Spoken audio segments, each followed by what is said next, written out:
friends will grab Food Saver. Delivery fee is a lot cheaper.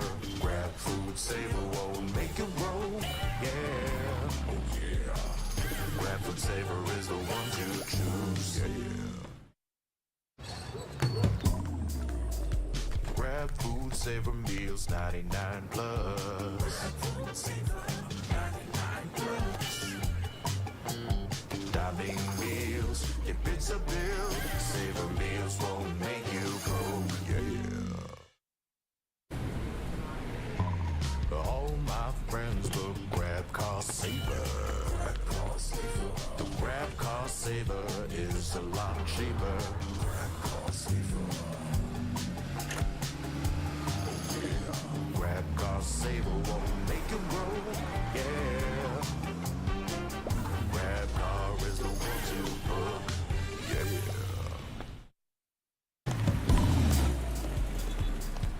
All my friends will grab Food Saver. Delivery fee is a lot cheaper. Grab Food Saver won't make it roll, yeah. Oh yeah. Grab Food Saver is the one to choose, yeah. Grab Food Saver meals 99 plus. Food Saver 99 plus. Dining meals, if it's a bill, Saver meals won't make you broke, yeah. All my friends will grab Car Saver. The grab Car Saver is a lot cheaper. Grab Car Saver. Grab Car Saver won't make it roll, yeah. Grab car is the one to book, yeah.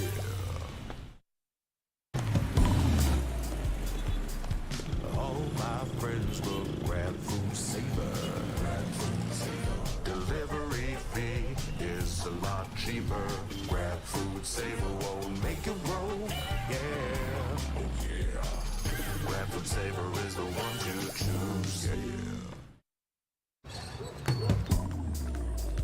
Grab Food Saver meals 99 plus. Food Saver 99 plus. Dining meals, if it's a bill, Saver meals won't make you broke, yeah. All my friends will grab Car Saver. The grab Car Saver is a lot cheaper. Grab Car Saver. Grab Car Saver won't make it roll, yeah. Grab car is the one to book, yeah.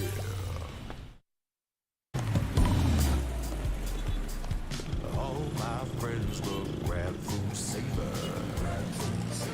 Delivery fee is a lot cheaper. Grab Food Saver won't make it roll, yeah. Oh yeah. Grab Food Saver is the one to choose, yeah. Grab Food Saver meals 99 plus. Food Saver 99 plus. Dining meals, if it's a bill, Saver meals won't make you broke, yeah. All my friends will grab Car Saver. The grab Car Saver is a lot cheaper. Grab Car Saver. Grab Car Saver won't make it roll, yeah. Grab car is the one to book, yeah.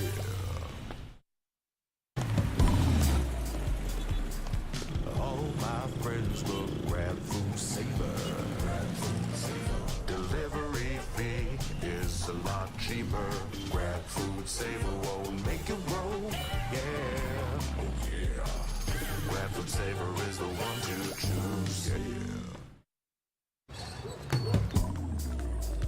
Grab Food Saver meals 99 plus. Food Saver 99 plus. Dining meals, if it's a bill,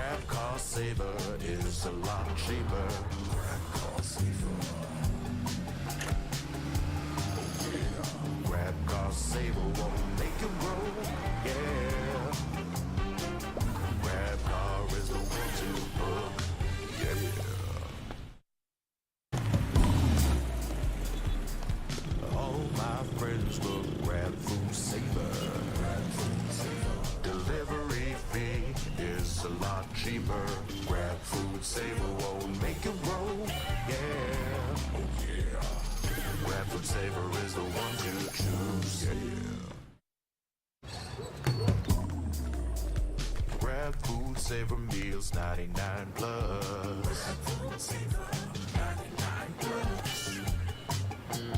Diving meals, if it's a bill, savor meals won't make you broke, yeah. All my friends will grab cost saver. The grab cost saver is a lot cheaper. Grab cost saver. Grab cost saver won't make you broke, yeah. Grab car is the one to book, yeah.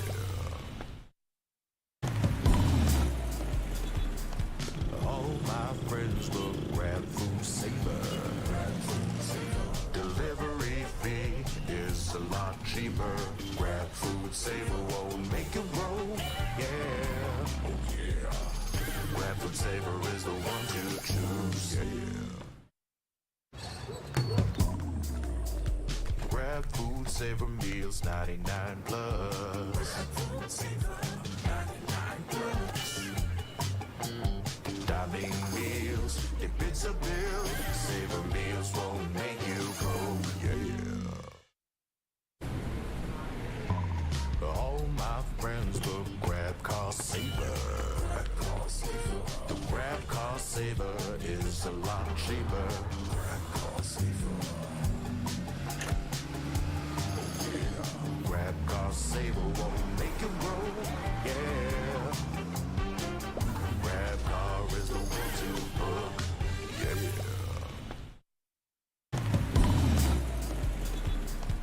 All my friends will grab food saver.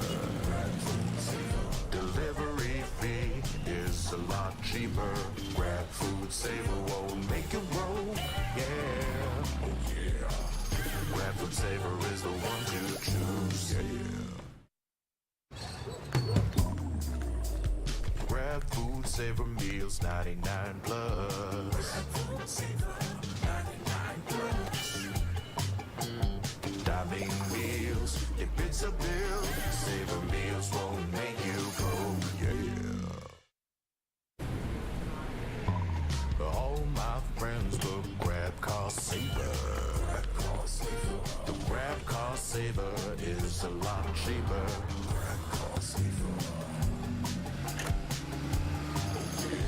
Grab cost saver won't make you broke, yeah.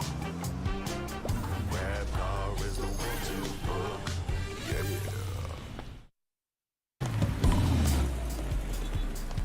All my friends will grab food saver. Delivery fee is a lot cheaper. Grab food saver won't make you broke, yeah. Oh yeah. Grab food saver is the one to choose, yeah. Grab food saver meals, 99 plus. Grab food saver, 99 plus. Diving meals, if it's a bill, saver meals won't make you broke, yeah. All my friends will grab cost saver. The grab cost saver is a lot cheaper. Grab cost saver. Grab cost saver won't make you broke, yeah. Grab car is the one to.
number 2 of Split number 2 dito sa VCT PH Challengers Edition. Ako nga pala si Likeable, ang inyong host, at kasama ko ngayon ang ating napakakulit na kambal na naman. Kambal tuko ba? Kambal tuko yung magkadikit, no? So, anong tawag sa inyo? Kambal hiwalay. Kasi magkahiwalay kami. Layo niya eh. Sa Cebu siya eh, di ba? Tama. Ito nga pala si Raph at si Terror. Or baliktad. Hindi kayo sure. Hindi rin ako sure. Malalaman na lang nila sa upuan namin. So, dilaw yung akin. Para di kayo malito, guys. What's up? Second day? Second time? Let's go! Ikaw ba, Raph? Kamusta sa land of Sino ang Cebu? land? Okay. Sabi ko, okay lang. It's okay. Ako yung spokesperson niya kasi inulit ko lang. Kumbaga, hindi ko man narinig si Raph, ikaw, may telepathy kayo bilang kambal. Ang galing. Galing. Ganun pala yun. Hay nako. Okay lang yan. Hindi man tayo nagkarinigan sa kung ano nangyayari dito sa Cebu. Alam ko magkakarinigan tayo pagdating dito sa ating napakalupit na sponsors. Kasi syempre, parang kapag narinig mo yung sponsors, yung tenga mo biglang lumalaki.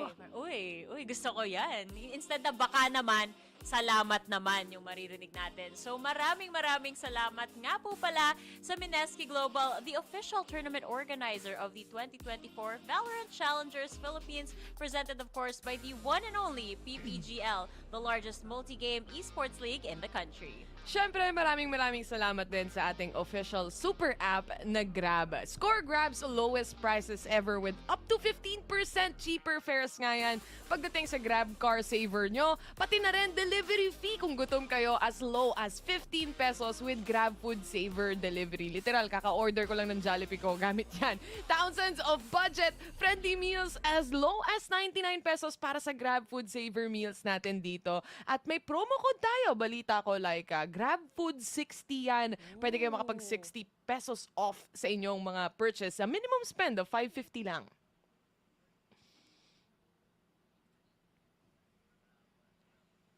Ang sabi niya, based sa telepathy ko dito, Laika, thank you daw sa ating official na nagbabantay ng ating liga na to, which is ang Games and Amusements Board. Telepathy lang to, men. Ready ka na ba, Terror, na ikaw yung magiging official translator ng iyong kambal all the way from Cebu? Kaya mo. Ayun, nabasa ko yung sinabi niya. Oo daw. Ano ba talaga? Telepathy o lip reading? Telepathy. Okay. Paglalaroin natin. Kita sa Discord. Pero, na-mention ko nga kanina na day number 1 natin tapos na, day number 2 na tayo ngayon. Pero syempre, kahapon nakita natin na may mga teams na nagtagumpay na kahit papano sa respective matches nila. Kumbaga, the takeover has begun. Kung nakakalimutan ng audience natin, yan ang theme natin for PH Challengers. The takeover. Kasi, kailangan lamangan mo talaga yung mga kalaban mo. Last year, relentless tayo, This year, taking over tayo. Kasi, nakita mo yung background din natin, di ba, pa-Japan, bes. Ay, nako. Alam niyo naman, guys, bali-balita lang. As the official news said, sa Tokyo gaganapin ang Ascension. And I think it's also very nice to say na ito din yung season na kung saan kukunin yung Ascension team natin. Kaya importante sa lahat talaga yung literal na takeover na yan. Omsim, Besiwap. Kaya naman tingnan na natin yung mga kaganapan at kung paano na take over ng ilang mga teams yung opponents sila kahapon. Here are yesterday's highlights kung saan sisimulan natin dito sa atin L-Rank Cuties versus, tama ba yung pagsabi? Rank L Cuties pala. Versus Tyrant Esports. Ako na lang rin correct sa sarili ko. At least natama mo, di ba? Yun ang importante. But Rank L Cuties, pagdating dito sa first series natin, knowing na they're going up against also a newer team, ika nga, which is Tyrant Esports. They showed what they're capable of, lalo na nung pinakita nila dun sa promo relegation. I feel like it's much more of a continuity and consistency mula sa team na to. Sobrang consistent talaga nila, no? Nakakatuwa din na unti-unti nararamdaman ko na yung presensya ni Raph dito sa ating broadcast. Pero hanggang face value na siya. Mamaya, magpapalit na ng buong PC yan si Raph dahil dyan, no? Pero moving back dito sa ating highlights din, of course, hindi natin makakalimutan, syempre si Patrick Watson na nagwala din during that second series natin. And you have to say, like, pagdating dito sa mga players natin, the newer generation, ika nga, ng Valorant or ng VCT PH, I feel like it's just nice to see newer teams here in the league na kaya pang mag-explode at kaya pang maging much more consistent din sa kanilang play kagaya ng Naos. Oo, agree talaga ako dyan. Actually, yan yung napag-usapan din namin sa final panel kahapon nung kasama si BNB, pati na rin si Ray Ray, na itong Zol sa Kanaos, ang ganda nung blend nila dun sa newer talent mixed with yung mga veterans natin na matagal na rin nasa scene. Ika nga nila, mga tito of esports na yung iba dito. Kaya, ang ganda na may learning curve man, pero pag nahanap nila yung perfect synergy nila, edi ang unstoppable force na na-feel dito. Tama ba, Raf? Tama ba? Meron na ba? Oh, wala. Wala eh. Hindi talaga. Ayaw kang pagtrabahuin today, Ram. Diyos ko. Pero base sa aking telepathy, ang sabi niya, yes, tama ang lahat ng sinabi natin dito. Ah? Tamang the connection muna kay Raf at kay Taylor yung mangyayari ngayon. Habang pinifigure out ni Raf kung ano nangyayari all the way over at Cebu. Kami dito na mga Tagalog, kumbaga, kung tawag sa amin ni Raf, mga Tagalog, mag-uusap muna kami mga babae. Ha? Sure ka ba dyan? Yan ang tanong pagdating dito. Diba? Sure ka ba dyan? Puro babae lang mag-uusap. Diba? Ang masasabi ko na lang po, Happy Pride Month na din po sa lahat ng mga nanonood ngayon. Ayan, hello po sa inyong lahat at sana po masaya kayo, maligaya kayo at para sa atin namang nanonood at nagtatrabaho ngayon, sana masaya din kayong lahat. Kami masaya naman dito, lalong-lalo na another day, another Valorant-filled day. Gusto ko yung nasi-stress na yung katabi natin dito. Tapos tawa lang tayo ng tawa. Ganun talaga. Tamang lang. Welcome to the Likeable and Terror Show nga pala, featuring Raf's Face. Raf's Face. Hindi muna natin siya marinig. Nagkakaroon siya ng kaunting It happens. Inayos natin kanina pero it happens indeed. At base sa notebook niya dito, Laika, ipapasa mo daw eh. Magsusulat na lang siya. Susulat na lang siya. Ng message. Pa-fansign niya na lang. Okay, habang hinintay natin si Raf na magkaigi dyan, tingnan muna natin yung standings dito, Bes. Kasi nga, yun nga, di ba 3 matches tayo kahapon. Syempre, na-update na yung brackets, yung standings natin rather. At kahit papano, nakikita natin na 2-0 day kahapon. Masaya tayong lahat, even si Ray Ray. Totoo, masayang-masaya si Ray Ray. Kahit si Ray Ray, masaya talaga dahil syempre, nasa kanya yung curse, ika nga. But looking at the standings here, syempre, we do have some teams na expected naman natin on the top here, which is Naos Esports na, honestly, yung match nila talaga kahapon dito, Laika, parang dun mo masasabi na grabe maglaro to, pang champion yung laruan nung Naos Esports dun sa match nila. But hindi magpapahuli yung ibang mga teams natin dito, which is yung Carti World din naman na may magandang performance and yung bagong salta natin na rank LQTs. 2-0 din, lahat sila 2-0. Salamat nga pala sa inyo. Tinuo nyo yung araw namin kahapon. Masaya ang lahat at early natapos. Pero nakakalungkot lang on the side of Zol Esports kasi syempre yun yung match na nilook forward natin kahapon, Zol versus Naos. Tapos unfortunately, hindi kasing close na laban yung nakita natin. One-sided talaga yung feels. Laging Naos yung meron ditong upper hand, kumbaga, doon sa mga rounds. Pero yung isa pang nakakatuwa rin panoorin kahapon, syempre, ay yung rank LQT saka yung Tyrant Esports. Ay, hindi natin alam kung gaano kadikit yung laban. Pero sobrang sabi nyo nga kahapon sa cast, di ba, rally. Back and forth lang yung scoreline. Yun nga kahit 2-0 yung nakikita mo dito sa scoreline ng rank LQTs, yung Tyrant Esports naman dito, Laika, they really showed na isa rin silang viable team na kayang pumasok sa much more bigger scene kagaya ng VCT PH. I mean, during the offline season, basically, off-season natin dito. Nakita ko din sila kasi, syempre, nagkakas din. May iba rin akong trabaho, guys. May buhay din ako sa labas ng VCT, di ba? At Valorant din yon. So, naglalaro sila and they were able to at least get some wins on that tournament as well. But not other than that, it just goes to show kung ano yung priorities din ng team na to and they really want to get better and make it to the top. Teka lang, babalik lang ako, Bes. Ang sabi, hindi ka Valorant is life? Akala ko Valorant is life lang tayo dito, Bes. Wala tayong buhay. Wala tayong Valorant lang talaga. Ayaw ko lang umamin. Akala ko pagkatapos ng broadcast, diretso rank game. Di ba Totoo ganun? yan. Ayaw ko lang umamin. Kasi, di na talaga amin. Kasi pag tinignan yung career, pula. Pula lahat. Dia 3 na ulit ako, guys. Huwag na kayong mag-smurf, ha? Mamaya, nananawagan ako sa lahat na maglalaro. Tigil yan. Hardstack nga ako ngayon eh. Dia 1 eh. Teka, Diamond 3 ka. Ascendant ka pa kahapon. Exactly. Isang araw. Ascendant 2 na ako. Pero nag-Dia 3 pa tayo. Ganun talaga. Patapos na yung season, di ba? So, alam na natin na... ano lang yan, Bes. gumising Ikaw na yung lahat. na-take over doon. Oo nga, hindi talaga ako relentless. Ay, sayang. Si Black and Blue kahapon, naka-hoodie na relentless. Baka siya relentless. Pag tinignan natin yung career niya, baka berde yung makita natin dyan. Pero, ayun. Si Raf. Gusto ko sana marinig yung mga salobin ni Raf eh. Ayan, may notebook siya. Bibigay ako ng team, Raf. Thumbs up mo kapag okay sa'yo. Thumbs side mo kapag semi-semi lang, ganyan. Okay. Tyrant Esports! Thumbs up. Rankle Cuties! Thumbs up. Dalawa. Paano, kaya bang gawing tatlo yan? Like, Ewan ko dyan. Ano pa ba? Siyempre, yung isang team na kikilalanin pa natin ngayon. Subversive.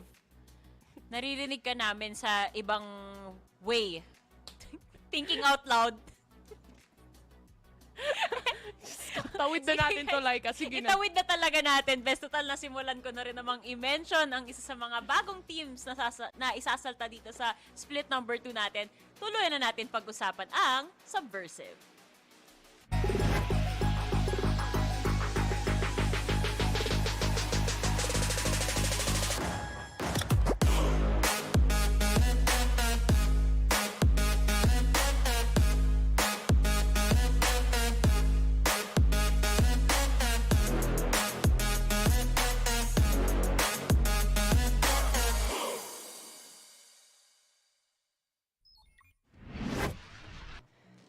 Time to take over, ika nga. Kaya iti-take over ko yung pag-uusapan sana ni Raf na team dito, which is Subversive nga. Well, we do have some still familiar names coming in from this team as well. And sina Foods, sina Young Pork, maaaring nakita nyo na sila dati. Pero buong team na to, roster na to in short, bagong salta o bagong kita lang natin pagdating dito sa VCT PH na mismo, especially when it comes to the group stage. So, I'm very much excited. I think everyone still has that question mark na anong klaseng performance kaya yung kaya nilang dalhin pagdating dito sa series na makikita natin, Laika.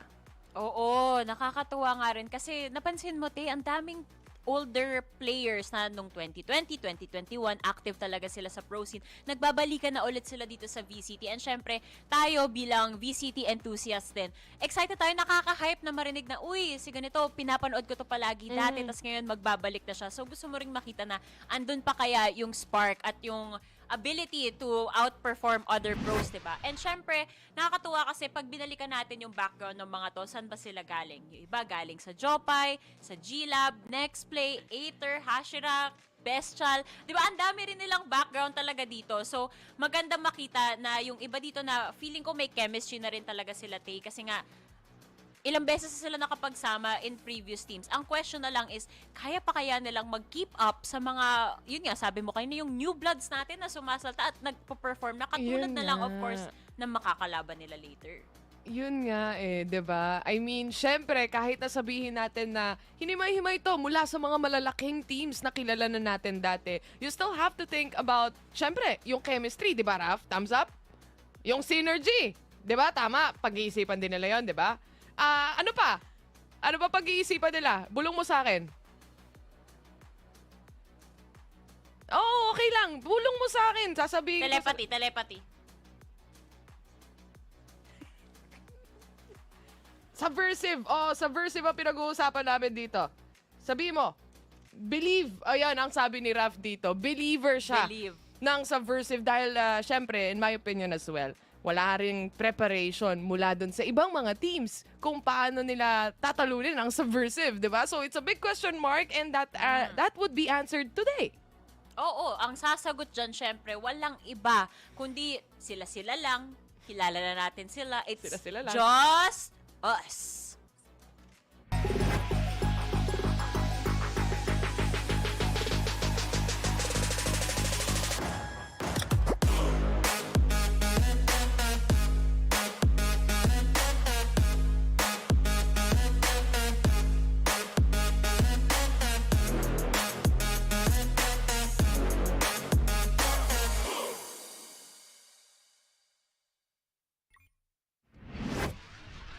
Kami-kami lang to, sabi nila. At ito na ang Just Us muling nagbabalik para sa Split 2 natin dito. Kumbaga, para sa mga teams na bagong salta, ito naman yung bagong luma. Dahil at least, kahit na pinagsama-sama lang sila dati, parang ngayon, kaya talaga nilang tumapat sa mga very specific teams natin dito na kahit sina Zol, for example, or perhaps bigger teams, lalo na kung maayos pa lalo nila yung synergy na sinasabi natin and yung chemistry, Laika. Actually, speaking of that, meron kasing mga moments nung split number 1 na napapansin na natin na minsan parang si Par Scofield lang talaga yung kailangan umentry. Kaso kapag maaga siyang na-shutdown, dyan pumapasok yung nagiging problema ng Just Us na nagiging scattered na yung team altogether. Sana, throughout the long preparation time na nagkaroon sila, na-figure out na nila lahat ng mga problema na nangyari nung split number 1 despite a really strong performance. Kasi umabot sila sa top 4 natin, di ba? Hindi na nila kinailangan dumaan pa sa promo relegation. And natalo pa nila yung Oasis Gaming na naalala ko yung Yun nga. nagsisigawan tayo sa studio kasama pa si Miss Frances. Yun nga, 'di ba? So para sa team na to, if it hits, it just hits. Parang pag may araw talaga sila na online o nag-online lahat ng mga players nila dito, nakakatakot. Can actually win against teams like Oasis Gaming, like we mentioned, from Split 1. So I'm really excited to see kung dito ba sa Split 2, syempre, nagka-off season tayo, nagkaroon din sila ng break, nagkaroon din sila ng preparation. Ang dami nilang pinagdaanan sa buong sa buong offline season na to. At least right now, this is the perfect time to really show na ano ba yung mga naayos nila. Kasi way back before, syempre, there was still like a little bit of a mess pagdating sa mga execution play na nakikita natin. At para pagdating dito sa Just Us na to, kakanta na lang sila ni Raf kung naririnig siya. Kaso hindi. Nakakatawa kasi topic namin yan ni Riri nung isang gabi lang ata na what if kaya matuto tayo ng sign language para alam mo yun, mas inclusive pa yung broadcast natin na habang nagkakast ka or habang nagpa-panel, sina-sign language mo din yung sinasabi mo. Parang ito na Dito yung na oras para kay Raf na simulan mag-aral ng Aral ng ka sign na, Raf. language. Mag-aaral ka na. Gamitin mo tong oras na to. Buti sana kung naririnig nila yung gitara mo. Kaso hindi din naman, di ba? So, wala din. Hindi, rinig nila yan. Tin, tin, tin, tin, tininiw.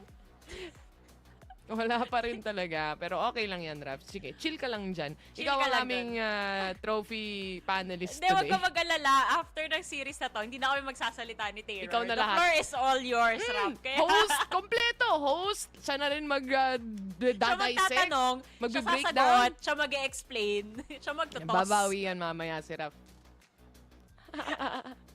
Anyway, guys, magkaalaman na ba tayo kung ano nga bang mapa ang makikita natin ngayong hapon na to?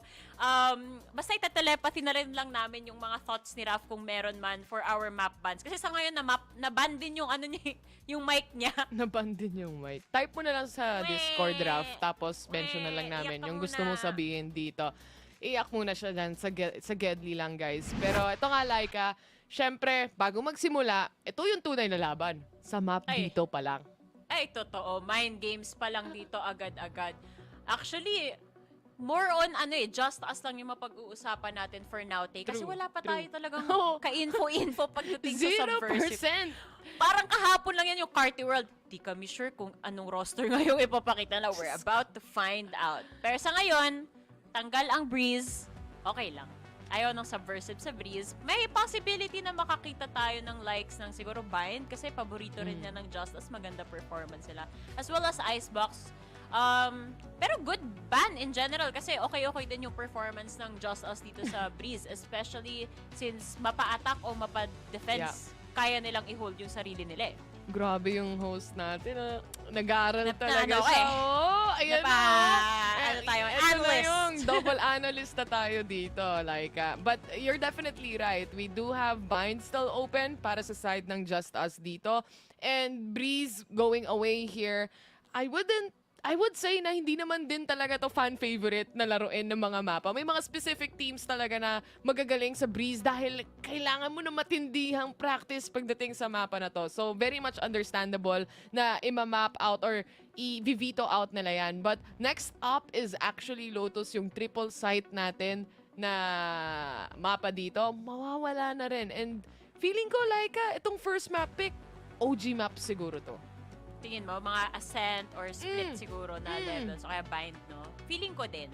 Actually, itong Lotus, parang predictable nga din na ito yung ibaban ng JustUs kasi wala pa silang success sa mapa na to eh. During Split 1, nakalaban nila Oasis, pati AIM, and wala talaga. Hindi nila makuha yung formula para makatuloy dito. And true enough, Split nga ang map number 1 natin dito. This is a map na naipanalo nila against Oasis Gaming. Yan talaga yung nag-long overtime tayo. 19-17 yung naging final score dyan sa mapa na yan. Rason kung bakit hindi nakapasok sa top 4 din yung Oasis. Pero right after that, ang nakalaban naman ng JustUs dito was Zol Esports naman. So, doon naman natalo na sila. Pero, kaya pa rin eh. I think pinag-aralan ng Subversive. May plano sila. Napanood nila yung mga VODs na itong JustUs. Kaya, confident silang i-pick to against them. Definitely true. Ang iniisip ko na lang dito, or maybe a little bit of a worry here, thinking na, syempre, para sa SVR, kahit na mag-aral tayo or tignan natin yung mga VODs natin dito, at the end of the day, kailangan mo pa rin mag-execute ng malinis at ng maayos para makuha yung site na gusto mong kuhanin. So, I really think na talagang papabor lang yung mga map vetoes natin dito sa OG maps na nakikita na nga natin yung Ascent. So, talagang back to foundation yung laruan ng dalawang teams dito, Laika. Ay, wag ako, Tay. Baka si Raf may gusto sabihin. Na-unban na daw ako eh. Dami na daw alam eh. Meron na ba to? Oy, Meron na sinong to, no? nag-report? The joke lang. I Ayan, mean, honestly, the floor is yours. Take it away, Raf. Anyway, that's all I have to say. Thank you guys. No, I'm joking.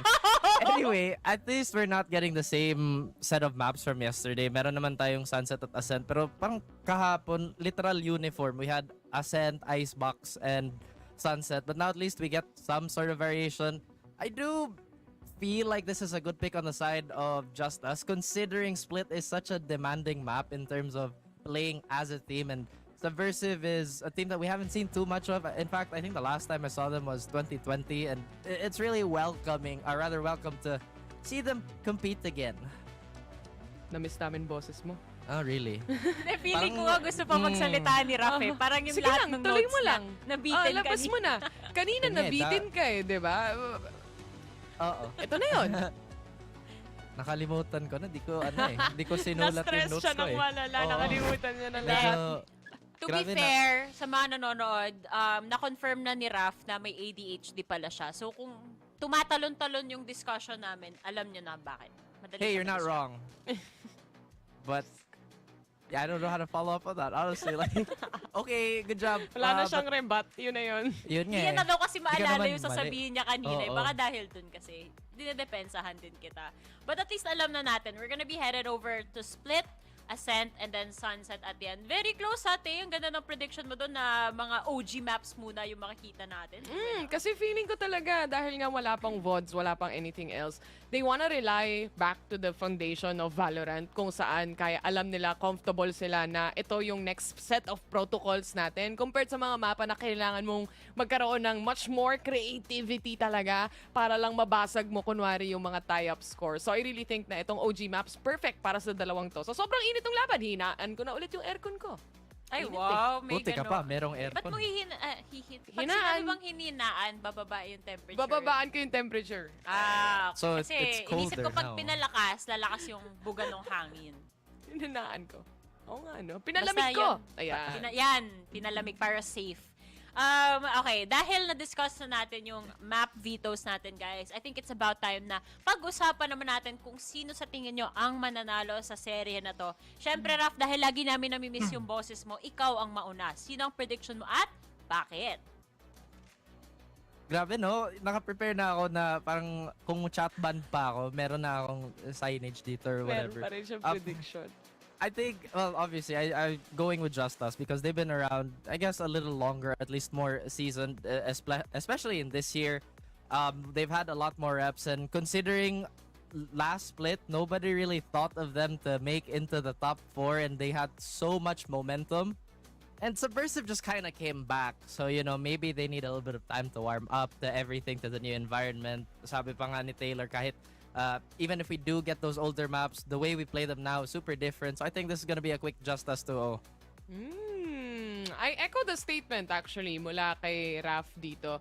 And I completely agree na pakiramdam ko pa din, the chemistry and synergy is very important. A newer, younger team, I mean, they're here to prove us wrong at the end of the day, right? Kasi clueless din tayong lahat. So, ito yung oras para pakitang gila sila. But I feel like itong series na to mapupunta sa JustUs into a 2-0. Okay. So, mukhang ngayong araw na to magkakaalaman kung totoo ba ang panel curse. Dahil kahapon. Tatlo kaming nag-old Stinky Cat, hindi sila nanalo. And ngayon, tatlo rin tayong magja-JustUs kasi ako din JustUs din yung prediction ko dyan. So, it's up to Subversive kung gusto nilang i-prove yung panelist ng mali. Okay lang naman, basta kami gusto namin dito.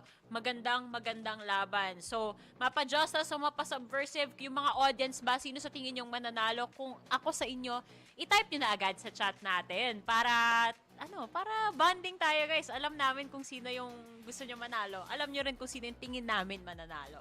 Okay.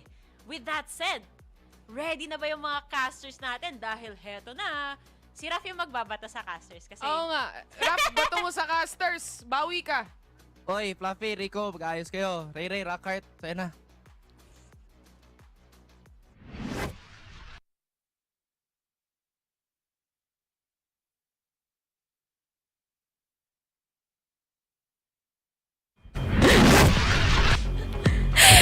Thank you very much, Raf. I love that throw to us. Ayusin nyo, and yes, we will. We're casters, as Raf has mentioned. Rico here together with Fluffy, and we're heading on over to our very first series of that day. It's gonna be JustUs versus Subversive. I like and of course, it's a very exciting match. Sabi na nga ni Zero that at this point where we have not a lot of statistics, so we're really relying on our own game plan and focusing on what we can do, because it's really hard to read. And the panel, of course, they predict that one of the teams is going for it, but we have one team that might subvert their expectations, as if they do bring up a lot of things that Subversive could do a lot for this and get some points on the board early here for VCT. Yeah, honestly, I feel like, again, the first week is always going to be the nerve-wracking part. Like, which part of the standings are you going to be sitting in? Especially Split 2, it's a lot at stake, especially a lot of the teams are eyeing Tokyo Ascension, and as well as, of course, what comes after is just VCT Pacific. And honestly, yeah, a lot of the, as the panel mentioned, right, it is JustUs being poised to win this series because of their experience, because of their constant performance. I mean, it feels like this team is always in the middle of the pack, but when they go up against the top tier teams like Oasis, Zol, Naos, it does feel like they always have this chance of taking a few games or maybe a potential series against the top team. So that is the reason why a lot of the panel is always, you know, steamroll 3-0 panel vote on this team. Yeah, Fluffy, what do you think? Do you feel the same way? Yeah, maybe not that much energy, but I'm still in the same vibe, because this team you mentioned, they do have a lot going for them. They kind of do make the gods bleed in the previous times that they've come up on VCT. And normally we see them as the underdogs, but as the panel kind of alluded to, they're kind of in the favorites, at least against Subversive, because a couple of these players, I think we were talking before broadcast a bit earlier, that these players have had a lot of VCT experience, especially Youngport and CMS, but they haven't been here on this stage for a while. Exactly. I mean, there has been a little bit of experience, mixed experience when we talk about Subversive, but when it comes to consistent experience, that we have to hand it to JustUs as we take a look at the agent select here on Split. What do you think? The absence of the Sentinel over here on Subversive. I feel like with this double initiator, they're really setting up for a more explosive play, really supporting in the entry with Raze. The focus is going to be on Fruits to really get that early entry pick before doing anything. Exactly. I mean, I feel like that is Indeed, the common thing that we've seen so far, just get a lot of points on attacking as much as you can. The explosiveness, as you mentioned, with the raise, and as well as the breach with a lot of initiating and just a lot of fast takes. But for JustUs, on the other hand, they do have that Cypher to slow things down, but we'll see if that's going to be enough. Again, setting the tone is going to be very important for the first few series, especially when you're up against 9 other teams for Split 2 with a lot at stake. You definitely want to get that first points ahead. Yeah, gotta get that foot already in the right place, get the stepping stones to make sure that you prove to have enough points as we move on later. But now that we're here still in the beginning, a good start as well here on Split for the other team with this Cypher, and they also have a double initiator setup. It's really interesting that they're able to still keep that Sentinel, but they also are providing their own sort of support. I'm kind of interested in this KO pick as well, as on Split, it's good for the info, but it's not as good as KO in other maps. That being said, though, I don't think that KO is bad in any map specifically, but it might be a bit awkward to time some entries coming in from the race. But they have so many flashes on this team as well. They got the Paranoia, 2 from the KO blinds, 2 of the guiding lights, just a lot of support to really go through. Yeah, which I can imagine on the side of Subversive, like once you enter the site, it's just white lights basically as soon as you get in. Yeah, but this Viper might have something to say, but as we do that already, an early start here on the mid side. Let's see, Boots entering. Oh. Gonna get paranoid though. It's gonna be forced to back away instead. But as we said, double initiator, there's a lot of space to be had, but first blood gonna come from Second Love, and a trade almost immediately by Sanji, but it's full control already on the site B. But look at the retake here, already beginning. They managed to find 2, but a quick nade maybe to stall some out, trying to get a cheeky shot. And Schofield finds not 1, but 2 actually on the mid side. Just doing so much on the retake, so quick as well off the response. I felt like that the retake was maybe just 2 seconds. It was very clean, just as you said, and wow, what a swift round coming from JustUs. Yeah, they had such perfect timing as well. They get the first paint shells the moment that the spike gets tapped, and good positioning as well to throw it exactly where the planter is. And through all the commotion, they're just able to get the important frags that they need. So what started out by a pretty aggressive start by SVR, is just able to keep just enough to hold them back. Exactly, and a good start on the side of Schofield as well, with having 4 orbs left until his ult arises. So that's a good start for the duelist of JustUs. Wonder how they're going to play this, because they are on the lower buy for the attacking side, so they do have to play a bit slow. Aggressive smoke as well from Just to delay this B main push, hide the fact that the Cypher is waiting in it, but they already are slowly creeping around. It looks like these attackers just trying to find a pick here, because the amount of stalling utility that they have between both the extremes as well as this mid smoke is just not giving them any space. And when you have a lower buy like this, it's so difficult to take a lot of these 1v1s. That's very true. I think the impact of this single smoke in the mid is just a lot of value off of this Omen. But let's see, the first 1v1 that we're going to be seeing on this round, and CMS with a pistol headshot, classic to the head, and Stacy falls. I was genuinely so surprised there, because he didn't even take any damage, but Lloyd Dream tries to go for a response kill, finds 2 in SVR, equalizes a bit, and now it's 2 players gone from either team. It's pretty decent damage here as well for the attackers, considering on the buy. Exactly, and now yeah, you're right. 2 now down on the side of JustUs, and now Subversive could actually sandwich the rest, but Repulsive is pretty much ready for that shot. 30 seconds Food's left. super low right now, so Schofield, just 1 body shot is gonna do it. And there you go. That's gonna be a 2-0 with 2 less on the side of JustUs. Maybe a bit over-aggressive at times, but off the info flash on the mid-round, they're able to spot that early A attack, and they do get this unfortunate casualty there, but they're able to equalize the situation. I feel like the attackers, if they just bundled up a bit more, might have been able to get some, but it's so difficult to tell, because one advantage that Just has in this defensive side is a lot of info. 3 out of 5 rather of their agents are able to just get the location. So playing the slow default game on the attack side is not as effective against a composition like this on Just. That's true. It's all about that info game on this team, and they, just as you said, they have a lot of tools to do that. And again, the mid smoke trying to stop it from now. Schofield does have the showstopper unlocked, so perhaps there's a way to seal the deal later on. Slowly trying to creep their way into the map. They do get the mid control for the attacking side, and SVR are going to make use of that to take ramp control. That being said, though, defensive nature of Cypher is playing so far back. They have a trip ready, so they're ready to give up A. They're expecting a B hit here, but with the timing going down, I'm expecting a rotate to come quite soon here. Maybe they're just afraid of this trip. That's true. It's 60 seconds on the clock. And there's another trip on the site itself. Second Love pretty much ready for this. Oh, spots that one onto elbow. Unable to get the kill, but at least information is provided. Oh, very true. And after those changes, that's the only snake bite that they have as well. A lot of players are going to push through in CMS. First contact. See, you're right. Full control onto Heaven. The Stinger's just spraying through. Stacy, though, able to get another kill onto Food. So now it's a 3v4. How will SVR hold this out? That's a question onto Heaven. Sanji gonna try to push through elbow, but Lloyd Dream has eyes on him. Young Pork, what can you do over towards this Heaven with 10 HP? It might be an easy 3-0 unless he has something to say about it. Nope. There you go. Really strong performance so far from JustUs.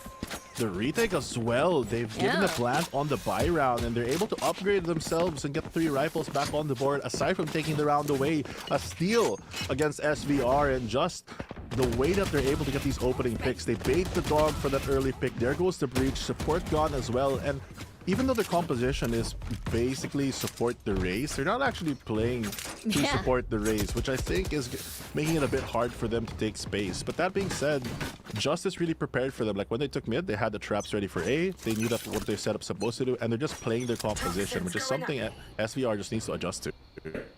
I super agree with that one. I mean, you're right. Like, this is such an info-based comp to supply Par Schofield, but in the end, it is the individuals from JustUs getting a lot of these very important frags. Look at this play though, so aggressive here. They know that they're on the eco, and Second Love actually gets him. Yeah, no way. That's 83 HP still, and the paranoia to the face. Second Love gets a second kill as well. Try to bait out the plant and the dinks and everything, and that's a clean performance from JustUs. Wow, it's really a retake team. You see them, they give the site. You guys can have it. You guys can enter and clear all you want, waste the time. But when you get there, there's so much utility to take it back. And I like the change of pace. I mean, if you're looking at like on paper, okay, we have a better buy. They're kind of on a worse buy. They're on pistols. Let's not do anything risky. But Just are so confident. They push up onto them inside. And Second Love just able to hold down the fort on A, giving them all the space that they need. And because of that early rotate, look how quickly they're able to respond to these attacks. Yeah, that's true. They're really threatened by the placement on mid, so they decided to forego that, but you might want to take a second chance over here, but everybody's pretty much there. Young Pork gets a double, but Par Schofield as well.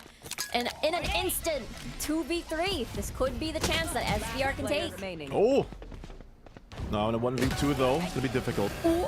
Okay, who's got this snap? Exactly, nicely done, and at least SVR able to recover and break JustUs' momentum.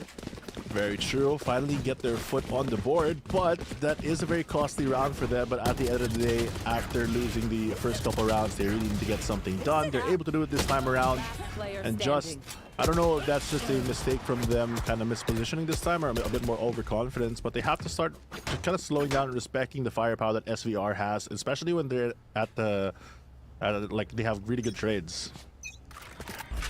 Yeah, maybe that mid control truly is the key, as they're already pretty much bunched up towards that area anyways. Right there. Pressure smoke to force them back. A really good use of utility here to keep this B site alive. They're really trying to funnel them to take mid. No one's really contesting. This composition just wants to hold both of the heavens, and Cypher on A here, but the camera on B just gives them all the power they need and the info to go for a very good retake. So it's all in the hands of SVR to make the right decision. Cypher site looks like it's a bit easier to hit, but how quickly can they take it? If they take it pretty quick and take out the Cypher, it's a pretty free plant because they have to wait for the rotate. But the longer they wait, the harder it's going to be. Very true. It's gonna be a very long ways off, and with Showstopper on the side of Foods, I think they're able to at least maybe identify where Second Love is. And that's gonna be their green light, basically, onto screens, and unable to remove Second Love, but at least they have full control of the site again. But this is poised for another 5v5 retake, and Hiden, I don't know why I'm saying it that way. Hiden Yaku is pretty low. When I see it like that, of course I gotta say it like that. And Hira and Gaku with a double kill right now, and they still have to take him out. He's half HP, and that's a lot of value so far, Fluffy. A lot of value, a lot of shots connecting already. What? The one from Par, and here comes the showstopper as well as the Fire finally gets it. Oh no! The 4K Get that can 5K. go for the ace. Yeah, he is on towards that ace right now. He does have quite the time. He's tucked towards this corner, but Oh. Youngport denies that. And now it's 2-4.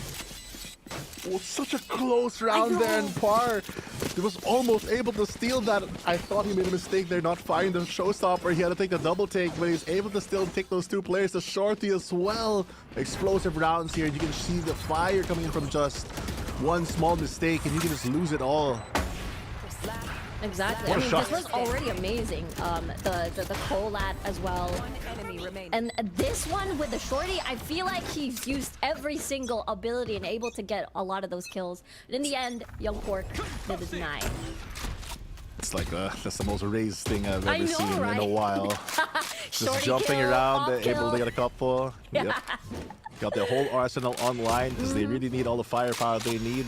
Because SVR is starting to heat up in this matchup, finally getting some momentum their way. And this time they have a couple ultimates as well. Viper Spit from CMS to really hold down the fort if they get the site, which Just has been giving them. But this mid control is going to be a good initial fight for them. One satchel remains here. And here comes the early entry. There you go. But that Molly's gonna slow things down. Hidden and the rest are poised to enter from main. But no movements just yet with 60 seconds on the clock. And it's gonna be reinforcements with Lloydream peeking. That's gonna be first blood already down, and the flash is not gonna stop Food from getting more kills on the board. It's going to be very difficult now. It's 2v4. The SVR have a good advantage. Good Molly as well to delay this from Par. Will he push it? No, he won't. He was the hero of the previous rounder. He almost was. But here comes a clean plant, and that's the ultimate I was mentioning earlier. Not greeding out on anything. It's 2v4, but we see what this team can do. We're going to make sure that we take the round, invest the Viper Spit, and get a safer way to equalize. Very true. You definitely do not want to lose the lead that you already have, and the fact that they can keep having these ults on the board as well on Hiren for the next round. Of course, Schofield's gonna be eye to eye with Foods, and that's gonna be a gun's gonna whittle a way down for the next round at least.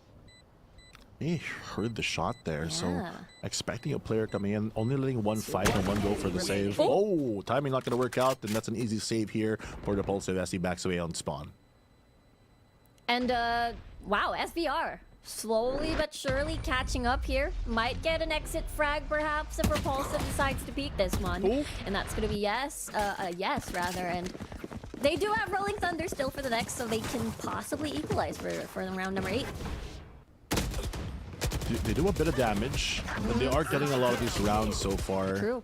This mid hold just not working out for them when they're facing that breach, as well as for the utility. They can't just play off each other, and I feel like finally using the composition to really funnel into this race has really worked out for SVR, especially the way that they're decisively taking A nowadays. They can't just leave someone like Second Love on the back end of things, and now he swaps to B. A gonna be defended by 2 initiators, but a quick entry here. Classic stun into Ray's satchel, able to find one. That Food's fully winded up now. Par Schofield though, pressing the issue here, able to spot one out, and Spike still pretty much far away as they take a little bit more space towards ramps. A lot of space needed, control the map going their way a bit. A minute 15 on the clock, and still just staring down this dark cover, waiting for it to fade. There it comes, but there comes more smokes in the way. Trying to wait for a very interesting ultimate. Not gonna connect though to Par. Found one. Yeah, there's a lot of ults right now being utilized, but the Spy is gonna be no man's land, so it's gonna be a full-on fight for Spike space. down, Youngport destroys Second Love, trades for trades. 2v2, they have the Spike now, but they still have no idea where everyone's at. And look at Just response. They just hold the key positions. They'll let them get the spike and let them make the decision of what to plant and burn the time. Playing pretty far away from each other, both defensive players just waiting for SVR to decide where they're going to hit. A still in full control on 30 their seconds side. And left. they just have to be very careful because they are open to so many places. SVR, though, sticking together. B looks like to be the hit, and that's a far rotate for Just. Very true. Repulsive has eyes on A. Find you. And after the Still plant, waiting. you'll hear it. 10 seconds quickly left. get a 2v2 retake, perhaps. Let's see. Spike goes down, but that's a lot of utility burned. They had to double check if anyone's on the site. Clean 2v2 here. They have the Trailblazer to maybe lead the path from the CT side. Going to be used by Lloyd Dream to clear out the close corners. Scout destroyed. Repulsive, no paranoia available, only one smoke to maybe do something with on this retake. Let's see. Positioned. Actually, with the 2v2 now. The 1v1 Lloyd Dream. You can feel the grrr there with the shots. And they're able to get it on time. Lloyd Dream with the clutch. Don't even start You that feel the shit, grr? right? The grrr. Damn. What's giggle in English, anyways? I don't know, but I bought this paint shaker that sounds like this. That's a grr. Sounds like a car on your desk. Exactly. Ready to go.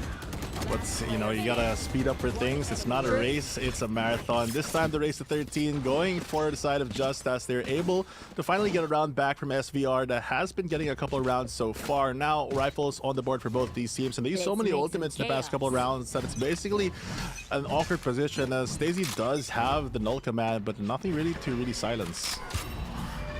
Yeah, nothing at all. And Par Schofield, as we've seen on the scoreboard, he's been really performing so much, so well, either on the up or on a Phantom. Foods might be the first contact here. Try to see if he can preempt anything, but full way, possibly getting first blood. Sanji onto Par Schofield, as we've been mentioning. Oh. Nate's gonna push them out though. There comes the kill. Off the board there. One going the way of SVR already. Or two rather. Oh, There comes the wow. third as well. Port just pushing through this site. Lloyd June finds one, but that's not gonna stop the plan at all. It's super interesting, Fluffy. I mean, at the first few rounds, right, it has been Just Us having an amazing retake, but so far, Just Us really wanted to switch it up, willing to take these 1v1s, but it does feel like that's what SBR wants you to do.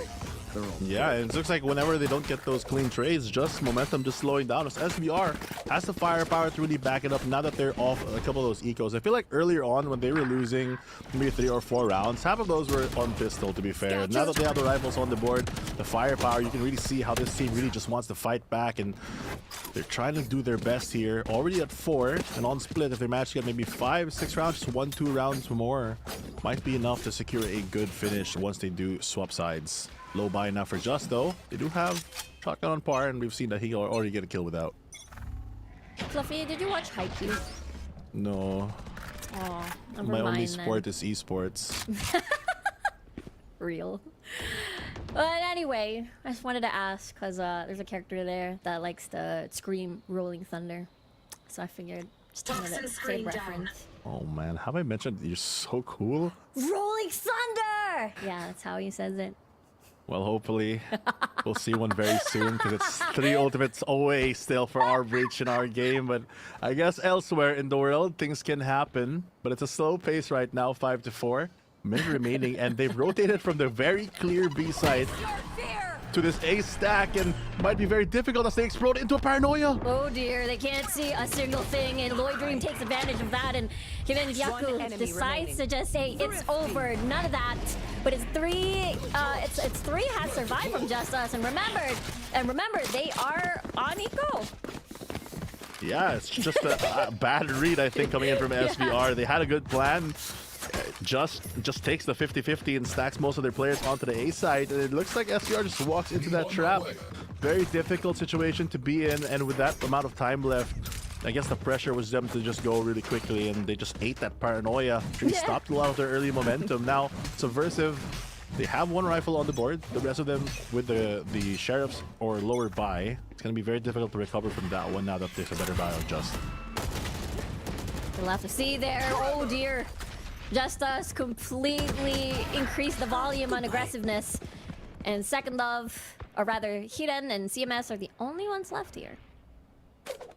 Just slowly but surely trying to get any frags that they can at this point rather.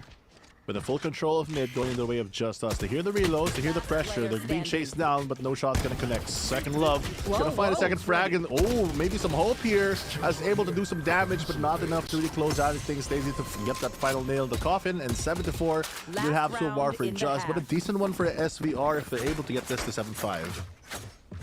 Very true. The fact that, again, with attacking first, Subversive really, deliberately made this composition to make sure that they're able to get as much points as possible towards this side of things. And on the other hand, though, JustUs back on the operator. They want to definitely surprise Subversive on this last round. I mean, we saw that insane shot earlier with Spark Schofield with that operator onto screens, and if they can really slow down the pace here on the A, maybe it's going to do a lot for them. But here comes the early stun to get some pressure out, get the angle cover already for SVR. But Repulsive's just still going to swing it and find one and just walk away for free. Paranoid to push them back. And that's already one team member down. Support the raise, but we have no raise. Exactly. That was the second time in a row. Repulsive peeking, getting first blood. And again, that setup, the operator raise all on his lonesome. Honestly, just a lot of value so far. Yeah, they have the camera on A as well, so they can afford to stack these players onto B as well as mid side. The Paranoids as well, just pushing so much. They already know two players because of the combination of utility are still outside B. They have the correct read, good positioning here from Just, but it's going to be very difficult. Info to confirm, there's There four! it is.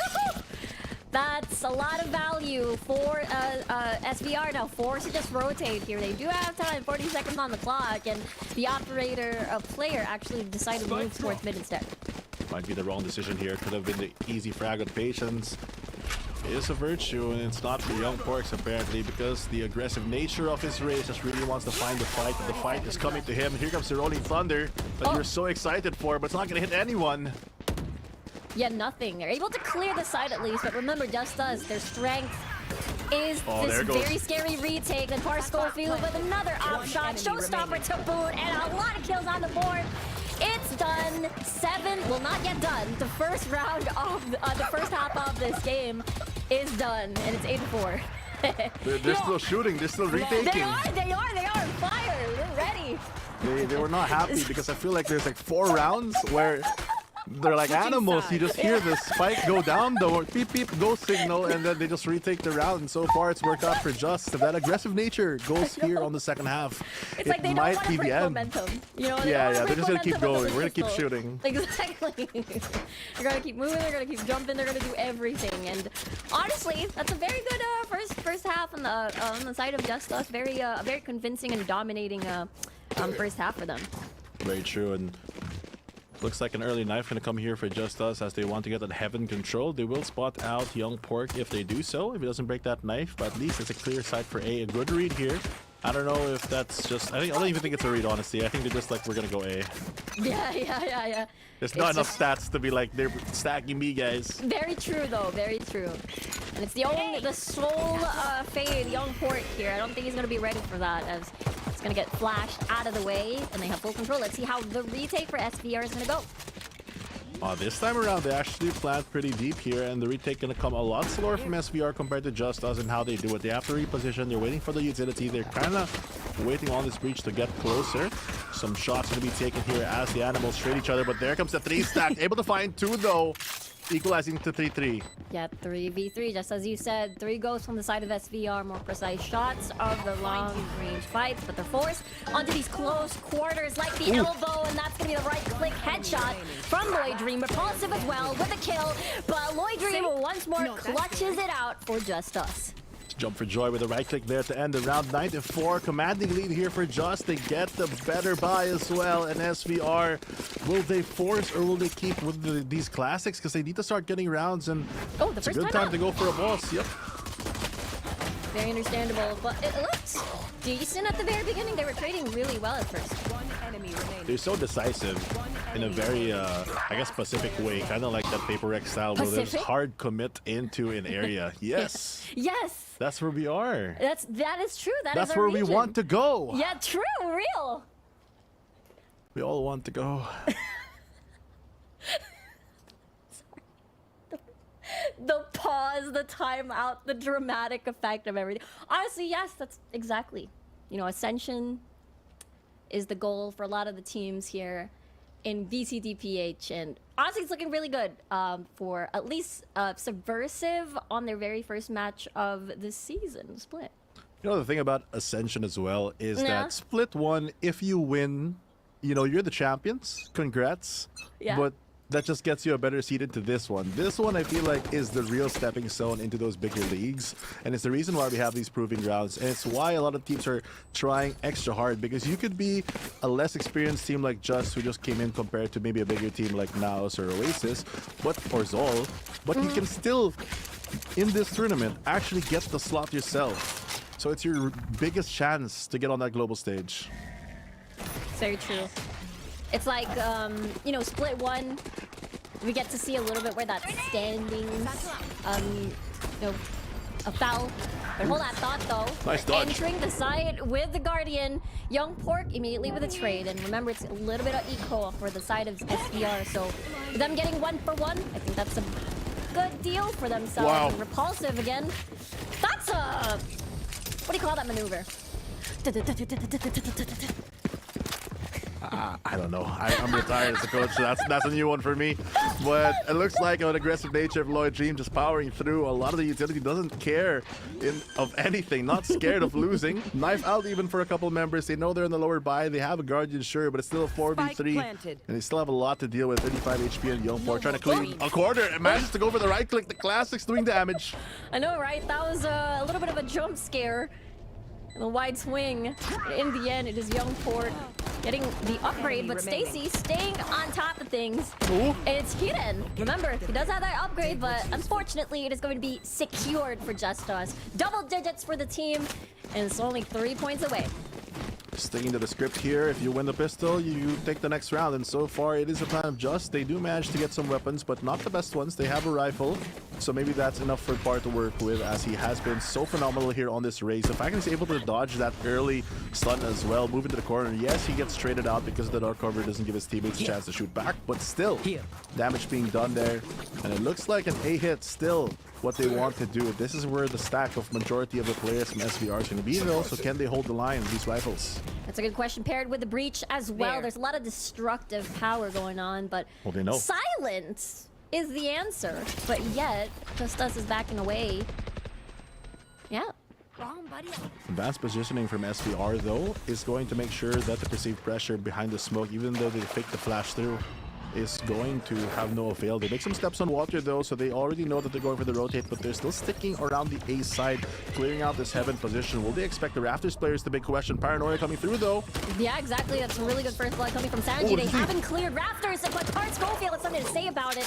One coming from main, Repulsive with another kill. In a 2v3 situation with a Stinger, actually an upgrade onto Repulsive now to get the plant down. To get the aggressive nature, really proving that the firepower is worth it, but a bit overconfidence in the way that they're clearing things. And here comes the Omen ultimate to reposition them onto the A side. It's a 1v3 at the moment. If he can hold and delay for his Cypher to go for the long rotate back, he has to really do as much to burn as much time as he can. They're expecting it. Remaining. Exactly. There you go. It's going to be a 1v3 now for realsies. 30 seconds Repulsive left. not going to plant the spike just yet. Probably going to use and hold on to that spike to use as bait.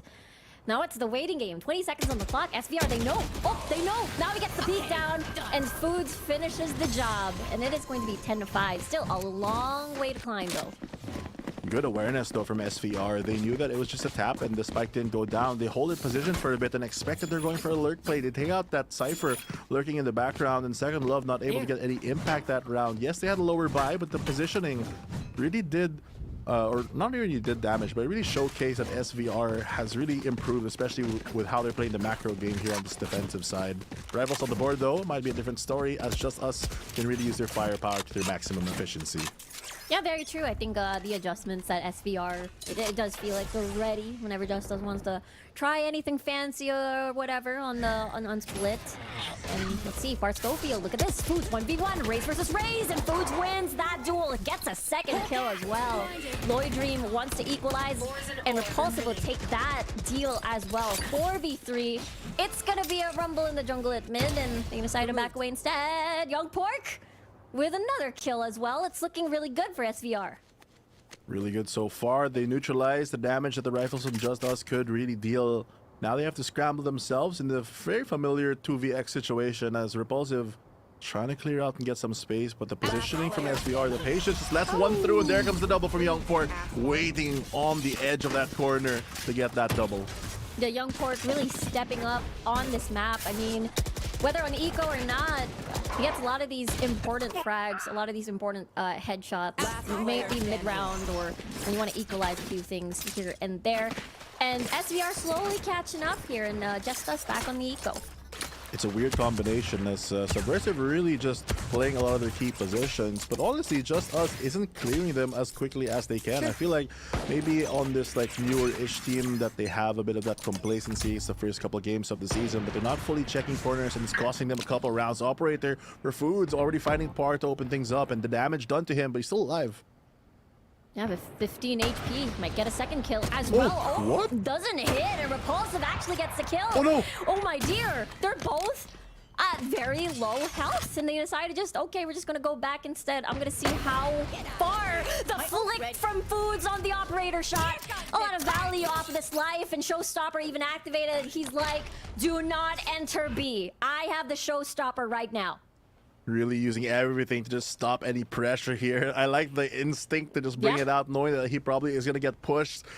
It doesn't get a frag, but it saves him the pressure from B side crumbling, forcing them to go into A. But the deep positioning here from their fade, Young Pork getting so much space here in A. I think they heard the drop there. It must be intentional to maybe try to pull a rotate, but SVR not going to fall for it.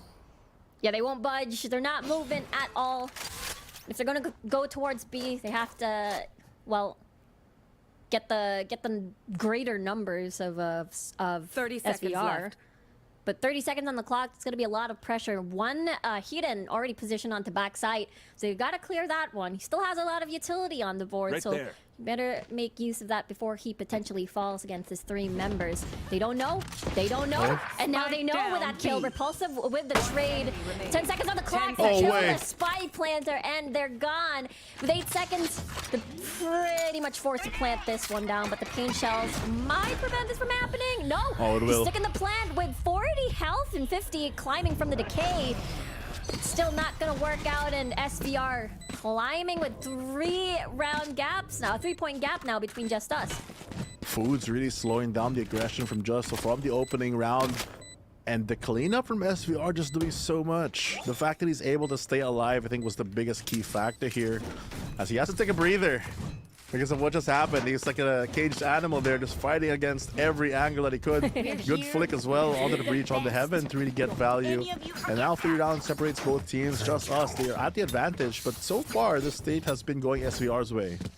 Yeah, despite numerous rounds climbing towards Subversive after JustUs reached the double digits. We're not seeing any timeouts on the side of JustUs just yet. Just really want to keep that momentum, I guess, for their side, but they really need to find these important frags. The operator proving to be a challenge for them to deal with. Surprising because they have so many flashes to actually safely take an angle. Here comes the first one, but the counter utility gonna stop that swing from happening. They're gonna have to burn even more. Paranoia thinking about using that one for the multi-swing.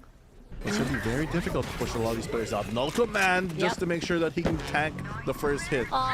They don't have the orb anymore. They wanted to give the Showstopper, but I think they don't really need that with Lloyd Dream on First Blood already. Hidden still hiding towards this pillar. Second Love and Parscofield with a kill. And now Young Pork and Foods are the only one left for this retake. There. Oh, info as well gone for them. They know exactly where they are, and Pork just has to try to do something. Good TP to create a crossfire here, but the damage gonna come through with the spams. Just a lot of utility, and now it's the operator user Foods with 35 HP. You gotta save that. Trying to save that, but look how far Parscofield is. gosh. Already cleared out the A side, expecting this to come through. He's gonna see him. There he goes. That's a pretty long rotate, of course. Unexpected, but there you go. JustUs has broken the number 10 barrier, now on to 11. Pressure is building on the side of Subversive. Close to match point here for the attacking side. A lot of ultimates online as well for them this time around. They have the guiding light for the info as well as Parscofield to go alongside it with the Showstopper. Might be enough. Subversive though, they do have that Rolling Thunder to maybe go for an interruptive retake, similar to how JustUs did it on their side. It's going to be the question of where did they go for the beginning of the round, because this B main has been so difficult to push. It really has been. The dark cover combined with the breach utility alongside of foods just stays there with the operator, but that threat has been shifted towards Ramp Sunny instead. I'm surprised that they're able to like delay on the side of SVR, as with the changes to Viper, you kind of are permanently placed in a certain position, but it's not going to matter because here comes the B side, able to dodge that paranoia, might get two! Double two! What a deal for the side of Bar Schofield. And they didn't even know what hit him. And Young Port trying his best here with a triple kill on the Bar Schofield as well. Trying to even out the numbers, but a 4K. Make that a 5 perhaps. Again, denied for the second time. But what matters is the numbers lead, the man lead over the side of JustUs, and as well as the match point. For the side of JustUs. Explosive round yet again here for Paro. Every time he's able to survive, he get onto the side, that early initial double kill from the showstopper to set that tone. And the rest of the round just waterfalling his teammates onto the side, getting that support that he needs, the space that he creates, really giving Just the opportunity to make their mark. And now here on match point, SVR, they don't have the best buy in the world, but they do have enough firepower to really hold things back if they can combine it with the utility. The problem is they have to stop this early race entry. Yeah, they really have to. It has been Bar Schofield from the first half to the second, incredibly consistent. That's going to be we're seeing the full use of the build around the race with a lot of these utilities, information, and you just let Bar Schofield fly across the map. That's exactly what he's doing right now. It's going to be prevented a little bit by that fault line. Oh, wow. Rolling Thunder even invested as well. They're forced to retreat, and Lloydreen still able to get another kill. Second love to follow, and everything is just falling down like dominoes on the side of SBR. And there you go. Map number 1, Split, goes to JustUs. So far, the final predictions ringing true as JustUs get map number 1 in our first series of the day. Congratulations to them. And for the other side, for SVR, they tried their best, but it just didn't work for their plans here on Split. I feel like, especially during that last round, they baited themselves a little bit to kind of over-aggress because they dumped so much utility there and just able to secure the space that they got, and they're able to get a couple refrags instead. Yeah, it felt like a full read on the ends, on the side of JustUs there. They were able to bait out, just as you said, the Rolling Thunder, pull out a little bit, and then just get a lot of these frags afterwards once. You know, I felt like the Rolling Thunder was a little bit of a bait because it forced SVR to leave their positions and just crawl out of their own spaces.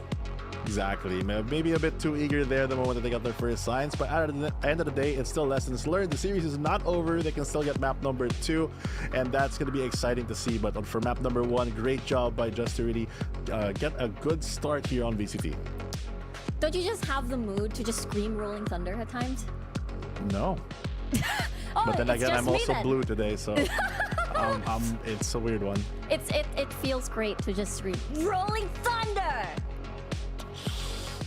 Yeah. This is me trying to get him into the whole Haikyuu hype because the movie just aired on cinemas locally. Oh really? Yeah. That's so when you go my to fake excitement, but yeah, it sounds cool though. Dang it. But anyway, I like doing these things because honestly, especially on camera, you can see Fluffy's reactions. If I do something random, you know why. But let's take a look at the standings. And it started off really decent on the side of SVR, especially in the first half. But things slowly fell apart once JustUs reached that, the 10-point mark. Exactly. SVR, slow start there, like you mentioned, but Young Park doing so well to really get important key frags, especially for that defensive side. But it's really the Bar Schofield show as he's able to get multiple chances of getting an ace. He doesn't really get it, but still the damage that he deals, 26 kills on the board for him just in this game. And if you look, they're also the team that gets the thrifties, or the only thrifty. That's 100%, I guess. Yeah, it's crazy that their first kills as well has been quite even. I felt like it was a battle of either Repulsive or Lloydreen getting first blood versus Young Pork as well. And I believe, again, the rest have been doing amazing, especially on the side of JustUs. Once they got the retakes on the board, it felt like after they get the one, it's just going to be a steamroll after. It's just so difficult to read a team like Just because how quickly they're able to respond. I feel like it really set the tone when they're on the defensive side, that they're not afraid to really take a fight. And when they do take a fight, they are fully committed to take that fight. True. And they have really won out in a lot of these exchanges, not just because of their aim, but a lot of good use of utility as well from the composition. And they know how to... It felt like a full read as well. Once they know what ults they have, they know how to counter. Especially, I think the only 50 that we saw was, you know, like 5 seconds ago of the replay where they got paranoid after the nightfall was initiated, and after that, it was just free upgrades. Exactly, and you can really see the confidence that they've really built up. At times, a bit maybe overconfident, where you can be a bit more clean at certain times, but it's not going to take away the fact that they do get map number 1 in a decisive manner and are able to really use their aggressiveness to the best of their potential. And honestly, I like how you pointed out. It's about being very clean, because honestly, it's Split 2. It does feel like while a lot of the teams are aiming for, you know, playoffs to get an increased chance of landing Ascension, but also, again, we're selecting who the best team is to represent our region up against, you know, on the international stage. So again, being very clean is going to be incredibly important if you want to get into Pacific. Exactly, and it's going to be the goal for a lot of these teams, especially because this is what really sets the tone. You can dream to really go anywhere, but we're actually going to go for ourselves as we move on to a break. We'll see you again soon.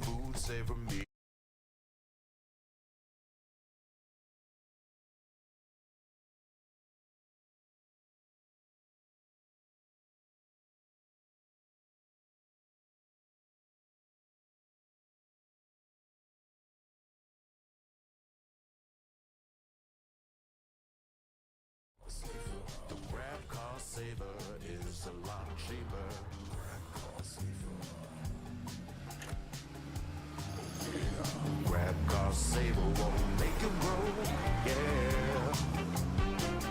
Grab car is the one to book, yeah.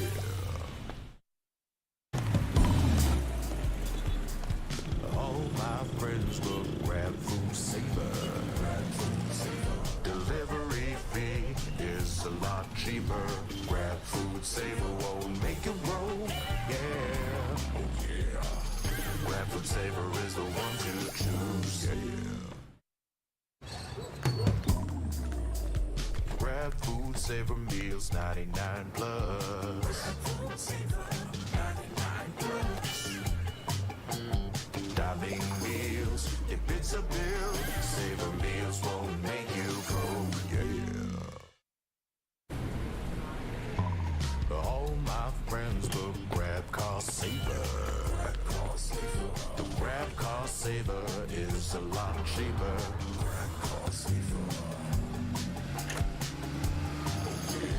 Grab car saver won't make it roll, yeah. Grab car is the one to book, yeah.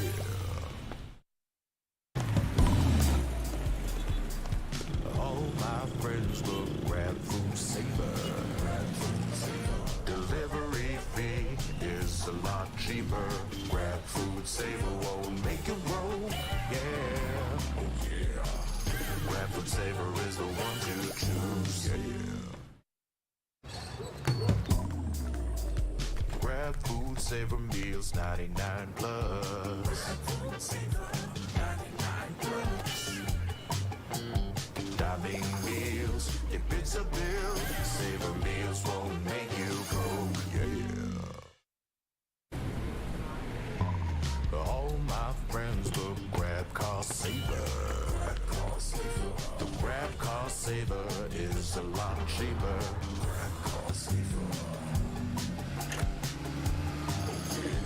Grab car saver won't make it roll, yeah.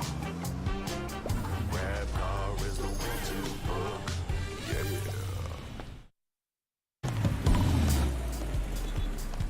All my friends will grab food saver. Delivery fee is a lot cheaper. Grab food saver won't make it roll, yeah. Oh yeah. Grab food saver is the one to choose, yeah. Grab food saver meals 99 plus. Diving meals, if it's a bill, saver meals won't make you broke, yeah. All my friends will grab car saver. The grab car saver saver is a lot cheaper. Grab car saver. Grab car saver won't make you broke. Yeah. Grab car is the one to book. Yeah.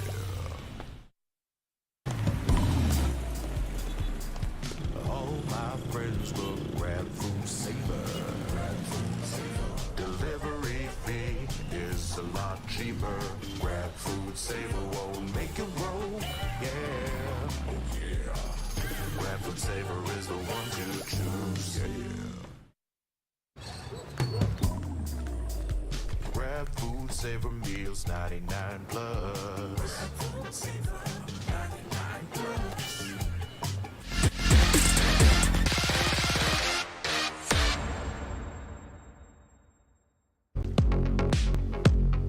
And we're back, everybody, over here at VCT PH. We're still in the middle of a very, very interesting series between JustUs and as well as Subversive. We're gonna be your casters for today, Riku and Fluffy. And what you think about the first game? Because that was SVR's map. It was SVR's map, but it looks like it went the way of Just, and that's just in time for map number 2, as we're going to, I feel like, go back to basics with Ascent. You mentioned to me earlier that this map is going to be the next one, and it's also one of the most played ones. I'm excited to see it. Perhaps probably not excited to see it on the panel, but it is what it is, and it is a very big favorite here, and both these fundamental teams is good, especially for the newer ones, to really show what they can do on the most fundamental map.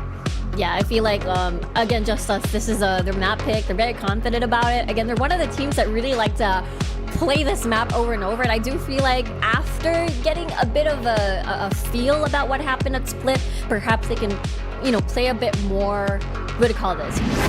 What's the word? What is it? Wild, I suppose. Wild. I gotta say it like that. So you could feel it, you know, you could feel it. But nothing too wild. I bet Raph's very happy.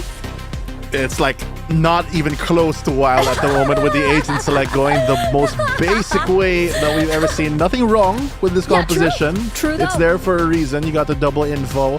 I guess we'll talk about the one team since it's basically the same thing. You got the Paranoids to really go for more delay.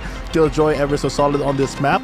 Can be neutralized a bit if you get suppressed by either of these KOs, and Youngport and Stagey going to be the leaders for a lot of the initiation coming through with the support of their Sobas for additional information. Yes, Suri. It's, again, very tried and tested. I mean, we get the occasional, Reynas, perhaps like double duelist with the Reyna, or perhaps maybe even the Phoenix, but this time around, it is going to be more of that tried and tested composition, and we're really actually, I think the spotlight is going to be heavily more towards SVR. See how their fundamentals are like when it comes to very classic maps such as Ascent. Yeah, it's going to be interesting to see as well, depending on how they start.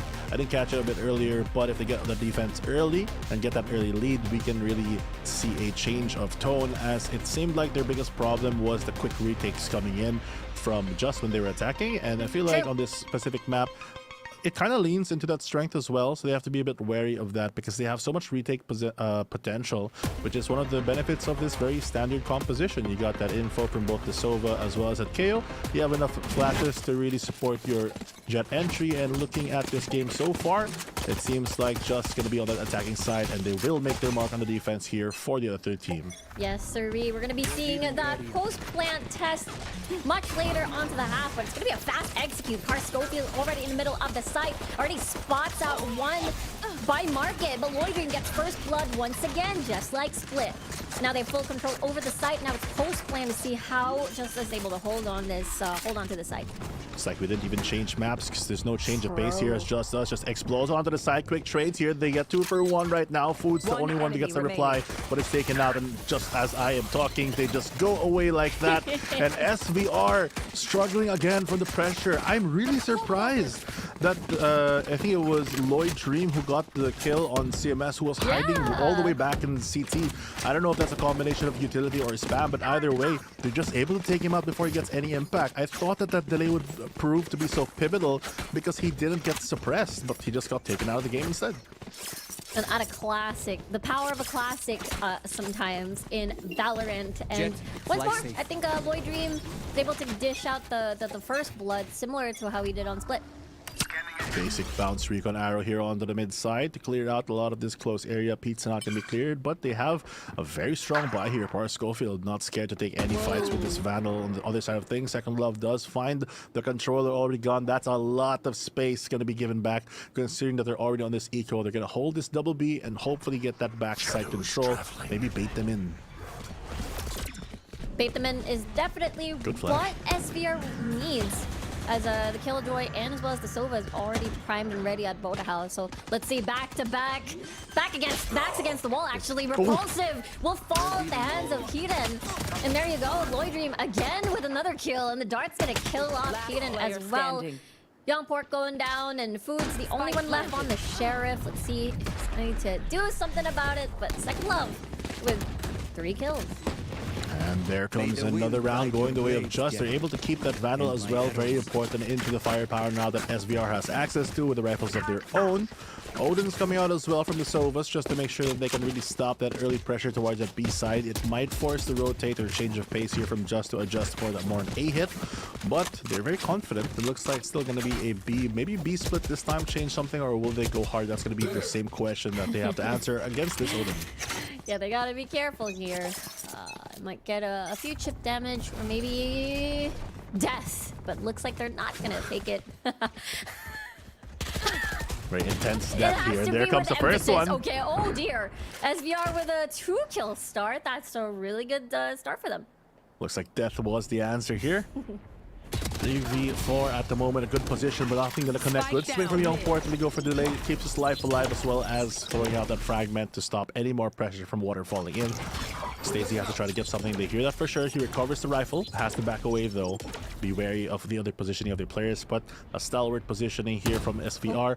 Not really choosing to fight anything risky. Peek there from Young Port, but he's just going to back away. Clear up some info. Yeah, practically 1 HP already. Let's see if Lloyd Dream wants to extend a bit more space over to mid, but there is an alarm bot that'll spot him out. Clearing so many corners here.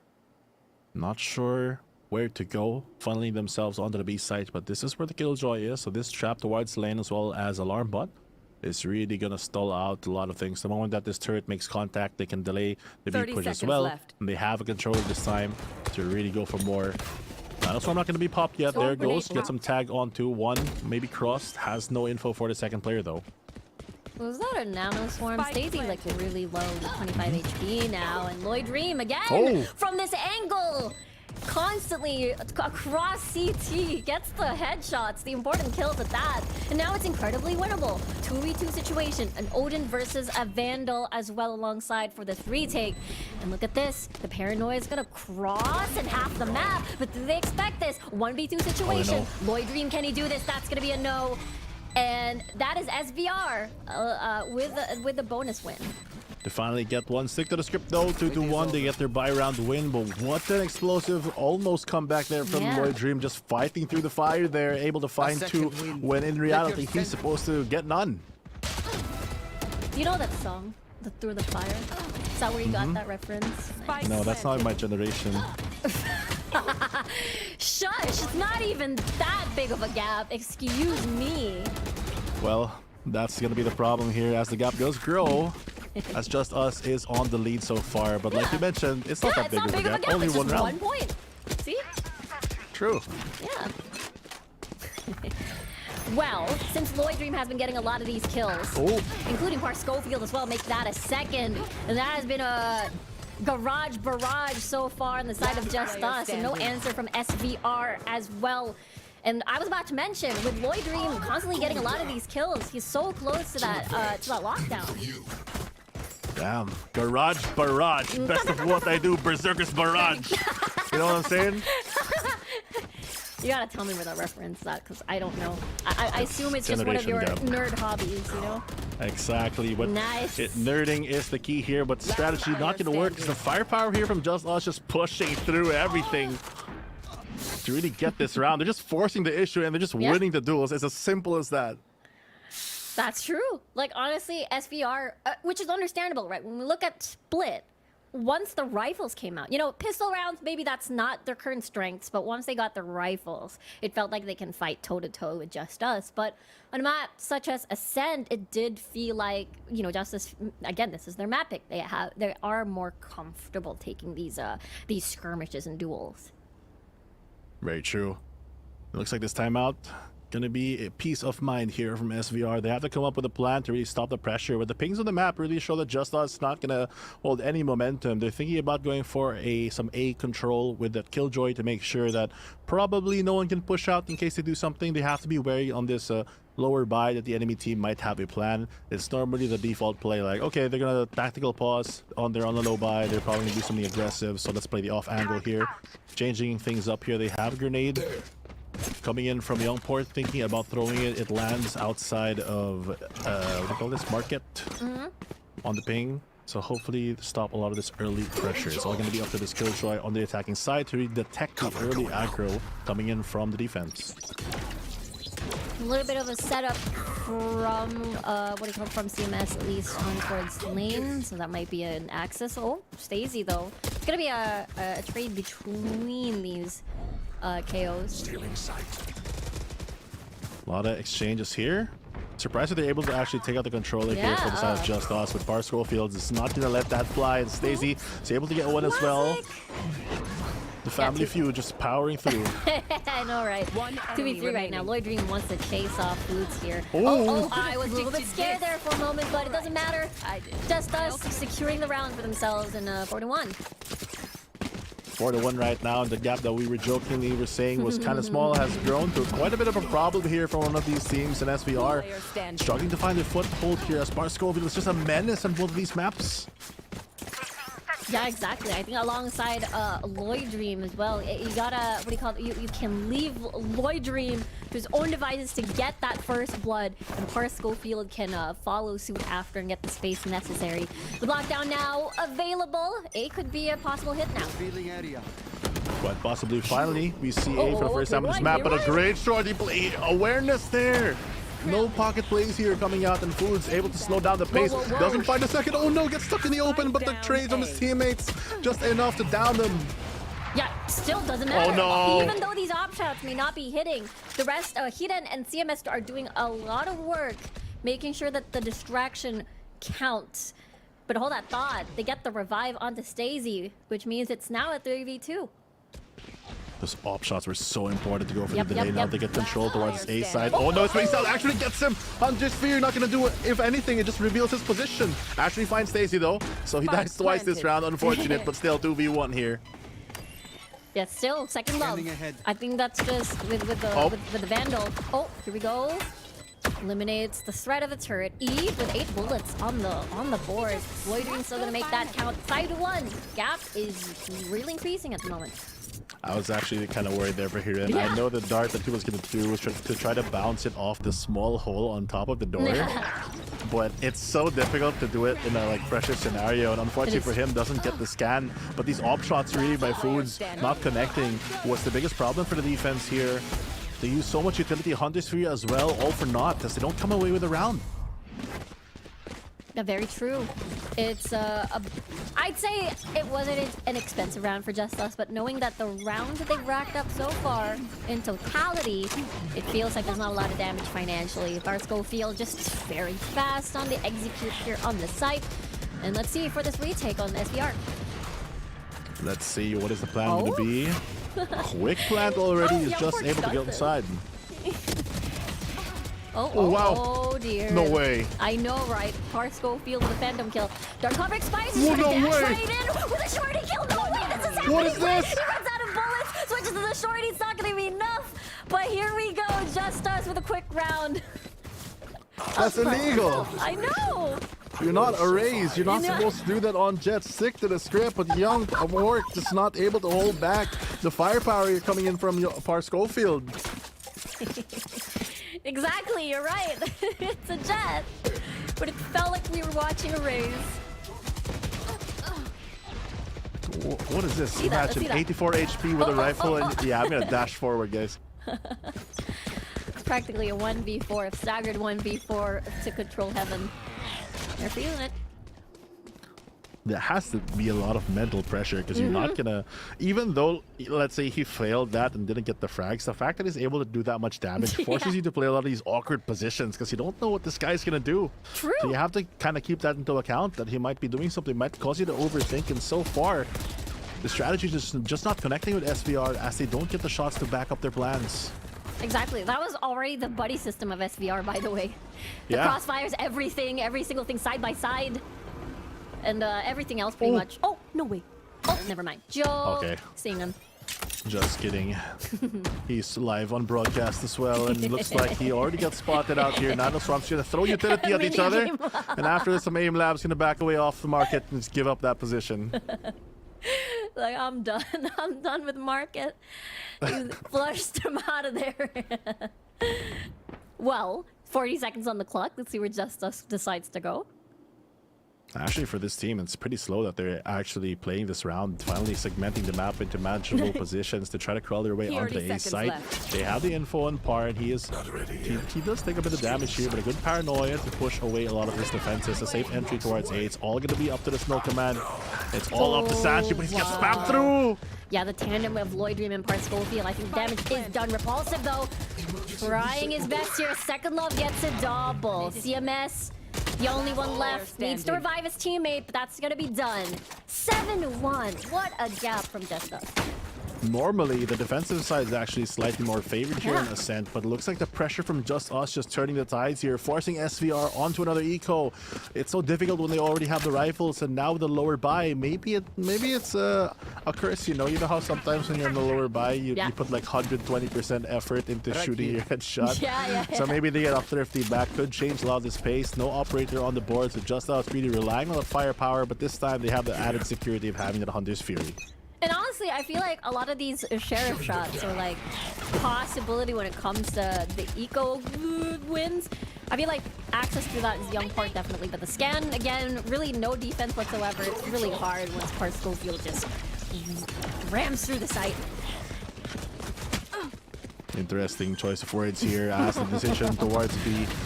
It's going to be an interesting decision at himself, but there comes 4 already from Just, and just as I speak, round is over, 1-8, a quick decisive victory here. The panel not playing today with the predictions, as JustUs looking to prove them right. This is a much more decisive game compared to Split. Feels like they're able to get the engine warmed up, even though I don't know anything about cars. I just assume that's how they work. That's true. Dax is the expert on cars. Oh, I see. As he always ka-chows. Ka-chow! Is that how you say it? No. Ka-chow! Ka-chow! Alright, let's see though. Par Schofield might do it again. But it seems that the Now Swarm's gonna stop him on his tracks, and I say that's just a joke. He's just waiting for that to expire, and everybody's pretty much just firing shots across the Sevo. Oh no, and here comes the entry. No ID, no entry, and Stacey just gonna claim to off of that, and there he goes, engine down, and this car has nowhere to run. The race to 13 going the way of JustUs, but the retake just as quick. CMS getting a lot of very important kills as well. Operator and a Vandal. Let's see how Sanji plays this. Oh wow, the jump into the shot! And 2v1, how will Repulsive defend this one? And that's going to be a no. And SVR breaks JustUs' momentum at 2-8. Finally get around on the board, but is that a little too late? At least they get something out of it. They keep the operator as well, and they give, I think, the ultimate 4 foods to keep that economy up. Yeah, very, very important, especially having to keep that operator for the next 2 rounds, I suppose. And let's check out that replay. Again, a little bit of jump scare from Stacey here. A little bit of scare and a little lack of care here coming from the offense as they're able to get punished during this semi-retake. Good shots by Foods, finally connecting with the operator, slowing them down. You can really see that when those connect, it really proves to be difficult to work through here on Ascent. Hunter's Fury is still available for JustUs though, so a bit more around safety secure. But Lloyd Dream dangerously close as well to the lockdown. If he gets a couple more frags, maybe the Oracle's supplant should be enough. Honestly, wow, knife out. Yeah, knife out. Let's see though. And honestly, again, Lloyd Dream has been getting a lot of these, what do you call it, combination of orbs and First Blood. And that's the reason why constantly we've been seeing, what, 2 lockdown so far, and CMS has the lockdown of his own. In my entire VCT career in broadcast or coaching, I've never seen a Jet updraft with his knife out and WP onto the A site, expecting to get traded just like that. The confidence here just on the brim here for Par Schofield. Spots out one player already, but the operator gonna connect the wide angle, forces him out, and here comes Youngport as a response. SVR coming away with 2, pulling away with the lead 2-8 right now, but the man advantage going their way. Yeah, the attack being slowly dismantled here. And denying, SVR denying any sort of trade whatsoever. Let's see where the call is going to be for JustUs. Oh. Oh. Oh, okay. I thought there's going to be a moment of silence before anything else gets to cross catwalk. 30 seconds but left. The initiation towards A is still going to continue as Hiran destroys Par Schofield with also with another kill. Get that headshot from Loitering Foods. 12 HP, but the door is closing. He has no sight on anyone. 3v2 still a possibility here. Big possibility. They do have the Hunter's Fury. He's gonna get spotted out there by the knife, but the aggressive nature here, Repulsive holding the off angle, doubling into the smoke, actually finds one with the running gun second as well. Now it's a 2v1 and they have Hunter's Fury. He can play the time, but they're gonna go for the aggro pick, and just Water falls out of heaven and gets swatted into hell as Repulsive gets the frag to end the round. Felt like I saw like 3 instances of running guns in that single sequence, even from the Odin as well, but it started off really good for SVR though. What an insane way to win. Yeah. It's 2v3. You have the Hunter's Fury. You'd expect, okay, I'll play far back, but no, the Sova swings instead. Him with the Vital Ultimate and comes away with 2. That's not just supposed to happen, but that's a different story when it's just them. Right here. It's literally just them. And now, let's see if it's going to be a 9-3 or a 10-2 on this end. Going for more aggressive movements here. Ooh. They get the orb though, and Food's actually no chip damage whatsoever. Very lucky there, so close, but that's not gonna matter. Chip damage, no need. Get the headshot to the dome as Par Schofield finds 2, explodes off the site. Just a distraction there with the Killjoy. Locked down so much space already for them, and he's still going. I'm laughing at myself the way that I delivered the line, and Stacey though gonna be very aggressive here on more space. JustUs. The Bucky in hand now for Hiran. He's just trying to wait for everyone to come by his side, and Stacey's gonna end that round in the first half. Ends with 10-2. Wow, what an insane round. Still looking for the anti-flank there towards the end. 2-10. Insane half here with some unbelievable rounds, and Par Schofield, if he's not the MVP of this at the end of everything, even if they win or lose, I'm gonna be surprised because he's putting so much weight on his duelist. Not only is he able to get the space, but he's able to stay alive for the most part and get even more. That's true. Like constantly you get to see him, like after the initial execute on the site, you get to see him either on towards heaven and getting a lot of these very forward spaces. But here we go. The switch has happened, and let's see how the defense goes for JustUs. And remember, pistol round has been quite the struggle from Split, even up until now on SVR side. A lot of struggles here for SVR, and so far they don't even get a decent foothold to get any momentum going their way. They really have to try to take a space here, but it's a good way to take it here as they get spotted out, and there comes the shot through the dark cover. Not gonna block anything. I mean, definitely that's not what you expect, especially at the first round, to peek through the dark cover. And -1 on the side without a duelist now on the SVR. No duelist, but a bigger problem now presents itself as SVR gets delayed even more. And look at this hold coming in from Just. They have that explosive start, but the aggression not going to stop here as Par Schofield can try to push through the smoke. Half HP with a good flash, but Youngport there with a punish. Maybe he won't expect the second player. Second low finds one in response. Has to get another one. Tries to get even more, but finally gets taken out by CMS. A lot of trades here and there, though. We do want to rotate with 40 seconds on the clock, and the spike in the middle of the map. It's gonna be a bit hard, and there you go. Pistol round goes to JustUs, and 2 more rounds or 2 more points, they will win the series. What a punish there by JustUs. The moment that the spike got dropped in no man's land, they just fight for it. They don't even wait. They had the good positioning as well in case they waterfall in, but they don't want to take that risk. They want to ironically subvert their expectations and make sure that they take the fight to them and get around. And just like that, They have a better buy onto match points. A very difficult road here for SVR. They have to come up huge with these pistols. Yeah, especially feeling with a single sheriff on SVR's hands, and now they also have to worry about mid. As now it is that threat that Schofield likes to play around with. So let's see what they do. Gonna be really interesting here because they have to come up with something big. They're expecting the pressure from JustUs to explode out of one of these sites. They have the triangle defense outside of B just to make sure that they have all the angles covered. It's all up to CMS on this Killjoy to really take cover behind the dark cover here on A. Might potentially see a 1v1, but the re-smoke though will prevent any sort of funny aggressive movements from the side of CMS. It does mean though that he has to wait for his shots to reach, or smokes rather, to recharge. Gives the go signal a bit for the B players to go for a quicker hit. That null command, or not null command rather, but the scan from the knife that does the same effect is going to be pivotal. Spawning out 2 players. Damage gonna be done. Awesome Food just eats that with the spam. So here comes the util. Yeah, just a lot of util and util what do you call this? Chip damage, and the guns finishing the job, and it's gonna be a clean round on the side of JustUs, and now they're match point, Fluffy.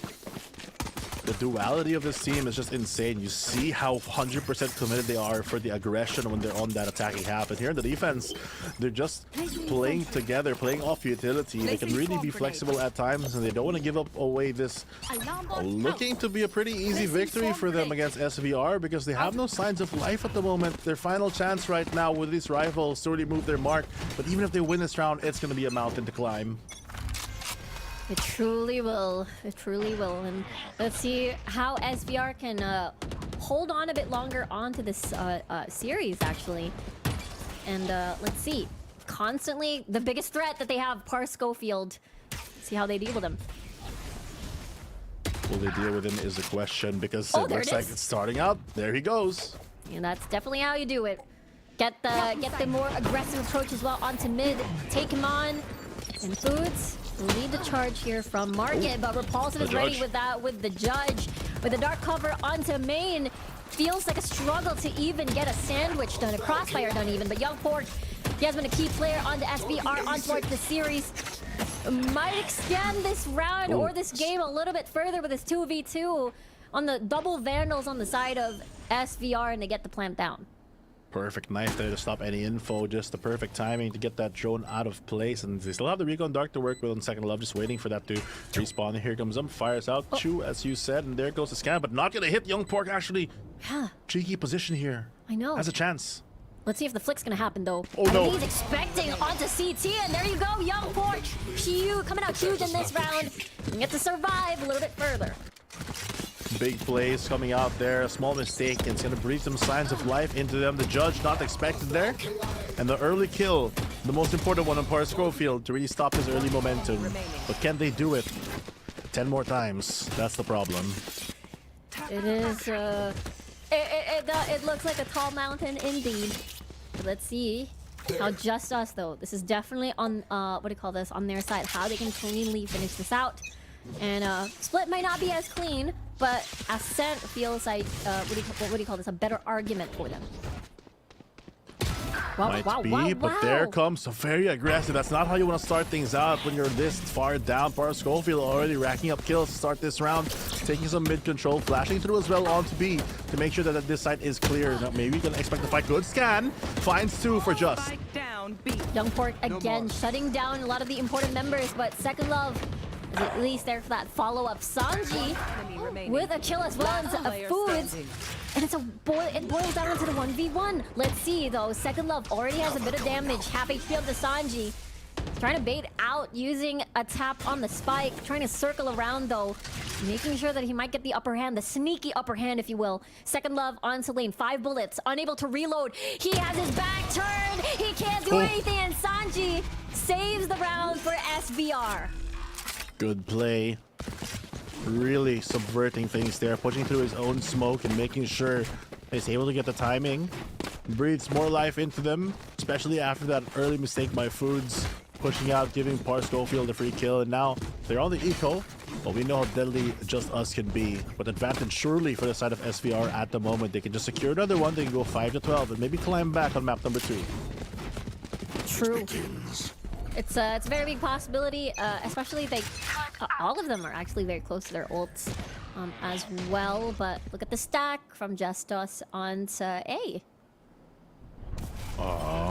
Shotgun by Par Schofield, very aggressive here on the A side, just marking the smoke. They know the flash 2 flashes above, and there is a spot you can stand in, but there goes the shock dart. The same, we kind of know that someone might be playing close. Good wait, but I don't think it's scanned because of that knife. Yeah. Really good job here. They only spotted out the KO, which is what do you call this? Which is Stacey. But Foods though. Oh no, they see the barrel of Par Schofield. So again, first blood constantly on the hands of Par Schofield. Not bringing out so far early momentum, but Foods able to find one as well. And Stacey just not getting what they want from that 3v5 at the moment. Slow and steady pacing here coming in from SVR to try to take more control of this B side. Maybe Repulsive has something to say about it though. Look at the wall here. Oh no. Almost, but good thing CMS is there as well to check. Bug, really good scan. Able to find pretty much everyone in their predicted positions. But again, it is Eco. SVR rather, JustUs is trying their best to get them more of a less of a financial position, but SVR, really nicely done. Everybody gets to keep everything.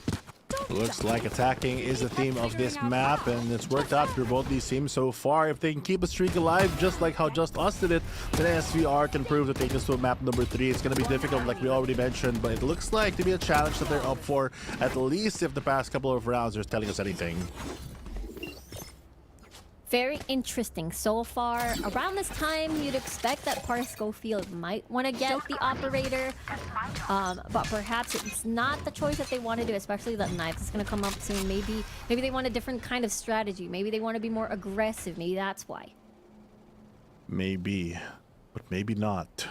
That's the big question. So many variables available for here, especially on a map like Ascent. They have to remove a lot of these early utilities for the info gathering. If they can take out this alarm bot, it's going to be huge on this attacking mid side, but they don't want to trigger it. They want to hold this money. They're going to bait out the drone, waiting for someone to swing. They do spot out one player. There comes the shock dart to take out the alarm bot. Able to clear a couple of utility. They decide to move their efforts towards A instead. Repulsive with a kill. That was very sneaky. Still gonna hide under the dark covers. But still, though, the Mon is gonna zone him out. They still need to clear a few things here and there. CMS with a kill. Stacey as well. 3v4 situation in favor of JustUs, but they still get the plant down. Oh no. Repulsive finds one as well. CMS lurk gone. Young Pork though. Great reply. What? But look at the HP bars of Sanji and Young Pork. They're so low. Any body shots, anything, stray bullets even, is going to be enough to take them down. And look at that. That is exactly what's happening. Repulsive and Second Love, they're able to end this map and this series 13 of 5. You failed. 13-5, and there we go with series number 1 going the way of JustUs and SVR. They tried their best, but their best this time around, at least for this series, was just not enough, as the firepower, especially from Par Schofield and Lloyd Dream, just really doing so much work to get them the momentum that they need to seal this Ascent map. I was really distracted by the New Jeans poster on the top right. But anyway, yeah, like honestly, JustUs, a very, very clean series for them, and it has been. I think this has been the expected outcome. Maybe a few things that can be cleaned up, but at the end of the day, Ascent was just very, very dominating.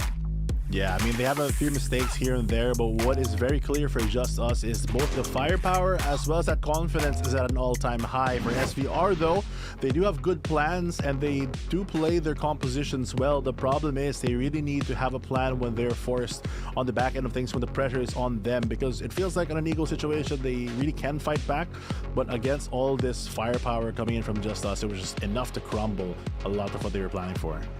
Yeah, I feel like, again, SVR, they struggle a little bit on...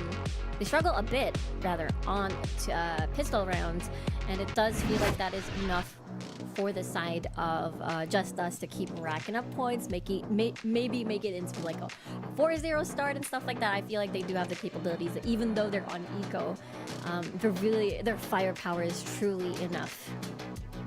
Truly, and here for Just, you know, I said a bit earlier that I'd be surprised if Par Schofield wasn't the MVP, but it's actually Second Love, because when Par falls, it's Second Love who gets their second win and is able to really come up big for the team. 20-6 here for his Rags, and for SVR, the initiator as well, Young Pork again playing super consistently here on map number 2, but just not enough. The first kill difference, Just is just able to get almost, well, I wouldn't say double, but like 60% more of these first kills. But look at the post plants as well.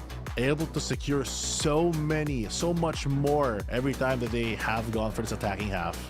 Yeah, exactly. I feel like the beginning of the round, it was Lloyd Dream or Second Love getting a lot of these early frags, very important frags, and then after that it's Par Schofield like following suit with a lot of these important kills as well to clear the site. And again, this kind of formula is so deadly to think about when we see the structure about JustUs plays, and they just really complement each other really well.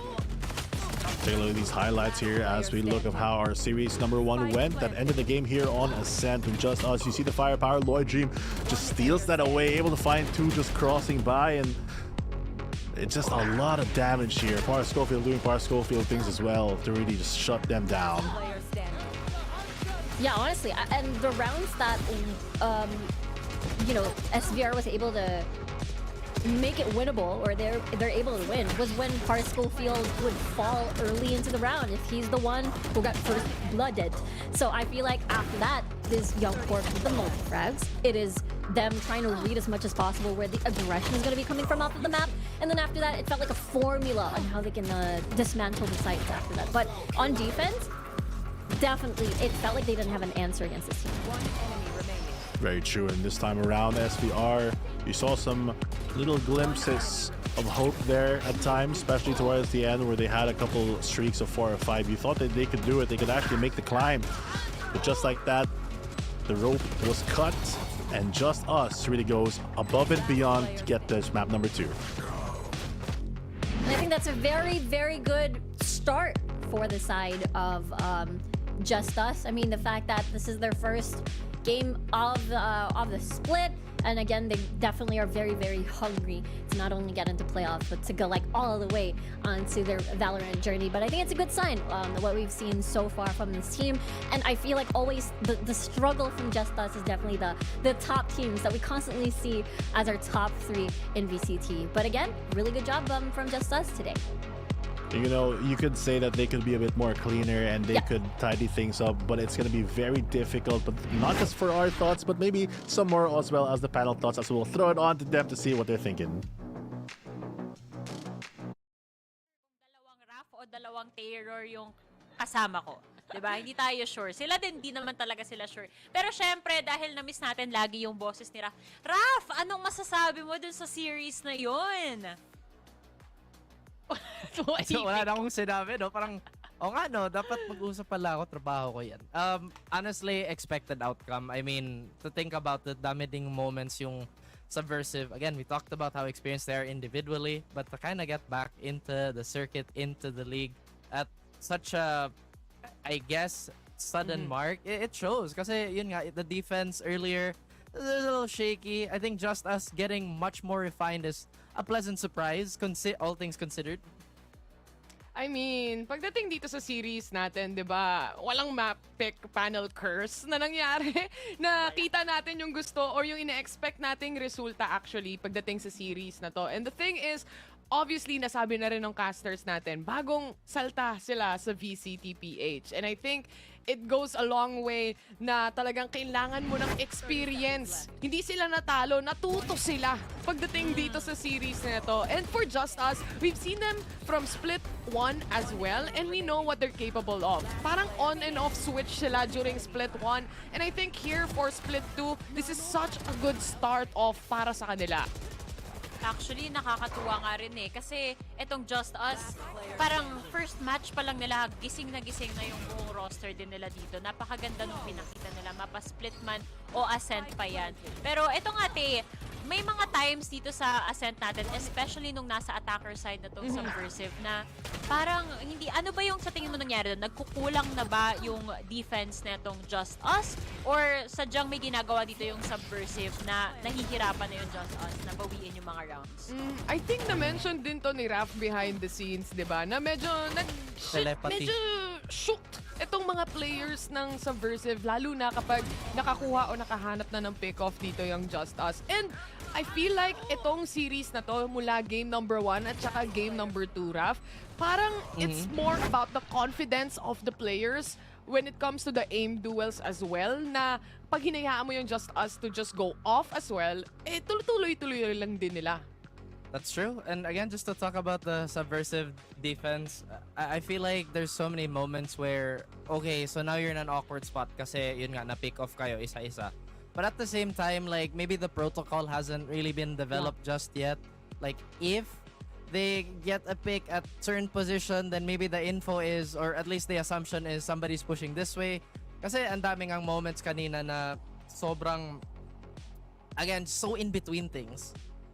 Yes, and syempre nakikita natin ngayon dito sa screen natin ang ating MVP from JustUs, si Pars Schofield. Dun sa Split, siya yung nag-play kanina ng Ray, samantalang dito naman sa Ascent, siya yung jet main natin. Head to head talaga kanina rin yung mga jet natin dun. Tay, nakikita mo naman, ang init na rin ni Foods kanina eh. Totoo yan. I mean, huwag nyo napansinin yung doon. Kasi hinahanapan namin ng bagong picture si Pars Schofield eh. Last time kasi, communion niya, di ba? Ngayon, baka Pang yung graduation graduation photo, naman, diba? yung next nila dito. But definitely, isa to sa mga gusto nating i-highlight din. Pars Schofield, through and through, the duelist is dueling, sabi nga ng mga tropa natin dyan.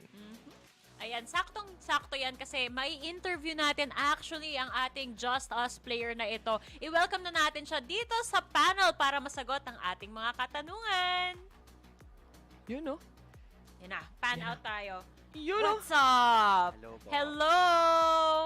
Ay, naririnig nyo ba ang naririnig ko o hindi nyo rin naririnig? Hindi ko naririnig. Parang hindi. Ang naririnig mo. Nako. Wait, laksan ko volume para sure kasi baka Hello ako pala. po. Baka ikaw lang ang Ayan. Ayan, ayan, de. Oy. Meron niya, meron. Nag-hello siya. meron. Ayan. Isa pang, sabihin mo nga, yeehaw, kung rinig mo kami. Yeah. Ayan. rinig Ayan, tayo. perfect. Naririnig ko siya. Yan. Sabi niya, nice yeehaw. one. Una sa lahat, congratulations. Gusto ko munang tanungin, ano bang tamang pronunciation ng kakampiyan? Stacey o Stazzy? Stacy po. Stacey? Apa, Tama ba? Stacy. Oh, Stacey. Stacey, okay. Gusto ko lang linawin kasi yung mga casters kanina nalilito din kung paano ba dapat sabihin. Siyempre, pangalan nyo yan eh. Dapat tama yung pagkasabi namin dito.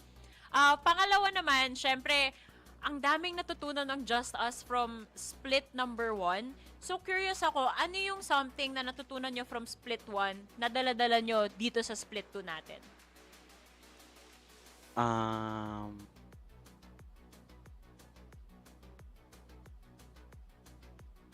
Hindi ko po alam.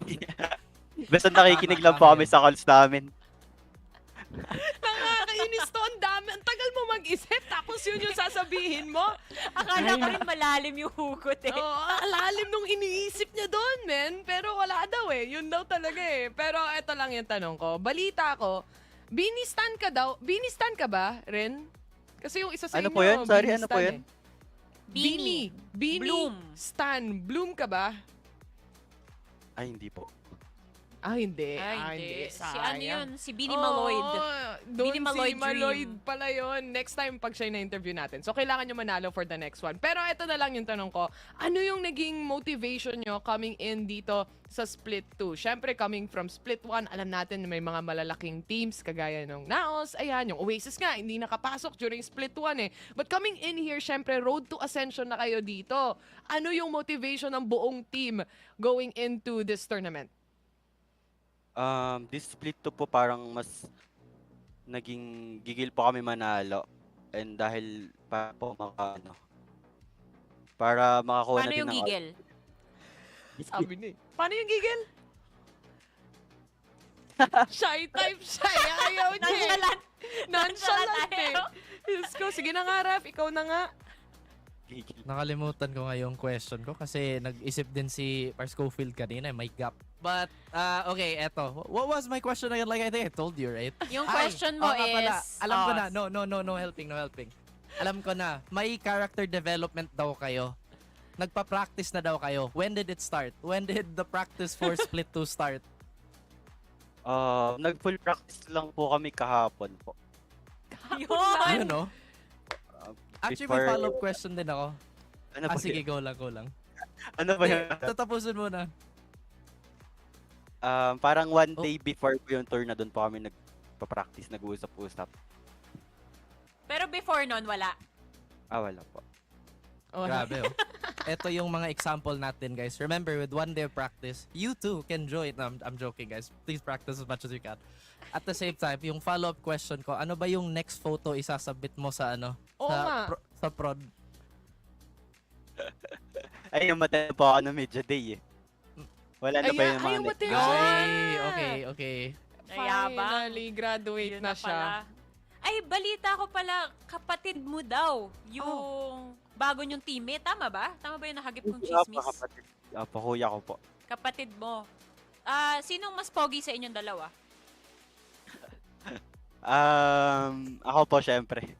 Yeah! Yun, no? Ball pa yung ako po. Nahiya pa siya sabihin eh. Ako po, syempre. pero sino mas magaling rin tumutok? Siya po. Siya na. Oy, respect tawag doon. Yan. Ayan, nakakatuwa naman, may family bonding pa tayong nangyayari dito sa VCT, ano. Baka may gusto kang i-shoutout, Par, bago ka namin pakawalan for this interview. Shoutout po sa mga nagpapa-shoutout sa akin. And Shoutout mo naman kami. Shoutout po sa mga casters. Yay! Na-shoutout din kami! Wala bang nilalaman yung mga inspirasyon ni Par Schofield dyan? Oo nga.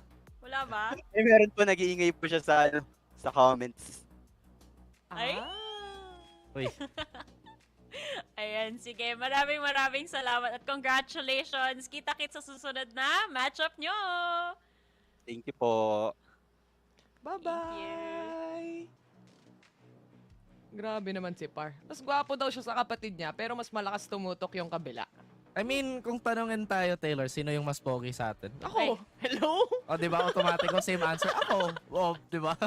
Parehas Pero, yung answer. syempre, depende talaga yun sa tanong. Pag kung sino mas pogi, si Tay. Kung sino mas malakas magbuhat. Si Raph. Tay daw eh. Balita ko si Lugi ako Tay. sa buhat. Lugi ako sa buhat. Baka Literal. buhatin ka pa ni Raph. Literal. Isang daliri lang na ganun ako dito. Yun na yun. Ganun kalakas si Raph. Oo nga, no? Kung sila sa JustUs, merong magkapatid, tayo rin dito pala, no, sa VCT, meron na tayong kambal. Lagi nating aalalahanin na itong dalawang to, iba yung connection. Kaya may telepathy tayo kanina. But anyway, guys, dyan na nagtatapos ang ating first series of the day. Ang saya din ang nakita natin mula sa both of these teams. But coming up next is gonna be Carti World versus Avernus. So kung ako sa inyo, may panibagong team na naman tayong kikilalanin. So don't miss out on that. Sino sa inyo ang magka-cast next series? Pareho, di ba? Parehas. Oo. Lahat tayo Pero magkahiwalay. Magkahiwalay. Siya sa English, ako sa Tagalog. Ayan. So, piliin nyo na lang kung anong version yung gusto nyo ng Rafael at ng Taylor. Kung English ba or Uy. Tagalog, because you guys will see them there later on. But for now, tara guys, bye-bye muna tayo. Break muna. See you guys later!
food saver won't make it roll.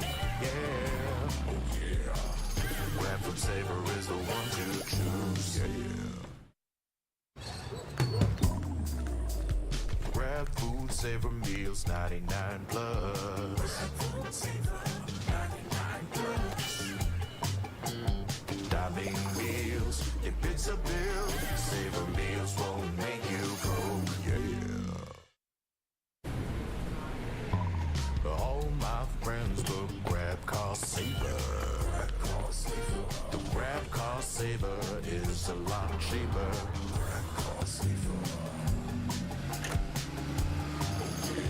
Grab car saver won't make it roll. Yeah. Grab car is the one to book.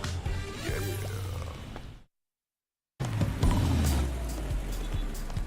All my friends will grab food saver.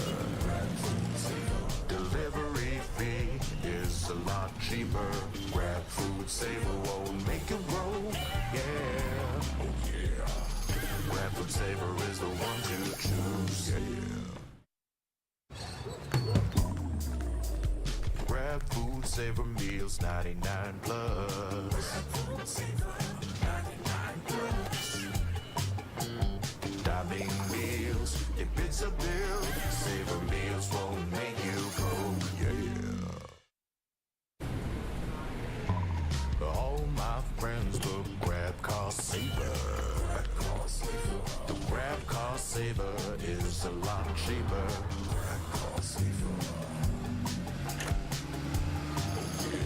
Grab car saver won't make it roll.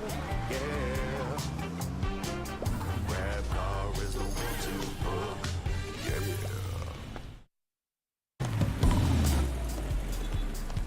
All my friends will grab food saver. Delivery fee is a lot cheaper. Grab food saver won't make it roll. Yeah, oh yeah. Grab food saver is the one to choose. Yeah. Grab food saver meals 99 plus. Diving meals, if it's a bill, saver meals won't make you go. Yeah. All my friends will grab car saver. The grab car saver is a lot cheaper.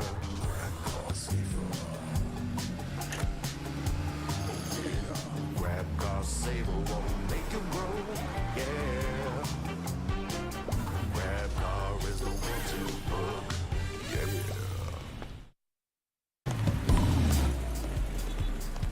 All my friends will grab food saver.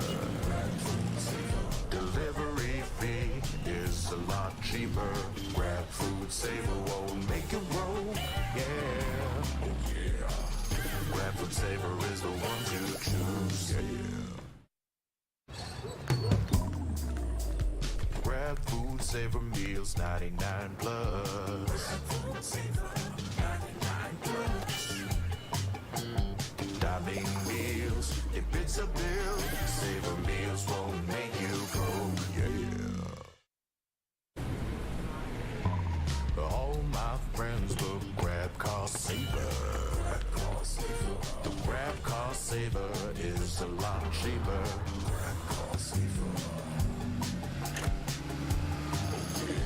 Grab car saver won't make it roll.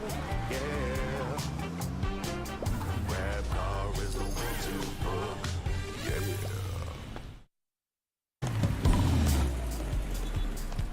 All my friends will grab food saver. Delivery fee is a lot cheaper. Grab food saver won't make it roll. Yeah, oh yeah. Grab food saver is the one to choose. Yeah. Grab food saver meals 99 plus.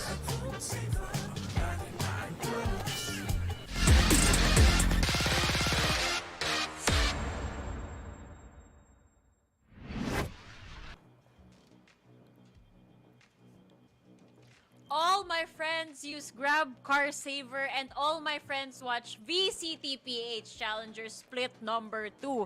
Nagbabalik tayo dito.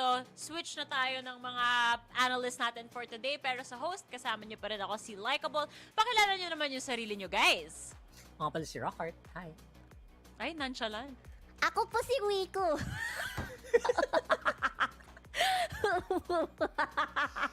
Oh no.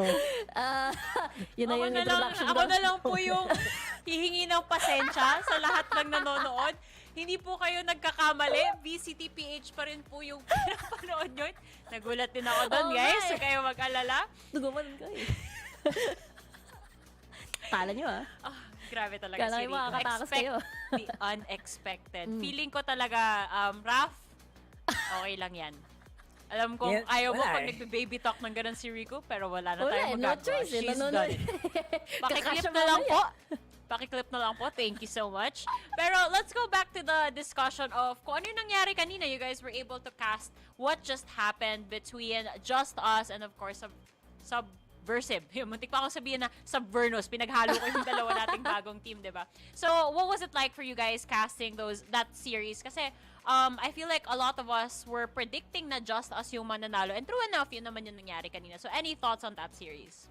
I think a lot of the happenings for Subversive. Oh, wow, I got it right. A lot of things that happened for Subversive was just a lot of jitters talaga. First, in my opinion, they looked like they really had good map knowledge at the very least, diba?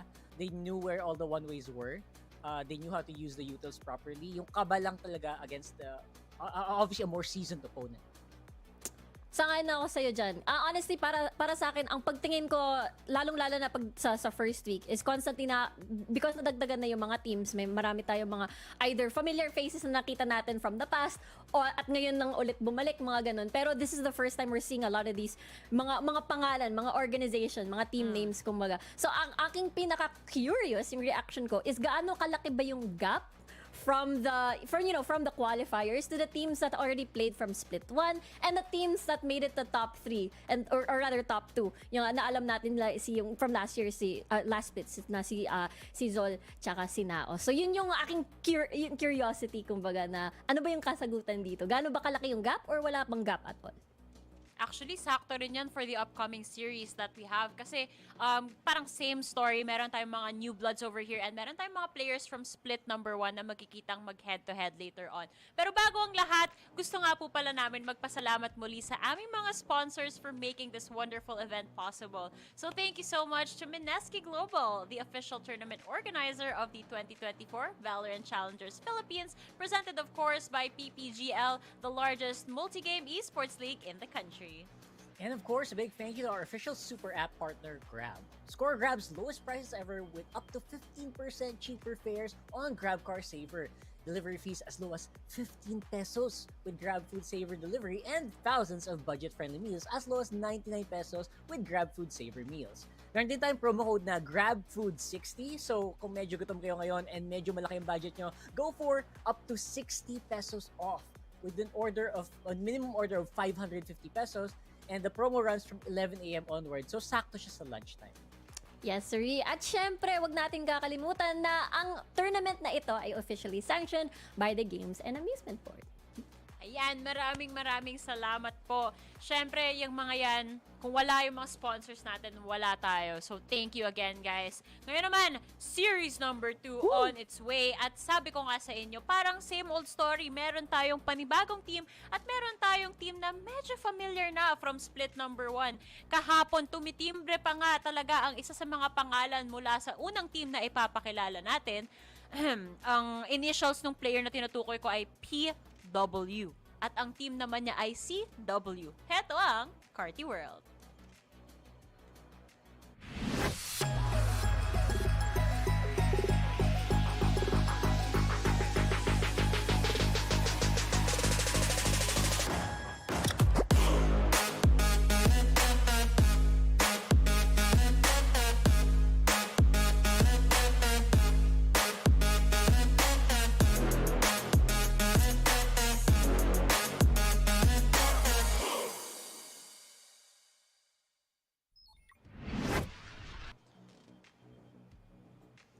And of course, the super clean uniforms, Carti World, obviously Chandy Boy, Patrick Watson, Astro, Luyen, I love you, and Ichi Solo. So PW is the name, and and of course, Dueling is the game. Ang ganda nung mga, I actually watched a bit of this yesterday.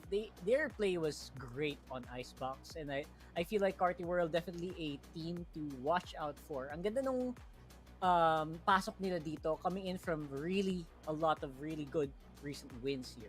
Yun nga, I think ito na naman yung isang team na medyo maraming combination of very collected experiences from, alam mo yung combined experiences from their numerous teams na nadaanan nila kumbaga dito sa journey on VCT and now at Carti World. So, interesting kung ano yung parang placement nila dito. Kasi honestly, we already pretty much know from Split 1 yung mga teams to beat. So now, are they able to keep that either consistent para makaakyat sila dito sa ating mga standings? Consistency is the big question over here kasi nakita naman natin how explosive Carti World can be. Pero consistency is the name of the game. Parang hindi naman pwede na lagi tayong reliant dun sa mga flashy plays ng mga players tulad na lang ni Patrick Watson nga. Kailangan the entire team online talaga para tuluyan yung path to victory. On the other hand naman, makakalaban nilang team ay isa lang yung familiar face at familiar name para sa atin dito sa VCT crew. The rest of them, very unknown, very mysterious yung mga members ng team na to. So, alamin natin kung ano nga ba ang meron sa formerly known as Cope Manila, now known as Avernus Esports. Ito nga yung sinasabi natin, no? Si Avernus, isa sa mga bagong pangalan na dumating dito sa VCT Split 2. A lot is at stake at kagaya ng sinabi mo, Laika, isa lang yung familiar name na nakita natin from their roster, which was Hydra Kid. And honestly, I wanted to bring up like his history back then, yung kanyang team, which was at the very beginning when I first witnessed him was Abaddon Abyss. But you know, I don't see his Wala name siya at dito the roster. Yun nga eh. So, Yeah. I guess it's going to be like a lot of parang siguro experiences from what they did dito sa qualifiers, and they have to bring it up dito sa very very very critical stage ng local VCT natin dito kasi nga we talked about Ascension Tokyo, and again, I know it's just the first week, pero the first week is always very important to see where you stand dito against the veteran teams dito sa VCT PH. I actually was very impressed when I was casting them on promotions relegation. They really did beat out a lot of teams, and consistently they were actually getting double figures advantages over their opponents. So I am very excited to see what else Avernus Esports, formerly known as Cope Manila, are able to bring out here in this one. Actually, naaalala ko yung isa sa mga matches na kinukwento mo, Rockhart. Si Denz, naka 37 kills or maybe even more nung nasa Lotus siya nun as the Killjoy. Tumatak sa akin kasi syempre, when you encounter a team na hindi mo pa ganun kakilala, parang blank slate lang lahat ng members, diba? So pag may nag-stand out, talagang tumatatak sa'yo na, hey, ang galing ng player na to, saan siya galing? Bakit ngayon lang natin nakikita yung gameplay niya? So I'm also very excited to find out kung ano pang kayang i-offer ng Avernus Esports as we go further into our split number 2. Pero sabi nga ni Taylor kanina, ang unang labanan talaga dito lagi sa VCT ay ang ating map veto. Sa banning pa lang, Rockhart, magkakaalaman na kanino bang pumapabor yung mga mapa na nasa-select natin. Right now, obviously, I think the most recent victories for Carti World go over to Sunset and Icebox. We'll see if that's gonna change. But right now, I think sa trend natin for the previous ones, a lot of the OG maps pa rin ang nagiging prayo nila. Maybe para lang mag-set ng baseline, kumbaga, di ba? If you're trying to do some research, you want to get baselines, and maybe Ascent or maybe Split on this one. Sobrang surprised ako actually kasi usually pag sa initial banning phase, parang nobody wants to play Icebox, honestly. Like, Icebox is such a tiring map, lalong-lalo na, but Lotus, I feel like this is one of the most common maps na nakita natin from Split 1. I think this really heavily favors aggressive teams, lalong-lalo na kung yung strength nila, yung mga scrappy fights. So, very understandable na ito yung pipiliin din ng Carti. And honestly, I'm not even surprised na makakita tayo ng Ascent. Even Split as a decider, I feel like Sunset, medyo isa pa to yung parang finifigure I feel out, like diba? it's gonna be Icebox decider. talaga, I'm gonna feeling ko talaga. Okay. Pero syempre, joke. Ano ba yan? Seryoso na ako eh. Akala ko yun na talaga eh. Feel name. Okay. Pero so far, Lotus Ascent yung makikita natin. Not too out of the ordinary, pero mag-e-end up tayo sa... Sunset. Anong mapa yun natin? Sunset, there we go. Okay, so twice in a row na papalapit tayo sa Sunset pero hindi pa tayo natutuloy dyan so far. Maybe this is the series na makakaabot na tayo. Sakto, 4 o'clock na, di ba? Baka umabot talaga tayo sa tunay na Sunset sa series na to. But, ayan, looking at this map, Vito alone, tingin mo, Riku, 2-0, 2-1 in favor of which team? O, diretso prediction agad na. Pero, speed. Hold back muna ako. Siguro, mamaya na. Para sa akin, tinanong mo na ako. Sige, yung 2-0 or 2-1 na lang, yun na lang. 2-0. 2-0. Yun na lang. Okay, ikaw, Rockhart. Walang ano muna, walang revelation which team yung lalamang. I think we could get our first 2-1 here. We've had 2-0s non-stop, right? Ito yung unang 2-1 map natin. Huwag kang ganyan. Tuwang-tuwa si Riri sa streak nga. niya so far. The curse is not cursing right now, di ba? Chilling lang si Riri, nag-e-enjoy siya. Tamang cast lang. Konting patikim ng tech pause kahapon, pero hanggang dun lang daw. Hinto lang. Pero, ayan, syempre, hindi natin makakalimutan yan. Feeling ko, babalik yung sumpa once na mag-cast na rin si Osiris. So, abangan natin yan kung totoo nga yung andyan. So, you Combined guys powers. think it's 2-1 for Rockhart. Rico thinks it's 2-0. Ako, I also think 2-1 is a possibility. Pero after what I... Possibility. Pero after what I saw yesterday, I think it's 2-0 in favor of Carti World. Feeling ko lang. What about you, Riku? Para sa akin, 100%. In Uwu voice. 100%. 100%. Carti World 2-0 po. Parang seryoso talaga yung point ko. Gusto ko lang, challenge niya ako na sabihin ko yun eh. Yung mukha ni Rockhart to. Nawawala yung buhay from his face. Nanghihina ako. Pwede pa to? Pero pwede naman. Ginagawa na natin eh. So, okay lang. Bakit meron ka rin bang ganong voice? May e-girl voice ka ba, Rockhart? Wala. I don't have an e-girl voice ba E-girl yung ginagawa voice? niya? I thought that was like Can I have a lolly vandal, voice. please? Baka naman on the other hand, kapag si Rockhart nasa in-game, is that a girl? May ganun pala. Pero all jokes aside, Rockhart, what do you think, who do you think rather is the team that will come out victorious sa series na to? Sa 2-1 na yan, sino makakuha ng 2? Ako, if there's any new team that will give us a surprise, I think Avernus na dapat yun. Dapat. Wow. Right? So 2-1 Avernus possibly. I still think yung map 3 is a coin toss, pero coin toss. Coin toss. It's literally gonna be a coin toss, pero yeah, I feel like Avernus has a chance. Napaisip Okay. ako, sorry. Sa coin cost. Understandable. Pero, totoo naman parang ang dami kasing pa-mysterious factor ni Avernus. Wala pa tayong masyadong information sa team na to. So, in reality, anything can happen talaga. But with that said, okay na. Nakaso namin yung predictions namin. Kung kanina, may assumption tayo na baka magkaroon ng panel curse pero denied. Ngayon, walang ganon kasi magkakaiba kami ng prediction. And with that said, ready na kaming ipasa sa mga casters. So, ready na ba kayo? Dahil, eto na. What's up, guys? Hello, guys.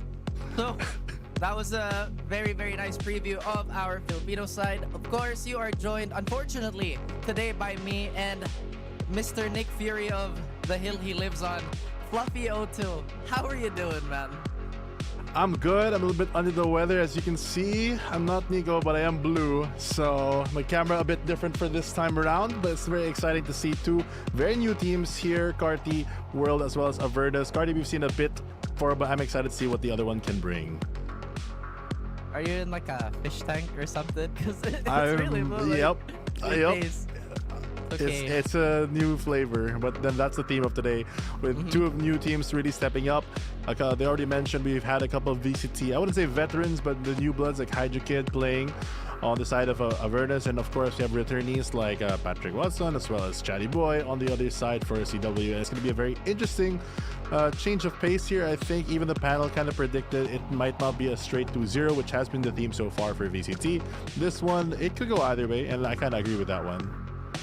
I don't know. Honestly, if Carti World go with the momentum they did from yesterday, then I think there's a potential to completely shut this out. I mean, Patrick Watson wowed everybody, including us. I mean, very rarely do we see a player of that mechanical prowess. I mean, obviously we have the established names, right? But considering how fast he was and how quickly he reacted to all those duels, it's kind of crazy.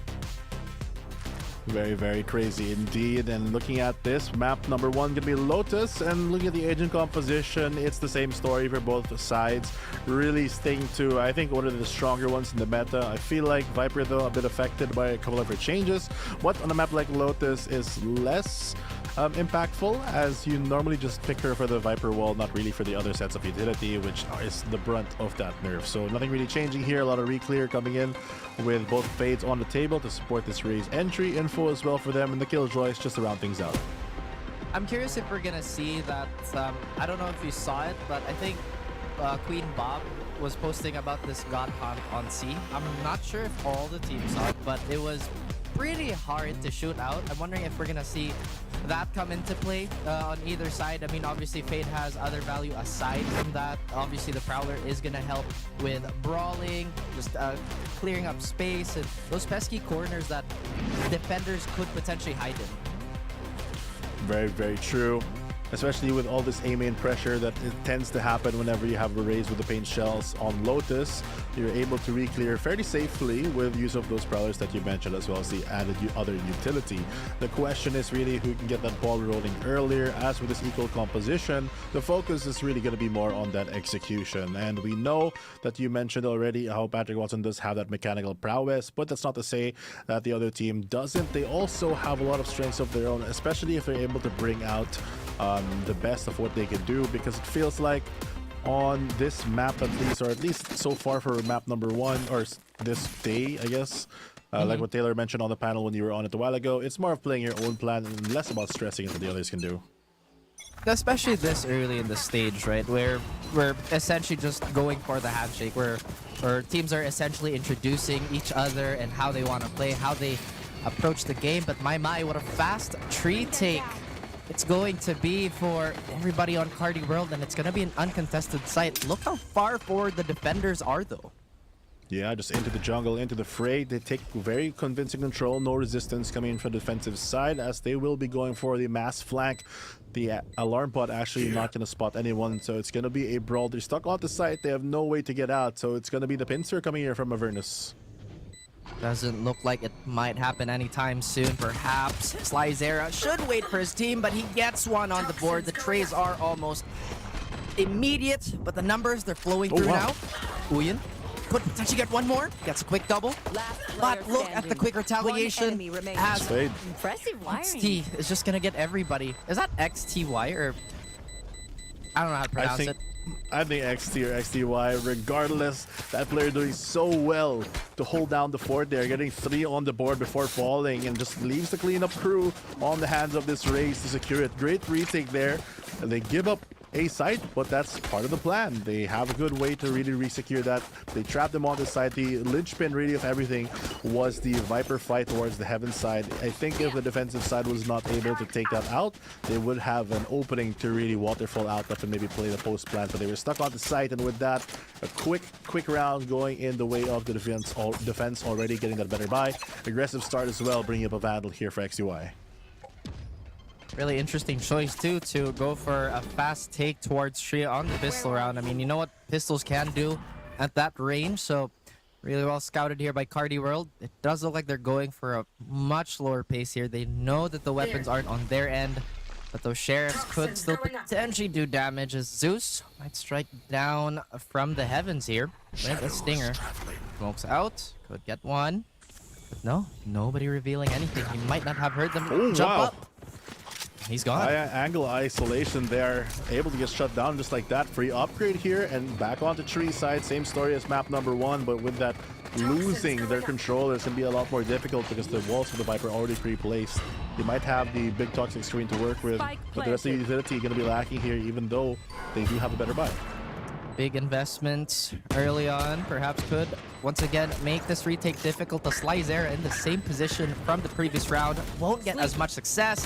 XD again tries to walk forward, gets a kill for himself. The Sheriff's whipping, unfortunately, on the side of Carti World. Itchy solo looking to clutch this one out. Again, weapons not in their favor. Actually got off the defuse there. I was a bit worried there that he might have a chance to get the double before the defuse instead of sticking it, but all things do work out for Avernus, and they do come up with one of the important rifles, so a bit of damage done with the plant coming through. It's not the worst thing in the world for round number 2 coming in here, especially because they take out that Omen so early. Great shot by Uyen to really minimize the damage that that Omen could do. I like the idea, but I feel like there should have been support from the longer angle. Maybe it got isolated from the Viper wall, I believe. Yeah, it could have been a possible crossfire here. Does look like Carti World is going to be very, very happy still with the eco damage that they did do, and it's going to be a decent buy for them. Only one player has half shield with a little less utility than ideal, but nonetheless, Carti World still dangerous. Here comes the eye in the sky as they go advance short towards this position, taking more space towards C. Looks like no pressure going to be forcing any of these defenders to really take any more space. That's right. Does look like Carti World just sending out most of their grunts to get space, perhaps info, but none of that has been given. This toxic orb is going to fall soon, and Slyzera looking for a cheeky kill, perhaps a setup, but look, Carti World still not committing to anything. Has to back away here, positioning very important. The power shifting towards the A side. It looks like heavy focus on this as it's left open yet again. Holding the flank as well. The attackers just are corralled on their spawn, making sure that they're burning so much time. The defense using so much of their space control to take enough and really force them to burst out to really have a good response. They're so careful. That's so much utility being burnt from space that they've claimed and then reclaimed. And again, I don't think this is such a bad trade for Avernus, but they could have gambled on the wrong side here. Full retake possible, but that's already a lot of precious time being burnt and perhaps utility to check for whatever. And here they go with the situation. They get this secure down on the left side and see clean plant here, no resistance as they do pull the rotation successfully. Oh, a bit overthinking for the defense. They do have a lower buy and they're not able to get any opening frags, so the full buy here coming in from CW can prove to be a deadly post plant. Could be that the solo snakebite is going to come, and it does look like Avernus is ready to swing. Maybe mistimed. There's XTY falls. Patrick Watson, of course, gets a quick double. Still finds himself in a safe spot. Resetting his Avernus. Slyzera can't do much with this Bucky as Dens with the Guardian is gonna get peppered down, and Slyzera just can't get a good spot to use that Bucky, and finally Carti World answer back. The gun line just holding very strong there to stop any of the waterfall coming in for the defenders. They finally get around the board, but they're staying to the script. They have that better buy, and they use it to the full capabilities that they can. This time around, equal footing in terms of that arms race, but it's going to be a bit different setup. Killjoy now on the defense playing on the C side, where the rest of the team kind of going for maybe an aggro strat towards C to take a bit more proactive control. Maybe that's what they're good at, but right now, Carti World, I like the safety of the game plan. Avernus, they did already have a good start, taking a very important pistol on a map that I feel like everybody would agree on. That's quite attacker-sided, but oh wow. As soon as I say that, look at this. They're getting destroyed in their own spawn. That's already so many players down. Where is Uyen looking? And now Astro all alone. Maybe stumped. Very difficult situation. They force a crossfire. There's too much threat saturation that you just pincer there. And like you mentioned, they just collapse on the spawn. And Astro, returning player here on VCT PH, gonna try to make his way up to the Z side. He might be able to get the plant. They're doubling down on both of the other sites, so they will give the plant away, I believe. But it's still gonna be a difficult fight to get out of this 1v3. Anything can happen. Honestly, that was 45 seconds left on the clock. The defenders are not interested in really moving. I mean, Astro already had the site for himself. It does look like he wants a bit more real estate. I like it. He gets the timing off, but now maybe he's worried about the C flank. Either way, here he's gonna get an uncontested plant, and look at that. Like moths to a flame. I like the discipline though from Avernus, really just making sure that they have that middle of the map control. They can always rotate from it. There comes the double. He swings into two, and Astro gets taken out and goes back to outer space as this game is slowly going the way of Avernus. Well, like I said, I think we all agree, right? Or most of us agree that Lotus is still pretty decently attacker-sided. I don't know if the opinion has changed in recent times, but it does look like Avernus have this map very well thought out of. I feel like with this composition, it's more difficult to be a bit more attacker-sided, as normally you'll be able to create pressure on one of the extremities and really pull some rotations. But because this Fade can just keep re-clearing multiple times, you can safely kind of cross out sections of the map where you'd otherwise think that there's none. Okay, nerd. Joking. I was listening intensely, I swear. But true, and there let's see. Now he messed up the nano swarm. We have Unlucky. to do it. Yes.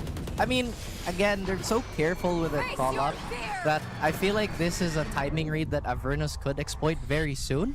But again, more attention towards Tree. Patrick Watson still manages to get out of that gunfight with a frag for himself despite everything. And now Zeus has to once again guard the site. He already sees so many of his teammates get destroyed by the utility bit, all in his lonesome in the corner. So many enemies left and right. Still manages to get Astro and will get felled by Chani Boy. That's a quick 3K for him, but man, that omen lasted so long on that site. They have courage. Just holding down the backside, but Chani Boy, real turret there, just gunning down anyone trying to go for the planter, holding it, going for the taps, baiting out the swings. That position, kind of a checkmate if he don't win that 1v1 when he did fall onto, well, it's not hell, but what do you call it? When you just slide down? Rope? Oh wait, no, that's drop. It did Drop, not drop. right. Yeah. So yeah, it's just really difficult to really fight your way out of that one. Yeah. I was about to say, do you even play this game? Way more than I do, but you know. we're gonna go back. This life. That's true, I guess, but maybe we're gonna see the loss of life here as Chani Boy actually swings into an unfortunate angle. No, Avernus actually go for a really shaky buy here. Not good. Whoa! Actually hits Killjoy in the backside. Behind his teammate, and there comes Avernus running through as he tried to hold down the side. Uyan, good flank here. Ray's not going to expect it. That shot, though, clearly going to reveal his position. Viper Split going to be deployed. Timing not going to work out, but there comes Astro to save it. Oh, barely gets the ult off as Patrick Watson and the rest of the crew are looking to clean up. Sees the shots just outside of the pit, will get tagged up, but he remains calm, he remains confident, has the right idea. They pass by each other here. Now Den's also patiently waiting for some sort of overextension. It is a chance to maybe burn that lockdown, but no, he gets found out by Astro. Quickly does the defense fall yet again. The defense not working out, and these defenders need heroes to hire. It's so difficult right now when you have no money to really do anything. They have a slightly lower buy, but these opening frags just not going their way. The fact that this even connected on the showstopper is unfortunate, yet still they're not able to manage the situation and get away with that round just because of that Viper's pit pressure. That's right. I mean, it's great that they were able to patch things up despite the early loss to Avernus. Carti World adjusting as quickly as they can, and once again, the quick tempo that could be the bane of this careful approach already somewhat presenting itself as Avernus has been getting a few picks. It does look like C site is where they're interested in. What happened there by Astro? Cheeky play, trying to go for the mission objective. But C site looks like it's defended well. Expected play here. There goes one of their controllers, but thankfully they have two shots going to be traded out as Patrick Watts just try to just get a little bit more before the C site plant goes down. The something wild could happen here, but it looks like both teams are rolling blanks. They are just waiting for the right moment to strike, and Carti World again with the reservations on getting this plant. I believe they might be waiting for some sort of investment on the side of Avernus. They do have that lockdown. Zeus and the rest of the controllers are up, so this could be very, very messy when the retake does come. But what is Carti World's intention here? They haven't even planted the spike.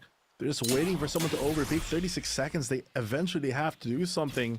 It's getting a bit dicey here as they're trying to make a play. Go for the more aggressive. There comes the scan rather, but there comes 2 quick trades, and now it's 3v2 onto the site. They lose more members that they wanted to, but they finally do go for the plant.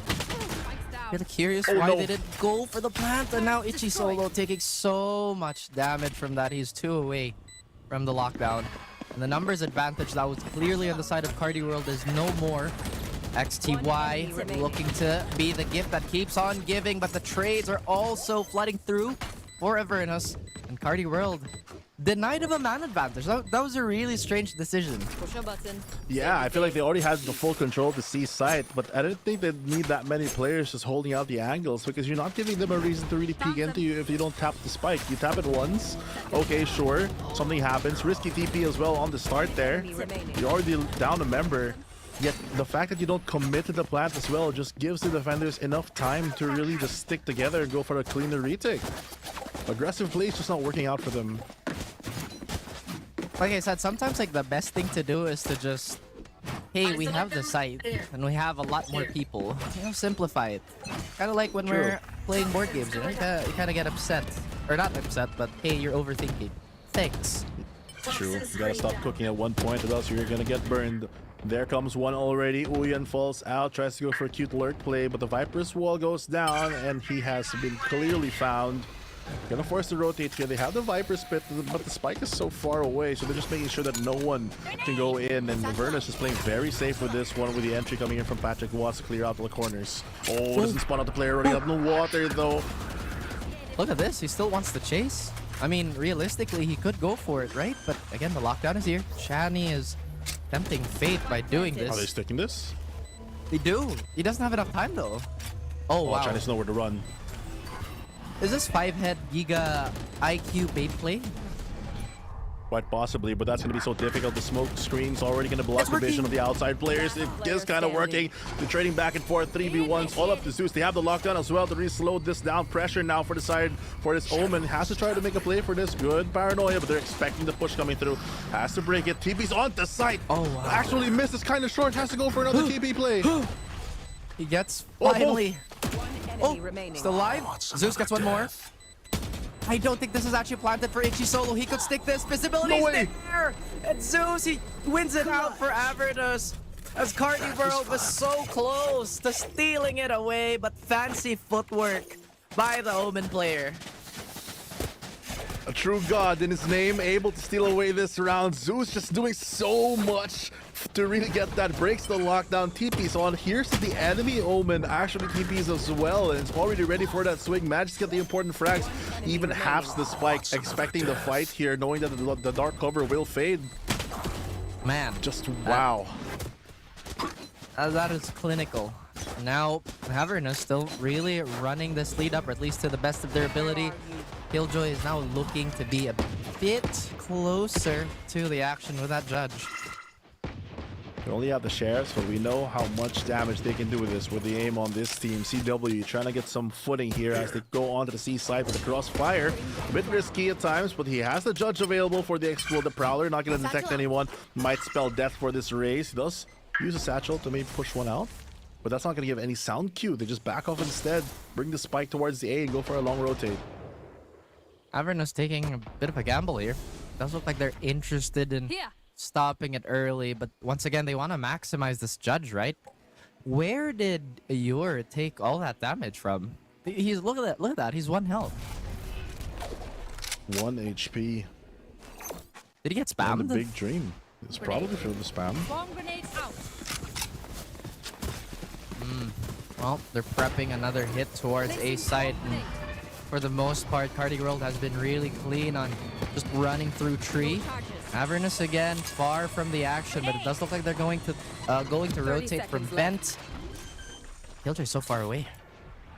They have the showstopper, so they do have a bit more firepower. Maybe upgrade onto a weapon like this. Dark Harbor going to push the defenders back and buy them a bit more time, but they do have a paranoia to go for a good retake here on Heaven. Problem is, all these players are just stacked up and ready for this firefight. The ultimate's going to be traded. There goes some showstopper. Finds two. Big kills, pain shells as well to force them back and delay this even further. They have the lower weapons, but the positioning in their favor. They're peeking into 3, and they just know that there's no hope. They have to go through a different side. Might not be enough time. Not on their side. They have so much ways to secure. There comes the Viper's wall as well, forcing them to run all the way back, and they might just go for the save here. The pressure just too high for them here as CW do take the side. Goodness. That is an investment and a half! And Uyan still manages to line it up! They got charged right through, and everything that could have gone wrong for Avernus did go wrong. A little bit of Murphy's Law there. Party World, beautiful recovery, and they're even so close to that Viper Spit thanks to that late round 3K. We have to see that showstopper. Beautiful stuff. They look weak, but on the injured side, they have a lot of power here. The showstopper really doing the damage, and the unstoppable force just really pushing it through. Even a couple kills here towards the end. That should have been a clean save. The damage just so like high for this defensive side to take. I don't think they were prepared for that. Feels like an orbital strike fell down on the head of Avernus as they were helpless to stop the onslaught from Carti World, and it looks like it's gonna be another fast take. Once again, that rhythm control on the side of Carti World is something that they're so good at. And don't you know who that is? That's Astro. He has just been running through everybody. XTY has something to say, and he has a sheriff to help him send the message. Guardian right in front of him, can't really take it just yet. Dangerous crossfire, and you get a bonus here. One exposes himself, but Uyan is quick to adjust and even quicker to kill. What a round there, Astro especially. You already mentioned it. Do they even know who he is? It's so difficult for them to really push him out of that position and playing on top of the boxes there. And Seaside fully in their control. They were on the lower buy, so this time around though, they can equalize the situation. But such a back and forth between both of these teams, tied at a 5-5 right now. It could be anyone's game. Similar comp, but good pocket plays from both these teams. You know, I'm really surprised how a lot of these teams are operating. I mean, typically, right, when you look at teams that just have their first rodeo on our Challengers League, they'd be a little more rigid. But the fluidity of the teams that we're seeing right now, like you mentioned, a lot of pocket plays, lots of heads-up stuff. It's all going to be on the Viper though this time around. No teammate to really sacrifice onto. Has to back into this corner, choosing to drop or not. There comes the Viper's Pit, invested already. No utility from him as well. Slyzera has to try to find the pick. They're clearing out drop, but he's at least going to hold that position to allow the rotate from his team to come back. But here comes Ichi solo on the side, making sure that no one can cross. But the vision now being blocked is going to be a scuffle. Maybe a scuffle and a half, maybe a brawl. Patrick Watson spending a lot of energy, but unfortunately getting a bad roll on his fellow duelist as XTY's trying to crawl up. I don't know how he manages to find that shot, but everything is landing true. Reduced to 1v1 now. Dens and Channy Boy both healthy, but Channy Boy is just too damn good. Round in the half. You can see no hesitation. He hears the tap, goes for the swing, and his opponent disarmed. Just didn't have the rifle up because of that tap and gets them another round. This half couldn't get any closer, but so far, CW in the lead. Oh man. I mean, again, very big investment to just kind of get on the side. I'm surprised there's not enough adjustment on Avernus to maybe address tree. Maybe they should stop the rubble pressure to not allow Carti World to crawl up the way they have been. Again, there's just so many possibilities of what they could potentially do. Avernus, a little light on the weapons here. No real choice. Carti World looking in good shape. Ooh, early information, gonna scout out some positions here onto B, trying to make a safe play as they are creating some pressure, forcing a bit of the rotates. Satchel even just to jump across there, open up maybe make the defenders double think that maybe they're gonna go C, maybe they're gonna go B. We have to be a bit more careful. Omen on their side playing so far back here. Oh, will spot out one. Chani Boy goes for a double swing, but not gonna connect any shots. Just trading some back and forth high hellos. Hi, hello, how do you do? Exchanging a few pleasantries, but not enough to acquaint. wow. A bit of a tease here by Patrick Watson. Doesn't seem as sharp as yesterday, but wow. He even gets found by Dens, and this defense is looking locked and loaded. Potentially a 6-6 half already for Avernus. Man down already. The rescue party far away. Gonna go for the long rotate back into A. A classic play that they've done a couple times already. Astro so far away though, and no way for them to get anything back. They got spotted out though. But a safe extract play gonna get him out there as he TPs across. Maybe a freebie there on the cross too, but somehow this was not addressed. Perhaps a hole in the rotation. And now Carti World scrambling to get something going here. 8 seconds left. Astro does get one. Now he gets marked, and I would say that's done and dusted, but he gets one more. Low HP. Hello. Oh. Don't peek. Don't even try it. Oh my god. Oh he still my. got him. He still got him, but at what cost? That's not what you want to do. A great play by Astro, but do they get away with a round? No, they didn't. It's 6-6, so yeah. Yeah. Yeah. That was close. That would have been 1 second left. the play. 8, 7. Nah, there was no time for this. Yeah, but he killed, I think, 0.13, no? Last player standing. Am I blind? Oh? No. Oh, no. After. Gotta keep your eyes on the prize for that one. Dropping the spike in no man's land. Gotta go for A, but it's too far away. Not working out there. Imagine if they had him on the entry, though. That's right. Maybe a little mistimed on the assemble there. As it is now on the initiative of Avernus to start this offense. What do they do for their opener? What do they do for their turn 1 or their round 1? That's gonna be the question. What they're gonna do. We have no info yet of what their tactics cards could be because the defense just really struggling here, not making any signs of life, just gonna play reactive. As it seems like the attackers just gonna force their way. Double satchel already to take some space. Here comes the Nano Swarm to maybe push them back. Does break the utility, goes for the swing, but actually finds kill. Not ready for that. Gotta brace for impact as Ouyen just has to hold the backside. Lots of throws coming in and a lot of debris flying overhead for Spike our down, would-be C. attackers, but Chatty Boy holding strong. Can't really asteroid them most of his teammates, but the rotations are coming in. Zeus with 14 bullets left in the clip. As Slizer is trying to find some sort of opening here, but the dark cover is just too annoying. The first shot has been fired, doesn't land. Maybe the adjustment will. He sees an open target, and that's gonna be the first kill on this 2v2. Astro finds Dance. 30 seconds Patrick left. Watts. No with way. The fader. Oh, Dicey retake there, but eventually the positioning just working out for them. The pressure was on him to plant the spike, and CW, they come away with it. Getting good momentum, and if they can convert round number 2, it's going to be insane. But this right click just wasn't expected. The fact that Ouyen was actually able to get one more was a testament for the fact that he was able to cover the situation a bit. But really, the 2v2, the moment that the first player died, I think it was kind of checkmate for this Omen on site. that's right. Maybe playing checkers while the rest of the world is playing chess. Party World still a little conservative. We do have a few sheriffs on hand, perhaps wanting to go for an immediate heavier purchase. Don't know what they're cooking here, but Dens don't get rid of that turret. Astro making sure that these are not going unpunished. Oh, but they don't expect the portal to open as the door does go wide open. 2 kills though, kind of equalize. It's 3v2 and they get the upgrades now. The attackers struggling out, but there comes the firepower from CW, and what looked like to be a God's sent situation is turned into the Devils. Are you a man of many faiths? As Pure is gonna defy all odds. Well, not really all odds, but at least get the kill on that swinging door.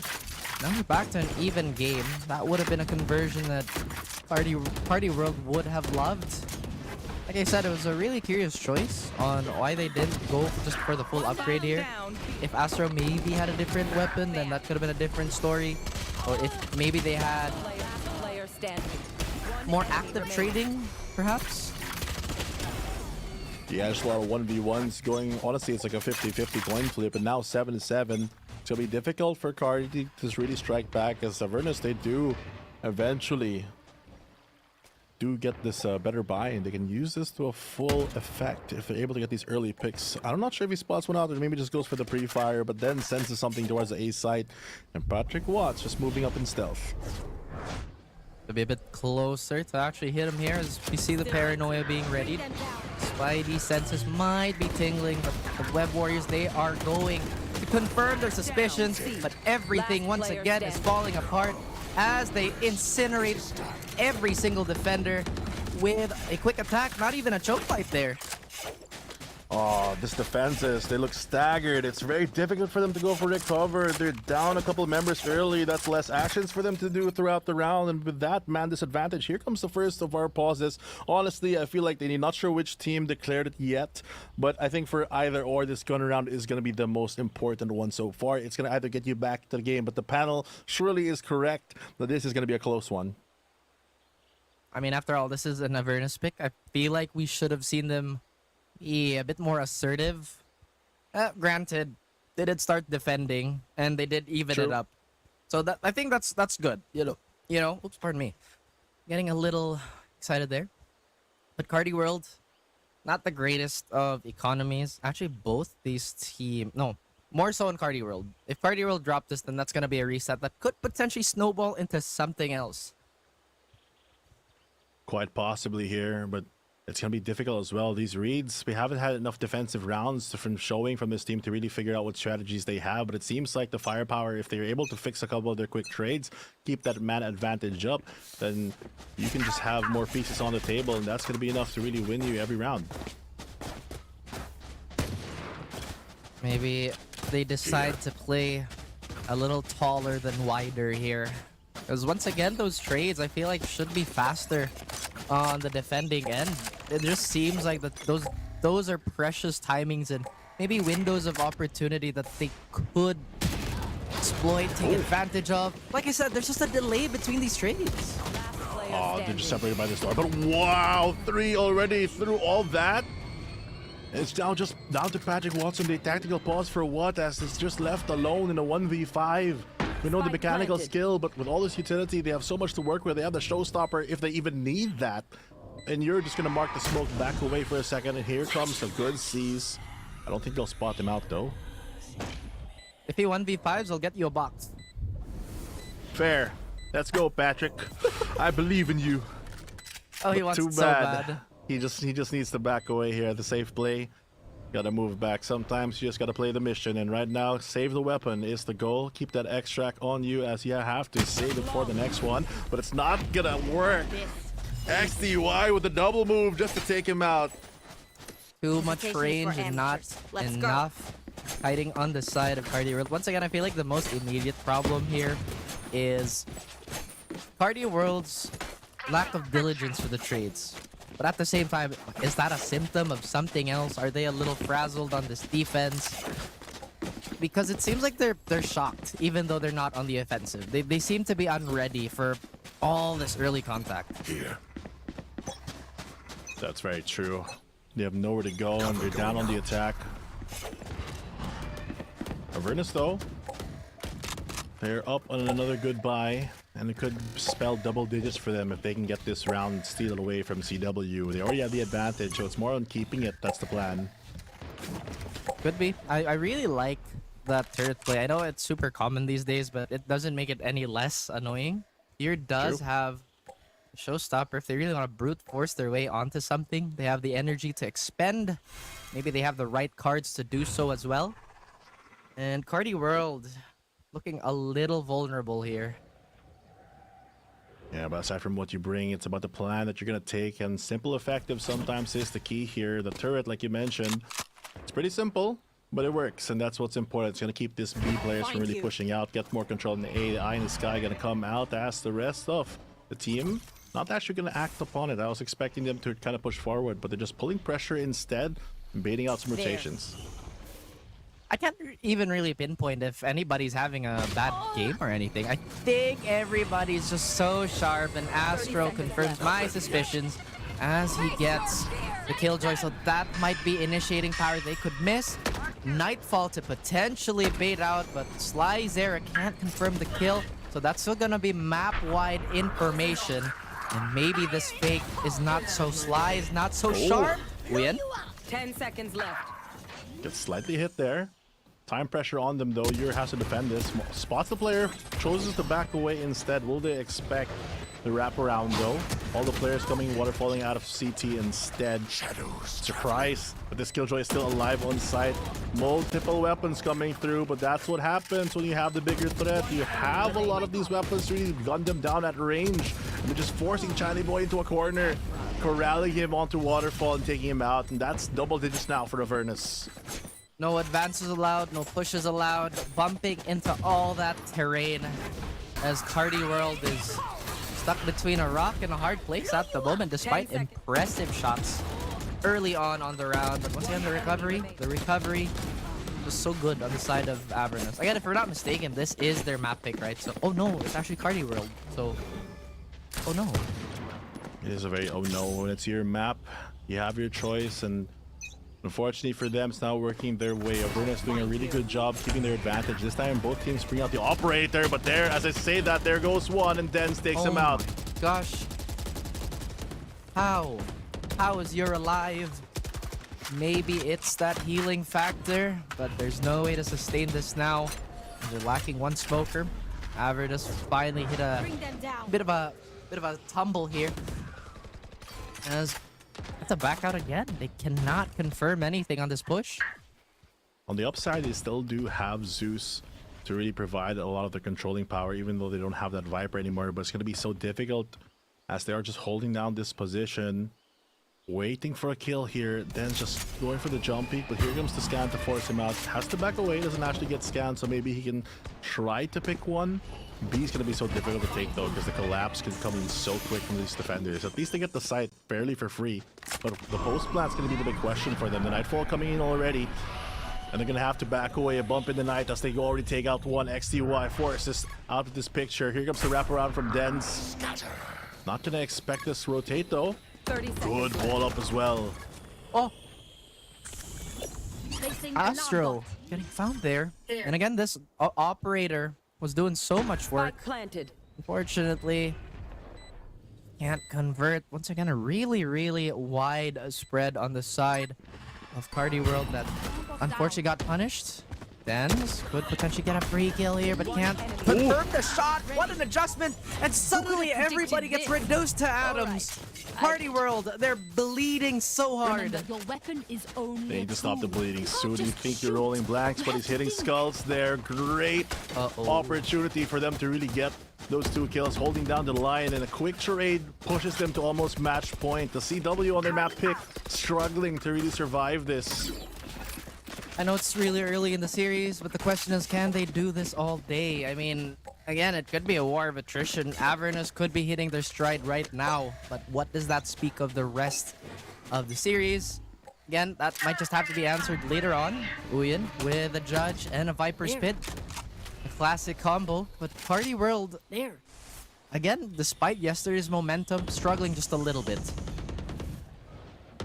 Astro trying to hold the cross here. A lot of pressure from this Viper utility, forcing the defenders back into deeper positions. Patrick Watt's going to hold the cross at a tight angle here, allowing them to go through. And another Viper wall up going to secure this even more. Boombot going to be forced out here as a response to try to clear up, get some info. As the defenders are walking in blind, they don't know about any perceived pressure. They're using that Viper Spit that you mentioned to really hold back a lot of these rotates in to see. It's going to be important for positioning. The one-way smoke as well for Killjoy to try to do something. Going to be very impactful. Shiny Boy finds Zeus though. Controller down. Oh, can't land the shot as Itchy solos. XTY is going to clean that up. And Chani Boy a bit too quick for Sly Zera to react to. XTY incredibly low. But one shot to the dome could change the outcome of this round, and that is not meant to be. Dens does have that lockdown. They could use it for a post plant. They could just use this as a sacrificial piece. They risk it. Seas is gonna deny Dens again on the alley-oop. Up to Uyen with that Judge. But again, the lockdown is here. That could be on the money, as they could risk this. They have a decision to make. It's the correct one. Can they actually stop this though? Okay, they do. Oh, well, just like that, it's gone in a flash, and the retake finally begins. The defenders working well with the tag team, and here comes the duo to really save them from an almost match point. 11-8. What a grind this game so far. Avernus so close to winning it out, but CW just really doing their best to really stop that bleeding that you mentioned earlier. And it's that healing factor. Doing so well. And ooh, ew. That's actually gross. Nice shot. Carti World now looking to regain some sort of momentum for themselves. Extra juice to burn. It does look like it might be a pause as we take a quick glance at the economy here. Both teams, actually again more so Avernus than Carti World, have a stable economy here. So far, Carti World, they've been avoiding a lot of these unnecessarily early fights, but in turn they're giving a lot of space on the map away. Honestly, it's not that bad considering the fact that, yeah, they have the lower buy, but they have 3 rifles on important players. Killjoy's gonna hold the flag anyway, so she can hold a more passive weapon. And Patrick Watson does have the showstopper.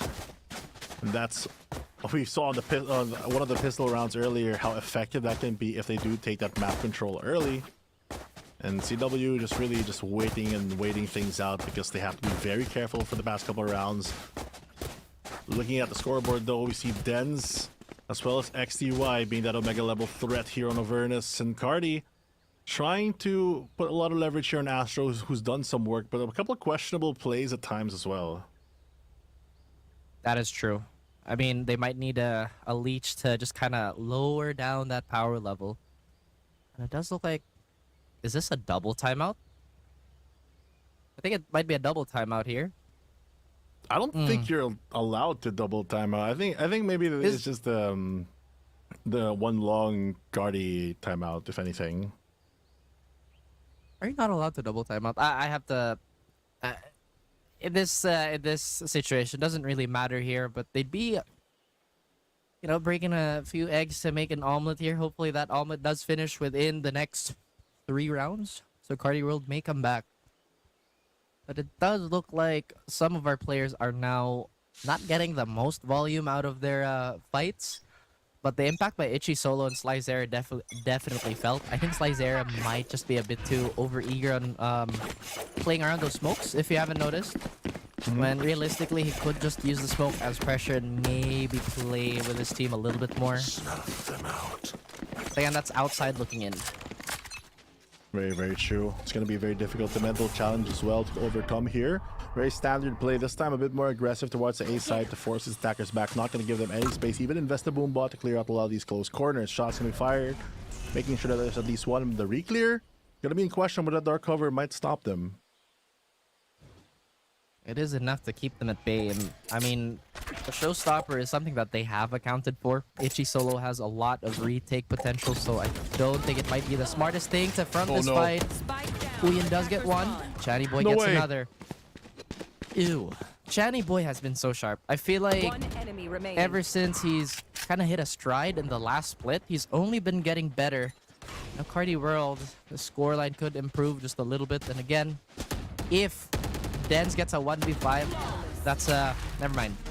It's a pair of new things to paint for you, but was not meant to be. Very things, but they're painting the town red at the moment as it looks like their comeback mounting ever so closely. Only 2 rounds separate both teams, and even with Avernus at the lead, CW can't really count them out. We've seen how strong they could be. They're forcing out the rifles, they take the fights, and they win those duels. They do this like early swing on to B. That's worked out a couple of times for them. So this time, Avernus just gonna put that turret just to get a bit more security there, have something to watch them out so none of them get injured. Instead, maybe the turret gets dazed instead. Either way, that's still quite a few things that defenders might have to address. I love that early hot bear here by XTY, and the immediate reaction to just kind of flood everywhere else on the map by Avernus. Very, very good small detail here. So far, we haven't seen too much lurking action. Maybe this could be the start of that. As Dens holding this angle. Itchy Solo also holding this angle. The Killjoys have a telepathic connection there. Very, very tense situation at the moment, but the explosive force gonna come out here onto the seaside. No defenders there, and good timing, but that's not good timing. The knife out at the wrong moment. Gets instantly traded out. Killjoy's off the board, but still a 4v4 very possible for a good rotate here, or retake rather, but the rotate gonna come very slow here from CW. Already see a lot of aggression here by Avernus to take CT. And Carti World burning precious seconds too to, again, double check if there's an avenue that they can flood onto the seaside. Showstopper being popped. Patrick Watts taking a lot of the attention. But no, look at that. They still managed to find the rotators. Last player standing. Just avoiding the showstopper here. Trying to clear him out. Patrick Watson fighting for his life here, forcing back into a 2v1. Has the spidey sense. Knows that he's on the backside here, but has to go for the re-clear. So much time is being burnt though. And now that you can finally hear the defuse, I don't think he has enough to really stick with the pressure coming by, but it's not going to be enough in XTY. It's just the X-Force here, just really breaking down this race from getting any chance. At 12-9, finally they get that match point. Did you see how fast Patrick Watson adjusted to that guy though? This kid is accurate. He knew that there was one player pushing him on water as well. Good awareness coming in from him. But still, despite all odds, the numbers advantage proving to be too strong and the time pressure. Sometimes you just don't get enough rounds to really get what you want, and at the end of the day, it's the easiest moves that can win you the games. That is some wisdom by Mr. Fluffy02. Factual. Zeus, with a 2 in his name, also looking to replicate type of wisdom, but just like Fluffy, he gets his head shot off in our pubs. But Carti World, they answer back. Maybe an overextension on their end either, maybe a bit overzealous. As Avernus looking for that killing blow yet again. It's gonna be difficult if you just want to go for the KO right now, because 12-9, but you don't have any controllers. That's the 2 that you unfortunately lost.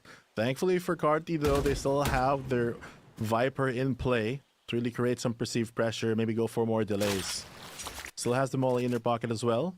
Waiting for a re-clear. Maybe they're waiting for the scan coming in from Fade as well. Creating some pressure, probably going to clear up tree.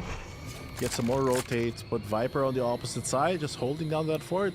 Can clearly corral them towards the A side. But here comes the long rotate, and the pressure will go back onto this Viper on that C side. They get the advanced positioning on Rubble. But Dens, he can smell something. Maybe get one, but that's going to spot him out. Oh, wow. 30 seconds left. Oh, wow. That's huge. Maybe that's the round, no? Might be. They just open up the entry, but they pick the B side though. It's gonna be quite a pinch to come out from. They have the turret to defend their flanks, but that might not be enough. They have the double nano swarm to go for the round secure. But it's still a 3v3 at the moment. Early frag's gonna be important. There goes one already. Dens off the board. Oh, XUI gets an answer back on Uyen. Replies with aggression himself, and the defenders scouring the site, fakes the defuse. XUI has to swing. He gets beaten into it. And of course, Avernus finished and steal the map pick away from Carti World. And Avernus look like it's just another day in the office. Now so close. You're building up to that round, but it's the big spender at the end to really get that double. Take both players out. And it just really put the hurt in. Considering that we mentioned it was the opponent's map, Avernus did so well to really get their shot done, and they get map number 1. What a close game though. It really was, and I feel like, again, there's just so many moments where Carti World was just not willing to give up the information game. They played really wide, and so in turn, it loosened up that trade potential that's usually very present, or at least present from, again, the 2-map sample size from what we saw yesterday. Aside from that, I think Avernus did a good job of just dampening that raw firepower. Yeah, sometimes you just win on the attrition that way, but it really hurt the fact that they're not able to really go for a lot of these trades. They win a lot of these 1v1s, and we saw a lot of brilliant moments as well from Carti, but just not enough in some certain situations. We can look at the post game here, and when we look at our statistics, we can see that 9-13 is the final score of Avernus with their MVP XTY. Just 26 kills on that Fade, but Uyen as well, 20 kills on this Viper. Unfortunately though, they will be playing in a not their map choice, but at least they do get the side when we do go to map number 2. Oh man, I mean, again, Lotus is something that I feel like the region has been developing. I feel like this has been the bane of, again, not just PH, but Pacific in general. I think there was a time where this was just not it, you know? And now it looks like we're getting a bit more comfortable maneuvering our way. Again, as a whole, throughout the map, we see a lot more intention. Again, Carti World just not willing to give up so many portions of the map, and maybe not recognizing the cost of just kind of knowing instead of playing for, again, the more compact, the more tall composition. Sometimes, no matter the cost, you gotta do what you gotta do. We can take a look at the post bans as well. Avernus, very consistent, 5 out of 6, they're able to go away with it. But 6 to 11, it's always dicey at the end of things for CW in a couple of their rounds. Just got stolen away, and when that objective is gone, it's so difficult to get it back. One thing that I don't think the stats really point out is the mid round. Once again, that's where the biggest problems arise. The movement is just a little too loose on the defending end here, and again, that's a nasty clip by XUI, by the way. Avernus making sure that they can punish all this excessive movement and maybe potentially inefficient way of checking for info. This is a great clip, but it would have been so much better if Astro won that. I feel like he would definitely echo those thoughts. Exactly, and so many close rounds as well. Trades being the most important thing. I feel like the fact that they're just getting picked and prodded from a couple of angles has been the death of, honestly, a couple of the rounds from both these teams. It's going to be very difficult for CW to get out of this if they don't score a pretty early lead, I feel like, on map number 2. Because here on Lotus, they show their moments of brilliance, but it's not enough to really convert this map. Yeah, and that's just it, right? It's a game of inches. Sometimes you just have to be measured with everything and manage the ranges and how quickly the rest of your pieces on the board could respond. Again, sometimes the shots just don't hit, or, you know, in other games, sometimes the dice just doesn't roll your way. Either way, guys, we are gonna go for a very, very short break, so stay tuned. Delivery fee is a lot cheaper. Grab food, saver won't make it roll. Yeah, oh yeah. Grab food saver is the one to choose. Grab food saver meals 99 plus. Dining meals, if it's a bill, saver meals won't make you go, yeah. All my friends will grab car saver. The grab car saver is a lot cheaper. Grab car saver. Grab car saver won't make it roll, yeah. Grab car is the one to book, yeah.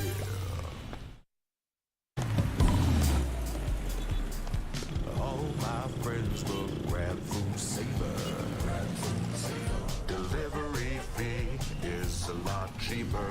Grab food saver won't make it roll, yeah. Oh yeah. Grab food saver is the one to choose, yeah.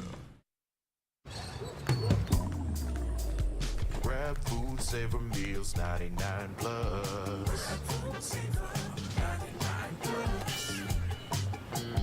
Dining meals, if it's a bill, saver meals won't make you go, yeah. All my friends will grab car saver. The grab car saver is a lot cheaper. Grab car saver. Grab car saver won't make it roll, yeah. Grab car is the one to book, yeah.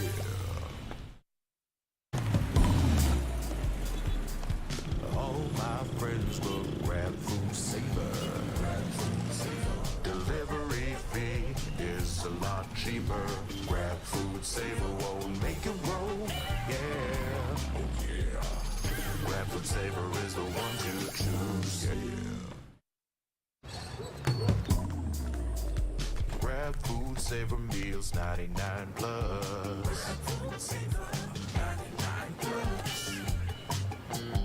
Dining meals, if it's a bill, saver meals won't make you go, yeah.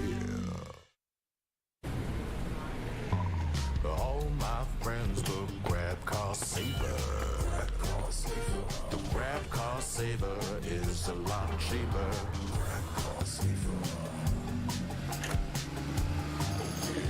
Grab car saver won't make it roll. Yeah. Grab car is the one to book. Yeah.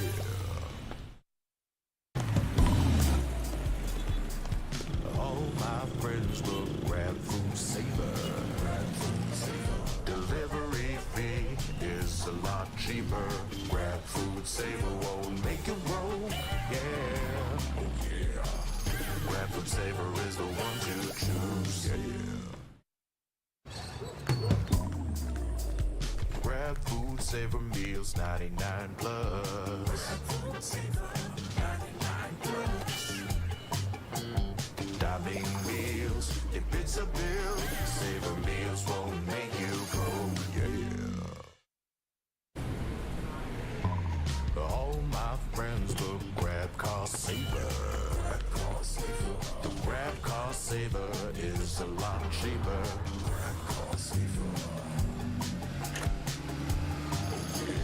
Grab car saver won't make it roll. Yeah. Grab car is the one to book. Yeah.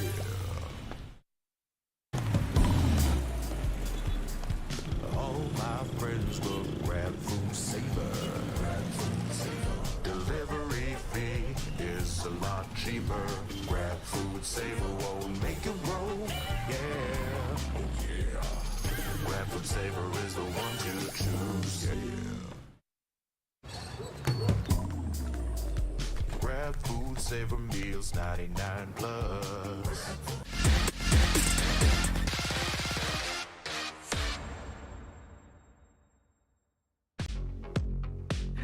The cards have flipped for Carti World, but they're hoping for the tables to turn. Once again, my name is Raph, that handsome gentleman in red, but in blue tint is Mr. Fluffy O2 himself, the resident Submariner, Namor. Exactly, you gotta subvert expectations. That was the first game, but here we're moving on to map number 2. We're in the cleanup right now, but we're gonna repower in a bit, and that's what's important, as both of these teams, especially for Carti, really need to get that power on the board, get it rolling, and build up their momentum yet again. Yes, I agree with everything you just said.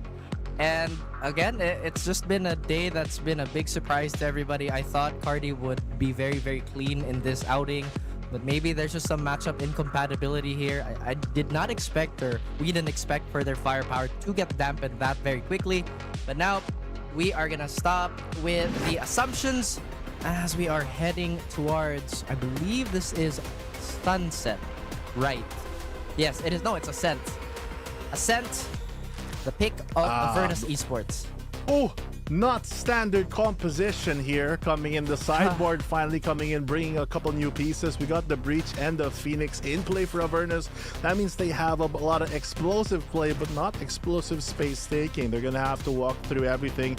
Not a lot of movement shenanigans on that one. And Carti World gonna stick to the standard play, the meta game right now, bringing in both those initiators in that KO and Sova. You know, I'm happy. I'm happy that we're actually getting a little bit variation on this map, considering there's just so many ways to take it. And another thing that we might expect Avernus to do is to just forego the operator completely. I mean, that's exactly why you kind of pick up the Jet, aside from obviously the entry potential. The op is always strong on the defense. Can kind of lock down the long sightlines from mid, and perhaps even peek from tree. Exactly, and this time the operator going to be less effective with that double controller, because I just noticed that they also are bringing in that Viper.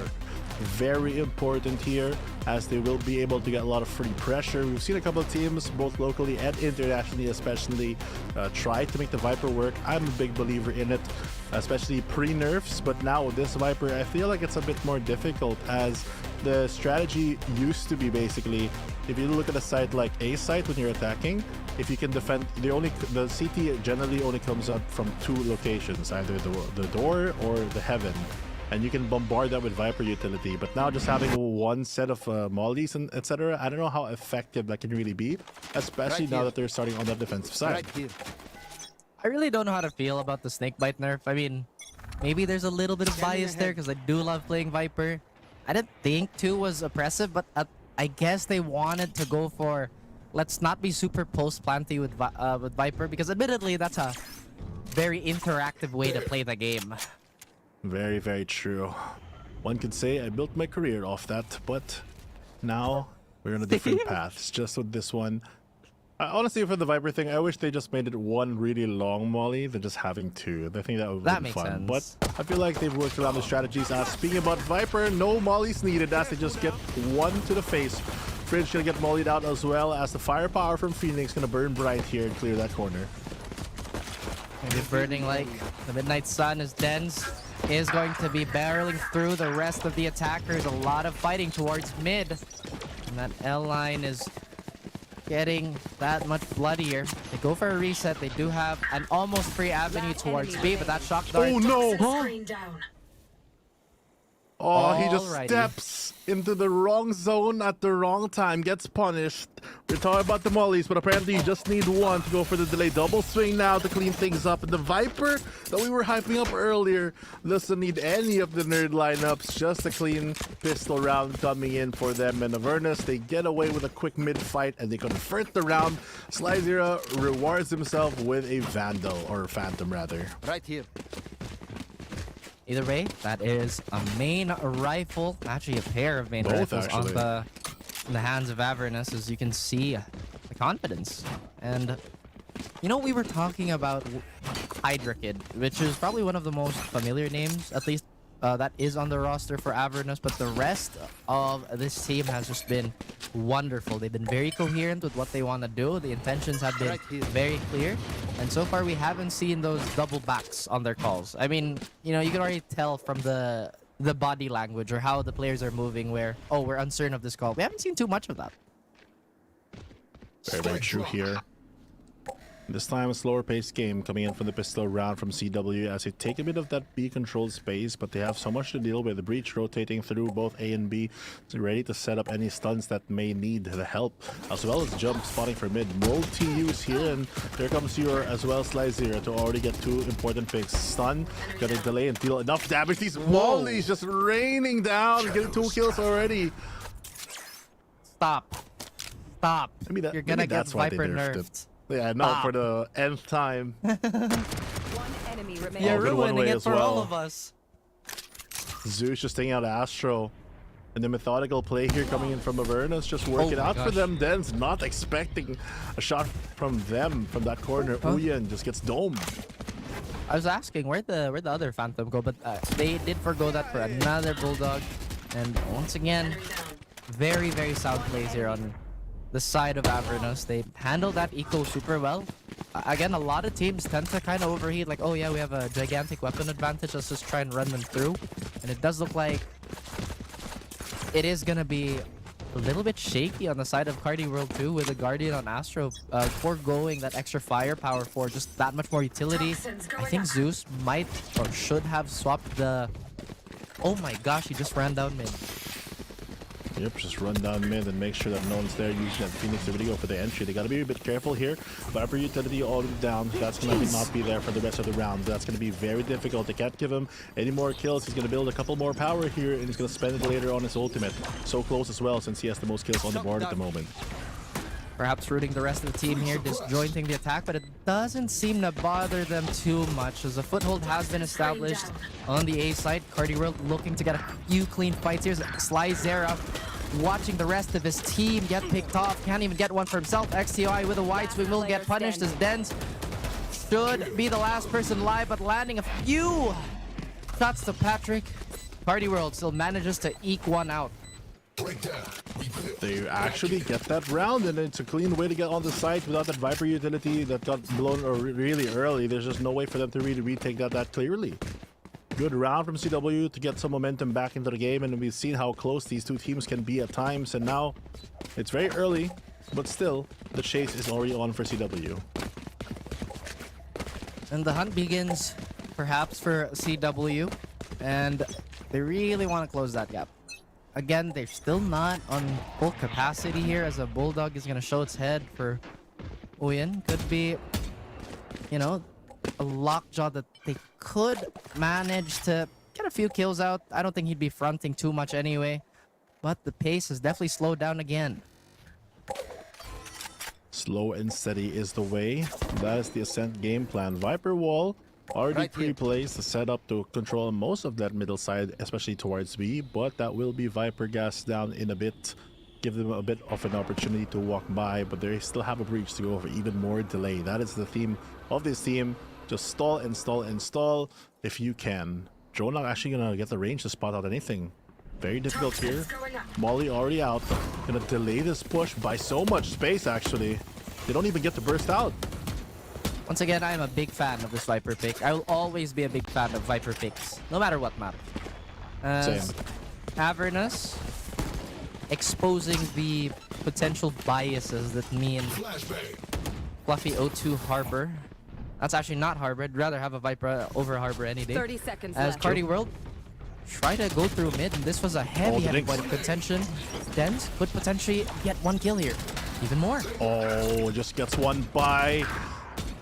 And here comes another one to go for the trade. Brought low though, but Patrick Watts triggers on the Wild and the rapid fire coming in with the Vandal to take 2. 10 seconds left.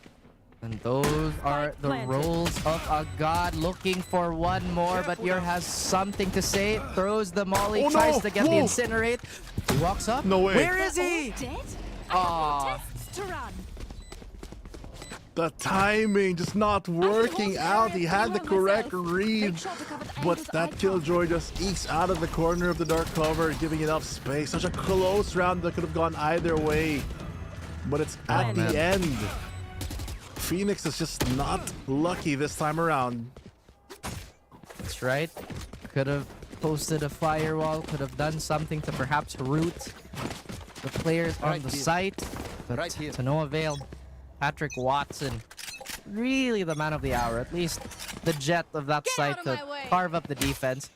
2-2 now, anybody's game, but look how sure Avernus still is with this defensive layout. They have not adjusted whatsoever. Oh, that's very true here, and they're forced to go for a reread. This Viper pressure really just forcing them to like awkward positions here. Playing the default angles. They do have the Hot Sphere later in the round though, but they're trying to find an opening pick. Where is it? As they keep searching on, but Avernus, they had a few moments of hyper aggression towards the center of the map, but now it looks like they are gonna play the patience game again. Could be caught in transition here as players on the side of Carti World are walking up. They have not let go of this wine position just yet. It does look like Zeus might just back out. They don't want to reveal the position of this judge, and it's a very, very sound choice. Oh, some pyrotechnics in hand already with this fireball. Gonna use both of the mollies actually to go for more delay. The knife's not gonna connect anywhere, and Slizer just gets one for free. Patrick Watts not landing any of those, and the dagger is just not going. No Pierce on that throw as Carti World will have to reconsider their plans again. Avernus has already made a quick adjustment here, and most bodies have been set towards the A side. Uyan gets an opening pick, but timing still will not allow him to fall. As Carti World is landing great shots here. XTY doing a bit of work, gets team flashed. Ichi Solo has something in his back pocket, but it doesn't even matter as Chatty Boy cleans up.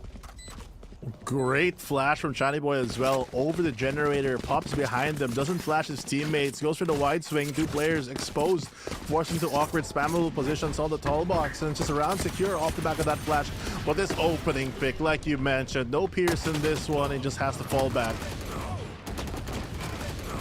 Looks like there's a lot of refraction happening on the attacking side here. Is a lot of cover on their end, not so much on Avernus. This game plan suddenly looking not as foolproof. A lot more mid-aggression here, but as you mentioned, that the ability to just kind of burst towards a point in the map might be sorely lacking here in Avernus. I mean, you see a lot of active movement early on. Perhaps they could adjust this timing on the snake pit. It does look like Viper is still alive, and Slyzera will last for as long as he can, but Carti World carving up the site yet again. No one left to fight in the one side, but they're still silenced. No more, they say, and he has to back away. Shoots the alarm bot just to keep the pressure on, corral them onto site, even using that to clear the close corner. They're very scared right now. They're working with no info. Patrick Watts finds the shots this time around. One ways for the Cloudburst as well. Cleaning them up. 3 kills for him already as he tried to walk up and maybe get him a 4th. Den's playing the off angle. Already expecting it. Shuts him down. But that's not going to be enough, I think, to win the round. It looks like Carti World getting that momentum that they need. And now pushing through. I'm not sure when was the last time I saw a Phoenix pick work out on Ascent. But again, I really like the comp. I mean, it's really interesting, especially the fact that it's working, or not really working, but like it's very difficult to really go through because you have that breach to really help the long-range fights, but Phoenix can't really keep up with going through that. You know what I mean? Like, there's no follow-up. You still have to run with a stun, so it gives an opportunity that you might miss the punish chance. Yeah, well, gap close again, and just the timings that they need to be hitting are just not there. And Patrick Watts, tempting fate, looking through the gap of the smoke. Fortunately, can't find anything. Will take a little bit of damage for himself. Now Carti World looking for somewhere else they can flood through. They have control outside this A position, so that might be an option for them. They are pulling the rotates towards this way. I wonder if this KO does hear them go for the rotate though. Starts walking this time around, and they do have a couple pieces of utility. The resmoke coming in the perfect time to slow down this push, but it gives an opportunity to burst out. It's only Omen on the A side. It's going to be the stalwart defender here. Got a brace for impact yet again for this one. As he does get splashed and pushed into an awkward position. That's an easy kill here for Patrick Watts as they are flooding onto the site, just trying to do as much damage and cause as much commotion as they can. They have the Hunter Sphere to secure the round later on, so they're just going to go for the clean plan. Disruptive as he can be, Carti World now will go for a post-plant situation again. And they're looking to prep this door. Flash could find some bodies here, but the timing... No. Everything is falling apart for Carti World. The rides from this carnival is taking a few bodies, and Avernus might just have to avoid it. They can't keep playing like this. The explosive burst from CW is just too strong. I actually think that Viper is a bit stronger on the offense than the defense, especially after the nerfs, but this time they're just choosing to ignore the Viper altogether and play the simple game. Go on to A instead. B seems a bit more complicated, and Avernus, they gotta adjust their strategy. I wonder how CW is gonna respond to this, knowing that they're on an eco. Play the off angle hold, the basic response, just making sure that they don't have any cheeky plays. Or maybe they're going to try something new and just be aggressive, as we saw JustUs play on series number 1. They do have a lot of utility though for both sides. They have the null command if they can really time that well. But the fact that Killjoy lockdown as well as the Hunter's Fury is available for Carti World means it's a pretty secure round whenever they get into the post-plant situation if they're not disrupted. Again, it's that type of situation where like, okay, cool.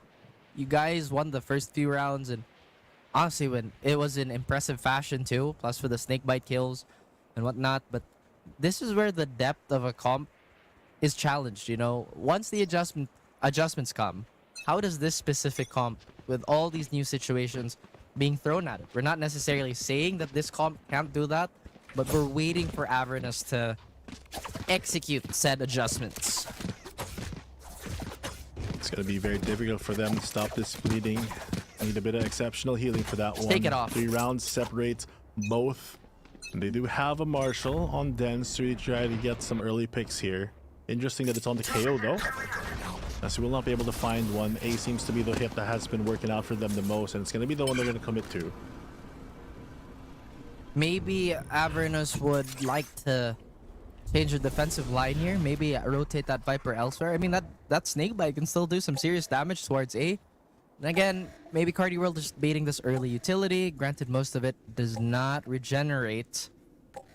Just trying to, once again, eke through. I feel like the suppress is going to find maximum value, but now they have found the snake and the boot. That is B main.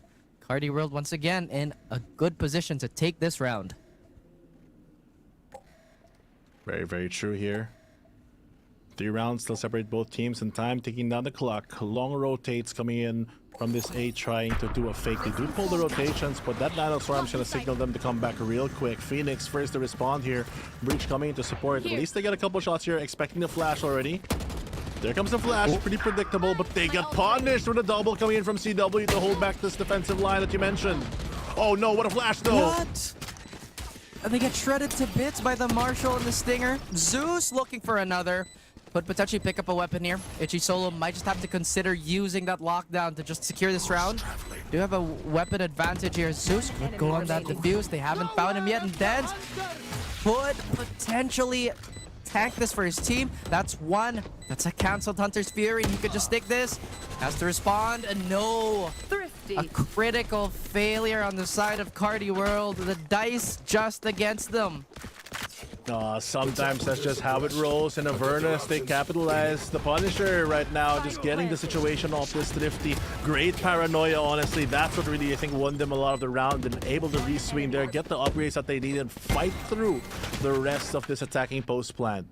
Finally, they get some room for them to really grow, and now that they have their ultimates online, they're only dealing with this Killjoy ultimate, which I think, I forgot the math, but I think the 2 pieces of utility or 1 plus any of the breach can actually destroy, because they do have mollies yes. on everyone.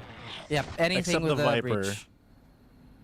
Viper doesn't, oh well, because they use the Viper Snakebite to stop the early rush anyway. Yeah. Sorry, my brain still remembers that she has to. Good times. Why? Why must we be forsaken? Okay, here it goes. I don't think there's enough time for anybody to really do this, and it does look like That's true. Avernus. Just gotta back away. Yep, there's nothing they can do about this. Breach that completely whiffs. Probably a decent option as well. Just let it happen. Go for the fight instead. Good flash too to get even more space. They have control of market as well. CT the only problem. The shock dart as well as Astro manages to find one. 2 kills already on the board before the retake even happens. Plant finally goes down. 45 seconds for them to work with. They're pretty close except for Omen, who's just a bit far away, and Zeus has to go for the long rotate, but it's not going to stop the pressure from coming in still from CW. They have info onto 2, and Patrick Watts removes the flank. I don't know how to feel about this. I mean, I feel like the Breach should be a bit more proactive. I mean, we already see him play a rotator. XTY, I think a lot of his firepower is also not available for the team right now. Ichi Solo actually gets the spam, right? But as I was mentioning, since there's so much range to the kit of XTY, he's so far back from the fights, and again, he was one of those, if not the player from last match, to really keep things going for Avernus. And on the other hand, they just can't confirm any early info with this comp. It's just so difficult for them to do anything. The info lacking that you mentioned. And they have no one as well to really respond to a lot of these plays. Maybe an operator might be a solution, but now they have a mixed buy. Very awkward for them to fight through this. They have the knives at least to maybe work with something. Even with the rifle, choosing to go for that mobility instead. Patrick Watts really feeling it on this one, waiting for the Viper gas to go down, baiting out as much utility as they can, and avoiding the fights that, honestly, Avernus is trying to set up for them. That's the problem with a fighting comp. When you're not fighting, what do you really do? As Dance is actually caught out somewhere on the map. Don't actually know where he fell. Where was that? I can't find the blue X on the map. Was it an A main peak? It does look like it might have been an A main peak. But they pushed Carti World back. But now they're flowing towards B. Can't really secure anything from mid. And Avernus, what do they really have? I don't think they should invest the Breach ult here unless they get another pick for themselves. Oh, they hear the flash through. Viper gonna hold down the side, walk into it, and fight for her life. It's gonna be very difficult for this one. Gets suppressed, but has the rifle in hand instead. What a clean shot there. Slide 0 off the board, and there goes the backside player. Now they're fighting 3v5 rather. They do have only one sheriff. They have a couple rifles, but will they go for the save, or will they still try this? Because their economy is so broken. I think save might be the right call here. Oh my! What? Flawless. Not allowed. No saving here as Patrick Watts is gonna walk right through everybody. The man is made out of adamantium and will tag every single thing and shred through every single person he sees. Carti World looking to bring this into a third map.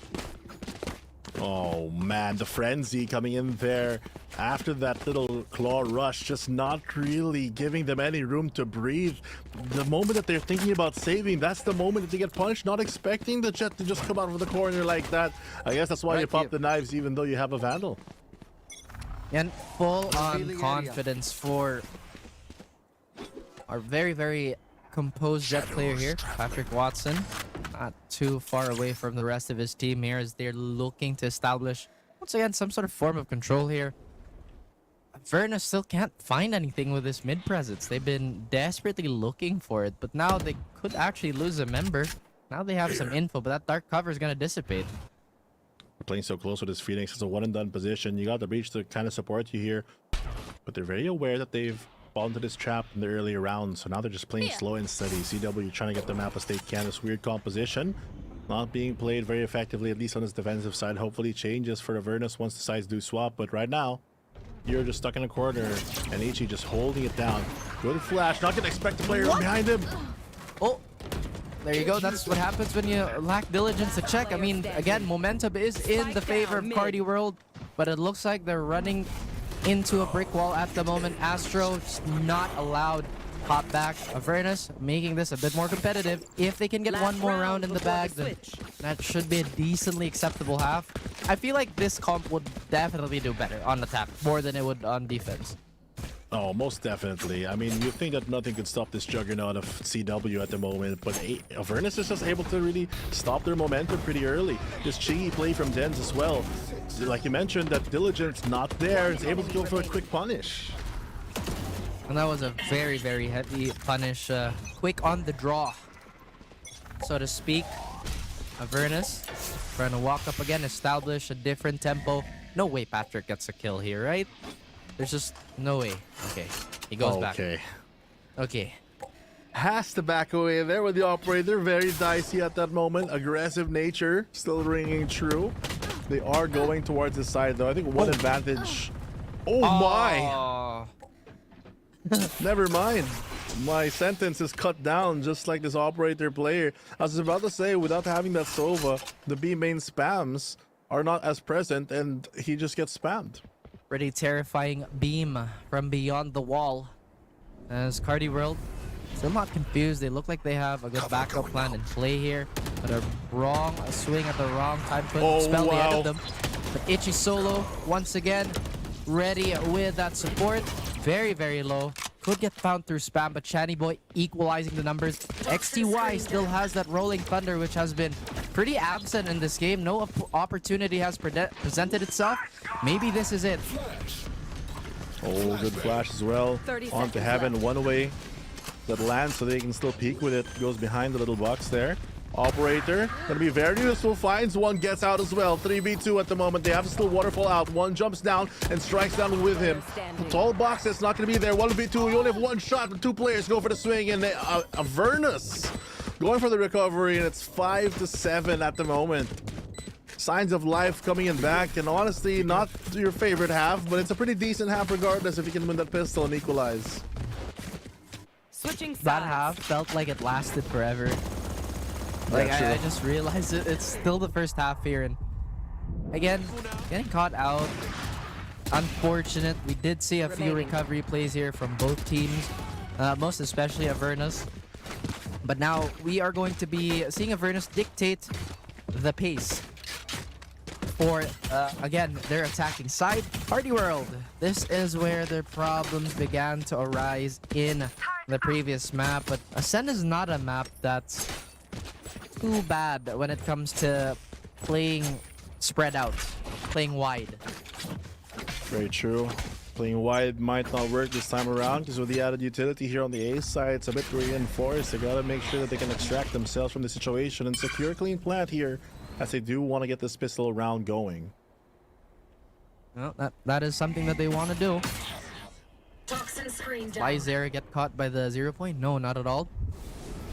Surprisingly, not a lot of bursts happening on Avernus. They do hear that Killjoy turret, so they're a little hesitant on pushing towards the site. That is two defenders, too trained towards main, and they're not ready to meet such resistance. Main is still largely open. It's a really, I feel like, underutilized angle on Sly's era, but thankfully for Carti World, none of them have pushed out beyond the point of safety. Playing very disciplined here. They know they have the retake set up for B, and they can play a bit more aggressive here with KO. And they'll be very passive here with all that utility on A. I like the dark cover awareness in from Astro, showing his experience as well. Not doing the default smoke after a while, expecting that they might be holding the angle, can walk through. Going for a deeper one instead, but here comes the flash from here. Trying to take some space, but they don't expect the shots coming in from Mark from the push out from this KO. Causing some commotion here, not allowing anyone to go for a cross, but Slyzera and Patrick Watts find one for themselves each. It's a 3v4 and a spike out in the open. They gotta get the extract out, and they gotta go eyes on the prize at the moment, but there comes 3 to really deal the damage. Got your backs, and got your backs. That's what really matters right now when your teammates fall. They got sandwiched. That's just not a place where you want to play, especially with a team that's, well, ready to take that fight. I was thinking there's just so many flashes and there's a breach stun that they could use to dominate free and maybe just outside switch. But Avernus getting deterred very, very quickly by that turret. Right here. Realistically, they could have fought through it, but I guess one of those things where you can choose not to, and it's not too bad either way. Oh, very true. Shock Dart coming in as well. Go for some bit of early damage. They kind of need it at the moment to maybe bring their HP a bit lower, so they're in that killable range with these pistols. Slyzera, not the round that they're hoping for. CW finally taking the lead in this one yet again. They're just hoping to find a quick pick here, but if they don't over-aggress, it's going to be difficult for them to really find. Again, there's just a lot of safety being exercised on both ends, and Canny Boy takes Slyzera away, so that's one of the controllers turning into a non-factor for the rest of the round, as Avernus still looking for one way to go into a site. There's just so many bodies going into tree on the defenders end either, so this may not be the best call. Do they get spotted out? Oh! I'm not sure. They weren't sure. They weren't sure how many, but still the utility is going to flow through. Zeus still gets one, and you're trying to fight for his life here. Uyin can't land a shot. Very, very low. Could get finished off by literally anything, and Astro high above with the Spectre raining down hell. Avernus might just concede another round. Oh, easy pickings for Patrick Watts to close things out. 5-9 at the moment. The lead not going Avernus' way. They tried so hard from that first half to get these 5 rounds, but so far it's the same story being told here on half number 2. Looks like map number 2 leaning towards that CW victory. Maybe push on to map number 3 and break that VCT streak so far of 2-0s. But still a lot to say here for Avernus if they can come back. That is true. Again, depth. Where is it? That's exactly what we're expecting from teams that try out different comps. And again, as much as I hate to see the exact same comp on Ascent, there's a reason for it. You see a lot of utility being dodged on the side of Carti World. There's a singular turret with the exact same setup. And now Avernus, are they actually gonna go for this? They get once again dissuaded from trying to go into A. Astro takes a stand, but will get cut down. Will lay lifeless on the floor. Slyzera and the rest of Avernus now finally break through this defense for the first time in this half. And Patrick Watson walking up, looking for a few names to take, and a few heads to click. Maybe there's just too many people and too many angles to take into account. Avernus finally answer back. What a flash there as well. Try to push him, dissuade him out of the situation. But now 3 rounds separates both teams. Very winnable still for Avernus, especially after that. CW forcing the issue, trying to swing him from with their Spectres from that long range into a lot of these rifles in the hands of Avernus, and it's just not working out for them. Dead's doing so much on this KO though.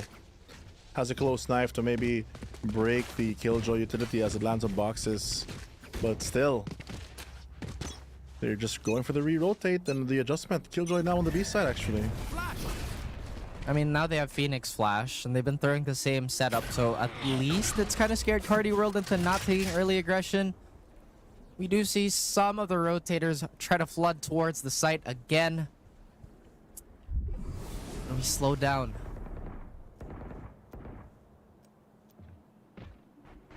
Ooh.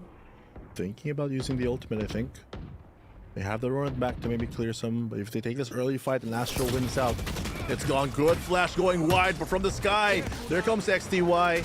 Now he has an opportunity to maybe get another one, but they have to be wary of a lot of the push-outs. They happened last round, where a couple rounds ago, where The enemy pushed out from the B, but still from the same position. Covering his team. Dear. Patrick Watts is out of the equation. Again, a bit of a problem on the hands of Carti World as so many of their players dropping like flies. We have yet to see Not ready yet. Avernus Shadows. lose too many members. Slizer again caught out on the lurk earlier. Does look like this is going to be a save call if I've ever seen one before. So difficult nowadays with this to really get any value. Like you mentioned, it's for sure going to be a save. He's already hiding away, tucked on to the B site. Clean round from Avernus, but it's just that small missteps, really. Like you already got killed by the guy on the first with Astro, and then you'll re-peek, and then he got killed from the same position. Not being able to clear that the up and down here. And they keep the run it back as well to use during a better buy round for CW. And that they do. Hunt is on, but again, they're probably not going to find this. Big utility swing, or rather ultimate swing on the side of Avernus. Now they're going to have that Rolling Thunder up very, very soon. Or honestly, they have the option to choose the Rolling Thunder or the Null Command. Either way, super high impact. I think it'd be better to kind of go for the KO ult first. Maybe avoid some of the flashes and maybe the mollies that Carti World could throw out. And it does look like they're going to go for a timeout.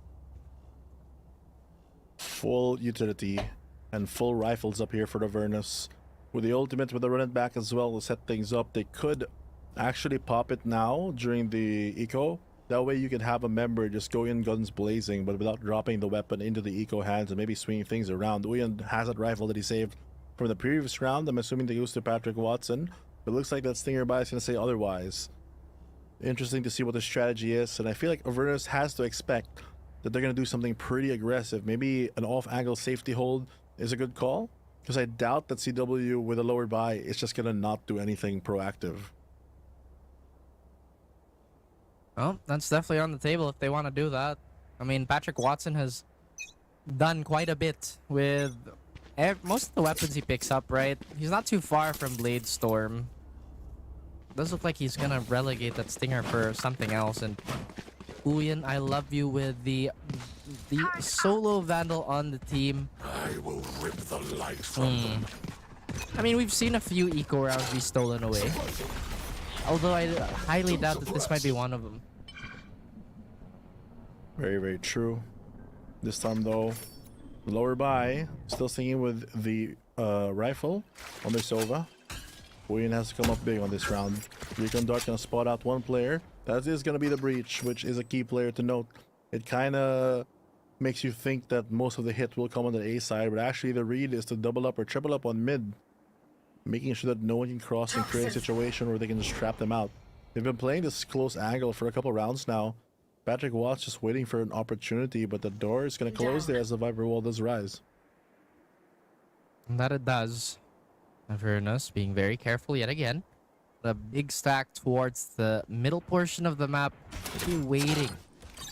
I mean, yet again, this could be a massive flank. That would ever bear fruit. There you go. The solo Vandal's already made its presence known. Avernus still not making their way towards the site. They could get sandwiched here. They're very, very close to just kind of getting sealed in. But now they finally make some space. They have to burn that ult. They could get a free Phoenix kill here. There is a bodyguard on Slizer, but they get destroyed by Patrick Watson. And suddenly that gun advantage is non-existent. They will pick up all these rifles. Wow. And Patrick Watson, he's still running wild. Party World answer back in vicious fashion. Just let them try to catch me. What a way to really get that. You think you have that bodyguard you mentioned, but Patrick Watson's just too clean with the mechanics right now. Getting a quick 3K, getting them back on the board. Now double digits for them. 3 rounds separates both teams, but Here. Avernus, they have a lot to say, and we've seen them say it a couple of times already. So if they can prove their worth this round, they still have a good buy. They still have that Rolling Thunder, which you mentioned earlier. Hasn't been super effective, so maybe they can pull it out right now and stop the show. Can it is the question. Will it is another. Oh no. Now we see Patrick Watson coming alive, Oh, wow. getting a pair. And it looks like this attack has ended before its activation. Avernus looking stumped. Looking a little confused here.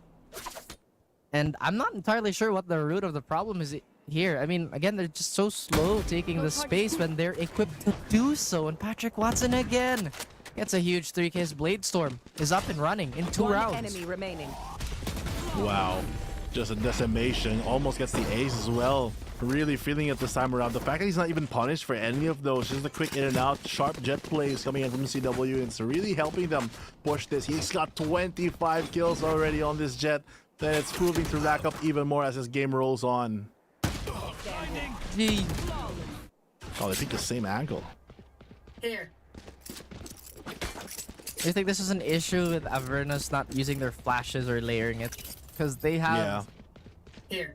Okay, there you go. That answers the question. Because, again, I'm curious, right? They have a million flashes that could cause a severe eye strain to probably half the world's population, but we're just not seeing it. We're just not seeing it being timed properly. Patrick Watson does get That's not ready. a gigantic chunk of his health removed, but doesn't make him any less lethal. But just has to move around a little bit more. Gotta be a bit more careful. No healing factor on this guy, this team. He has to stick with that HP for the rest of this round, and it's still a long ways to go. Almost a minute and a half, slightly less, before this round even closes out. They didn't get a good opening picks. They're just going in and drive for a lot of these fights. Why are they doing this? They have so many flashes, as you mentioned. Here comes the multi-swing coming in from both of these teams, and they're just trying to trade, and it's actually Avernus who comes on top. The risk not worth taking for CW. And it's all up to Astro right now. Has 2 TPs, but walks into the firing squad. Manages to find one, but that's the trade. So close for Carti World there, but again, just a few more heads to click could have been the difference. Now we have the operator and Patrick Watson, who's been, again, unreal in these last few rounds. Avernus looking to close that gap as quickly as they can. Null Command still up and running. Viper Spit probably being saved for the post plant, and again, you're not having the greatest game. He was having such a great start on Lotus, now on Ascent. This fire's a little dim. Oh, still gonna blaze through though. As they take on this mid side, double scan not gonna work out. The operator might be a problem. The stun, if it goes too wide, will actually miss Patrick Watt. So going for the jump peek here, might have spotted him out. I'm not sure, but the spams for sure are gonna land. The op shot eventually going for more, but the jump for Joy not gonna be that happy with that, as Patrick Watts eventually does fall. But man advantage still towards the defenders right now, who are so close for match point. Really just spamming him out. The shock dart's connecting. 1 HP, and Yer has nowhere to run. Gonna try to burn Bright, but he just burns out as the rest of CW just pour bullets down range, and CW now on match point for map number 2, possibly breaking the VCT streak of 2-0s. Indeed, it is looking like a 3-map series. Avernus Esports still have all that utility and ultimates at their disposal, but the economy might not allow them for a goodbye, and the timeout might have been a bit more impactful early on. This is a really late timeout. Now Ichi Solo has a lockdown for that retake. And once again, this hasn't really diminished Patrick Watson's ability to fight it out. Oh man, really true there.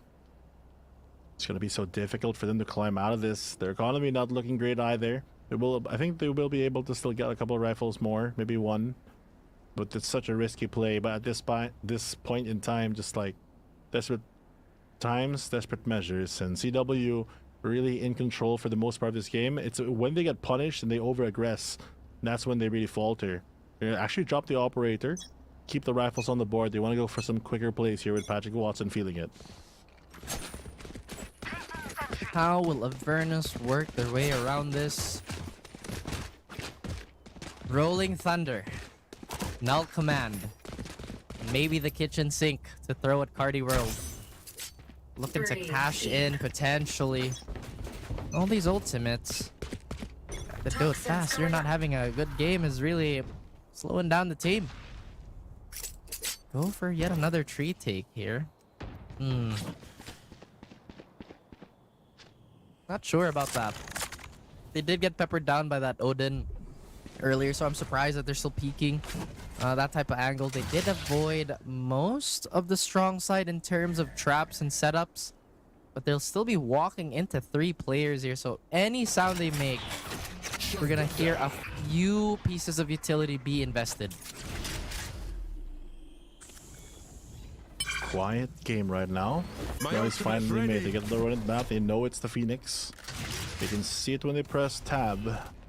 And they know that he could just run in at any moment. Good counter smoke here to get a wider exit when they do come through. But look at the defense already stacked up. Soba not there, but everyone else already ready, signaling that ultimate. That means that when Phoenix dies, he still gets detained. But what a shot here, Patrick Watson just destroying the entry. Astro coming in from support, and they're raining down on this parade, and there's nowhere to go for any of these players.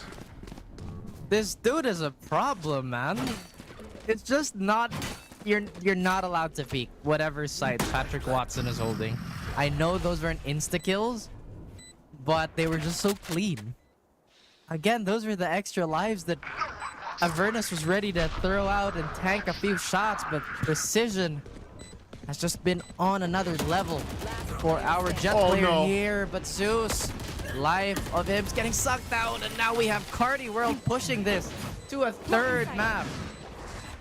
What an intense series. The predictions correct by the panel. It's going to be a 2-1 for which team we'll find out soon. But map number 2 goes the way of Carti World. They strike back, they go hard, and they get the important comeback kill to go for a map number 3. Oh man, that was a very, very quick shutdown on the side of, again, Carti World just to kind of hold down the site, have a little bit more stability in their defense, and just again take away that momentum that Avernus built for themselves on map number 1. Yeah, I mean, map number 1, it looked pretty close at times, but here on Ascent, just going for a bit more experimental plays didn't work, and this experiment's coming quite out of hand because these scientists are not coming up with the correct formula to come up with the correct answers for the questions that their enemies are just throwing at them at times. Yeah, again, the protocol, where was it? There's a crisis to be addressed, but wasn't there. There was a few set plays that we could have, or they worked with really well in the openers, but the adjustments and just the demand for depth of that list, of that lineup, it's just, again, a bit absent, really. Yeah, it's really hard to cover all the angles that you want. The team play not entirely there, at least with this selection of agents. We know they have the firepower, but that utility usage really just giving a lot of gaps, and that lack of that layered utility that you mentioned a bit earlier just allows Patrick Watson here on this Jet 27 kills, leading the board to really stop a lot of the pressure that Avernus really wants to provide. Where is it going, though? I mean, again, they have such a disruptive lineup that could just flush out a site. If you look at it, right, if you stack the mollies together, there's no real safe space to hide from. Just a full-on send.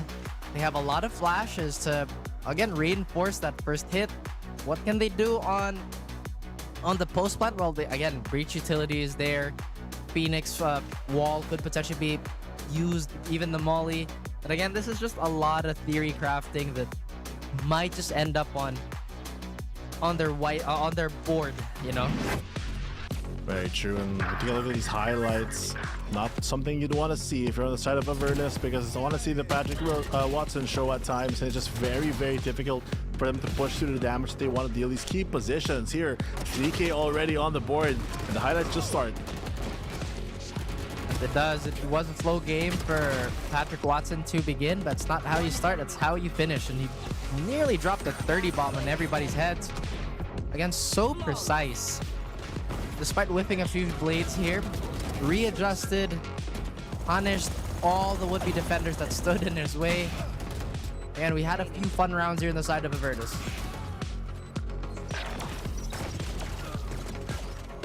Exactly, and just so difficult for the amount of pressure that they have.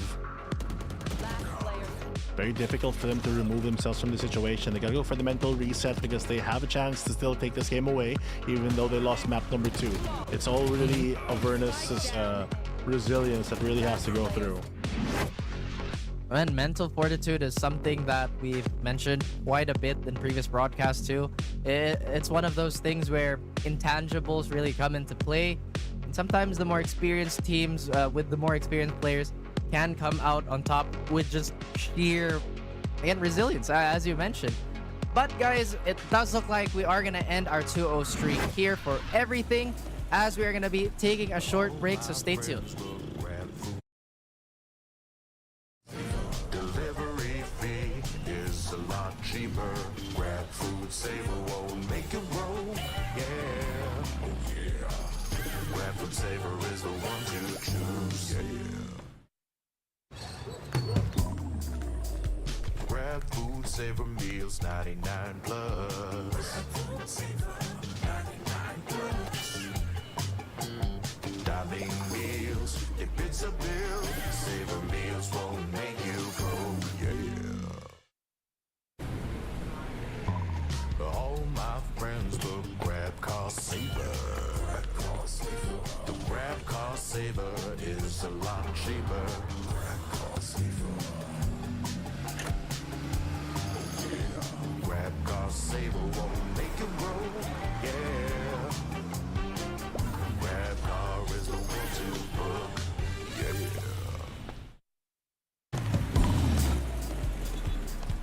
All my friends will grab food saver. Delivery fee is a lot cheaper. Grab food saver won't make it roll. Yeah, oh yeah. Grab food saver is the one to choose. Yeah. Grab food saver meals 99 plus. Dining meals, if it's a bill, saver meals won't make you go. Yeah. All my friends will grab cost saver. The grab cost saver is a lot cheaper. Grab cost saver. Grab cost saver won't make it roll. Yeah. Grab car is the one to book. Yeah.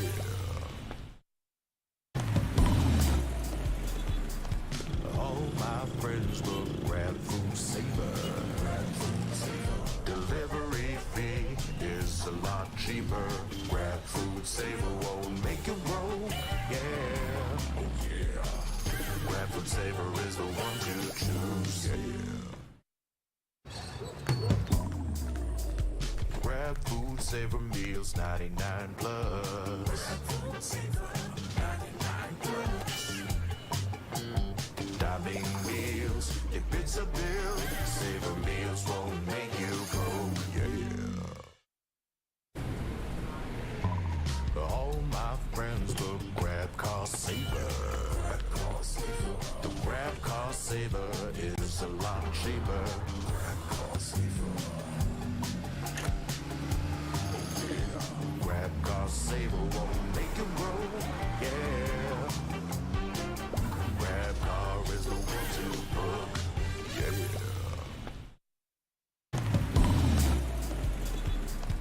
All my friends will grab food saver. Delivery fee is a lot cheaper. Grab food saver won't make it roll. Yeah, oh yeah. Grab food saver is the one to choose. Yeah. Grab food saver meals 99 plus. Dining meals, if it's a bill, saver meals won't make you go. Yeah. All my friends will grab cost saver. The grab cost saver is a lot cheaper. Grab cost saver. Grab cost saver won't make it roll. Yeah. Grab car is the one to book. Yeah.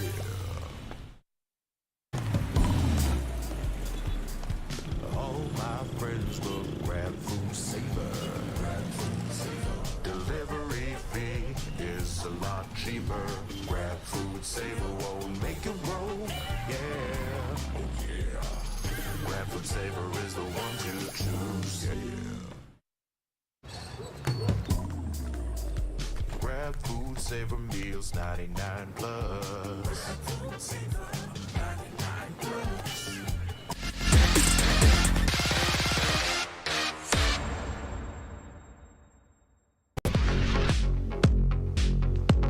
Welcome back to the third and final map of the series as we actually come back to probably one of the most competitive ones of the opening 2 days. Once again, my name is Raph. That handsome gentleman over there is Fluffy02. How are we holding up, good sir? We are holding up fine, and that is us. But the two teams that we've been witnessing for the past two maps might have a different story. A map number 1 going the way of Avernus, but they have struggled against CW for map number 2, resetting this entire thing, getting our first map number 3 here on VCT stage so far, on this VCT stage rather. And I'm really excited to see, as what like I mentioned earlier on the panel, the sunset might reach our sunset, and so far it's 6 p.m. So of course you can always grab food if you'd love to. I would like to after this game, but right now I'm excited to see how things end. That's right. Guys, don't forget to use that code when you do get those orders, and it is one of the perfect times to do it. Again, I will echo the same thoughts of Mr. Fluffy, as we're just excited to get this game going. I feel like we're gonna go on maybe another slower pace for Sunset. After all, it does kind of take on that theme from Ascent where it can be incredibly mid-centric or just main-centric. At the same time, I wouldn't be surprised if we do go for a really fast game. I think Patrick Watson has finally warmed up. On the other hand, we've kind of seen the players on Avernus kind of slow down. XTR not really having the greatest second map, as well as Ur not really shining the way we would have wanted him to do so. It's just so difficult with trying to do a lot of these explosive plays on a map where you'd love to do it if you had anyone that could really jump through all those hoops, but with only Phoenix playing on that Ascent map, so difficult for them to really leverage their utility. Sure, it could have been a bit more cleaner and they could have executed a bit harder, but still I think that pressure was just enough, especially with Patrick Watson picking up towards the latter half of things. But moving on to map number 3, we're here on the Agent Select, and we can see the compositions of these teams here on Sunset. We got one with a Cypher and Breach, very standard plays from them, and the other one the same, but they have a Gecko instead of a Fade. Personally, I like the Gecko a bit more. Yeah, especially when, you know, that set play towards B where you can just kind of hang in main, not take space, and let your wingman do all the work by crossing and planting is available to you. I'm a big fan of that, and I think it's really one of those things where, like, sure, you can prefer not to play with the Gecko, but why not? I feel like this map was designed for him. There's just so much value you can get out from one agent. Exactly. I mean, you can say the same for Fade as well. I think there is some point for this agent. Like, you can clear a lot of the bends towards the A side and re-clear a lot of that market tile side here on Sunset with a lot of these prowlers. There are good places to put the scan as well to get the info during the retake. The Nightfall, it's nice to have, but not as impactful as something I think like Thrash that can really secure you rounds, and it's a very flexible ultimate to use as well. But the biggest change I think is just the fact that Gecko's utility is so much more, I wouldn't say reliable, but it's reusable for sure. So serve round, for example, you could throw a lot of your util early just for info, pick it up for free, etc., and just do it again and again and again. Yep. I mean, you could chip away at the defense, certainly. I like this setup by Carti here to kind of go with that Cypher on A, especially on pistol round. That's not the most common thing.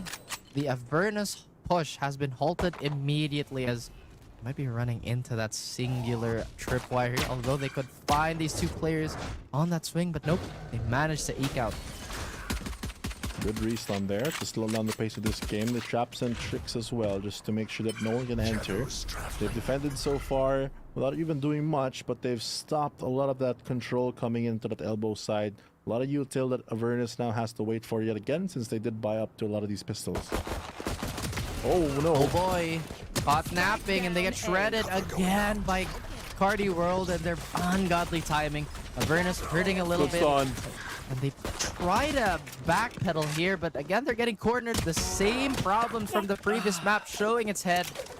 And Den's the last to fall. And by the way, I don't think we acknowledged this during the agent stuff, but we actually have Hydra Kid being fielded. Ah, you're right. He is playing the controller. We saw him before on that RNT roster, playing the controller, and then when he moved from that roster to other rosters, he did go towards that duelist role. So falling back to how we first saw him on VCT, very interesting to see. A very talented player and a very explosive one once he gets the frags rolling. Similar to Astro, but Astro, the more veteran of the two, able to be the guardian with this Galaxy, and is able to actually pass it on to their Gecko instead. I mean, you know, with a Gecko, like you said, there's a lot of reusability. There's a lot, and I mean a lot of ways to chip away at whoever would be defending at the site. That could potentially be a problem later on, but Astro, he talked about his veterancy. Doesn't need too much of it as it just guns down Zeus without a problem. Sheriffs abound for everybody. Pretty even scramble on everybody here. Dent, but find a free kill here, but no. Oh. The Guardian doing work there. Tries to get him before he gets his little friend back in his pocket. But now 3v5. Pistols not getting any value at the moment. And looks like a very difficult road to climb here. Cypher full control of A. Has the trap for Bend marked as well.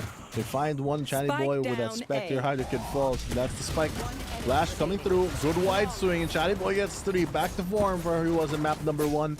Even though they lost that map, I feel like he played so phenomenally here on this initiator. I know it's only the start of the map, but you know how like the newer teams, they usually have a really nice golden shine at the first map, and then they just kind of rust away as the series progresses? I think we might be seeing that on Avernus. I mean, that's the type of thing you have to rep out, you know? And again, first showing, so there it is. Gotta burn bright at times, but the heat retention always gonna be in question when the teams has like Channy Boy and as well as Astro in play. They have a bit of that veterancy status that has really proven to be one of those invaluable things that's very hard to learn. But still, Avernus still has a lot to say. They have the full rifles on the board, full utility, so they can use that. Boombot are gonna be used, but Den's gonna keep control still for the push outs here on A. Maybe call for rotated, then get more space. The question is, this mid control could be the big part of the contention. If they lose this, either team just floods to the opposing side. A lot of space, and Hydra Kid revealing his position with that spray, and I think this is what we wanted to see. A lot more confidence and a lot more, I guess, synchronization on the side of Carti World from that previous map, or that first map rather. Now they're cleaning up. They've gotten their data, they've gotten their rest. XTY very sharp on that fade, but the breach left quite a few crumbs and quite a few things to be desired. But Zeus gets one. Doesn't know that there's a refrag. Enemy remaining. Ooh, not looking too good. Oh, he still gets one more. 1v2. Actually doable. Out of charges.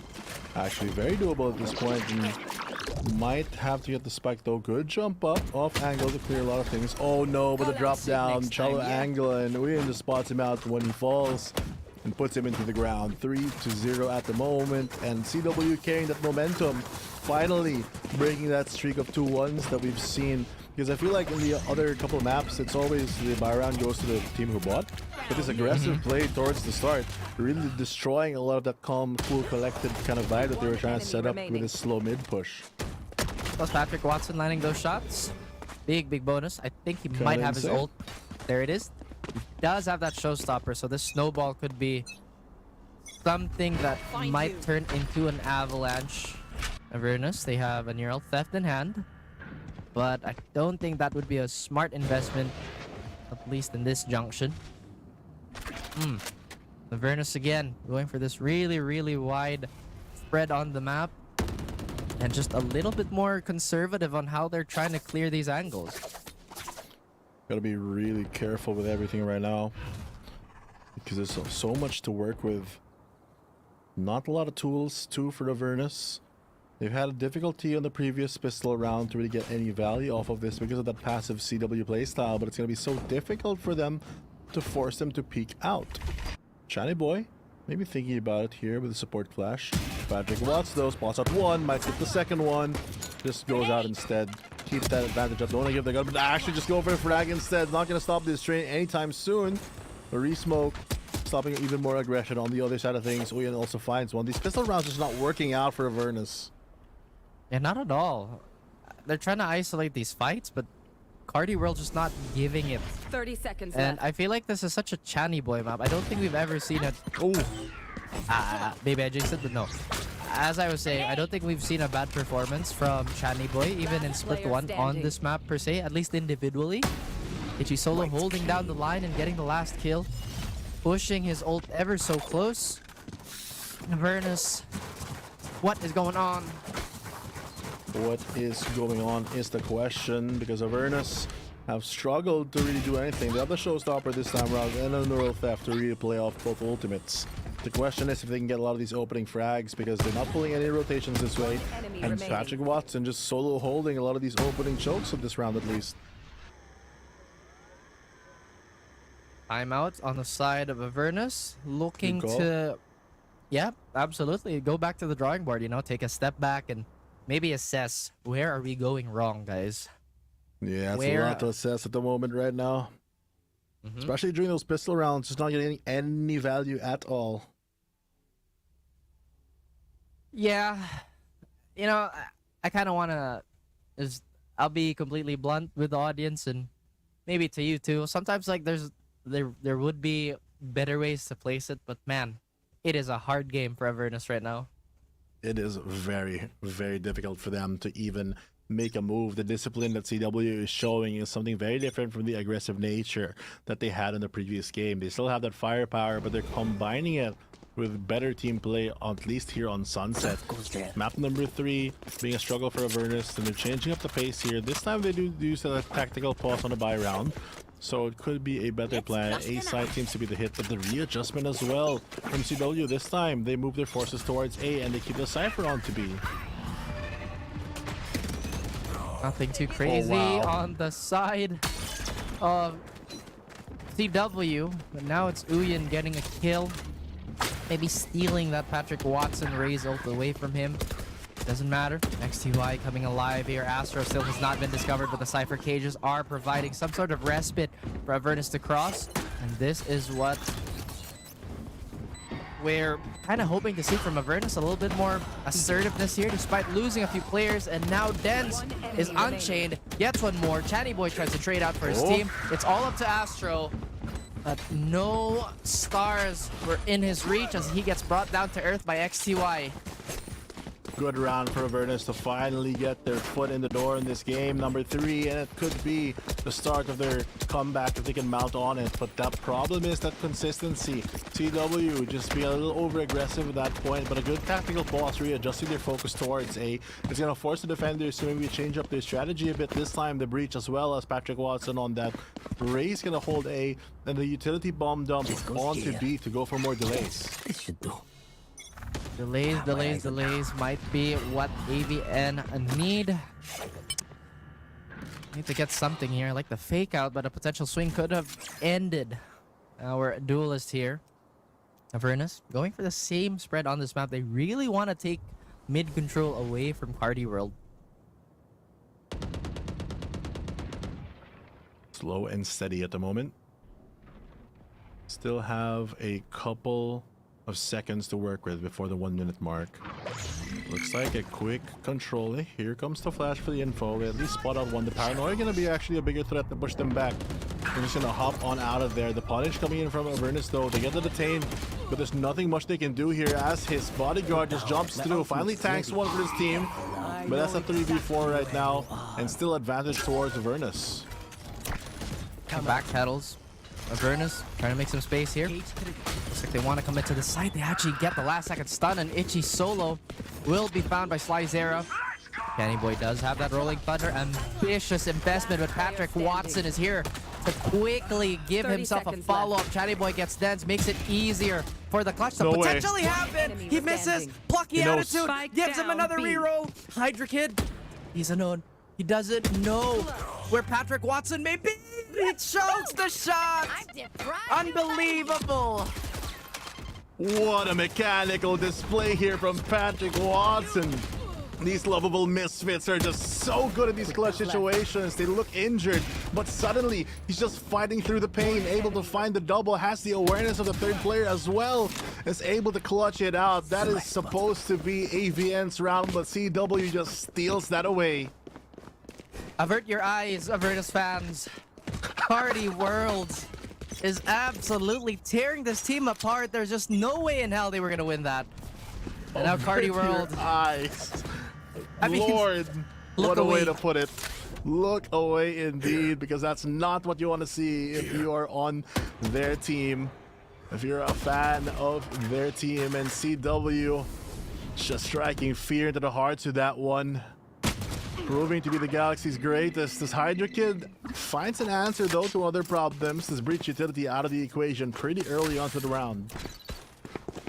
Again, they have to follow this up. That's a sign of life, and maybe this is the first round they convert. The Vandal gets its value, finds Patrick Watson, and now Hydra Kid has to hold this down for the rest of his team to kind of push through.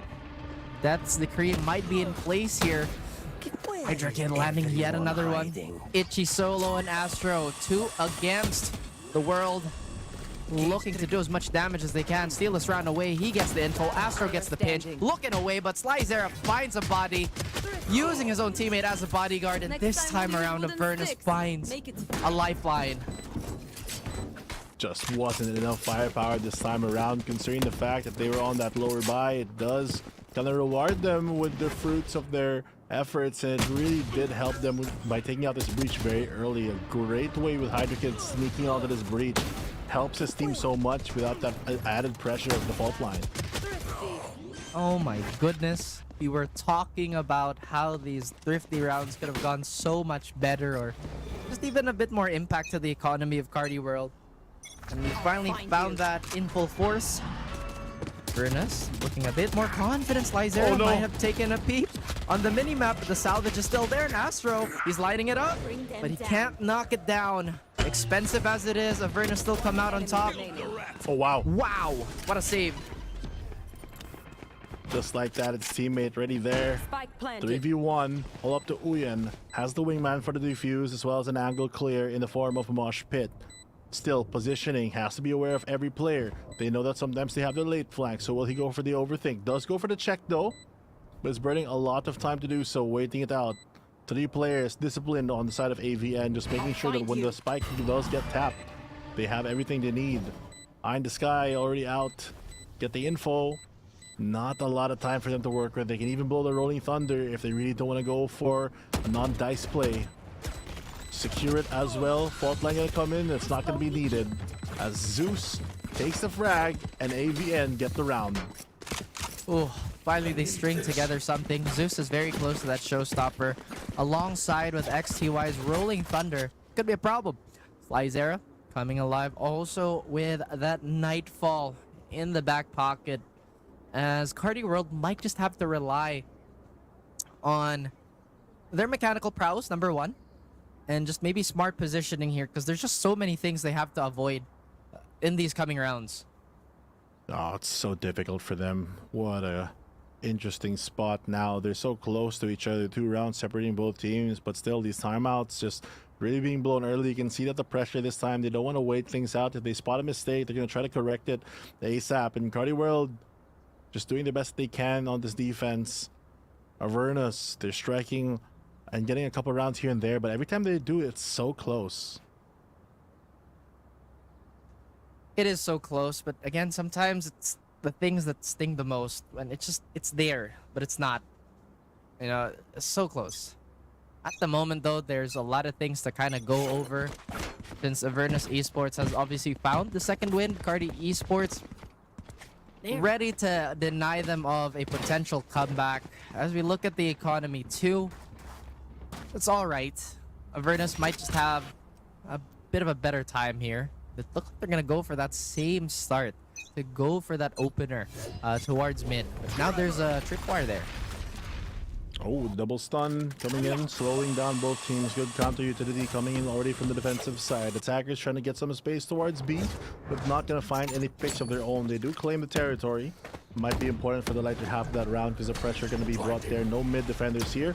Probably going to attack the trip as well, making sure that they can get that clean entry onto market. Info going to be gained with that Nightfall. Here comes the explosion coming in from Zeus. They're able to try to go for the backside, trying to find even more players. Gets the double. It's able to waterfall themselves back into the equation, but here comes the rest of the cavalry. CW scramble to go for the defense for this retake. Dance could find Astro here. Oh, Throws wow. the one-way, dodges the paranoia. Really strange interaction. Dance could finally get another kill, but the trades are going to come through. Defenders looking to steal away this side. Patrick Watson, one away from that showstopper, but it's Zeus bringing the lightning, bringing the thunder, trying to equalize the round score here. One more for a level playing field. This mid control is so important for the attacking side. Every time that they do get it, we saw in the last round how effective they can be with a pincer. Good explosion as well, because they only have to tank that one Cypher strip, and if they can break that on entry for that B main, B is kind of easy to collapse at times. So they're setting a bit more utility breach now, separating from, I believe, their Raze, but he's actually going to walk all the way back there. So maybe you're going to stick to the same plan, but just do it better. Just don't mess up the plan. What a motivational set of words by Mr. Fluffy02 here. You should coach. Nah. That's Is that you in a different life? That's me in a different universe. But this time around, in the world we live in, it's all about this game right now for both these teams. So many ultimates online, especially for AVN, everything but the Fade to use to get some space. And because they've gotten this so much momentum, they can afford, honestly, to burn a couple of them here and there. Early nade to maybe break a trip, but no chips going to be found there. Good positioning. They do call the cavalry. The reinforcements coming to help them out. Reposition. Here. Weird smoke actually gives a gap. Might bait a teammate to actually swing on this. Maybe that's the play. Oh, And no. It is indeed a freebie for Hydra Kid. Again, Uyen is here. Throws out the Dizzy. Does catch out Zeus, but he does have that ult available. Doesn't need it, though, to clean up Channy Boy.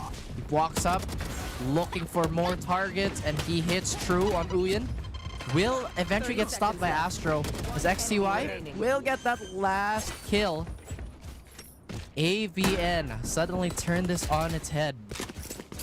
Like a scalpel, they're able to surgically strike here on the B site and take control of what they need to. Unfortunate circumstance here with the gap during the smoke. A classic mistake here, and cost them one player on the defensive side. Granted, they are on the lower buy, but still, a couple of these kills would have been a bit easier if they had a bit more control on the site. So small mistakes really becoming those cracks to break the foundations here of the defense of CW, and AVN really able to save their ultimates for a bigger round just like this. I mean, another thing too is that since Carti World is so worried about those ults, it's really shifting them in a position where they can't really aggress. It's like, oh yeah, if AVN get a pick here, then maybe they're gonna burn something. But right now, Carti World has done a good job of slowly catching up in terms of ult orbs. So they can kind of go haymaker per haymaker here. But the patience on both sides, definitely commendable. Avernus still being very passive towards mid, though. I feel like they've done the same thing for like the last 5 rounds, though. Very, very slow pace here. Attackers not really putting any space. They're just waiting for maybe CW to overstep, thinking about using the boom bot play to get some space, but that's already 3 defensive players holding down this A site. Well, signal they have the counter stun ready, so they're just baiting out the utility. Not gonna fall for it though. And they're just gonna walk up. This could be a very deadly fault line once this does connect. Here comes the initial sounds already. He goes through, but gets flashed instead. Patrick Watts able to gun them down. Astro finds 2 as well. And that's just gonna push them back. The classic on Astro to finish things off, and it's all up to Denz, who has to run away from the showstopper.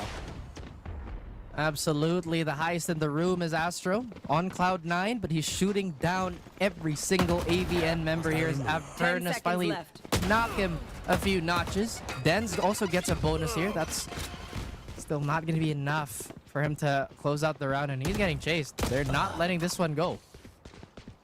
They're on a grudge match right now, 6-5. Finally bringing at least at the bare minimum, right? They secure an equal half. But if they can push this to 7-5, win that pistol, it could spell to be the end. As Avernus, they still keeping up with these ultimates. They haven't chosen to use it at any point so far.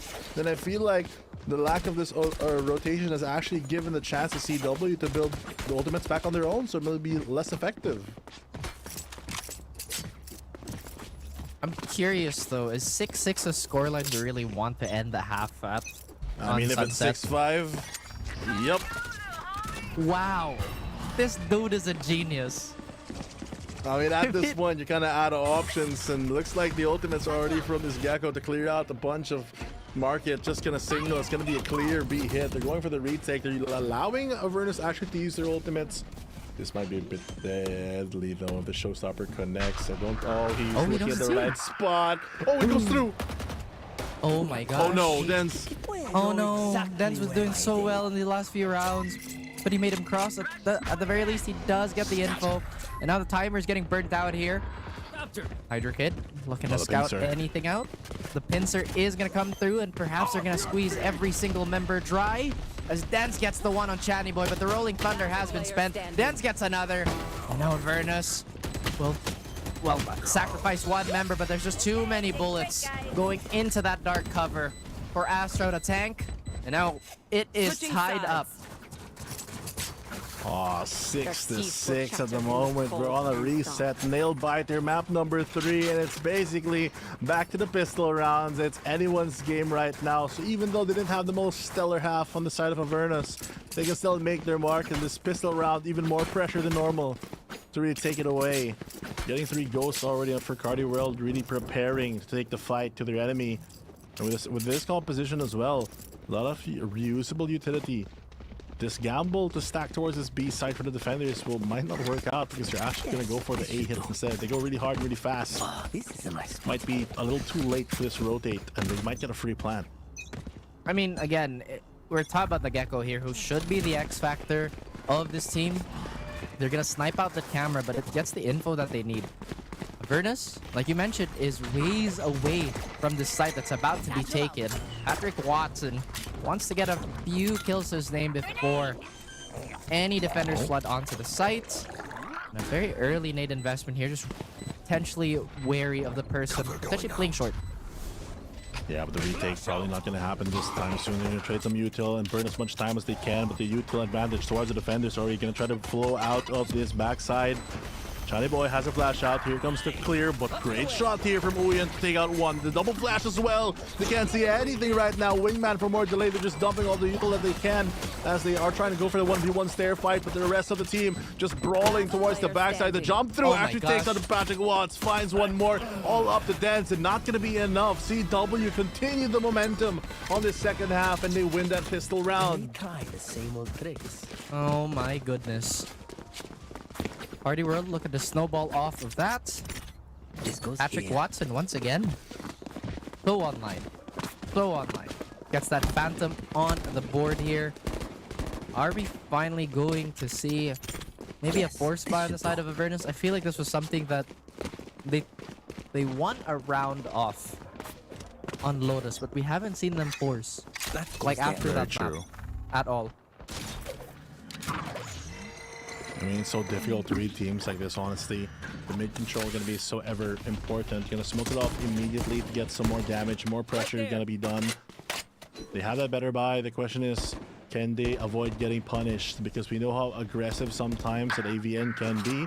And there comes a long-range shot. Hydra Kid out of the picture. Important frag as well. Controller gone. That's going to be a lot more space than just any other frag, especially on this attacking side, to make more moves. Well, they definitely need that extra help. And kind of losing your controller, never a good sign, especially early on. You have a minute left on the clock. As you mentioned, there's still a lot of playing field to be covered. And Patrick Watson just waiting for a player to cross onto any of these potential sight lines, but no. Right there. Plan is to try and take B. They are pinging it all the way through. We might just see a Gecko set play here. They go for a really, really safe check. I don't think that clears all the way, but they do get at least one of the sides. 30 seconds left. This time around, fault line gonna come in for more delay, not gonna hit anyone. They just have to defend the wingman at the moment. Walking through the site, they don't have to overextend at any point. They go for the fire and through the flames and through this mosh pit. Multiples gets 3. Patrick Watts, that's the ultimate. Ever so close, just 3 more. And you can get that showstopper in an important round. Okay, Carti World has been really good at taking the bonus round into, again, a gigantic snowball. Avernus, they have seen this, and they have experienced this. They have to avoid it. Patrick Watson again, getting that gigantic spray down to help push that ultimate to the forefront. Now Avernus, they're a little bit more equipped. This time their defensive philosophy is ways away from how they approached it. Oh, they leave this open. no, Patrick Watson. Oh. No way. Fighting on his demons. Can't see anything. He has to jump around. Almost gets a Fragment Slide 0 though. Damage gonna be done there. Gets away with his life. More importantly, Astro only has the Sheriff to work with, but that's gonna be enough to defend himself in an emergency situation. But they're trying to get control of it at the moment. Rotate maybe towards A, but that's where the read is coming in from the defensive side, and 3 players already making their marks. Mid kind of open. I mean, staying alive is definitely number 1 for Avernus, right? They just don't want to give away any of these rifles. It's gonna be so difficult pushing into this stack, though. It really is. And maybe Carti World has something planned here. They don't necessarily have the raw firepower to punch through, unless Patrick Watson gets a few kills again, which is never in doubt. They throw the stun away, and the smokes haven't been set. Flash nowhere to be seen. Uyen actually saves the life of Patrick Watson as he gets Zeus, but that's going to be a rifle that they can pick up. XTY, 2 flashes on hand. Will have to burn a piece of utility here just to deny. Could actually take out Channy Boy. Channy Boy avoids it. And XTY burning precious time for his teammates to catch up to jog. They're still looming for that lurk threat, but the teammates are falling. They have to come as quickly as they can. This site is just getting run over. XTY, 1 more flash in hand, waiting for the perfect time, the perfect opportunity, but no, he can't. He's not allowed to use it. Dens gets 1, has to backpedal. Patrick Watts still looming, still waiting, but it does look like Avernus is gonna go for a save call instead. Oh. Just want to play the long game with this one. They need as many rounds as they can, and CW, they get the round lead, and they don't want to give these weapons away and cause even more damage. Kind of risky actually to go this deep this early. And they made the wrong call there. They might have gone Ninja Defuse, but the spray down, the disrespect, not gonna work out as Dens does the damage. Oh, gets the ace as well. You might not get the round, but that's the next best thing, and not what you want in a map number 3. CW, such a risky play for them to do. They done destroyed their economy with that choice. They hunted him down. Now he has a neural theft and perhaps a second win to rely on. Uyen now has the Thrash available. And again, this could snowball into something infinitely worse for Carti World. Imagine if they lose this round, then the eco happens, and so on and so forth, right? I mean, this round lead isn't that big. Oh my gosh. Try to go for the knife in this high pressure situation. Just so difficult to really dig yourself out for that one. Mentally, it might be a haha at the moment, but if you end up losing this map and the series, it's not gonna feel good. Kind of haha, more so oof. Like, that was funny. Huh. Let's see who'll have the last laugh though. Timeout gonna end, and AVN just waiting to get their mark. I'm not sure if he has enough to drop a weapon off that ace though. I think he manages to get the Bulldog. A couple rifles still. It's still not the worst situation, to be fair, for CW, because they're so broke for AVN. So maybe they can leverage the situation at the moment. Can they really? Is the question. That Cage is gonna stop early aggression, but elbow side is quite empty. Single rifle on the hand of Dens. They have to know it's just somewhere. Yeah, I mean, why else would a solo controller push that out, right? I'm actually even more curious why they pushed that out. I mean, it's an eco, and now that's an open site. And once again, Avernus are on the scramble for a super late rotate here. That's not the worst thing in the world. I mean, it is mostly an eco. Very true. But still, rounds ticking down and your chances dwindling. Could be a possible 10-6. Astro does spot up the late rotate of Sizera. Doesn't know it's trapped up yet, but he can clearly TP across. He still has one, and the paranoia for the late flank. Allows two to pass, gives the info away. Has a good opportunity to get a multi-kill here. Can throw the paranoia. Yes, he can. Go for the trap break.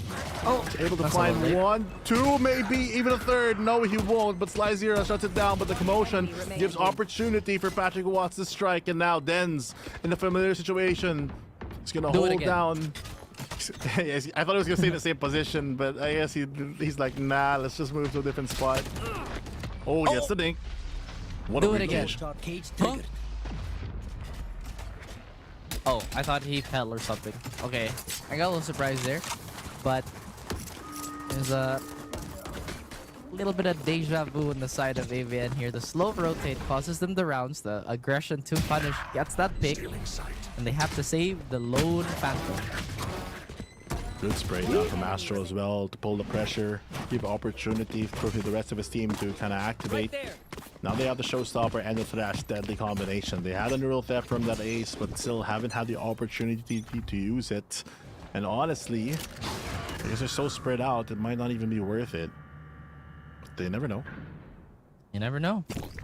I mean, at the moment, Carti World is making pretty good read. I think they might avoid the tripwire here, but again, can't really capitalize. Finally Denz with that Phantom from 2 rounds ago. The Ghost of the Past claims another victim and potentially marks another. Look at this Hydra Kid going for the deny on Itchy Solo's lurk. They still get the plant down. That's a lot of resources. Uyen wants his ult back, can't get the kill. Beautiful support flash there from whoever's flash that was. Denz, he has a neural theft. They could use this to fish out the final 2 positions. Uyen is in a very one and done position. Channy Boy holding that angle. Could get one kill here. But Zeus with the chain lightning bounces on 2. Gets both. And Carti World maybe losing a little bit of grip here. It's going to be very difficult. It's the curse of Avernus at the moment, not being able to close out this game. But really, the firepower finally going to be used on the side of CW to get some rounds on the board for themselves. Can I get a drop? Oh dear. Again, hopefully that small mishap on the ace would not snowball into anything. Can I get a drop? Or at least that's what's on the mind of Carti Can I World. get a drop? But now Avernus, they have a few ults to their name, if not very high impact ones. Slyzera has been making good use of that Nightfall. The volume of it coming out, maybe just not as much as they would want. Now Carti World changing their pace here, running away a little bit. Showstopper doesn't splash anybody except Itchy Solo. A little bit of dirt on his coat. And now Carti World prepare yet another heavy-handed attack on B, which hasn't been the most successful, and we see the reasons why. Oh, Astro, though, gets the lurker out, pulling pressure. They have to be wary of his positioning now, sending members just to focus on that fade, trying to fight him in the 1v1. Denz, good camera to spot things out. Gonna go before the other flashes, but Denz still finds a kill. High impact player at the moment. Neural theft, that could change the game here. The lurk from Astro gonna be spotted out really quick. They know the positions. Knife out, but look at the position of this spike.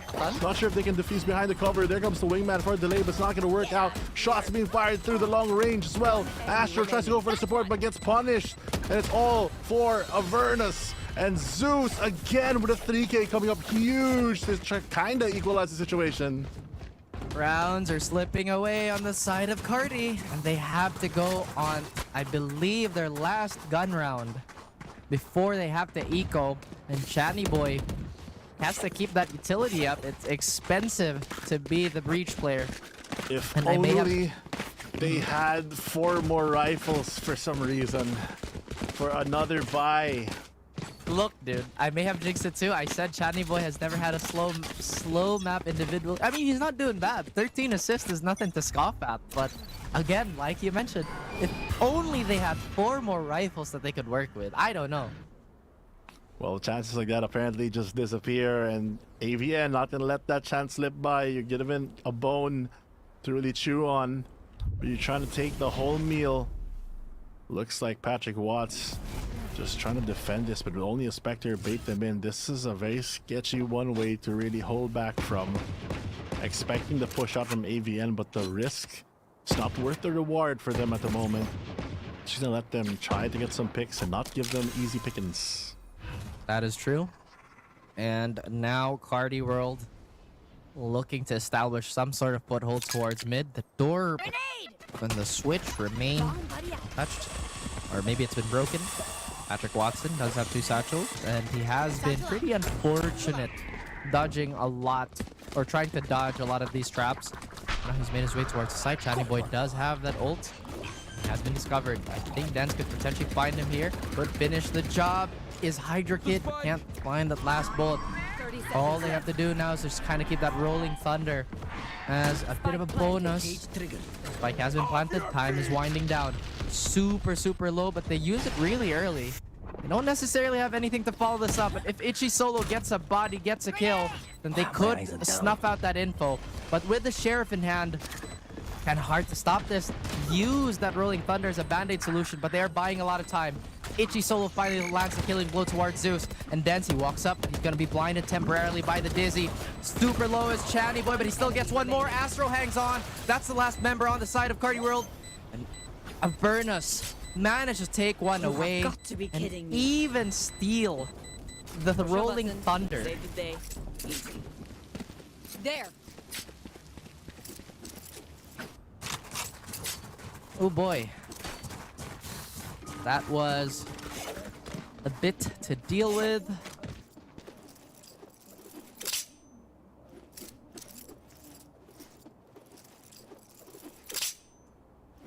As we go for a timeout here, what can Carti World really assess in this situation? I mean, again, it's just that eco situation. If only they had a few more rifles to their name, then perhaps that hold would have been easier.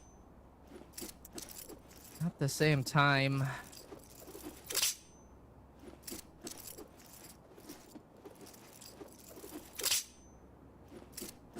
can't really cry over spilled milk, ladies and gents. Avernus now have an operator. I think this is the first of the entire map. They're thinking about what or where they can position it. Zeus has been pretty much on fire. Rolling Thunder still in the back pocket of XTY. So if anything goes south, they have that as an emergency plan. The biggest thing that they have to avoid is a stray pick, and Itchy Solo getting that neural theft off. Carti World, they have to find a safe way to get onto this site. It does look like they're picking correctly at the start. They're scouting out what they can do towards A.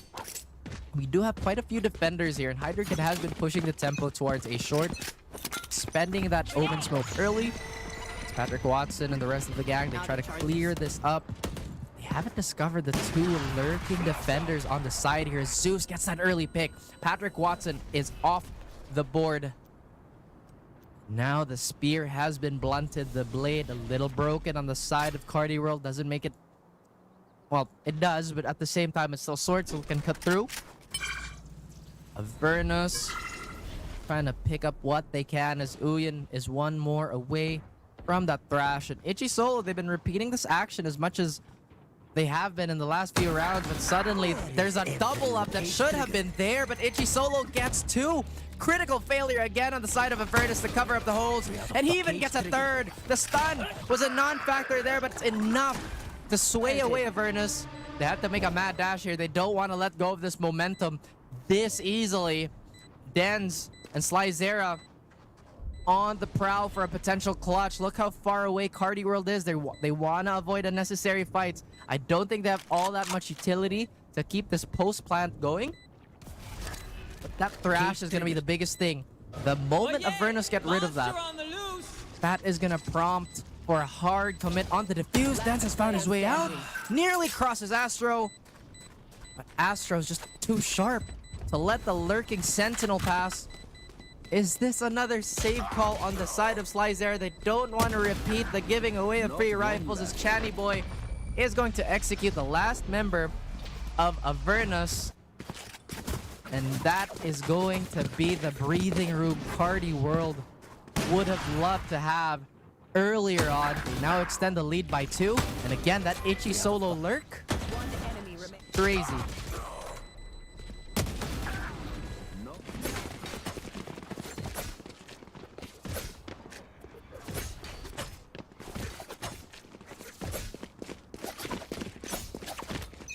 There. And now we are waiting for Carti World to get things going again. Avernus. They've really not been straying away from this Omen play on the side, and I actually think that Boom button could have gone Hydra Kid. Paranoia is still in hand, so that's the biggest thing. Uyin completely stunned, but they can't follow this up. XTY does have that Rolling Thunder. If he uses it now, if he can confirm, this could be disastrous on the side of Carti, but no, XTY chooses the more conservative play. Hangs on for dear life here. Avernus trying to crawl up to the side preemptively, but itchy solo yet again being a complete menace. He hears the door close, but is this gonna confirm his cross? Lyzera goes for the super safe way to go to A, but little do they know, Carti World is slowly carting their way towards the opposite side.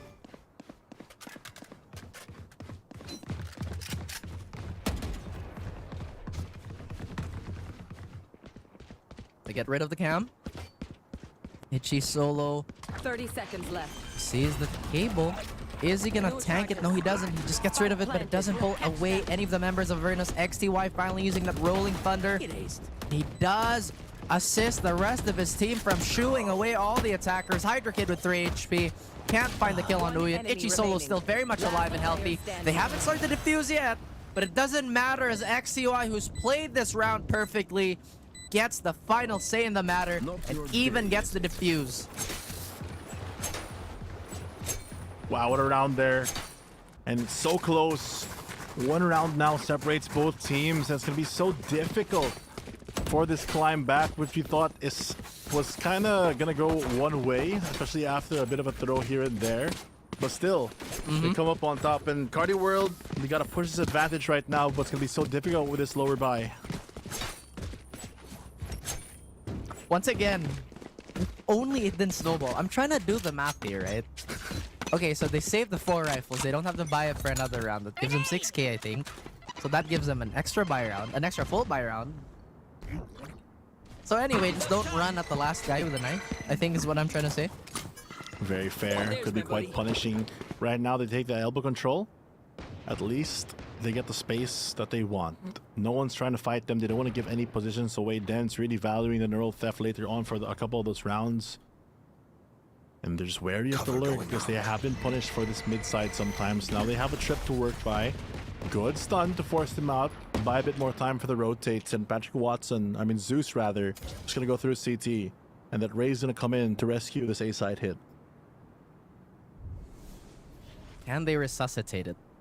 Is the thing on the defender side. The rotations are coming in as quickly as they can this time. They've rectified their mistakes. They do a little bit of chip damage. And Itchy Solo is itching to close this map out. He's been fantastic, but as soon as I say that, he gets snuffed out. Really deep Omen TP here. Patrick Watson looking to push the tempo. Doesn't get the kill that he would have wanted. Then still has his neural theft. If he can find a kill again, then this could be the final nail in the coffin, at least for this round. Dens gets chipped away. 48 health to work with. Maybe XTI wants to burn that breach stun here. But again, that late cam has discovered the default player, tracks it a little bit, but Uyin with the Sheriff does get that finishing kill. Hydra Kid gets Watson, but Astro, where'd he come from? Wow, the Thrifty just working out. Maybe they don't even need the rifles at this point. They're finally on match point, and what a clean way to take the A site. Avernus, they won map number 1, they grind through map number 2, and here at map number 3, they're so close to tie things up and push into OT. But CW, Carti World just wants to close things out. Ooh, they have hit their stride here, and Avernus hobbling a little bit. Load, perhaps. 4 ults. It's not a lot of raw firepower, but this is definitely maneuverable. as Itchy Solo has an early cam.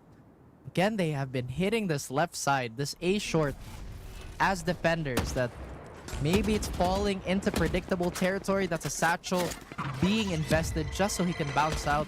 Now Avernus perhaps ready for this A hit.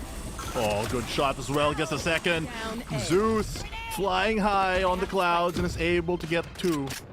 Reducing them to only 3 members. Will Astro expect the lurk? What is he looking at the moment? Just looking for the trip, I guess. Just clearing out this side. But he spots out Dens too close to the angle. Sees him first. Speaker's advantage goes his way. They get momentum towards the B side. If he can clear this for his team, it could be the best positioning for them. But no one's actually going to go for the commit. They're too spread out. And now the defenders corral themselves into a position where maybe each can find one.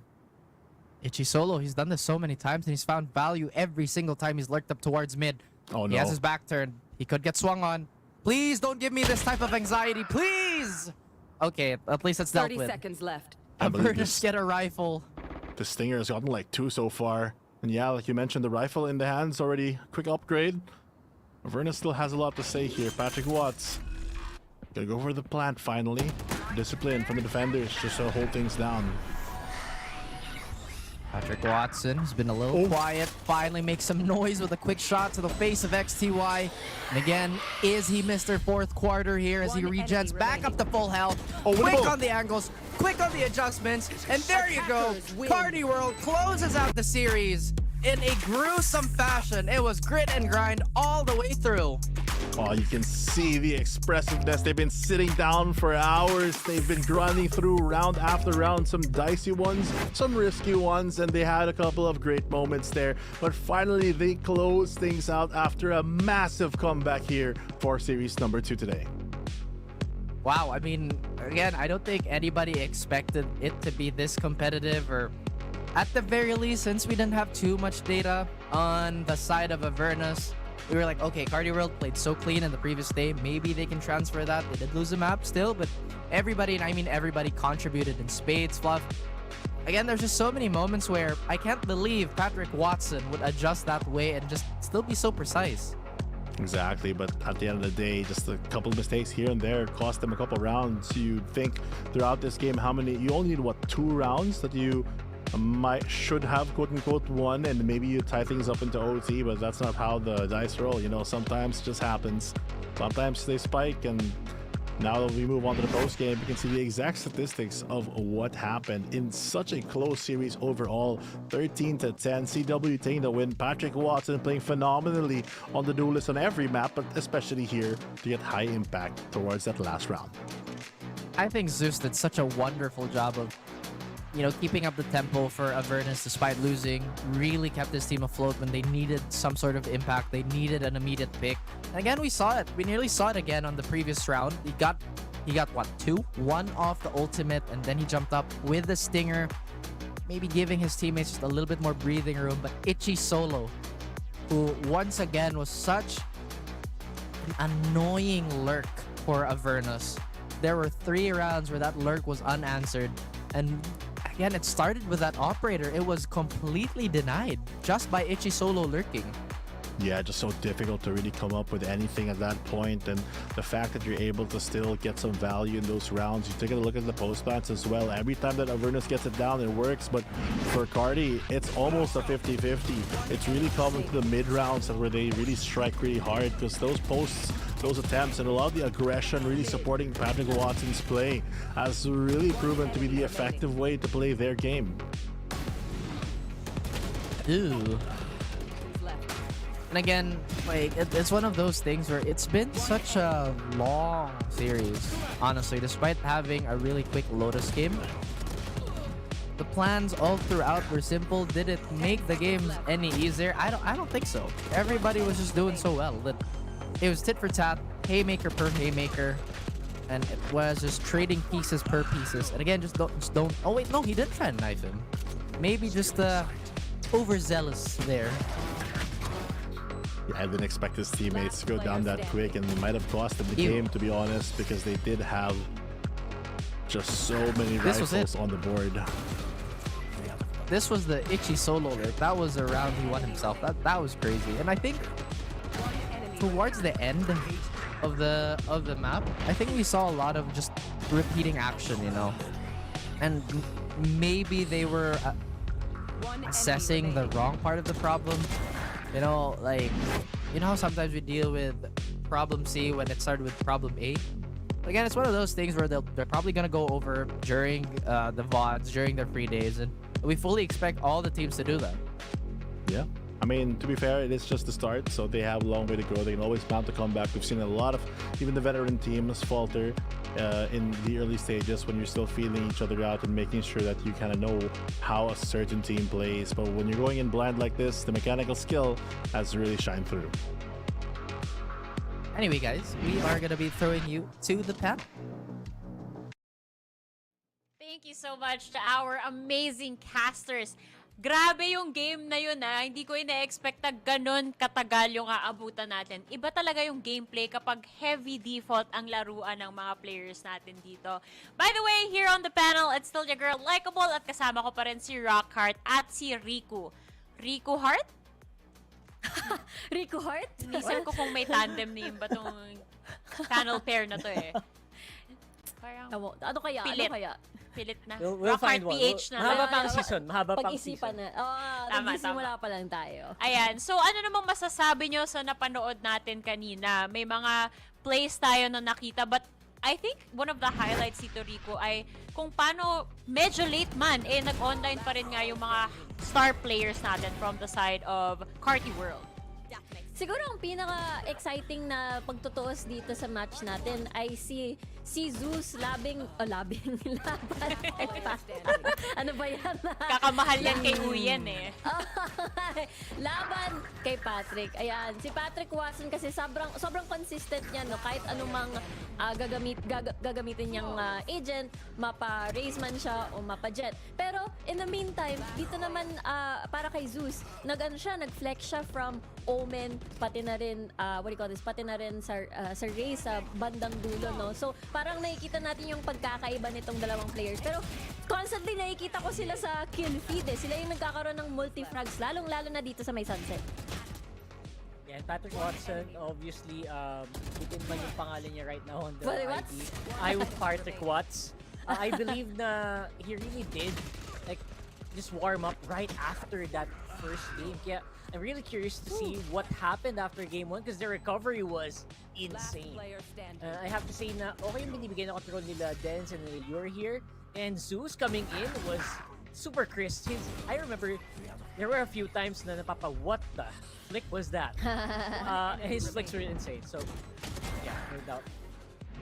Ang linis talaga ng galawan dito. Syempre, good effort din talaga from the side of Avernus. Pero once again, Mr. Patrick, what just happened? Ang ating MVP. Yan talaga yung karugtong yan. Patrick, what just happened? Paano ako namatay? Yan yung nangyayari sa mga kalaban ni Patrick Watson. Kasi grabe talaga siya mag-hold W, diba? Ilang beses natin nakita na papasukin niya, mapasmoke pa yan. Wala siyang kinakatakutan talaga. And on top of that, nakakakuha talaga siya ng mga kills niya along the way. Nakakatuwa lang talaga. Pero on the side of Avernus, again, very good effort. Were you expecting Rockheart na ganun kadikit, lalong-lalo na yung map number 1 natin kanina? Yeah, I think I kind of said that before the match started na this is gonna be super close kasi we have no idea how they play or we have no full match history. Pero nakita natin sila on that they were 2-0ing teams during promotion to relegation. So I was saying, you know what, this is gonna be close. And it was. Impressed, pero you know what? It is the CW day. It is a CW day and it is also a PW day dahil napakaswerte natin at makakasama natin ang ating napakalupit na duelist dito sa ating munting interview. So let's welcome to the panel, Mr. Patrick Watson. Wait lang. Hey! Yon! Hello, Patrick Watson! Congratulations! Rinig mo ba kami? Thumbs up kung rinig mo kami. Dinig po. Thumbs up. Yun. Nice one. So, merong katanungan ang mga panel dito sa VCT. Simulan natin kay Miss Riku. Anong masasabi mo kay Patrick Watson? Uy, Patrick Tumayaw ako. Watson, first of all, congratulations ulit sa inyong panalo against Avernus. Tsaka, hello. Tsaka, itong aking katanungan, medyo on the serious side of things to. Meron bang isang team dito sa VCT na pag kinalaban nyo, masasabi nyo na, ay, kayang-kaya na natin mag-Tokyo Ascension? Or, ganun na talaga yung inyong mga mindset ngayon? Ganun na po yung mindset namin yun. Di naman po kami siguro magpe-prepare ng malala kung hindi po Ascension goal namin. Yo. Oh! I love that answer. Thank you very much, Patrick. And speaking of preparation, after that first game, I wanna know, curious kami, ano yung usapan nyo on how you can reset and how you can overtake the game? Paano yung usapan nyo doon after game 1? Ang game 1 po kasi parang ang cold start po namin, hindi po nagkakaintindihan. Tapos sabi lang po, magre-reset lang po ng game tulad po ng mga scripts namin. Laruin lang po ng parang script. Enjoy lang po. Maganda. Oh, ang ganda ng reset nyo. Ako naman, alam mo, ang daming tanong na biglang nag-pop up sa utak ko. Nung una gusto ko lang sanang tanungin, ano ba tong IGN mo? Saan mo nakuha yung Patrick Watson? Tapos sumunod, so bakit ang galing-galing mong mag-duelist? Saan mo nakuha? Parang nag-pile up lahat ng katanungan sa isip ko. So siguro isa-isahin muna natin. Sino ba si Patrick Watson at bakit siya yung IGN mo? Ano lang po, singer, ano po siya, singer na pinapakinggan ko lang po siya pag nag-chill po ako. Tas yun po, trip lang po yung IGN. Yun lang. Grabe ka naman, Mang Trip, ha? Sa lahat ng... Kasi ang lakas mong maglaro, so nakikilala ka na rin talaga ng community, no? Tapos Patrick Watson, trip lang na pangalan. Next time, yung mas malupit pa dapat na pangalan. Yung name mo na. Charot. Okay, sunod. Bakit ang galing mo mag-Valorant? Ibang level yung pinapakita mo. Ngayon ka lang namin nakikilala sa VCT and grabe yung pasabog mo. Wala po. Lang po. Humble? Humble to. Pagka humble yan. Okay, siguro ito na lang last question ko. Curious kasi ako, paano nabuo yung current roster ng Carti World? Wala dito. Una po, ang unang kasama ko po, nag-rap lang po kami, kasama po si Uyen tsaka si Ichi. Tapos naghanap po kami ng dalawa, doon po sumali si Astro po tsaka po si Chani po. Nag-chat lang. Ayan. Okay. So, kayong tatlo talaga yung matagal lang magkakasama. Tapos, si Chani, saka si Astro pa yung nadagdag sa roster nyo. Kumbaga, ang galing. Ang ganda ng synergy nyong lahat. Nakakatuwa kayo panoorin. Sa susunod, sabihan mo sila, Ichi, ang tanong ko, kailan ba siya magkakaroon ng duo? Kasi lagi siyang solo. Saka, pakitanong na rin kay Uyen, ba't mahal na mahal niya si Uyen? Yun lang. Pero sa future interview na natin yan. Ganun talaga. Ganun talaga. Baka may gusto ka i-shoutout bago natin isara tong interview na to. Shoutout lang po sa Carti Gaming Hub po. Tsaka sa Lily's Vlog. Yun lang po. Ayan. Congratulations! Kita-kits sa susunod na matchup nyo. Thank you po, Baba. Ang humble. Humble. Grabe. Parang hindi siya malakas mag-frag sa kada match na napapanood natin so far, ha? Sobrang humble. Pero nakakatuwa lang. Okay, bago tayo pumunta sa break, baka meron kayong mga final thoughts for this series. Rockhart, let's start with you. Ang raw ng execution, I think the casters brought it up so much, ang raw pa ng execution ng AVN. Pero it's a promising start, I have to admit. And CW, parang dire-diretso na lang to, no? I feel like dire-diretso na to all the way to the top. O nga, ako talagang aabangan ko yung mga plays ni Patrick Watson. Lalong-lalo na pag-race, parang tugs, ganun. Ganun yung... Paano? Ayoko na. Replay nyo na lang, ha? Baka, yan, si voice actor Rico yan, di ba? Ang dami na nating naririnig na voices of Rico for the day. Soundboard eh. Huwag na nating dagdagan kasi baka magalit na sa akin si Raf kapag may narinig pa siya ulit na kakaibang boses ni Rico. But for now, guys, huwag kayong aalis dahil VCT PH Split number 2 will be going on a quick break. But once we return, may pa tayong final series of the day. It's gonna be OSC, otherwise known as Meow, and Tyrant Esports. So kita-kita till then.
lot cheaper. Grab food saver won't make it roll. Yeah, oh yeah. Grab food saver is the one to choose. Yeah. Grab food saver meals 99 plus. Grab food saver 99 plus. Dining meals, if it's a bill, saver meals won't make you go. Yeah. All my friends will grab cost saver. The grab cost saver is a lot cheaper. Grab cost saver. Grab cost saver won't make it roll. Yeah. Grab car is the one to book. Yeah.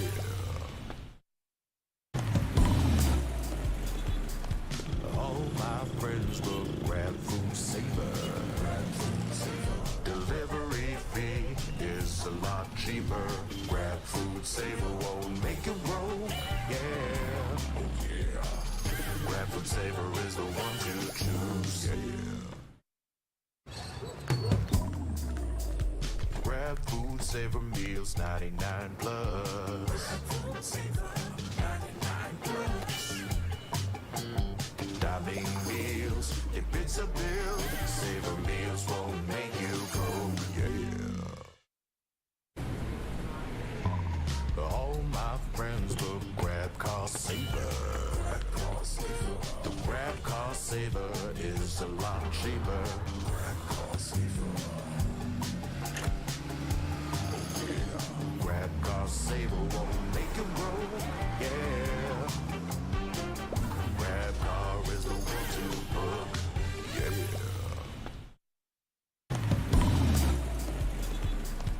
All my friends will grab food saver. Delivery fee is a lot cheaper. Grab food saver won't make it roll. Yeah, oh yeah. Grab food saver is the one to choose. Yeah. Grab food saver meals 99 plus. Grab food saver 99 plus. Dining meals, if it's a bill, saver meals won't make you go. Yeah.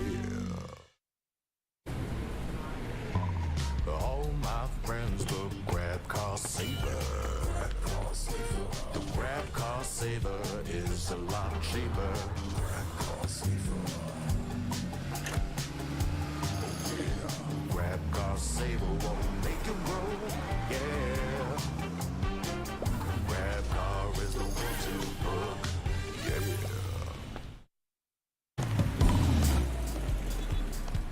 All my friends will grab food saver. Delivery fee is a lot cheaper. Grab food saver won't make it roll. Yeah, oh yeah. Grab food saver is the one to choose. Yeah. Grab food saver meals 99 plus. Grab food saver 99 plus. Dining meals, if it's a bill, saver meals won't make you go. Yeah. All my friends will grab cost saver. The grab cost saver is a lot cheaper. Grab cost saver. Grab cost saver won't make it roll. Yeah. Grab car is the one to book. Yeah.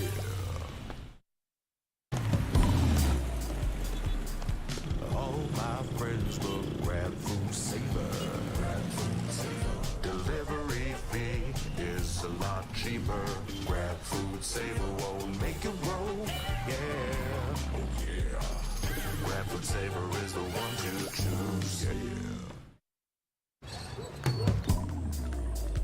Grab food saver meals 99 plus. Grab food saver 99 plus.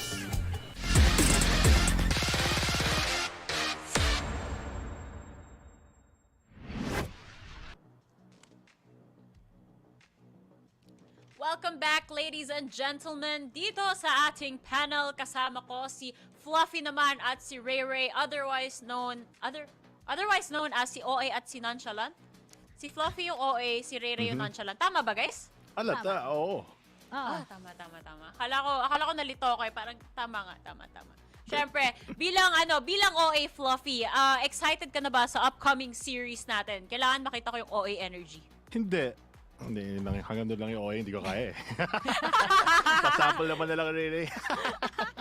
Hindi ko alam eh. Pero kung feel ko naman based sa ngiti ni Fluffy, excited siya para sa series ngayon. Naka-power face siya, tapos sinabi mo, ngumiti siya bigla. Kitang-kita ko yun. Hindi. Pasensya. Ano lang kasi, nonchalant talaga yung friend natin dito. Pero hindi tayo magpapaka-nonchalant dahil it is the final series of the day. Nakita natin yung results from earlier on. First taste natin ng 2-1 dito coming from Carti Esports and Avernus. This time around naman, nakita na natin tong dalawang teams na to in their respective matches yesterday. So Ray, may initial thoughts ka ba sa upcoming matchup without spoiling too much sa mga discussion natin later on? Ang masasabi ko lang ay sana galingan ng old Stinky Cat. Kasi kahapon medyo disappointing talaga yung nangyari against Carti. Well, di natin expect that it's actually a clean 2-0. Okay, sana kung medyo 2-1. But on the other side, excited pa ako sa pwede nating makita out of Tyrant. Yeah, exactly. Same thoughts din. Parang nice to see new faces dito from Tyrant. Pero yung sa OSC, we've seen them a couple of times na so may konting expectations din para sa kanila. Expectations talaga yung nag-cause din. Kasi nga, Riri, kapag nag-expect ka, pwede kang ma-disappoint. Kaya na-disappoint ka kapon kasi nag-expect ka. Diba? Totoo. Buti na lang. Hindi tayo madi-disappoint ngayon. Kasi, yung sponsors natin, laging nami-meet yung expectations natin. O, di ba? Segway! Thank you so much sa Mineski Global, our official tournament organizers for the 2024 VALORANT Challengers Philippines, presented, of course, by PPGL, the biggest multi-game esports league in the country. So, paano maging OA parang... Also, thank you to our official super app partner, Grab. Wow! Score Grab's lowest prices ever to up to 15% cheaper fares with Grab Car Saver delivery fees as low as 15 pesos with Grab Food Saver delivery and thousands of budget-friendly meals for as low as 99 pesos with Grab Food Saver delivery. 99 pesos? Grabe! And grabe! you can also use the code GRABFOOD60 cheaper fares. and get up to 60 pesos off your 60 order for a pesos? minimum of 550 pesos. 550! Lang? And the promo runs until from 11 a.m. onwards. Buong araw. Uy, pwede pa yun! Grabe. Grabe! Pero ako guys, ito yung pinaka-okay. Last but not the least, this tournament is officially sanctioned by the Games and Amusement Board. So, sobrang OA ni Ray Ray, nag-pick yung mic niya for a split second. Grabe, iba talaga. At least nakatikim si Fluffy kung paano ba maging OA talaga dito sa ating sponsors. Pero, walang ka-OA yan yun. Legit yung offer din ng Grab. So, make sure na sulitin nyo yung offer while it's still there. Sayang naman, 60 pesos off din yun sa order nyo. Pero ngayon, dito na tayo sa team intro natin. Dahil ang first team natin, parang yung logo nila nakikita ko sa color ng damit ni Fluffy ngayon. May konting pula katulad din ng gaming chair ko. Balita ko, mahilig sila sa mga pusa. Kaso nga lang medyo mabaho at matanda na yung pusa. Kilalanan natin yung old Stinky Cat.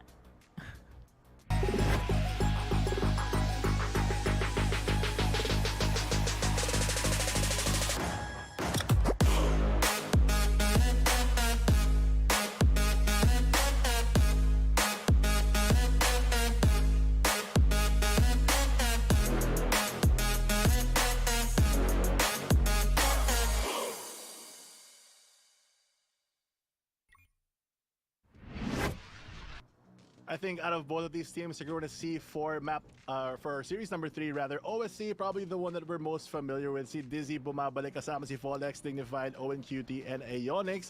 The somewhat veterans that we have seen so far in our more recent VCTs have really proven to shake up yung parang meta natin. They've taken a lot of the tough teams to a very close one. But as Ray kind of alluded earlier, parang nahirapan sila yesterday against their game with Carti World. So sana makabawi din sila this time around. And the boys look very, yun yung nonchalant.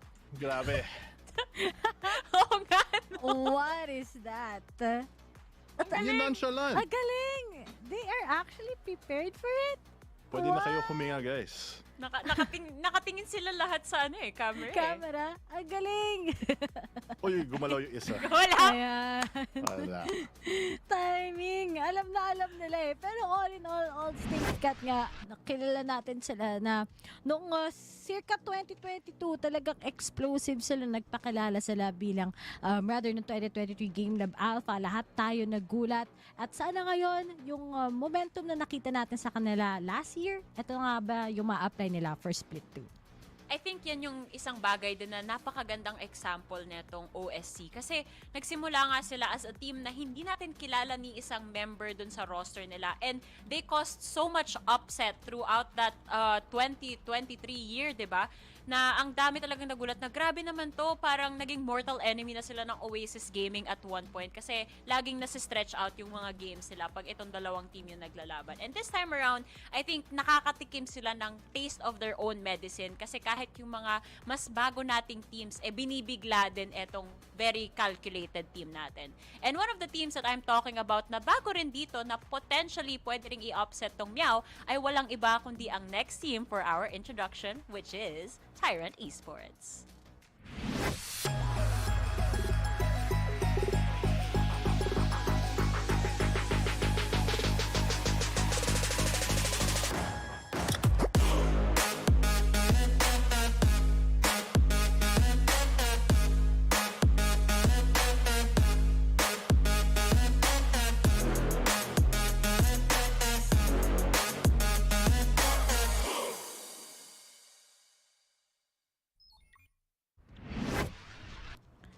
Tyrant Esports. Sa katulad nga ng pangalan nila, sobrang quirky ng team na to. We have Ash near Iris Monster, near together with Chowdy. Few names dito sobrang familiar na sa atin, especially Iris Monster together with Chowdy. At nakita natin yung performance nila last time.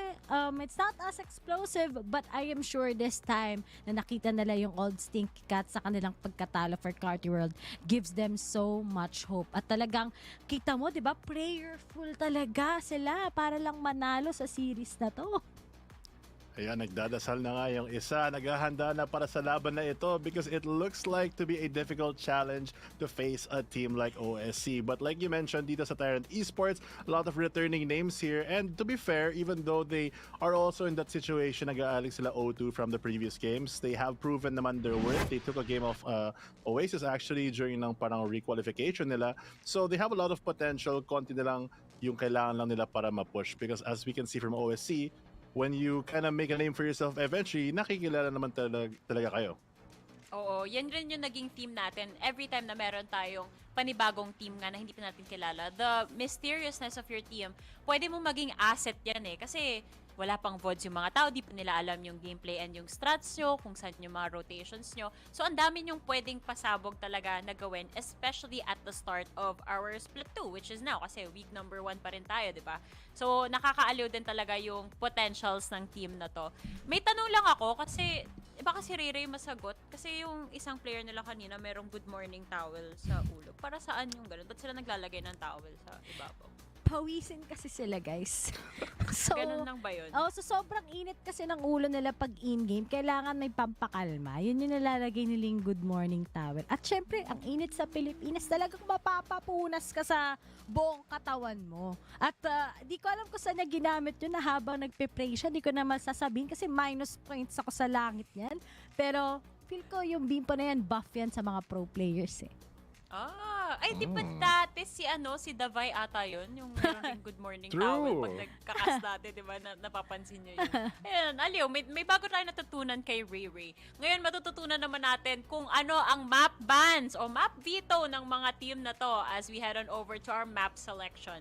Off the top of your head, Fluffy, sa tingin mo, anong mapa ang hindi natin makikita today? Baka Ascent, because it is one of those maps that everyone knows. So even though sabi nga ni Taylor sa unang panel na maybe at this point of the tournament na walang mga VODs ni masyadong kilala, just play your own game, nahirapan talaga yung Tyrant Esports against yung rank LQTs kahapon dun sa mapa ito, although close.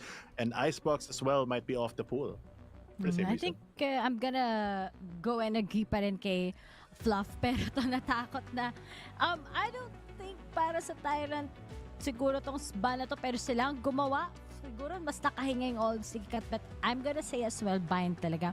OSC, they don't usually play bind. Alam nila na auto-ban yan parata sa kanila. They rather play Breeze or another map rather than bind. They don't wanna take a risk. Pero for Tyrants to actually pick up Ascent pa rin, sobrang confident pa rin nila na maybe yung mga mistakes nila yesterday, mapaplansya nila today. Nararamdaman ko na deep inside gusto sabihin ni Fluffy, bakit Ascent? Sabi ko nga, iban, Tama. di ba? Bakit Ascent? Bakit Ascent? Lalo na yung mapa kanina, medyo na-stretch out masyado yung last series natin dun sa Ascent. Oh, bakit? Naramdaman ko Why? yung... Sorry sa mga viewers, pero ibang level talaga ang pagka-stretch ng mapa, ng oras kapag Ascent, tapos default heavy talaga maglaro yung mga players. Kasi, kumpara mo kanina, di ba, Fluffy, ang bilis lang nung game nung JustUs kasi sugod lang sila rin ng sugod. Oo nga yung map 1 shot 3, iba talaga. Tapos yung, yun nga, sa series number 1 with JustUs. Pero, to be honest, makes sense naman na as out of Ascent or Icebox na yun yung pipilian nila. Since 11 to 13 naman sila against rank LQTs kahapon, so medyo malapit naman yung score. Baka naman kung inayos nila yung konti magkamali nila, maayos yung, or I guess yung overall map nila. But for Icebox, 8 to 13 doon talaga sila nahirapan, so tanggal agad yun sa pool. At saka kahapon, 'di ba? Nalabangan din kasi ng Carti World ang Meow sa kanilang map picks. Isa sa mga strengths nila, which is Icebox. But right now, unexpectedly, they're gonna be choosing Breeze. Maybe because mas alam naman nila na pagdating kay Folex, so when he's on that jet, sobrang consistent, sobrang magagamit nilang ng maayos sa Breeze. Or maybe they have something new na isa-surprise nila sa atin. Kung hindi rin ako nagkakamali, I believe na ito yung first time na makakakita tayo ng Breeze map dito sa regular season natin, first split 2. Yeah. Tama, di ba? Parang Tama. puro rotation tayo ng Lotus, Icebox, Ascent, and Split. Yes. Sa Sunset din, syempre. Lahat ng mapa except Breeze, iniiwasan talaga ng mga players dito. Understandable. Balita ko sa fanbase ng Valorant, marami ring galit sa Breeze. Kasama ako dyan. Kasama ako. Ako din. Kasama ako dyan. Like ko parati dun eh. So, same boat tayo guys, nagkakaintindihan tayo. Pero at least may makikita pa rin tayo na pro-level gameplay pagdating dito sa Breeze mamaya. Pero ngayon na alam na natin yung mga mapa, which are gonna be Ascent, Breeze, and Lotus of course. Mr. OA, ano ang iyong prediction for this one? Feeling ko talagang OSC kasi doon ako nagtitiwala sa consistency, and maybe hindi ko pa masyado nakita talaga yung potential ng Tyrant, but for me, reliability is still with OSC, especially with Folex and everyone. I gotta agree with etong kay Mr. OA. Kasi ako si Miss OA, di ba? Nakita naman natin na, baby, Nawala yesterday. yung nonchalant. So, nawala yung nonchalant, guys. Naging OA na parehas. Kasi, Hindi niya kayang magpanggap. mahirap pagpanggap ngayon eh. Kapag ginawa ko nonchalant, di na lang nagsalita. Pero anyway, yun nga, with the Owens leadership, I'm sure naman meron silang binago sa mga pagkakamali nila yesterday. Maybe yung mga roles din na distribution, it wasn't enough, giving Folex also that clove role. At ngayon, sa Breeze, maybe something will be tuned up sa side ng old Stinky Cat. So, I'm gonna go with OSC. Ako, sa totoo lang, na-mention ko na to dati kay Owen. Sinabi ko, alam mo, pag predict ko yung OSC na mananalo, natatalo kayo. Hindi naman yun. Hindi naman sa with the weaponize ko this time around. Pero I'm going with Tyrant Esports. Kasi right now, I am an Ashe believer. Nakita ko yung promo relegation. Feeling ko pag lumabas yung level na yun ng Ashe, pop off rin talaga tong Tyrant Esports. So, I'm looking forward to that. So, ayan, nakalock in na yung predictions namin. Ang ending talaga niyan, 3 kaming OA dito sa panel. Pero at least na-lock in na ng 3 OA yung kanilang mga predictions, diba? It's Tyrant and 2 OSC. With that said, parang ready na tayo. Ready na ba kayong panoorin yung next game natin, guys? Yes, sir. Yes po! I can't hear you! Sir, yes sir! Yay! O, diba? Ready na. love Valorant. Oy, energy is alive. So, dahil dyan, casters, take it away.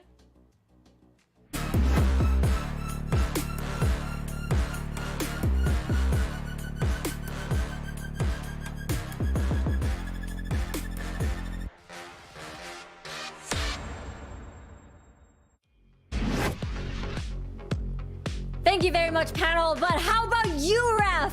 Are you ready for this series? I'm good. We're fine. Okay, you know what? Right, We're gonna you save know. that energy once we head on over to our very first map at Ascent. At Ascent, we're going to Ascend. Again, we're your casters, Riku, together with Raph, and we're gonna bring you all the action of OSX versus OSX. Oh my God, OSC versus versus Tyrant Esports. Off to a great start. Yeah. OSX is our co-talent over here at VCT. You can see PH. there's a lot of energy like matching.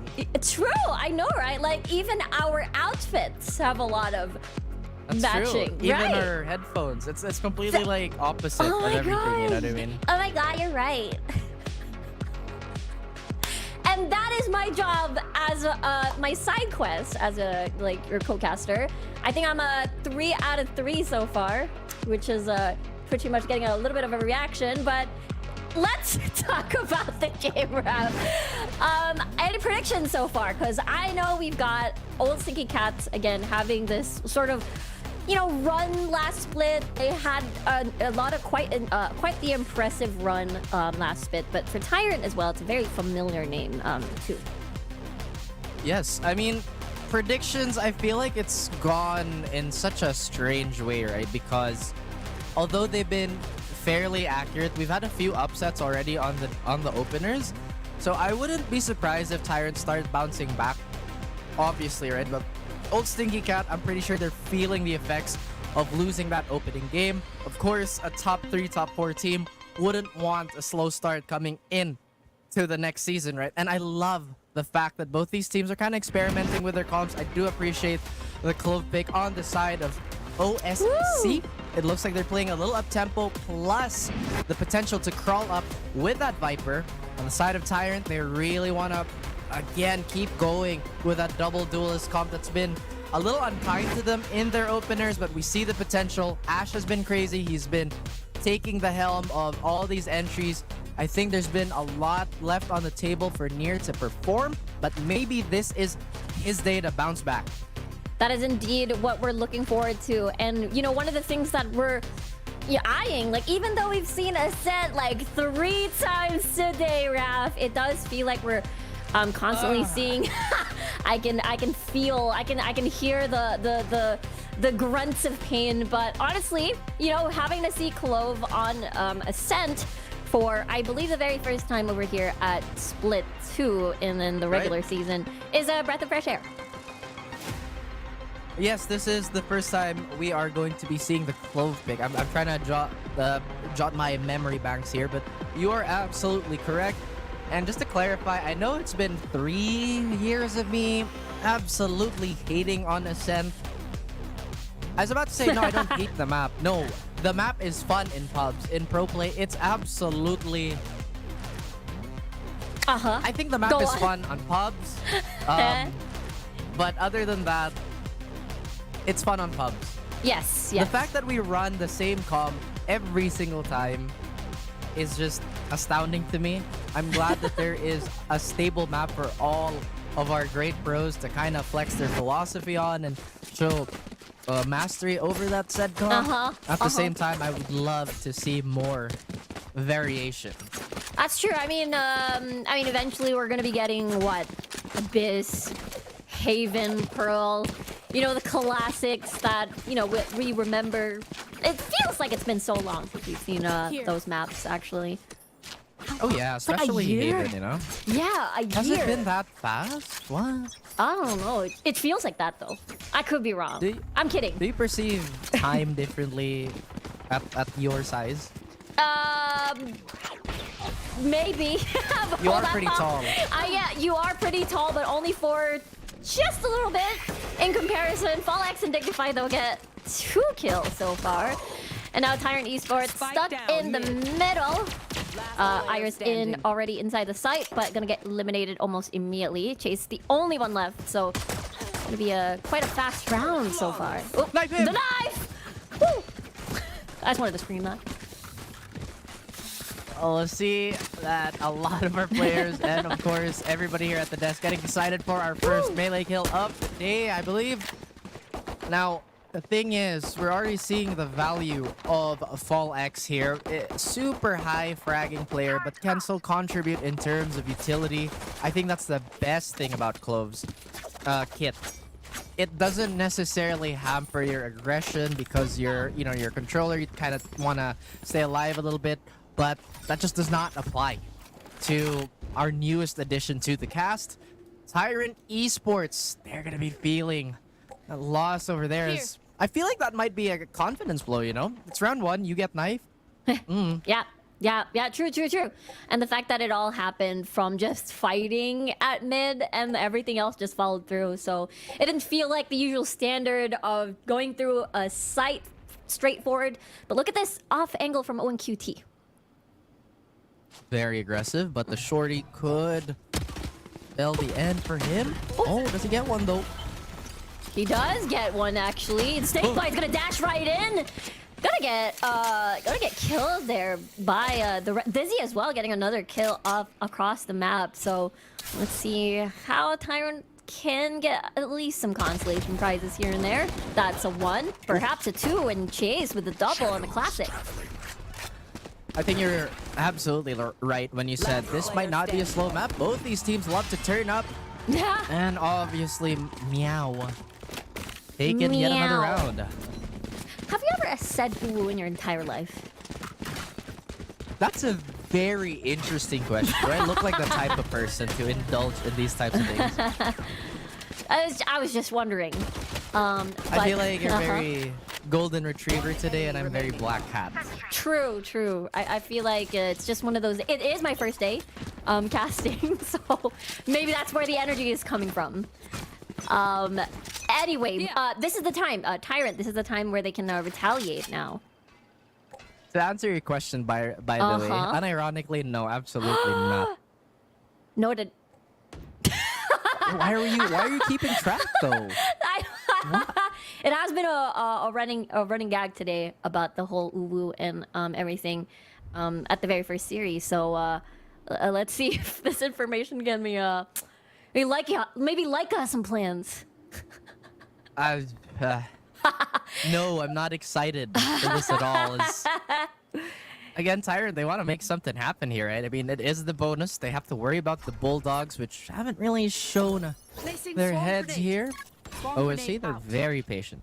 They are absolutely as patient as possible. And I like the trap setup towards a tree. Is something you don't necessarily want to invest a lot of manpower in. But Ash will feel the brunt of Aeonic's fury. Yeah, honestly. First blood. It's going to be very important, again, to win this bonus. Oh, really nice off angle from Jowdy, but they heard the teleport. So he's going to give that up straight up. It's going to be a 4-man retake, all coming from heaven, by the way. Fallex gonna drop that molly, gonna peek through and chase with another kill, by the way. Dignified and OwnQT follows up. And it's gonna be a 3v2 right now with 7 HP onto Owen. Shouty on from hell, gets a double, and right now it's a 1v1. Iris, full HP, by the way. Only a ghost in hand for Owen. This is not gonna be pretty for him. Not a lot of time, not a lot of HP. He wants to get it to half. He's not gonna stick it, but the HP is just too much of a deficit. Iris takes that clutch for Tyrant. I don't think that was clutch. That's 4 rifles being thrown away here. True. That is so expensive. Expensive. And right now, Tyrant cannot get their duos go. I mean, Ash and Nier, usually very, very hot starters, right? Or at least from the sample size of yesterday. Ash had such a wonderful game. Nier had some kills. Impact maybe not as felt, but hopefully he hits a stride, as I've mentioned. Now we're gonna get a full gun round here. I like the idea of Aeonix going for that outload. There should be a few kills he can snipe out of this one. And he's not plastered necessarily towards 3. In fact, he's changed up his setup. He's now looking to dominate the middle portion of the map as the rest of Tyrant try to walk up and maybe get some space. Yeah, it does feel like this could be an avenue, but remember, that's going to be a 3-man stack onto A, so it could spell trouble once they receive information right now. Oh, they moving. Tyrant. They are moving, but I don't think this is a commit unless they run into each other here. Oh, Chowdy. He did well at the previous round. He could do it again. Fallex will be the first contact here, just in case. No joke. It's going to be the Reyna. It's going to be Nier, actually. Gonna swing right through. No kills just yet, but Fallex able to kill one before he falls. Ash and Nier have other plans. They do have full control of the site right now, and Dizzy knows. Oh no! The instincts! He should have trusted, because he was right. And now Iris took advantage. Owen, all alone, has to destroy this one at mid. And Iris once again finishes off the round. Oof, bit of a rematch from the last round, but again, coming out on top is Mr. Iris Monster, Tyrant, getting a few more rounds. Yes, Rico, that's... Yes.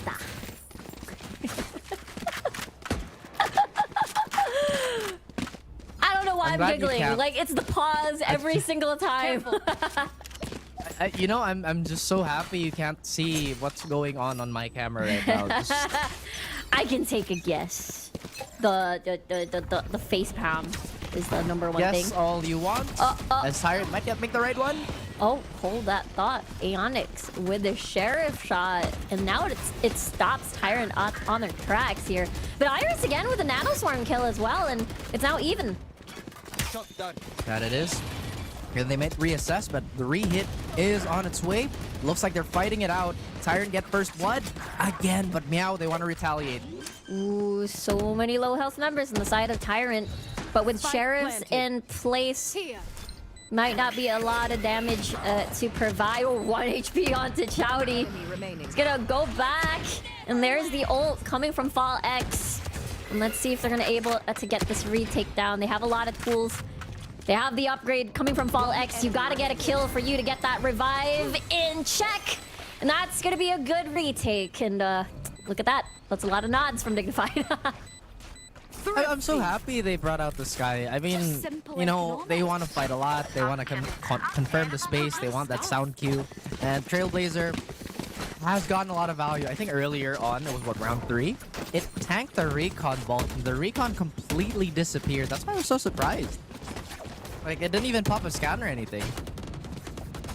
That's true. It felt like it could have been on Tyrant's end, especially in the fact that they were on a better buy. But now, let's see how they do this, because they do have 3 ults to play with. Those are all high impact ults they can initiate in whichever fashion they choose. Owen Cutie could potentially have a Viper's Pit available this round. The Seekers are going to be a huge help no matter what. Dizzy FPS is not too far from that Rolling Thunder, so maybe collecting the orbs could be on the agenda for both these teams. As Nier is looking to open up some space for his team, but there is a trap right in front of him. Oh, through the smoke. Plain instincts there. Thought the 2 duelists are going to enter the site now. Iris to get with another kill. Dignified, though, with the revenge. Someone's on Jen. Fallex onto 1. And the unexpected happened. Clearing onto heaven. Iris once more trapped all alone to see if he can clutch this out for his team again. They have no idea where he is. They're setting up a crossfire for this side. Iris Monster could play this so smart. Spike is gonna be taken away. He could run away. He could realistically just pick this up and run away. Dizzy's looking at a main though, so they know. And now that's a 4-2. Good thing from Dizzy. Dizzy but not disoriented. Clear cut actions. As, again, a very sound crossfire there. I feel like if it was on a slightly different timing, it could have been a different outcome too. But Fallex holding down the wine position is something that they are going to appreciate for many rounds to come. They kept their economy intact. And Tyrant, it's a completely different story. You talked about the ult economy. They managed to hold on to every single one of them, but also because they just didn't have the space or the situations to utilize them. That's true. There wasn't enough opportunity. Decided to save it on the next round instead. But they have to face a lot of guns on the side of Meow, so this might be... Let's see how they can convert this. And they is the question. I like the fact that Aeonix has been changing around his setup, keeping Tyrant guessing. And Tyrant is a team that I feel like has a lot of upside and potential. But it's so early in the season to actually call where they could stand. And now Owen QD with that Viper Spit is so far removed from the site. Don't know if they're gonna use it. It is though. Ash though able to get a knife kill. Well, the Blade Storm as kill, and they have control of the site. It's just that the rest just can't join him just yet on the site itself. Just a lot of people from CT basically, but this lockdown's gonna keep everyone at bay, perhaps. That's right, the Seekers are going to be there to buy a little bit of time. Owen Cutie still would want to use that Viper Spit, but look at Ash. Ready and waiting with the blades in hand. Sees one body, just needs to clear the rest. Gonna jump, one shot. Stays at logs instead. They haven't planted the spike just yet, actually just now. And Owen and Aeonix, they're clearly clearing slowly but surely. And remember, Iris only has a Sheriff in hand, Chase with a double kill. Now it's incredibly winnable for Tyrant to keep it strong. But now it's all up to this 1v1. He knows that he's there, but Iris again clutches it for the team. He is the closer for Tyrant at the moment. And old Stinky Cat have no answers to, of course, the opposing team here. I thought that it might have been a better decision to maybe play afar. He did have Hunter's Fury to delay. But again, great heads-up play by everybody on the side of Tyrant to just kind of be sharp, flood whatever individual they could find on the site, and take the weapons away. It's actually really crazy. Yeah, that's the second thrifty that we've seen in the first half, actually. So Viper Spit now used, actually. Early stuff here just to dominate B main and potentially shoo away any player that would be holding from lobby. Tyrant, they have a few things that could potentially counter it. Oh, that is right on the money, but it doesn't actually clear the alarm bot. So Dizzy still has another layer of help for him here. This could spell disaster. Wow. Really nice off angle from Dizzy there. But one is crossed, and alarm bot actually deactivated because of Aeonix's distance. So I'm not sure if they know that somebody crossed. I don't think so either. And the timing on the alarm bot to just kind of shut off, it's not ideal for our defending team here. Now they have no idea. Exactly. So now, if somebody crosses and rotates using a ZT, might be a bit of a problem. Shadows traveling. Your problem. No, it's your problem. It's like children bickering on broadcast, but hold that thought. They're gonna get blinded, but it's no problem from Tyrant. They're still gonna continue the onslaught. Actually, they're gonna pause for now. Here's the rotate. Dizzy has an idea, or an inkling. The spidey senses. Earlier, he didn't get to listen to his instincts, but now he's right on the money, so really nicely done. Not dead yet, used by Fall X. And now Tyrant is scrambling for a place or a way to win this round with Rolling Thunder to prevent... Actually, they're able to plant the spike for some reason. So now Chowdy, look at this, sees the barrel, takes advantage of that information. And Chowdy still playing off from the smoke. He doesn't know someone's for the left. Dizzy finishing the round. Iris again. Remember, he has clutched numerous of the times. And the flick, the turn, the back turn's crazy, this guy. Doesn't stop in the lab. What is that? You talked about a sixth sense. You talked about a spidey sense. Iris Monster can do no wrong. Oh my goodness. I am still in awe. I was about to say something that could get me fined, but I had to control myself. Iris Monster, you animal. My goodness. Here.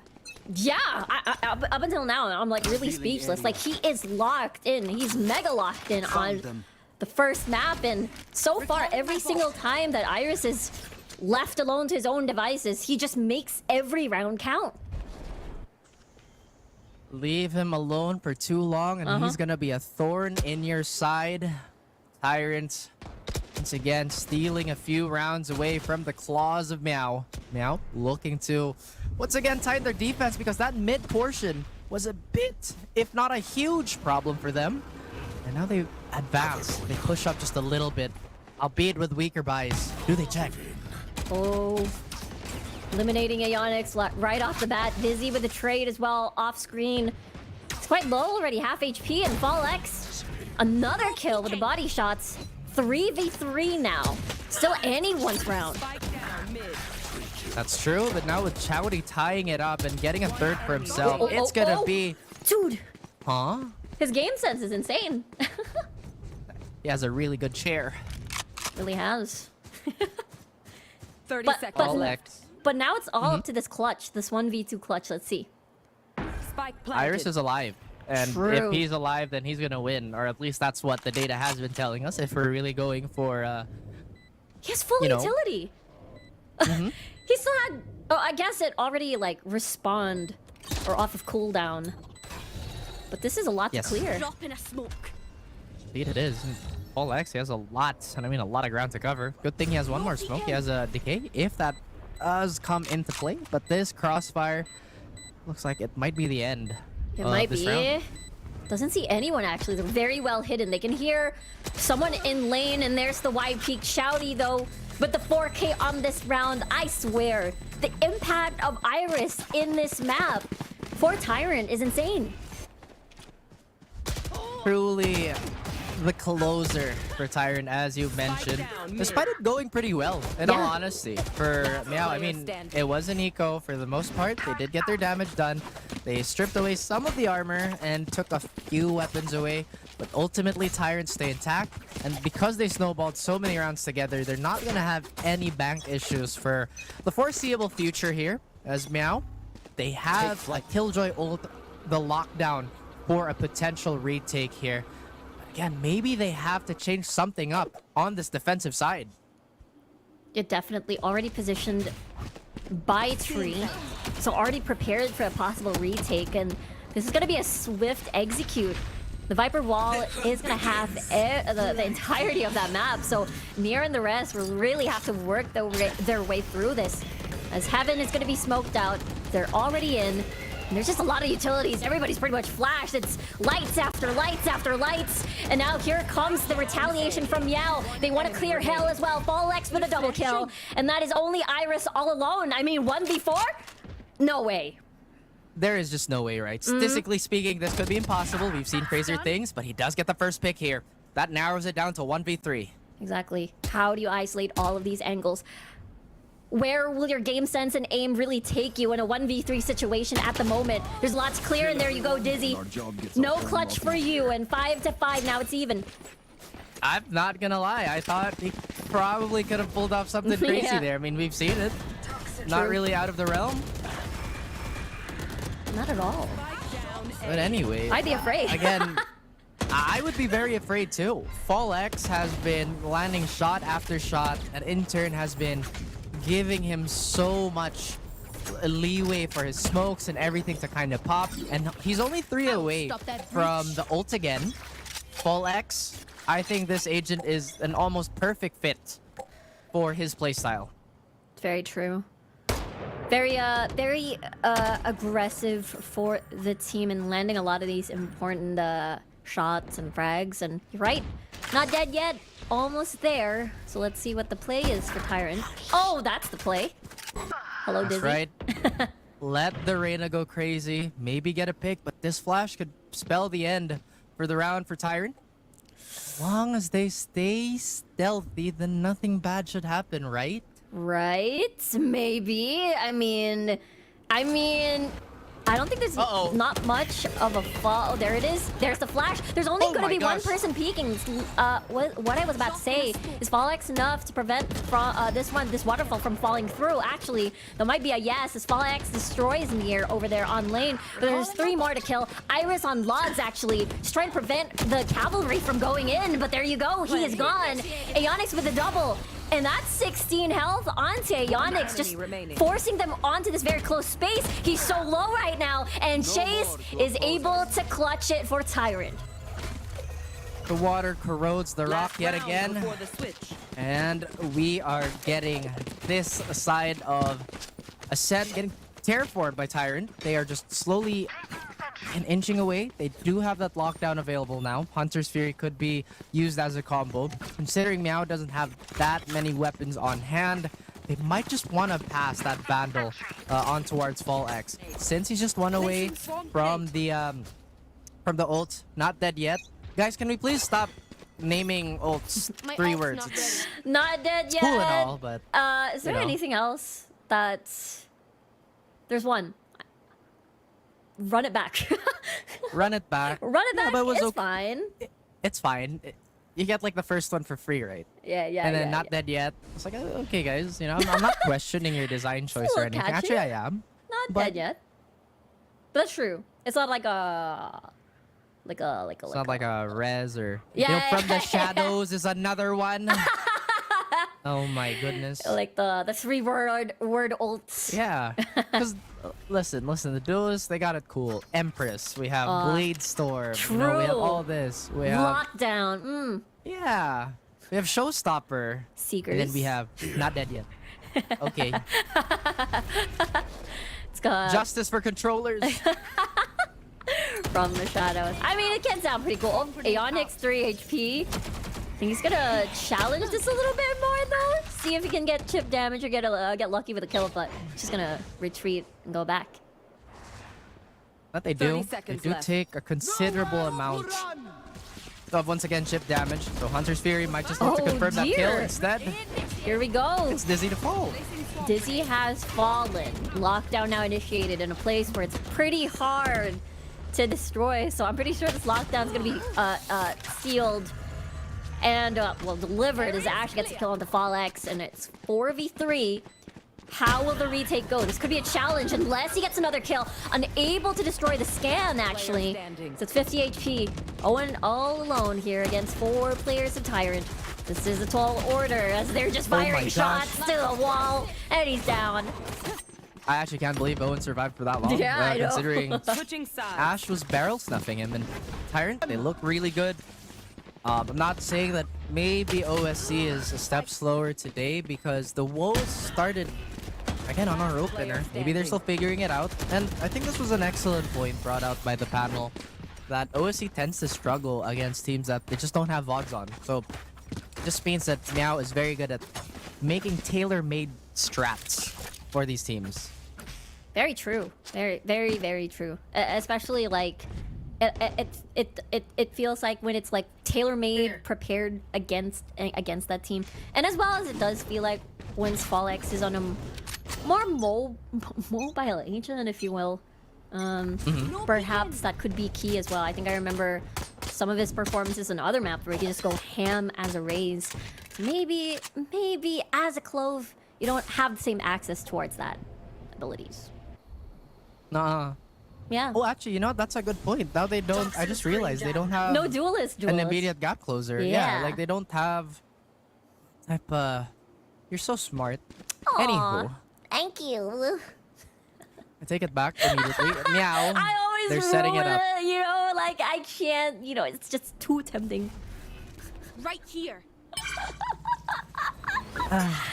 Anyway. I'd like to file a formal complaint. I'm joking, but again, Tyrant, they just really need to hold this down, right? Because if they give this pistol away, then realistically, that's going to be a 2-round swing, and it's going to equalize. And Meow is not a team you want to give that type of chance to. Yeah, it's just too risky, especially at pistol rounds. They can get pretty scrappy here. Oh, someone's towards your left, but the headshot before the paranoia hits. Really good job. But that's still gonna be a trade, actually, and now they're preventing the rest of Meow to enter the site. I do really like how these smokes are set up, but again, there's just nothing to take the attention away. Look at this crossfire being set up right in the middle, but Aeonix gets a stray kill. But that kill onto tree is so important. Now the flood is, well, flooding onto the site. 10 seconds on the clock here. Iris again. Are you going to be clutching this for Tyrant? 9 seconds on the clock. They have time to plant the spike. But with the classic on hand, is it going to be enough? The smoke onto Hell, though. This could give more questions. Or could give answers to Iris that they may be actually onto Hell. It's not going to be a crossfire. It's going to be a side-to-side, up and down, if you will. Alarm bot's going to get triggered. He knows that they're there. The up and down's going to work. Aeonix going to finish the round, and Meow wins that pistol. And it looks like the luck of the Iris has finally bottomed out. Tyrant, well, they're still on a decent lead, but like I mentioned, this is not a chance you want to give to Meow. And I kind of want to speak on how they've evolved as a team. Because if you look at this old core from Game Lab, it used to be very trade-oriented. And hey guys, you have to play our game, which again, is effective in its own right. But now I think they've slowly matured into, we have to play the most efficient way against certain teams. They still keep that trading system, the simplicity and the efficiency of, again, that core. But at the same time, they put a lot more respect towards their opponents. What is happening? It's gonna be a rumble over here. And that's Dignified dealing first blood. That's a huge surprise. And right now, even though people are blinded, you're still landing a lot of these important shots. And Iris trying to stop the momentum by getting that, well, one kill over against Meow, and Valoract is falling. I love the lack of hesitation on the side of Meow. They just go for it. They know they've already pushed up. Iris Monster again with a classic. What can he do?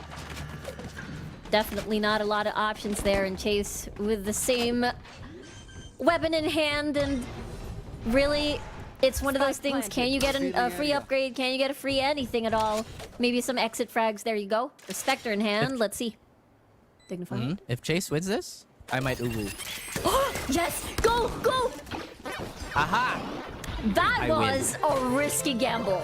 Honestly, that was very 50-50.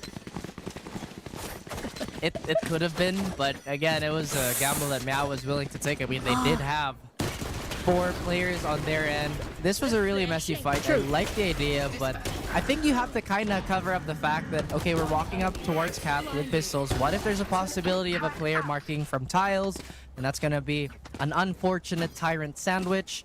But again, you have to try something on an eco. I do love the confidence on that call, but it didn't pan out. It's just the thing. Yeah, it's just too much firepower in the ends of Meow. So very good attempt nonetheless, and it's still even, so it's still anyone's map actually. That is true. Considering the scoreline is completely identical, I have to say Fallex individually has just been a problem. He does have the ult available, so if he can walk up and create some space the old-fashioned way, then this would be very much preferred. He's taking quite a few chips. Yeah, very brave because he has not dead yet, but on another story, at least they do have some healing from the sky, so it's all okay. And now they're just going to be playing retake for this. They will. Full belt of utility in everybody. I think there is a lurk, perhaps, but I think it's been discovered. You saw Ash double check that mid, but it looks like it's going to be full force towards the site. Oh, Aeon's going to get spotted, though, by the 2 members actually over there. There it is. Actually, no! He kills the 2 instead, even though they have an inkling. They had an idea, and now Ash needs to clear this, and no, they cannot clear Aeonix at all. And they used all their resources to clear Catwalk as much as they could. They couldn't even reach the site. The biggest distraction has worked. Iris has to save. Does get that freebie here. Maybe just something akin to a consolation prize. They're gonna have an extra orb to their name, but that's about it. Lockdown's still gonna be quite the ways away if I'm not mistaken on my count. Yes, it is. Tyrants, they have to readjust here somehow. Meow, they have just been outgunning a lot of these awkward spots. Like, for example, like you mentioned, Aeonix should have not survived this exchange. Yeah. That should have been a double swing, a very confident double swing. But that just did not seem to be the case. That's true. They had the info. They knew they had to clear somehow. But let's see. Maybe, but this is an eco onto Tyrant. From across the map, Fallex gets another kill. There we go. A lot of dominance being shown towards mid now, despite losing a member in the form of Chowdy. Or rather, finding the opponent in the form of Chowdy. No more solo smoker on Tyrant 2. 7 HP. Don't think you are near your healer, and that's why Ash took advantage, decides to finish the job, and that's 1-1. That's actually something that we haven't seen too much. We haven't seen the sustained game come out from Dignified. I mean, you know, it's there. Why not use it? But... True. Oh, okay. There it is. No problem. Heard ya. Here we go. 40 seconds on the clock. I see the silhouette. There's the flash already with a double peek, a double swing rather. 1QT destroying Iris. So now the dash is not going to be enough. You're not going to be in cover. And 46 HP on a chase. Just trying to be cheeky about this as the door will close on top of your head. But Joklang, he's inside. Gets 2 kills on that. But in the end, Dignified finishes the round, but an expensive round at that. Absolutely. What a wonderful play there. Just kind of sit at the edge of the smoke. Yeah. Nearly had it. I'm so glad that he's having less difficulty in comparison to yesterday. But I feel like overall, Tyrant, this duelist pair is feeling a few woes. I mean, old Stinky Cat, it's not like they're overcomplicating their game plan. They're once again, hey guys, let's try and front this as much as we can. If they can't handle the flood, if they can't handle the straight up gunfights, we don't have to overcomplicate the plan, not add points of failure. And it looks like FallX might be looking for a fight here towards short. Well, he doesn't have Not Dead Yet anymore. And an operator on the side of Ash. Let's see, though, if they're going to take the bait and actually try to push a main. I like this no duelist comp. I just thought about it. Like, it doesn't feel like a no duelist comp. Cool. Carti. Carti! Oh dear! Oh my! No way! He's still able to survive all of that despite having to check his right. And meanwhile, FallX is pretty much pushed quite almost into enemy territory. There's one near just ready for the crosshair, for the shot. But let's see though. That's 3 people looking at ya. Oh my goodness, the tension is building. They have a stun. This could be so bad. Oh dear. Let's see though. A couple of flashes. FallX now gonna get paranoid. Chowdy able to make his life again. His a lot of value off of his life at 70 HP. Getting a lot of distraction. Dizzy. Will the clutch happen once more? Iris, the only one left. Gonna be coming from A main. He has done this play before. On the other half, trying to bait out any reaction onto Heaven. Well, again, Dizzy knows this. He's seen A main before, but this time around, Iris wins that duel instead. On a silver platter yet again. Iris delivers, and he's been the star of the Tyrant show. They have yet to equalize. One more round to the cause. Again, I'm really surprised they didn't dump utilities sooner onto Tree. But the chaos just erupted so quickly. Ash. Ew.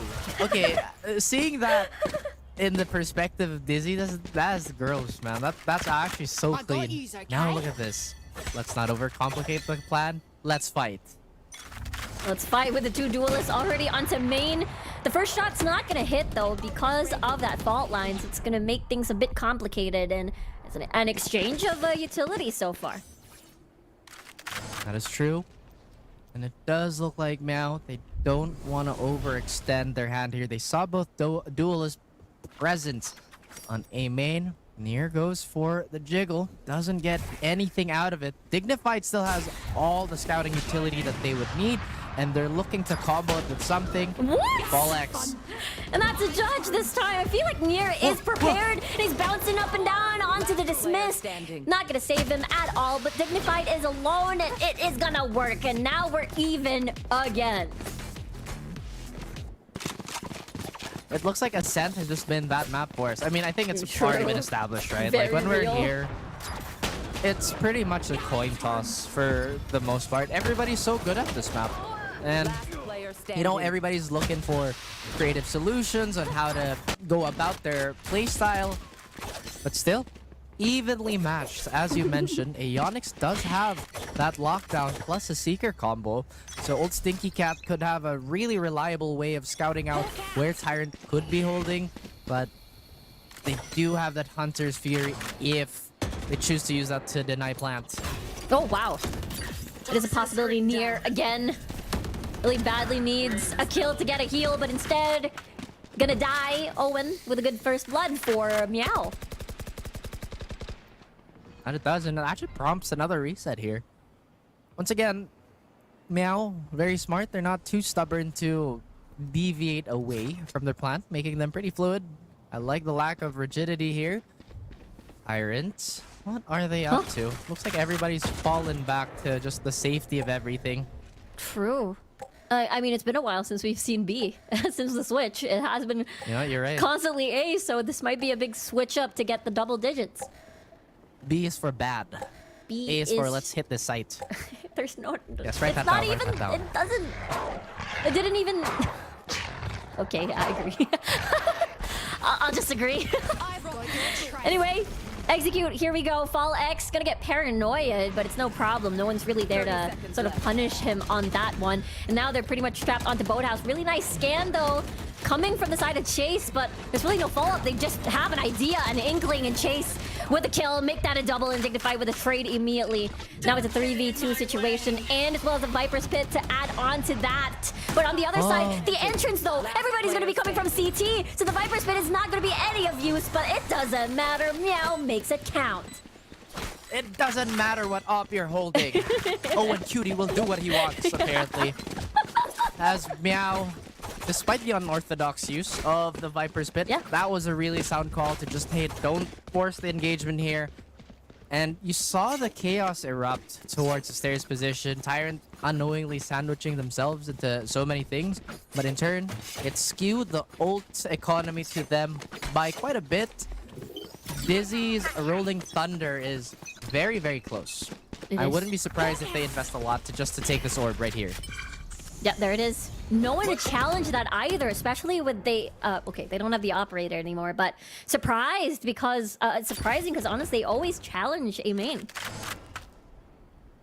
Yeah, and again, Tyrant, like, they've been pretty solid on not falling for that trap, and the few times they did, they had a pretty solid idea of how to retreat if they did get in a sticky spot. At the same time, the amount of utility Meow is dumping, for example, the flash into the Trailblazer, the stun into the swing, or the what do you call the decay on Clove's kit? I keep forgetting. Metal. Yeah, metal. I knew that. Didn't forget. But again, now they're looking for something that's really different. They go for a walk up. It looks like they want to crawl. No, not dead yet for Fall X, so there's not going to be any revive whatsoever. They felt the timing. Look at Ash. Playing really close alongside this crossfire. I don't think they have any escape whatsoever. The Viper's Ball is going to save Chase at least to shield him from danger. And he's still pretty much alive. Look at him go! But the spray transfer is not going to happen at all. Dignified 5 HP. 1v2 situation, going to get blinded. And he needs to close the door. He needs to isolate these angles. He doesn't have a lot of health to work with here against really almost full health members of Tyrant. Not at all, but at least he gets the plant down, nearly gets cut down by the spray, and he falls back. He might actually not avoid it. Oh, barely. Able to. Wine is the only safe place right now at the moment. And now they have eyes. Oh no! The headshot! It's still doable! He's half HP, but he's sticking the plan! There it is! He's sticking the defuse, rather. And now it's 10-10. Wow. Oh my goodness. Wow. Again, it's just been so close. These games today have been so competitive all throughout. It's not even like... Well, it was never funny, but you know, hey, this is the type of competition we wanted. True. It's layer upon layer. You know, teams have been adjusting to each other really well. This pick has been, or was pretty crazy. The fact that they still immediately followed up after that is, again, such a leap of faith for OSC. It is. He didn't have enough time to, for a safety net to plant much more open, but Fall X gonna fall once more. And that's a double as well. Dignified follows through. Really nice Hunter's Fury from Chase. Toxins going up. Finally, they got value out of that. It's been sitting in inventory for quite a while, but Owen Cutie could be crawling to his doom. Oh, they are able to make it work. Free upgrade gets the jump out to Owen with a kill with the body shot. 2v4 situation. Owen Cutie crosses in towards Blind. Is he trying to bait something out from Tyrant? What is it? Is the question. As Tyrant, they play strong, they play compact and disciplined as they play far away from any danger that's lurking on the side of OSC. As Owen Cutie a little light on the utility to close the gap. Do they check? He still gets it. He does. Maybe gets a second.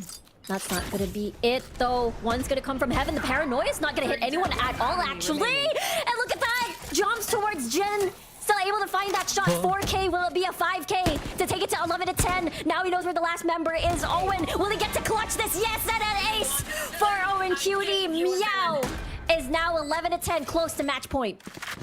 Claws out, fags out, Tyrant. Death by 1,000 scratches or cuts, or the equivalent of 1-0 in QT. The IGL that does it all despite every single loss they suffered on the way. Yeah. It was crazy. The fact that Chase got 2 kills and they're still able to win this round through an ace. And I think that's an insane morale booster here on this map. You said it. I mean, check that off the bingo list. We have a knife kill. We have an ace. We have an impossible clutch. We had a crazy spray transfer. Yeah. Scout destroyed. We got everything in this map, and that's just the first map for these two teams today. You should run. Oh man, you said it. It is a very long series, and maybe somebody could get a cheeky kill through the smoke, but they're just not equipped to deal with this. They might have to vacate. Oh my. Or... Oh dear, Aonix is on fire there with a mini flick happening. And look at Chase. He's very patient with his position here. Unable to get flushed out despite the what do you call this? The venom bite. What am I talking about? Snake bite. Thank you very much. Aonix with a triple as well. And Aonix kind of wants an ace for himself. If Owen gets one, I want one too. Now trying to find the last member here with a classic. I like it. Beautiful. I like it a lot. You know what? If you can ace, I can ace too. OSC is on fire right now. They're pretty much unstoppable. It's like one of those momentum like plays that you can possibly bring to the next map even. I wonder if we're gonna get a 3rd ace in a row. It's possible. Look at Ash. Glass cannon. You know what? Ash is a bit... Again, I'm so sorry to highlight this again, but the duelists are not having the funnest of times. Granted, Meow has so many things to just block vision, to give poor eyesight. Again, flash, smoke, crawl up, everything. And honestly, I was just talking about how teams play these comps with a lack of depth. We just haven't seen that problem for OSC just yet. Yeah, that's true. It feels very calculated so far. It felt like after getting exposed to Tyrant in this map, after a couple of minutes, a couple of rounds, it feels like they're just very used to it. And look at this from near. They know somebody's close. Will they chase for it? Looks like that's going to be a no. Fall X, though, destroys the blind. And Fall X just trying to destroy the door, destroying everything as Dizzy removes near off of the map. Second kill for him as well. And now it's just falling down like dominoes. Everybody is falling on the side of Tyrant. Now it's 2 to 5. I mean, 2 versus 5. Spike planted. Welcome to my Either way, it's gonna be such a sketchy way to retake, and Paul X just walks up and blows his head off. Exactly. And now, not dead yet. Fall X is chasing you with a jump peek. Oh, they're knifing. It's the moment. We're truly ending this with this. It's hilarious. Come on, Chase. Oh! Okay, knife out. Revealing area. They're gonna kill. Oh my god, this chase is going on for so long. And now knives out. It's like, okay, it's a little bit of a joke. I'm gonna get my, I'm gonna get my guns out. But somebody's gonna sandwich you behind you, actually, Chase. I don't think he knows. I don't think he knows. He knows now. Oh. Knife. What? Attackers win. And there you have it. That is going to be Meow. It was very, very even, but what a way to end that map. I mean, you know, there's a bit of lore behind Chase and the rest of the gang. They used to be teammates, so there's a lot of love being shared and a lot of familiarity with each other. So, you know, I'm so glad to see that type of, I guess, fun, even in a game that has the stakes of this, you know? You never know when that one extra win is gonna add up on the stat sheet. But yeah, that was a really competitive Ascent map. I really like the fact that they brought a new comp to the map itself, and it was very well thought out of. I didn't think there were any glaring weaknesses, at least on the side of OSC. And meanwhile, on the side of Tyrant, despite being, you know, faced with a problem that's not all too common, they did as well as they could. Yeah, I agree. It was very even. You could see the Tyrant is constantly trying to catch up. I mean, we talked about like the absence of a gap closer. And usually when you look at it that way, when we look at Ascent, it's always going to be an operator map. You usually expect a Jet to be there and have an operator always going to eventually, like maybe 3 rounds later. But it felt like Meow didn't need that at all. Not at all. Like I said, it's like there are things that feel like it's required to play the game. But at the same time, agent mastery and just knowing your comp inside out is just so nice. And I'm glad that Meow breathed a new life, or at least a new comp into Ascent, because my god, I am so sick of watching the same comp over and over again.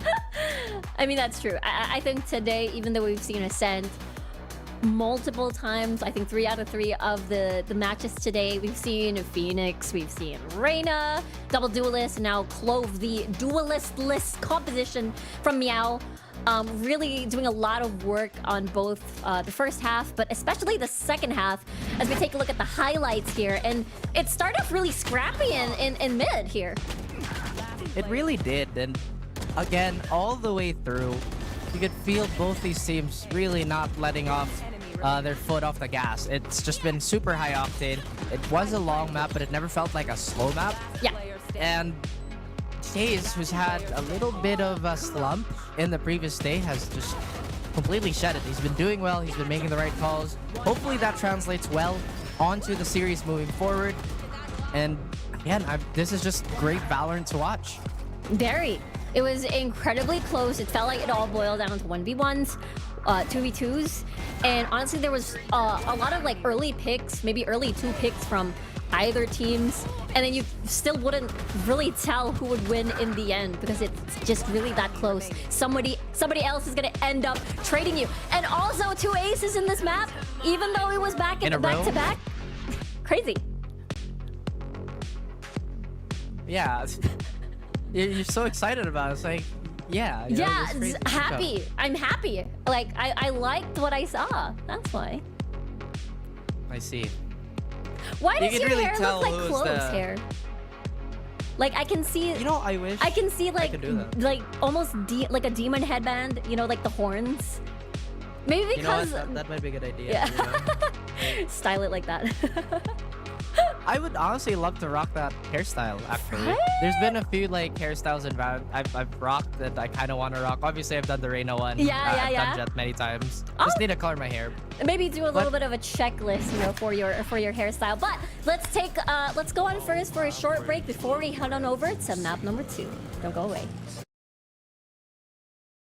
Is a lot cheaper. Grab food, save a roll, make it roll. Yeah, oh yeah. Grab food saver is the one to choose. Yeah. Grab food saver meals 99 plus. Diving meals, if it's a bill, saver meals won't make you go. Yeah. All my friends will grab car saver. The grab car saver is a lot cheaper. Grab car saver. Grab car saver won't make it roll. Yeah. Grab car is the one to book. Yeah.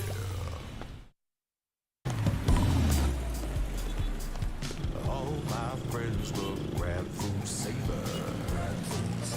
Delivery fee is a lot cheaper. Grab food saver won't make it roll. Yeah, oh yeah.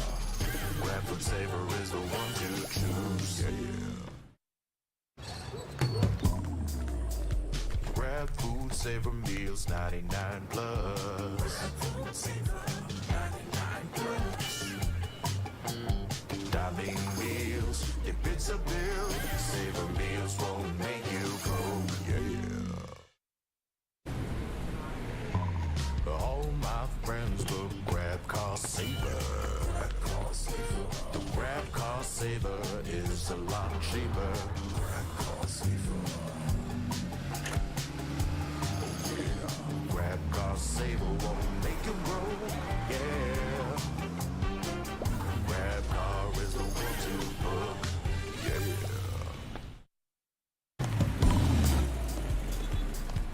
All my friends will grab food saver. Delivery fee is a lot cheaper. Grab food saver won't make it roll, yeah. Saver is the one to choose. Grab Food Saver meals 99 plus. Diving meals, if it's a bill, Saver meals won't make you go. All my friends will grab Car Saver. The grab Car Saver is a lot cheaper.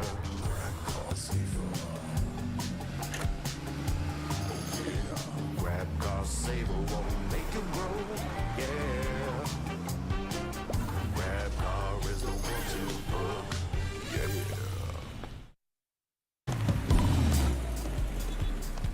All my friends will grab Food Saver.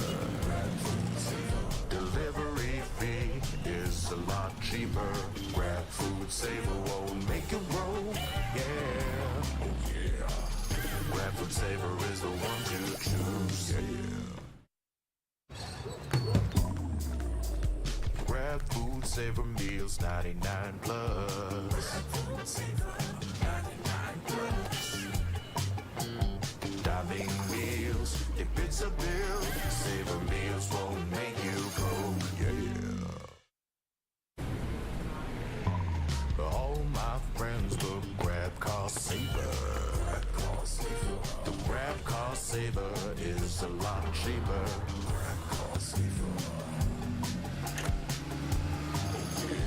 Grab Car Saver won't make you grow. Yeah. Grab Car is the one to book.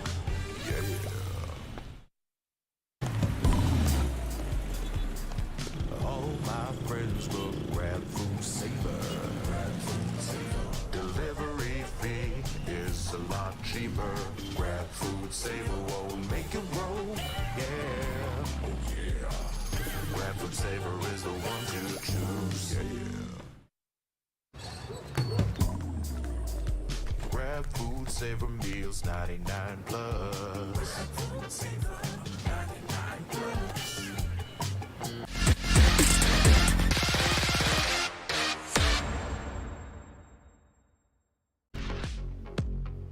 And we're back over here at VCT PH 2024 Stage 2. We're still going to be your casters for the series. Riku here, joined by Raph, and we're still in the middle of a very intense battle between Tyrant Esports and as well as Old Stinky Cats. It was close, but in the end, at the second half, it felt very decisive. And now we're heading over to Breeze, and we rarely see Breeze in VCT PH, Raph.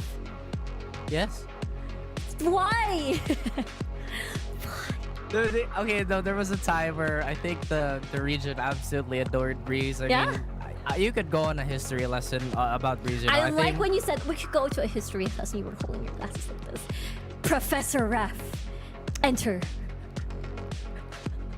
Guys, he's so tired of me. I'm not like tired of. Maybe I am. Who knows? But like, no. For a while, we had SB who absolutely dominated the map, and in turn, it kind of bled into the region. I think the Dragons had a really slow playbook for that map too. Way back in the day, I think this was like 2021, 2020. And then suddenly everybody avoided the map. It's kind of similar to Split. I mean, Split's a bit more prevalent now. Yeah. But there was a time nobody in PH wanted to play Split. But again, to answer your question too, why does nobody want to play Breeze now? I feel like a lot of the creativity that went into Breeze or into making comps for Breeze just isn't there with like the closing of a main and kind of limiting how you could move towards mid. Yeah. But hopefully it does go in a different direction. Question mark. I mean, we are going to be tagging that map out and tagging Abyss and of course the well-beloved Haven back into the pool. Yeah. But that's besides the point. We're gonna be suffering. I mean, enjoying. I mean, looking at this map very soon. I mean, it makes sense, right? I do think if you want to really, truly make Breeze work, you really have to utilize a lot of the agents that we don't really see on a daily basis. We're talking about Yoru. We're talking about Harbor, maybe Neon from time to time. So I do understand like the process, the thought process to it, because you really need that mastery on not only Jet, not only Raze, but the other duelists as well. I think Chamber's really good on this map too. You know, it's an op map and a half, and I feel like Chamber actually gets his shine, where he can dominate the long sidelines. The Headhunter will always be lethal and, you know, potentially strong at every single round. And as we say that, I wouldn't be surprised if we see all those agents that you've mentioned, that I've mentioned, come into play later. I also remember Skye being super prevalent on this map before. And now Skye's kind of fallen out of the meta. We saw it just now, but hey, hopefully this might be her return. Yeah, we're gonna find out soon if we're gonna be seeing the agents rather that we just mentioned. And Cypher has been constantly champs, which they can be over here at stage 2, and it almost seems identical except for the KO and the Reyna. So it really looks like Tyrant wanna stick with the Jet Reyna combo, and again, it's been closer and closer every time we see them play, but it just hasn't translated into a map win. Meanwhile, on the side of old Stinky Cat, we're gonna go with a pretty standard comp. This is nothing surprising to us. Viper obviously is gonna block a lot of those long sidelines that prove to be a problem for a lot of the players that want to maneuver themselves around the map. Plus, Viper has anchoring capabilities that would help and will help your would-be Sentinel player, which in this form is a Cypher for both these teams. Exactly. We've seen what Iris can do, and as well as what Aeonix can do, especially at, you know, contrasting parts of Ascent. But this time around, it's going to be the biggest difference. The double duelist. It's Ashe and Mir actually swapping agents this time. It's Mir now on the Jet, and it is going to be Ashe this time on the Reyna. So it's going to be interesting to see them swap these agents on Breeze this time around. Oh, Breeze. It's been a while. You know, I feel like everybody has to kind of reacquaint themselves with this map. I don't know how to feel about the Reyna pick. You know how I used to always lobby for the Reyna pick on the maps, because you know how it's like, oh hey, yeah, Reyna, snowball, destroy. But we haven't seen too much of that as of late. That's true. Maybe that's why, you know, we're gonna get the incoming Reyna buffs soon. For you know, like, so maybe that's you know, coming soon, and we get to see the Reyna players shine a lot more. I mean, very situational, right? Like, it depends on the players, it depends on the map. Sometimes we see it on Bind, sometimes we see it on Ascent, and it's very high risk and high reward, because usually if you don't get a kill, you don't get to use your skills at all. Yes. Yes. Yes. So I actually really appreciate the Empress change, because I feel like it should have been this way to begin with, that it shouldn't run out. But again, the way that the game has evolved over the years, I feel like it's warranted, because I think Reyna has been somewhat power crept by Clove, because obviously Clove has the same thing, right? You kind of have a pseudo dismiss with your C. Obviously you're not invulnerable, but you're gonna be really fast, you're gonna be super hard to hit, plus it's a heal, so the Devour is also kind of in that, and then you bring the smokes and then the metal to the table, so you bring a lot of utility. You could make the argument, yeah, but Reyna has a Leer. Yeah, and you know, it kind of stops there. I wouldn't necessarily say she's a bad agent, just like you said, she's just so situational, especially at this level of play. It is definitely much what do you call this? I guess they are nerfs. Honestly, I'm still trying to weigh, like, especially all the content that I've been watching. Like, is it actually a buff, a nerf, a balance, or it's like both? But I guess we're gonna see. Yeah. It's a rework. We're gonna see eventually on competitive play. Eventually. But yeah, honestly, with that said, we're talking about the Leers, right, and all the blinds and stuff, and that's definitely what Tyrant lacks. You know, like, they're definitely only going to be relying on the Leer, just as you said, for a lot of these entries, a lot of these, you know, space creation when it comes to using that sort of a genre of utility. So it's a bit worrisome considering that there's a KO on the other side. So yeah. KO. I also remember there was a time where KO was arguably one of the worst agents in the game, or not worse in the sense that he's unusable. Yeah, outshined. Yeah. There you go. Thank you very much. Mm-hmm.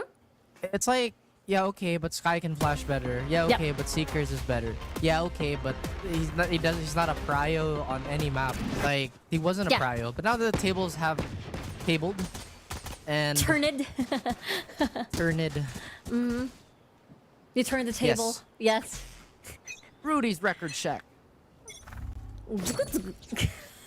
What? Because the turntable, right? Like that's what the sound that you make. But anyway, Ash stealing first blood. I'm so glad you entertain yourself. I do. I'm so I'm glad. very happy. I'm a happy person. Ash again with another kill. Using the verticalities, not a jet this time, but near. A low ground kill and chase, finishing the job. That round is completely up to the gunfights. Yes. What? Oh. That she hasn't stopped. She has not stopped. She's still going for it. And you know what? Spread a little, joy to the world. True. Meow, unfortunately, will not be spreading that type of happiness towards Tyrant. Obviously, Tyrant would have wanted that round. They didn't even get, or it's only Dizzy that got a kill, so that's not even gonna help their ult orb cause. Unfortunately. Yeah, not at all. And so far, mid has been the target for both of these duelists on the side of Tyrant. It makes sense. I mean, they have the longer range weapons. This is one of the maps that's arguably one of the worst to eco on. Yes, there's a lot of range. Yes, there potentially could be a lot of corners to hide in with, the shorties and whatnot. But again, there's just so many ways to play around it that more times than not, superior guns will win the round. Yeah, absolutely. Unless, Classic can get very, very powerful. But there you go. Yeah, Tyrant with a one round win already. Let's see where they go. Maybe they want to paint the shores red with the blood of their enemies. It does look like they are going to scout out whoever might hold Did they see towards the anyone? site. Oh, they saw like Maybe. maybe the tip of the hat of Aeonix, perhaps? From backside here, there's a little bit of a peek and Chase and Chowdy already getting 2 down and make that a 3. And I mean, firepower much better on the Tyrant side, and so let's see if Meow can get a little bit of a consolation prize here, maybe 1 kill before going down. Let me just clarify, it's so much worse to eco on the attacking side. Because there's just, again, so many long angles that you have to traverse. Yeah. The defenders could be hiding anywhere. And with that being said, it looked like Tyrant want to go for that really direct approach. It does look like Ash is having a field day, at least in these first 2 rounds. Meanwhile, Meow, they have not found themselves a kill just yet. Dizzy has 1, but that's about it. Not true. And now this is their chance to take things back, I mean, when we look... It's okay. It's okay. Anyway, we'll continue my point. It is, Yes. Ascent earlier. Pistol rounds have always been going on the side of Meow. So this is definitely a good sign for the side of Tyrant. If they want to take the series for themselves as well. But yeah. It is indeed a good sign. Not the technical pause, Yeah, not but that. Tyrant... Huh? Oh. Was it just me? Loading Or time. the flail, disappeared? Yeah, we changed POVs, so no more Oh, that's why. Kuranami. Oh, Yes. I have a question. Do you watch Pass. Haikyuu? Aw, dang it. You No, look seriously though. like Have some you watched? sort of weeb to you. Yes, you are. Yeah, I am, but no, I haven't seen Haikyuu yet. I Oh my like a lot of God. sports anime, right? But Yeah, like Blue Lock like and the- stuff. okay, I have a personal problem with Blue Lock because it's just like, oh, I'm gonna dribble the ball half the way on the field. That's how you Dribble get like. the ball. Wait, are we talking about the same anime? Yes. There's You dribble- dribbling in what? That's soccer? how you move the ball in football. It's dribbling, yes. That's what it's called. I thought I thought it's arm dribbling, like in basketball dribble. I didn't know that's what it's called. Oh my gosh. I'm not a sports person, okay? I'm an esports person. With a few exceptions, maybe volleyball. Look what you've done. Huh?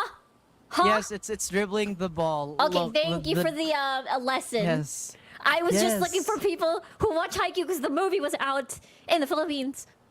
It was great. Oh my goodness. It was yes, so good. I'm sure chat agrees. I bet Chat? they're judging you like, What do you you haven't think? watched Haikyuu yet? Oh my god. They're probably like Oh that. yeah, chat. No, I haven't. Because I think that anime, Haikyuu, Excuse the me? whole Haikyuu fan base. Excuse you me? Guys, Excuse you me, guys we're like great. anime. It's We're all actually good. You know great. what I mean? Yeah, It yeah, we're doesn't matter. I'm not I was here a little to worried start about you anything. there. I'm just saying. Yeah, we're No, great. okay. So the blue lock is like, yeah, I'm gonna dribble the ball. Yeah.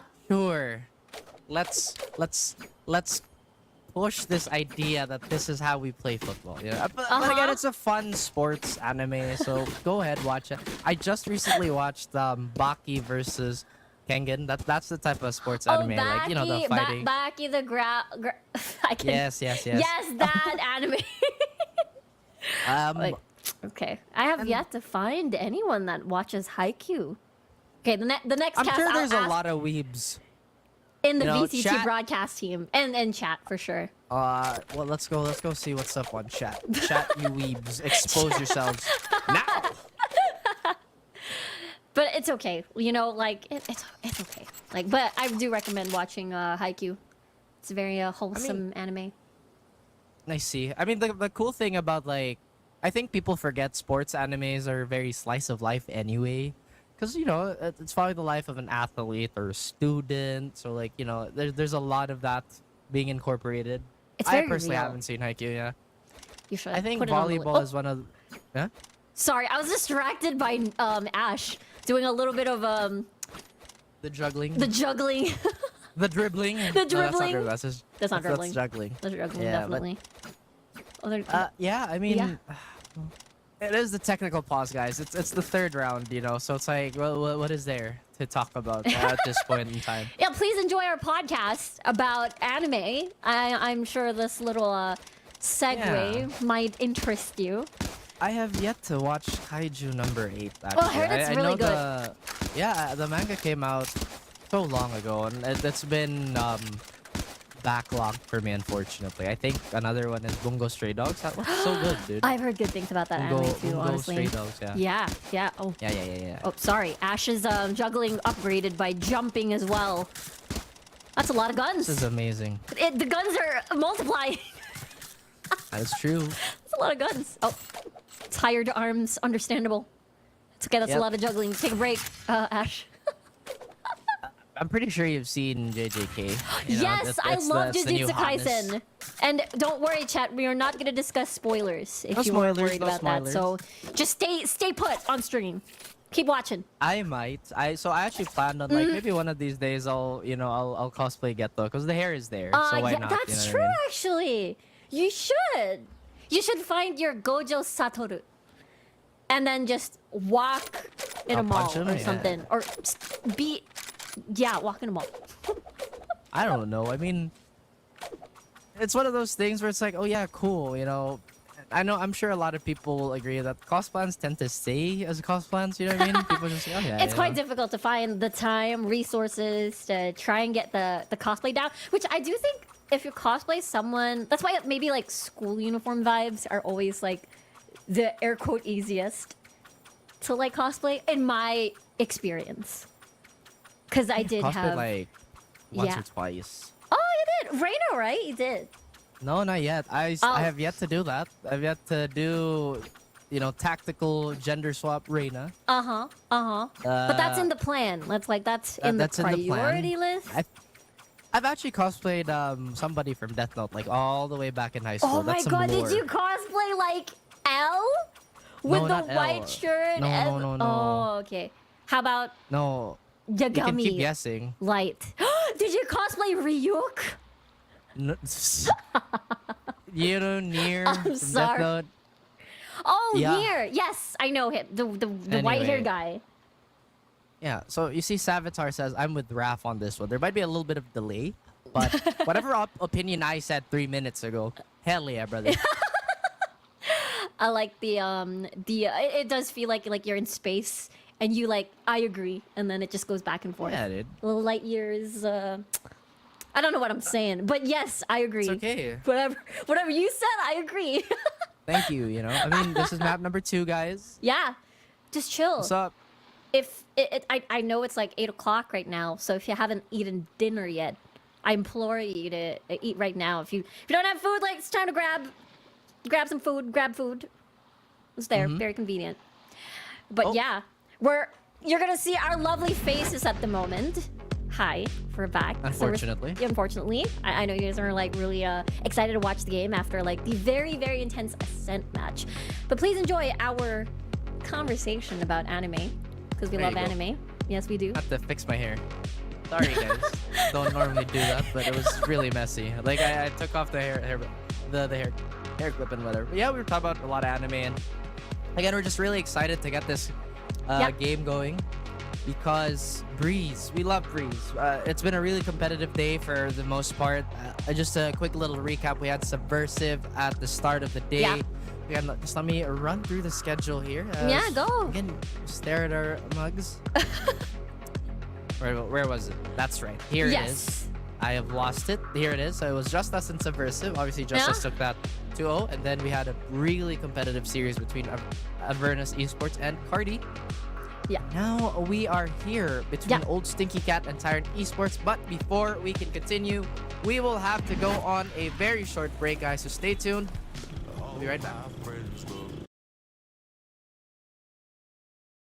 Delivery fee is a lot cheaper. Grab food, saver won't make it roll. Yeah, oh yeah. Grab food saver is the one to choose. Yeah. Grab food saver meals 99 plus. Grab food saver 99 plus. Dining meals, if it's a bill, saver meals won't make you go, yeah. All my friends look grab cost saver. The grab cost saver is a lot cheaper. Grab cost saver. Grab cost saver won't make you grow, yeah. Grab car is the one to book, yeah.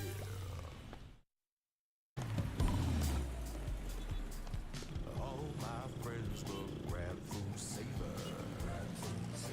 Delivery fee is a lot cheaper. Grab food saver won't make you roll, yeah. Oh yeah. Grab food saver is the one to choose, yeah. Grab food saver meals 99 plus. Food saver 99 plus. Dining meals, if it's a bill, saver meals won't make you go, yeah. All my friends look grab cost saver. The grab cost saver is a lot cheaper. Grab cost saver. Grab cost saver won't make you grow, yeah. Grab car is the one to book, yeah.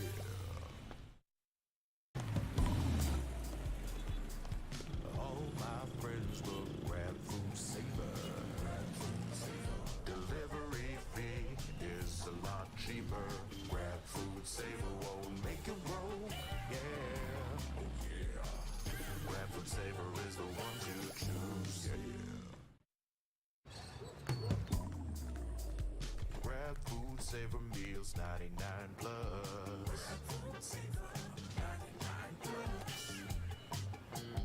Dining meals, if it's a bill, saver meals won't make you go, yeah.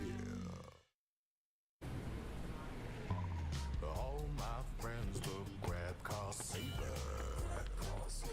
The grab cost saver is a lot cheaper. Grab cost saver. Grab cost saver won't make you grow,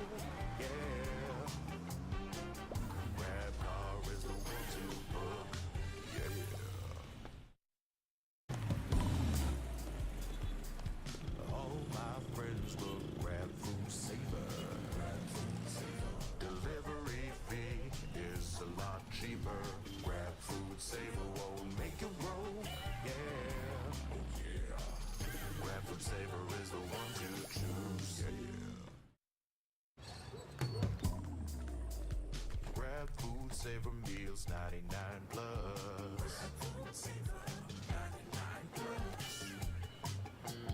Dining meals, if it's a bill, Saver meals won't make you go, yeah. All my friends will grab car saver. Grab car saver is a lot cheaper.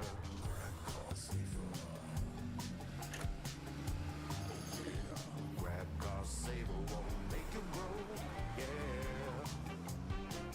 Grab car is the one to book, yeah.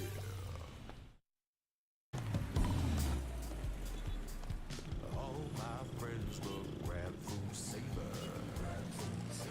Delivery fee is a lot cheaper. Grab food saver won't make you roll, yeah. Oh yeah. Grab food saver is the one to choose, yeah. Grab food saver meals 99 plus. Dining meals, if it's a bill, saver meals won't make you go, yeah. All my friends will grab car saver. Grab car saver is a lot cheaper.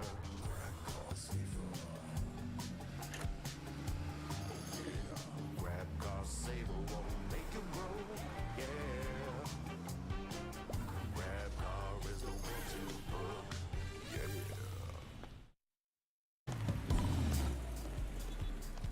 All my friends will grab food saver. Delivery fee is a lot cheaper. Grab food saver won't make you roll, yeah. Oh yeah. Grab food saver is the one to choose, yeah. Grab food saver meals 99 plus. Dining meals, if it's a bill, saver meals won't make you go, yeah. All my friends will grab car saver. Grab car saver is a lot cheaper.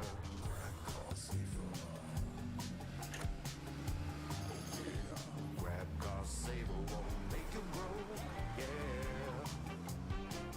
Grab car is the one to book, yeah.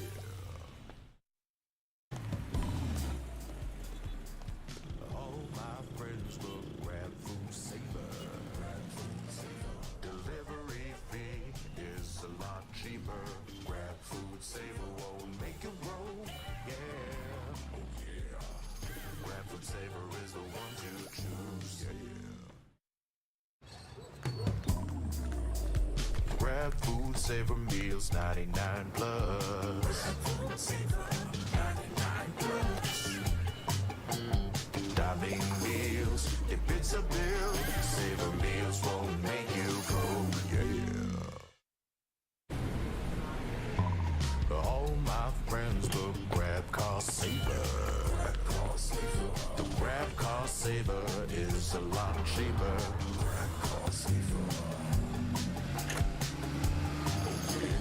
Grab car saver won't make you roll, yeah. Grab car is the one to book, yeah.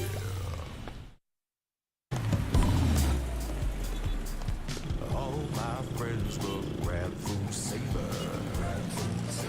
Delivery fee is a lot cheaper. Grab food saver won't make you roll, yeah. Oh yeah. Grab food saver is the one to choose, yeah. Grab food saver meals 99 plus.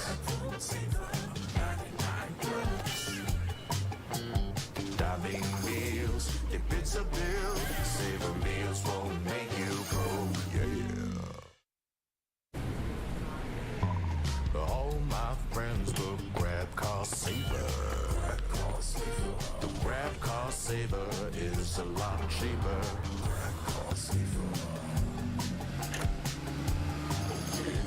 Grab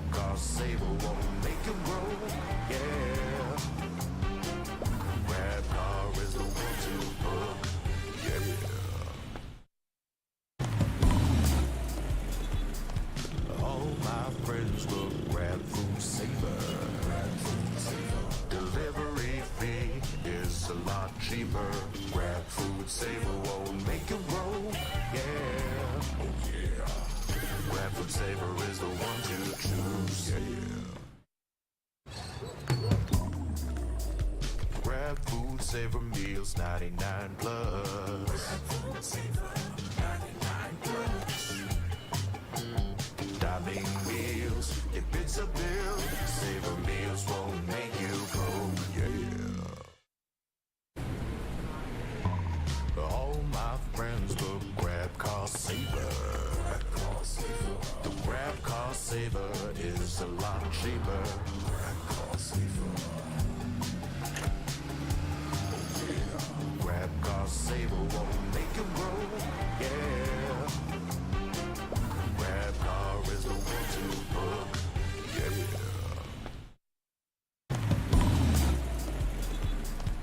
All my friends will grab food saver. Delivery fee is a lot cheaper. Grab food saver won't make you grow, yeah. Oh yeah. Grab food saver is the one to choose, yeah. Grab food saver meals, 99 plus. Grab food saver, 99 plus. Dining meals, if it's a bill, savor meals won't make you go, yeah. All my friends will grab car saver. The grab car saver is a lot cheaper. Grab car saver. Grab car saver won't make you grow, yeah. Grab car is the one to book, yeah.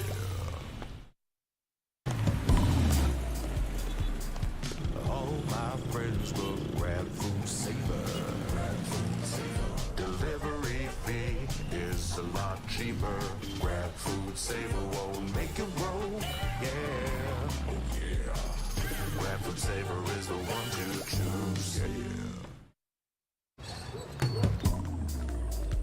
Grab food saver meals, 99 plus. Grab food saver, 99 plus.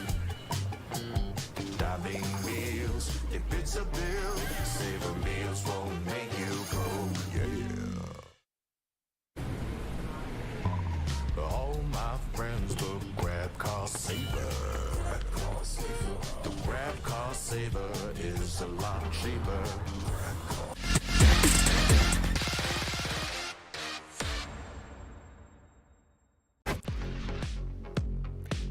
And we're back, everybody, over here at VCT PH, stage number 2, and we're still currently in the middle of our third series of the day. It is between Old Stinky Cats versus Tyrant Esports. We're still gonna be your casters. Riku here, together with Raph, and yeah, we're about to continue our map on Breeze. Yes. But we're gonna be jumping right into the game. I'm not gonna hold us up right there. Yep. And just for a quick recap, it's actually Tyrant taking the first 2 opening rounds here. Does look like there is a very big investment on the side of the team that wants to snowball. And there is an operator looming in the corner for near. A full rifle buy on the side of Meow as they engage the brawl, but it does look like teams are going to be slow to start, trying to scout out whatever tendencies they can find at this early part of the map. Wow. Yeah, exactly. That's an operator, a huge investment here. Let's check it out. Near already leading the charge pretty much, and that's a massive scan with 3 members pretty much revealed on the side of Tyrant. And they still haven't found a kill. Dignified as well, able to at least. And near Nash, that is their response, and there's just a lot going on at the moment. 2v1, I believe. Actually, no, 2v2. Now into a 1v2. It's Shouty, the only one left. No, there's one far lurk. Now it's going to be Iris. It's not going to be enough. Do they expect it? Yes, that's a yes. And Aeonix with the 3K, and Meow wins their bonus. They don't find the operator, though. Or they don't bother with it. Yeah. Either way, that might set back Tyrant just a little bit. Not sure if Barracks is up to date as of the moment, but if this is the buy that they're going into, then I guess they're not... no, it's not updated just yet. Not yet. So I'm gonna fully expect the team to have an operator, as we saw a little peek there on, I believe, side of Tyrant. Oh. Don't worry. We are sorting it out. Don't you worry about a thing. And right now, operator almost out of here. Oops. Yep, the operator's still very much intact on our attacker side. So now we are going to be looking at how Tyrant might just want to crawl through the map here as they want to play it through that centerpiece. Again, if this operator can find a stray pick somewhere, then it is going to soften up that defense. It does look like there's no contention whatsoever towards the middle portion here, at least for the defender. So they have an idea what type of plan Tyrants want to execute. And considering everything, that's a lot of space that they've given up. At the very least, there's still a lot, and I mean a lot, of Hall's control on the defensive side. Yeah. Everywhere else is just a little vulnerable. That's true. The complete forgo of mid, actually. No one even at nest, so they're gonna be playing on the site itself and prevent anything from happening at all. But there's a lot of vulnerable spots on their end, and look at Ash, the solo mission onto A. Will he find a pick whatsoever? 30 Maybe seconds left. catching someone off guard, or rotate perhaps onto B. But look at the spike. It's moving towards a different part of the map instead. Does look like the re-hit is going to happen here. At least they avoid the Cypher traps, but the flashes are going to be a non-factor as they find Dignified and potentially a naked site. Exactly. It is quite the empty site Spike so planted. far. And Ash getting a lot of space open for the team to plant the spike, and now it's down. And Iris is continuing the onslaught that happened on Ascend the earlier rounds of Ascend. No one spots one, but doesn't get the rest. And it is going to be Meow, or rather, no, Tyrant winning again on Breeze. I'm trying to math. Yeah, is it a 4-0 so far? No. Not. No. Okay. Wait, no. Oh no, it's a 3-1. It's a 3-1 in 'cause favor of Ash- Tyrant. Yeah, 2 rounds ago, Ash opened up with a Guardian pick, and then it kind of snowballed into that 2v2, 2v1, and then we had that early pick from a really slow start. Then they killed was it Dignified? Yeah, it was Dignified into the snowball to CT. Yes. Yeah. It's This dude is yapping. 3-1. Just Yeah. watch the replay. But now we've got that clarified. And it's 3-1. Look at Ash here. Always been the aggressor when it comes to a Breeze, at least, and so far it's been working well. You know, now I'm surprised. Whoa. Like, why did they put never mind, I'm not surprised at all. Bit of a scuffle. It does look like Ash is a little bit more comfortable on this Reyna role, not taking the brunt of the hard entry, but well, landing a fine. flash and then abandoning the site, and now it might catch him on the retreat, but good thing the bullets didn't hit, or else that would have spelled trouble. Oh, he went back. It was just a fake. welcome to the land of confusion. As the fake upon fake and near on this op has been pretty effective. Now I'm surprised that why didn't we get near on the jet a bit earlier? you Yeah. know? Understand. 30 That's true. seconds left. With 30 seconds on the clock now, they don't have a lot of time. They're rotating, and Owen hears the footsteps. And they don't see this because they don't have a lot of time. They're going to be pressured a little bit here, but Ash already in deep enemy territory. Look at him flying across the map, and Player Owen, standing. as he knows, Chase gets a kill. 10 seconds on the clock. 10 They do have seconds time, but if Aeonix catches and interrupts at least one, there is a chance for Spike it planted. to be gone, but that's going to fall through. I believe it is going to be a 1v2 situation so far, and they're going to go through this long drawn angle. Aeonix, let's see if he gets the clutch. That is indeed a question of the ages. He has 20 health left and 6 bullets to spare. It might take 3 shots to kill one of these players if it's a body shot. And it looks like they're peering down a main.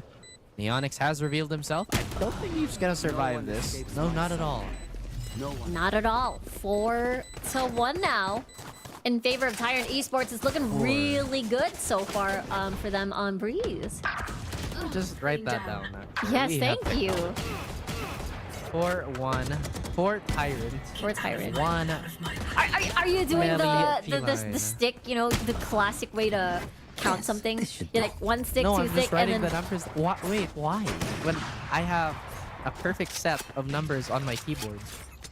But it's better to update it like that way, right? Because you just update it like I 1 don't stick, know. 2 stick, 3 stick, and when it's the 5th one, you just.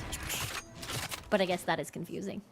Sticks and stones may break my bones. But Ops and vandals will probably take me out of the round. I think that's how it goes. true for Valorant. That's very real. For Valorant, indeed. Although I would love to have like a replica vandal, you know, hanging on my wall. I think that'd be very nice to have. It's very true. At the moment, it does look like they just don't want to bother with mid, and I think this is partly because there's only 2 duelists on the side of Tyrant. Granted, they've been doing that really well, but how do they scale up? You know, there's not a lot of flashes that they have to worry about. There's not a lot of smokes that they have to anticipate. Playing double duelist is a double-edged sword. Yes, it's very simple, but it's also really easy to play against, at least on paper, right? That's true. As long as you're able to, guess where they're going to be coming from. Because so far, a lot of these rounds are won because of Ash's positioning. And again, getting to deal with first blood. He's not alone this time. He's with his team, with his fellow duelist. Still trying to clear orange here. But again, the tandem is just too much for Meow to handle. And now it's a 2v2 situation. Iris, look at this long flank, long lurk. He doesn't know. Aeonix doesn't know. There it is. Yeah, and it's just the movement. It's been so good on a macro level. And Enemy it's a kill. 2v1 yet again. Oh, As we say that, 1v2 now this time. 87 health, still pretty healthy to take on a possible clutch. Now they know where he is at, but the Hunter's Fury will prevent any sort of stick. They'll buy a lot of time here. Gonna fall back. There's the 3rd hit, 30 HP. They're rushing through. Now it's half. Yellow health bar right now. Doesn't land a headshot. It is a spray down. Iris eliminating Fall X. And it is, what's the score, Raph? 5-1. Thank you. Right? Thank you. Chalkboard, scorekeeper. I think it's 5-1, guys. I'm not entirely sure. I think it's 5-1. But I like to think. I think it's You're 5-1, taking right? notes. Yes, you are. Yes. Good job. So I actually thought that cage pop from a main, that could have been a mistake. Because now imagine a world where Ball X sticks that. And now they can't confirm where he is. And it's all because of that cage. Again, the timing would have been narrow and the decision to stick could have been a possibility. But it just didn't show its head. I'm going to assume this is going to be a half buy as Nier only has an Outlaw. He does have a Blade Storm. Ash still has a Vandal. This could be a hero buy. So we take note. That's an Outlaw and a Vandal and another Vandal. So this is probably a buy. Never mind. No, it's okay. Like it's you know, we're still sorting out the barracks stuff, so don't worry. We're here. We're casters. We're here to help you and see where the game is at the moment. So here we go. Nier. I feel like it has been, because of the constant wins of Tyrant, it does feel like that operator is always like 100% in the hands of Nier, and constantly every single round. I mean, certainly it's not the traditional way to play the Reyna-Jet duo. Usually it's the Jet taking the space, but again, Jet's also good at opping, and Reyna can theoretically entry as long as she gets the kill. Yep. So, not an entirely wrong way to go about it, but they execute. It's happening. The rotations have been slow yet again. Yeah, exactly. There's only 3 members on the side of Meow at the moment on site. There's still no spike plan, so this might give some time for the rotate for the cavalry to arrive. But look at that, though. Look at the kill feed. All in favor of Tyrant at the moment. And it's only Aeonix left to his own devices, and it has to 1v1 Iris again on mid. This just has not been a pleasant exchange. I think, for one, since they're giving away mid, I mean, the rotation time isn't that big of a difference, to be honest with you, from mid to, or rather from tunnel to double doors, in comparison to the double CT. Wait, that's +1, right? Hang on. That's 6-1. 6-1 or 7-1? Yes, 6-1. 6-1. Okay, not to confuse. They had an eco, but yeah, it was an eco, so 6-1. Stinky Cat has decent eco now.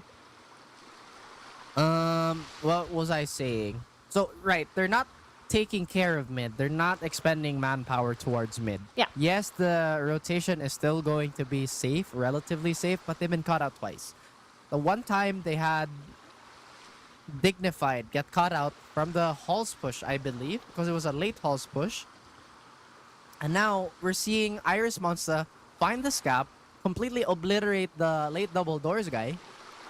And now old Stinky Cat have a big problem trying to defend or retake A. Because at the moment, it looks like Tyrant is just not interested in going B. Maybe as I say that, they're gonna change their mind now. But you see the pings. You see the pings. I mean, understandable. Usually the Cypher setups are at B, so maybe they think that they have a better chance at A. And honestly, you're right. Like, they're not contesting any movements on mid whatsoever. Especially that they do have that KO. So I can imagine you can use your flashes onto double doors alongside your duelist, perhaps. But you know, maybe they want to play the retakes. They want to hold their ground. They want to see when it works. Towards that sort of strategy, especially Ashe has been getting a lot of, you know, the deeper ends of their territory constantly and cutting off their rotations. That's true, but again, it puzzles me that they have so much manpower being expended here. The Iris might actually get caught out if he walks out. At the same time, maybe leave a Cypher trap to just kind of cover the tunnel, because again, it just softens up the map. Thankfully for them, Careful here. Tyrants haven't been scouting out that weakness just yet. It just so happens that when they do try to get that site and the defenders try to rotate in, it's just extra harder because now we have the late lurk, Iris Monster. We see it, full X, now with the operator. See, he's so worried about that since he has no backup, but still Whoa, that's really cool. Able to take down Ashe, and now knives out. Dash gonna expire. Viper wall into the Viper Spit, actually. Volex circling around, entering, finding the spike planter, unable to right-click, unable to successfully kill, but the plant isn't down just yet. Chase trying to dodge the Hunter's Fury, dignified with a double kill from Arches, and that's a triple at that. Now the score is 6-2. I think so. Wait, let me go check on the Tagalog comms if they have it. Take your time. It's 6-2. It's 6-2. I have it here. Nice. Is it 7-2? I don't know. You know, honestly, I think it's 6-2. It is 6-2, It right? is, yeah. We started count. Again, okay, so 2, then they won that one, and then it snowballed because Ashe got the Guardian kill, and then the op. That's 5-1. And then we won these last 2 rounds. So now it's 7-2. I think it's 7-2. Oh, it's 7-2 already. I think it's 7-2. Wait, it's 6-2. Oh, no, it's 6-2. You were I was right. the We were first right time. the first time. We were right the first time. Okay, Good job, that's our you two. final High five. answer. No, good job. Internet high five. Did you hear that? Let's Yep, do it again. I did. Did you hear my high five? No, Okay. let's do it again. What? Okay, did you hear it? Yeah, I did. I think you did. heard it, right? Good Yeah, job. okay. Good job. Nice. That's how you Good do high job, good fives job, through good the job. internet. All right. We're going back to our lovely faces. Maybe you guys can see our high fives now. I think so. Oh, high What? five. High five. Wait, which side? Oh, wait. here, wait, here. Which side is it? Wait, which side is it? It's this one. Okay. high Oh five. wait, what the? What am I doing?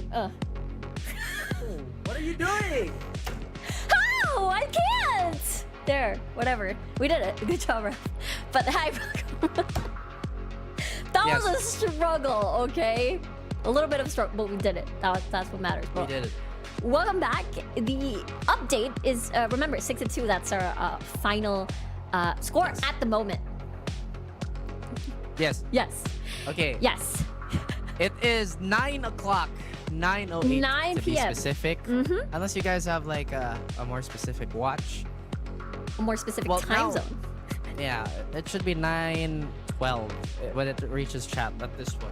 But anyway. With a delay. Good Yes, job. with the delay. We're taking account of that. But guys, we're trying to get this as smooth as possible, as quickly as we can. So big thank you to Prod for, trying to fix things and trying to provide everybody with smooth sailing. Hopefully everybody's still in their seats. I know it's kind of late, Yeah. but remember, you can always grab food. You can see that little logo Over here. Over there.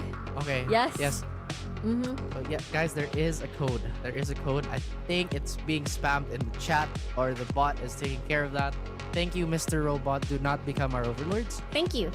Don't worry. But yes, Yeah. order food. Yes, order because it's already like if you haven't eaten dinner, maybe this is us reminding you to make sure to eat. Make sure to eat. I healthy. only have this Japanese candy. I still Oh, can't what open it. flavor is it? Yeah, this it's Ocho lemon. I love You guys their wanna lemon see? candies, honestly. It's this one. Ooh, confectionery. And I think that's the only word that I Yes. was able to read. Anyway. Yes. Okay, so before we jump right into the match again, we'll have to go for a short break as the crowd sorts it out. So again, guys, thanks for staying around. We'll be right back.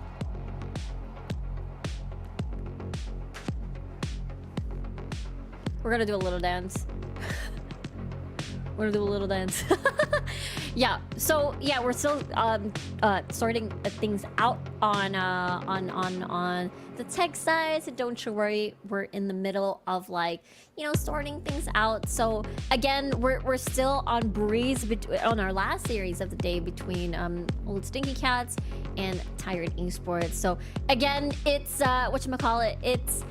it feels like so far it has been in favor, at least for the first half, on the side of Tyrant Esports. We might see our third map of the day, but first of all, before that, we're gonna head on first to a short break. Don't go away.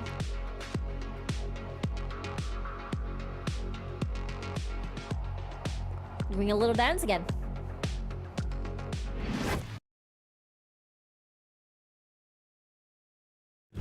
Grab food saver.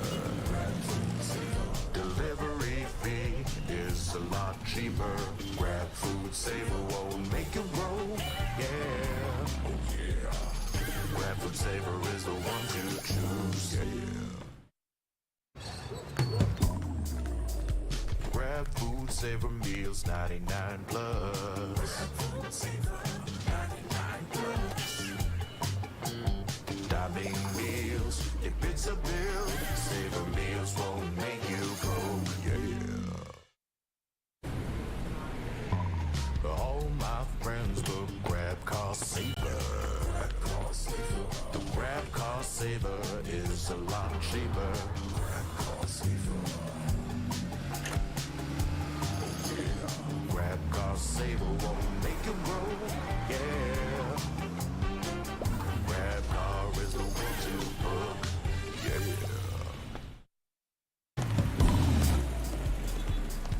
All my friends will grab food saver. Delivery fee is a lot cheaper. Grab food saver won't make it roll, yeah. Oh yeah. Grab food saver is the one to choose, yeah.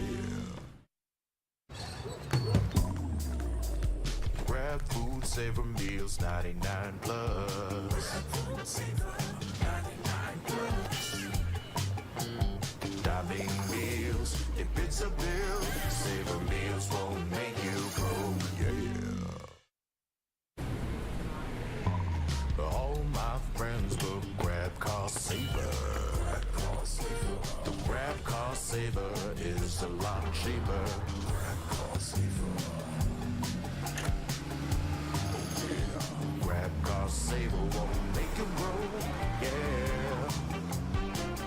Grab car is the one to book, yeah.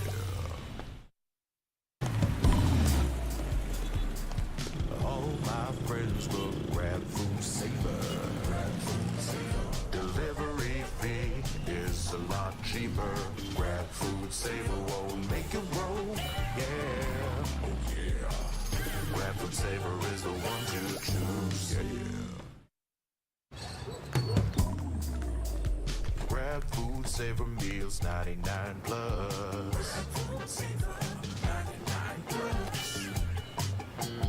Diving meals, if it's a bill, Saver meals won't make you broke, yeah. All my friends will grab car saver. The grab car saver is a lot cheaper. Grab car saver. Grab car saver won't make it roll, yeah. Grab car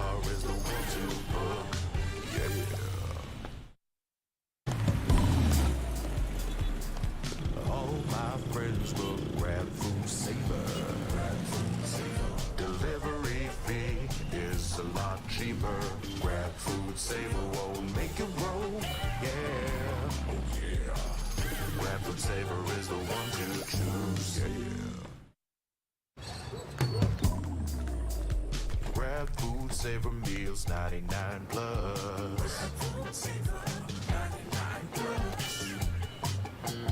Diving meals, if it's a bill, saver meals won't make you go, yeah. All my friends will grab cost saver. The grab cost saver is a lot cheaper. Grab cost saver. Grab cost saver won't make it roll, yeah. Grab car is the one to book, yeah.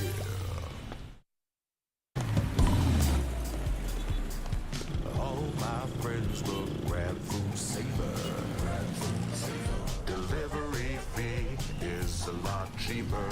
Grab food saver won't make it roll, yeah. Oh yeah. Grab food saver is the one to choose, yeah. Grab food saver meals 99 plus. Diving meals, if it's a bill, saver meals won't make you go, yeah. All my friends will grab cost saver. The grab cost saver is a lot cheaper. Grab cost saver. Grab cost saver won't make it roll, yeah. Grab car is the one to book, yeah.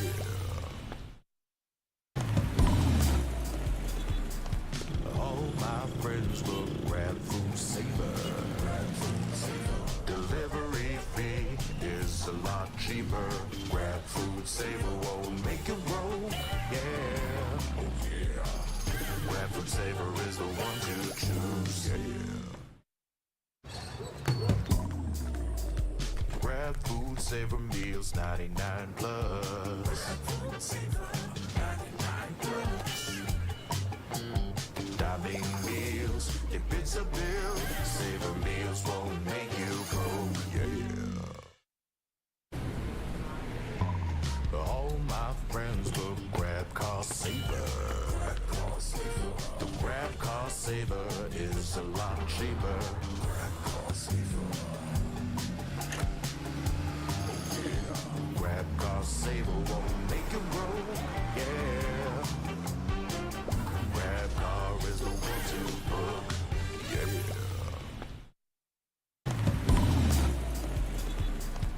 All my friends will grab food saver. Delivery fee is a lot cheaper.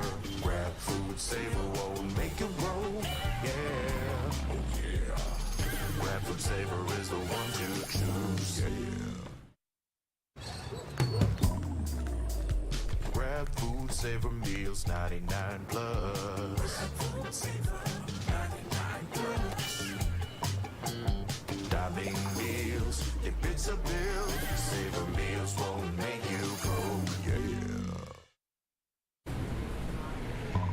All my friends will grab cost saver. The grab cost saver is a lot cheaper. Grab cost saver.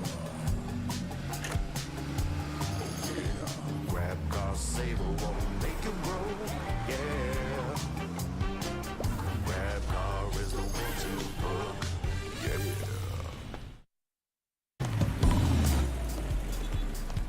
All my friends will grab food saver. Delivery fee is a lot.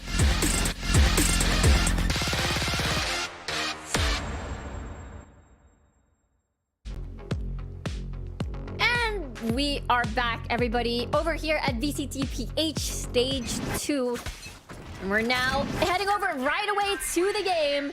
And yes, sirree, it's still between Tyrant Esports and as well as Meow. So let's check with the game.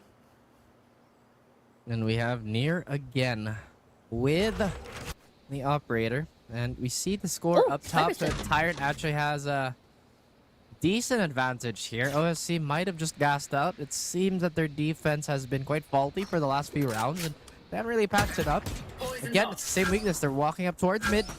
Not a lot of attention here. The Viper's Pit is going to stop Tyrant from, again, overly aggressing towards B main. But the question still stands. Does this mid defense hold? That is indeed the question. Look at this. Fallex already on to Nest. Might spot someone because there's literally two people right there. There it is. Fallex with first blood on the operator. That's a really good entry kill so far. But look at this, though. The timing from Dizzy. Does he get the second? Yes, there is. And there we go. 2-man advantage on the side of OSC. It looks like OSC is getting a second win here on our super beachy map. But it looks like the salt in the air is still hitting all the wounds of OSC as they lose one member. 2v4 now. Looking like OSC's round. Yeah, absolutely. The Viper's Pit and the Cypher setup onto A and B makes it feel like it's just let's just save, guys. Left. I mean, that's actually a really crazy call considering they are up by so much. True. Like, they are up by a lot. I mean, 4 rounds isn't the worst thing in the world, but I would honestly, or I feel like most people would go for the challenge anyway. OSC doesn't have a good economy, so maybe Tyrant want to break that. I'm sure that they still have enough in the bag, but it's actually Near's operator that they don't want to risk. So that makes hell of a lot more sense than saving 2 rifles. Yep, definitely agree. And let's see now. Score 3-6, and still in favor of Tyrant Esports. They still have the operator, just as you said. So let's see how they use it. How do they use it this time around? I mean, they're setting up for a lineup here. Maybe they're going for a cheeky combo, but Fallex anticipated by Iris Monster there on the push. He had the op too, so maybe an ill-advised push there as Ash walking up towards B. Riku. Think he could be a stray kill. Oh, the timing! I had a weapon switch with 30 HP. It's actually really good. Really lucky that Ash survived after all of that. And it's the Poison Cloud about to expire and go down. Still, 60 seconds on the clock. What do we have to work with here? I'm curious what type of utility is in the back pocket of Tyrant, because if you have a neural theft available, then they could potentially burn it on that corpse, but I think he's maybe 2 or 1 away. That's a good question. Doesn't look like Iris Moss is gonna get it. Yes, indeed. 30 seconds on the clock. There's a lot of pressure on the side of Tyrant. Nice scan there. Iris with a triple. 30 HP. Make a lot of things count, and it's a 2v4 situation now, or 2v5 situation. It's a lot to work with, and that might be a 7-3, and Tyrant doing really well. Really well for themselves, despite losing a round convincingly just previously. But with them finding a weak point yet again in the defense, I mean, I feel like it's okay. To be honest with you, Breeze is such a attacker favorite map anyway, so it makes sense. If OSC get 2 more rounds, and I think this is a really solid half for them. I feel like they should be taking a bit more risk towards mid when the defense towards Hall has been ample anyway. But then again, that's just like, because we see everything, right? You can't really tell anybody, oh, the players will see the same thing, so. Breathe deep. Breathe deep. Very real, Viper. Thank you. Thank you very much. Miss Sabine. Miss Sabine. But yeah, I do think, oh, well, okay. I'm not really sure if this is, this could be just me with my memory statistic. But so far, every time I see Breeze, like, especially local challengers, there's always going to be a very big gap on the first half, especially if you were there. Depending on the team. But usually, this can still be very close. Like, even though the gap is just this big, there's still a potential to come back. I'm trying to think if there have been Breeze games that have had 6-6 score lines, but there's been more split games like that. Right? And Breeze is really rare. It's very. Oh, Dizzy though with a double. Chase gonna take him down. Now it's a 2v2. Still very, actually, 3v2 at that in favor of old Stinky Cat. So they have a lot on their belt to get this retake down, but Chase stuck in the pillar, stuck in the middle of this map. Dignified, he might have some information, but now because he has revealed himself, but that's just bait from Ash because of the crossfire from Tunnel. They're really playing this 1v2 really, really well, 2 HP, and in the end, the 2v3 is still in favor of Tyrant. Last round. Perfection. It's so good the way that they play that 1v2. Fallex does get that one kill here. And again, there's just a few questionable decisions here. I mean, the Viper wall is up. You have an operator. You have a few rifles on your end. So maybe that would signal you to be a bit more passive. But again, these are the types of calls that you make in-game. Super high pressure. So many decisions you have to make super quickly. And like you said, Breeze games have never been super competitive in the first half. It's always been like, okay, we dominate the first half, potentially a wild comeback to equalize. Exactly. That has been the theme of this map constantly.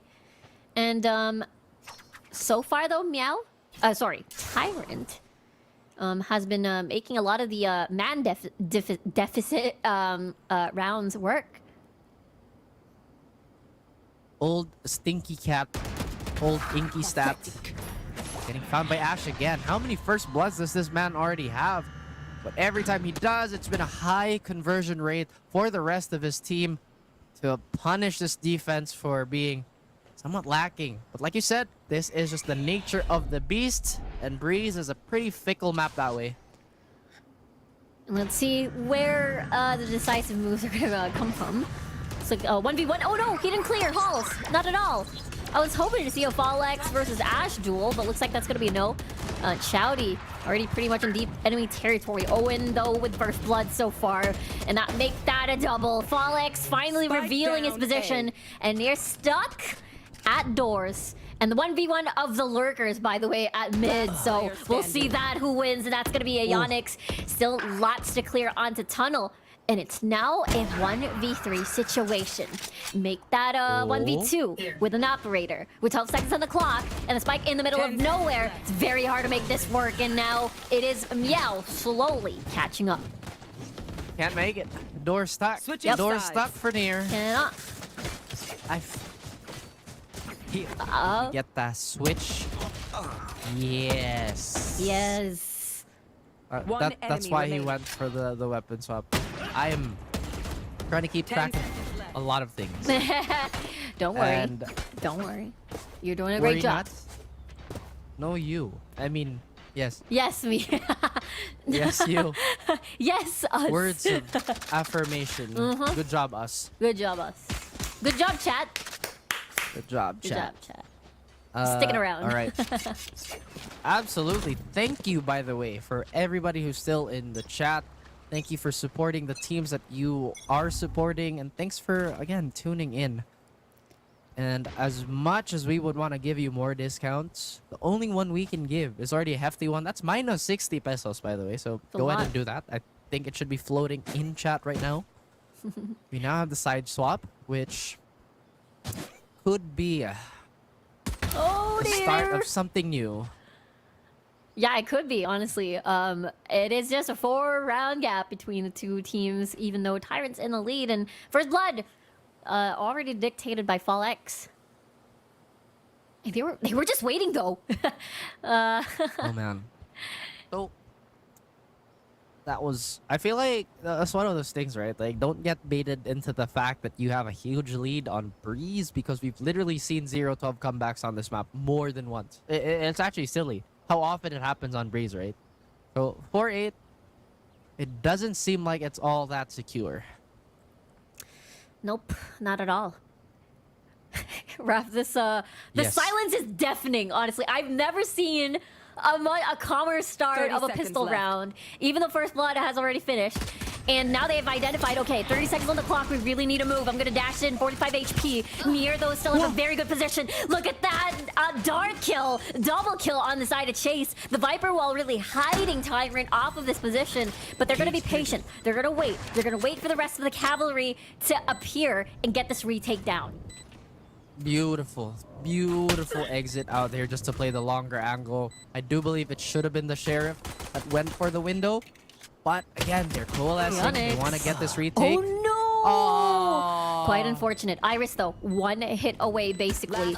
Body shot could be anything. Tyrant winning this retake so far. Oh, QT with a headshot. Remember, Iris is weak, but the swing from both players. They have enough time, and they win the pistol round. Okay, so this should be a 2-round swing in the favor of Tyrant. Old Stinky Cat. I wouldn't be surprised if they go for a force right now. Because again, those rounds are running out. True. And they either have to commit something now, or they just let this extra round go in the way of Tyrant. But granted, we've seen crazier things. We've seen crazier comebacks. The question is stamina. It's been a long day for these teams. It has been. It really has. And even though, you know, Old Stinky Cats won that series, it was still very neck and neck. Super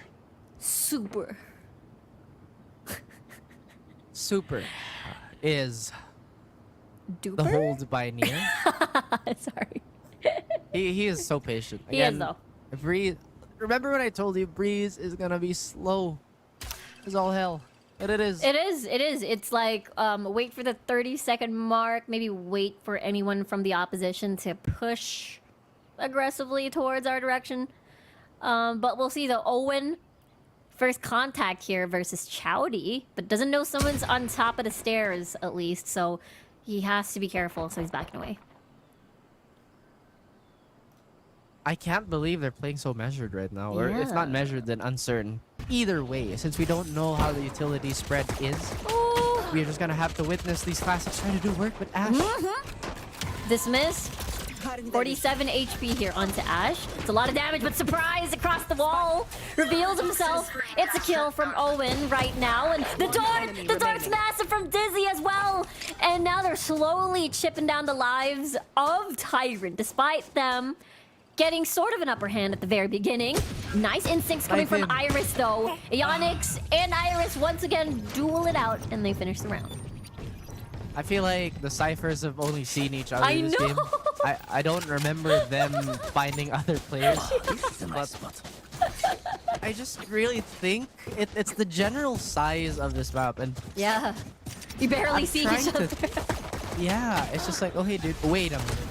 Yeah. You're not a friend. One enemy remaining. You're mean. It's almost like a mutual agreement now at this point. Like, well, not an agreement, but more like it's an eventuality. Like, we are going to see each other on mid, whether we like it or not.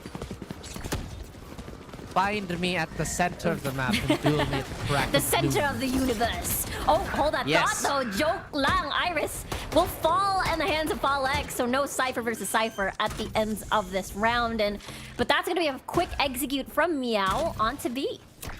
Got you. My camera is destroyed. My camera's destroyed. Ooh, okay, that's I a got really one of good those impression. too.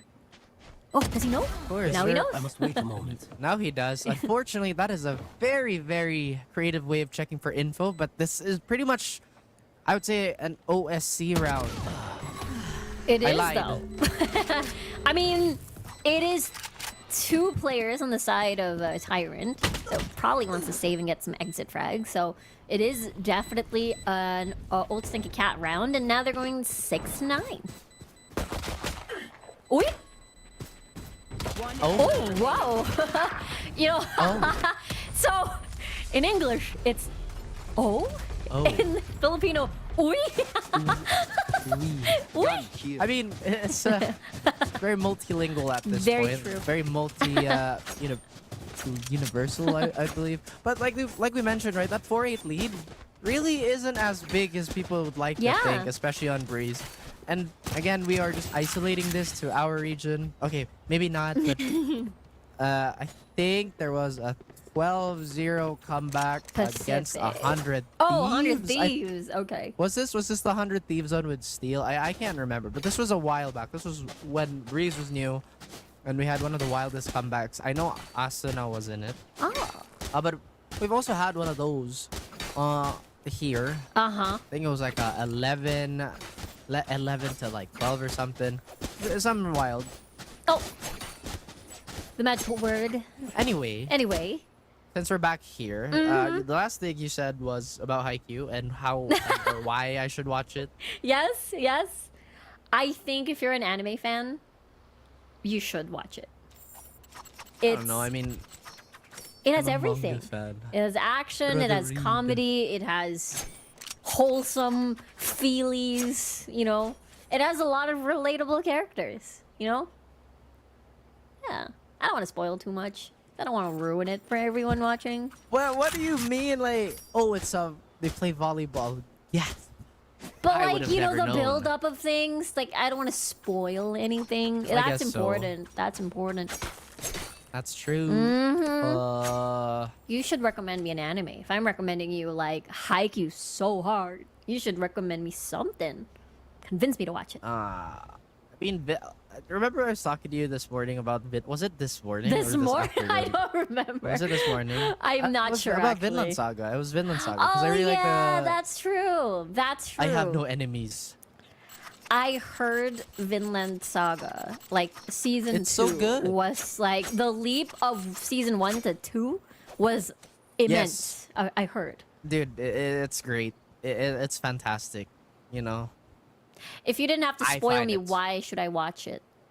I'm not spoiling you, but If there's I anything you am- can say that's not spoily. I love character development. Like, I think that's like one of the Oh. best things about like any anime, any manga. You True. know, like character development's great. Okay, character I like it. development of the protagonist, I'm guessing. Plus, the action is really cool. It's really well Ah. animated. The characters are super likable. Okay. And, you know, I feel like I'm a very, what do you call this? Aesthetics based. I mean, not saying, like, I'm looking for a particular art style before I start you an like- anime, you know? so you're saying you like Fate. Oh, yes, I love Fate's art style. It's a very so pretty anime. Oh, we're talking about, like, the likes of Tsukihime, like, Melty Blood, Fate. We're such nerds. Speak for your... Yeah, you're not. wrong. Okay, got it. Noted on Vinland Saga. I'm sure a lot It's of the good. people who watched it agree as well. There's this other anime that like people have been telling me to watch, but I just have not gotten around it. I think Dorohedoro is that how you say it? Dorohedoro. Doro something. Yeah, Dorohedoro. Yeah, I don't know how yeah. I've heard Pretty cool. good things about that as well. Wow. Anyway, guys, quick recap if you are still here. Yes. So this was an 8-4 half. We saw OSC slowly crawl with their attack. They lost the pistol, if I'm not mistaken. Tyrant getting a few rounds on the board as well. There's a few overextensions that have been punished by OSC, but ultimately it's been pretty stable on both sides. Do not let the score on Breeze deceive you. As we've mentioned in the past, we've seen wilder comebacks, and this could be another one. It is indeed a possibility. I mean, so far, okay. To be honest, I think they have not been as consistent as their Ascent performance. Like, I think the confidence kind of like took a dip a little bit. I'm not sure if it's because Tyrant. It's moving. It's moving. It's moving, and they're taking their positions. They're by the barriers. Whee! Let's go. Yippee! Yippee! Anyway, I believe it is OSC now on the attack as we see Fall X try to lead the charge, but there is that line of death you see on A. There's a big no-no zone, especially just at the edge of that planter side. Beautiful stuff, Observer. Now we get to see that. Everything that the water reflects on, do not plant on a straight line. That's just asking for spam, asking for trouble. And is that Hall? It is Halls. It is Halls. Fall X. He's found himself here. They're already in. It's pretty much of a quiet execute. Like, nobody wants to move too much. They want to make sure that everything's clear. And Iris is still actually very in close proximity of everybody else. And now the cavalry has arrived. Someone's pretty much stuck by that side where the spike has been planted, so he has to escape. But good thing the Viper Wall is there. There he goes. The kill feed has commenced. Now 2 kills, make that a 3. Chase trying to even out the numbers so far. Fallex, 30 HP, but the Viper Wall again just having everything and forcing Tyrant Esports to go much closer, but they can't see anything. Beautiful execute here. I mean, I thought it was really sketchy that they had an off that far out without the support of the stairs player. Getting a little bit of a bonus there is Chase. Other than that, it's OSC getting a grip on things. I do think they didn't recover the op. I don't think they've been wanting to play with that. They have been largely ignoring the presence towards mid early on, and they've been waiting for overextensions. As we saw in that pistol round, right? You said it yourself. You haven't seen a pistol round as calm as that one. They waited and waited and waited up until a sneaky Fallex actually found himself so deep in the site. Yeah, very honestly, and it was a very good execute on the side of OSC. They could do it again, but there might be a little bit of a swap there, as there's a Viper Wall positioned onto A main quite deep into enemy territory. Indeed, there was an enemy at the gate. There was no Jude Law. Was it Jude Law? It was Jude Law, right? I don't know the reference, but care to... Are you serious? I am very serious. Enemy at the... Is that a movie? That's a movie, right? Yes. I haven't watched. Yes, it was Jude Law, by the way. Guys, please. Please watch Please. it. Yes. I like how I feel this, like Laika's already like lining it up. Rap, you nerd. I bet. Hold that thought though. Chowdy, and the rest, Iris as well, trying to inch closer and closer to this, but the spike's already been planted. Dizzy buying time with 100's Fury, but they're not. They're getting closer and closer, but the post-plant position's already pretty much done. Oh, OQT dealing first blood. Look at the jump into the headshot, near with a kill with the sheriff, but that might not be enough. They're buying a lot of time here. Meow is, and so far so good. Near with another kill. That's the second one. Now it's a 1v3 scenario, and they get to clean it up. That's a 1-round gap now between the two teams, and OSC is slowly catching up. Yeah. I was looking at the 7 intently. Yeah. You will turn into an 8. Fade in, fade out into an 8. I was thinking, right? Because since we had such a prevalent Cypher setup towards A. Yeah. But again, for some reason, there were a few leaks in their defense. Is Tyrant going to be a bit more aggressive here? And you already see a prep on the side of old Stinky Cat to alleviate such early pressure. I don't know if there's an AWP or a scoped weapon in the hands. Oh, there it is. Oh, there it is. Yeah, you're right. I was a little bit worried when you said might be a rifle or might be an operator, especially you don't have any flash with you. But that the little dry peek is enough to get that first blood, and that's gonna slow things down. Watching here. It did slow things down, and I feel like that was anticipated. But how did... Fallex again. Literally going where the wind takes him. Every single time the barrel's gonna peek out, and Nier wins that one as well. But Dignified retaliates with a double headshot at that, by the way. And now the two members of Tyrant will have to scramble and run towards A. It is a 2v3 scenario. It is indeed a 2v3 scenario. It's the typical lurk again. Yeah. Right. It kind of looks like... Oh, I was thinking they might just save call the snow because the economy's broken as all hell, but Owen, that's a kill. Wow, and Dignified even lurk not even needed at all, and really good job coming from Dignified to save that round after the doors opened up on halls. Cool. Old Stinky Cat. Boom.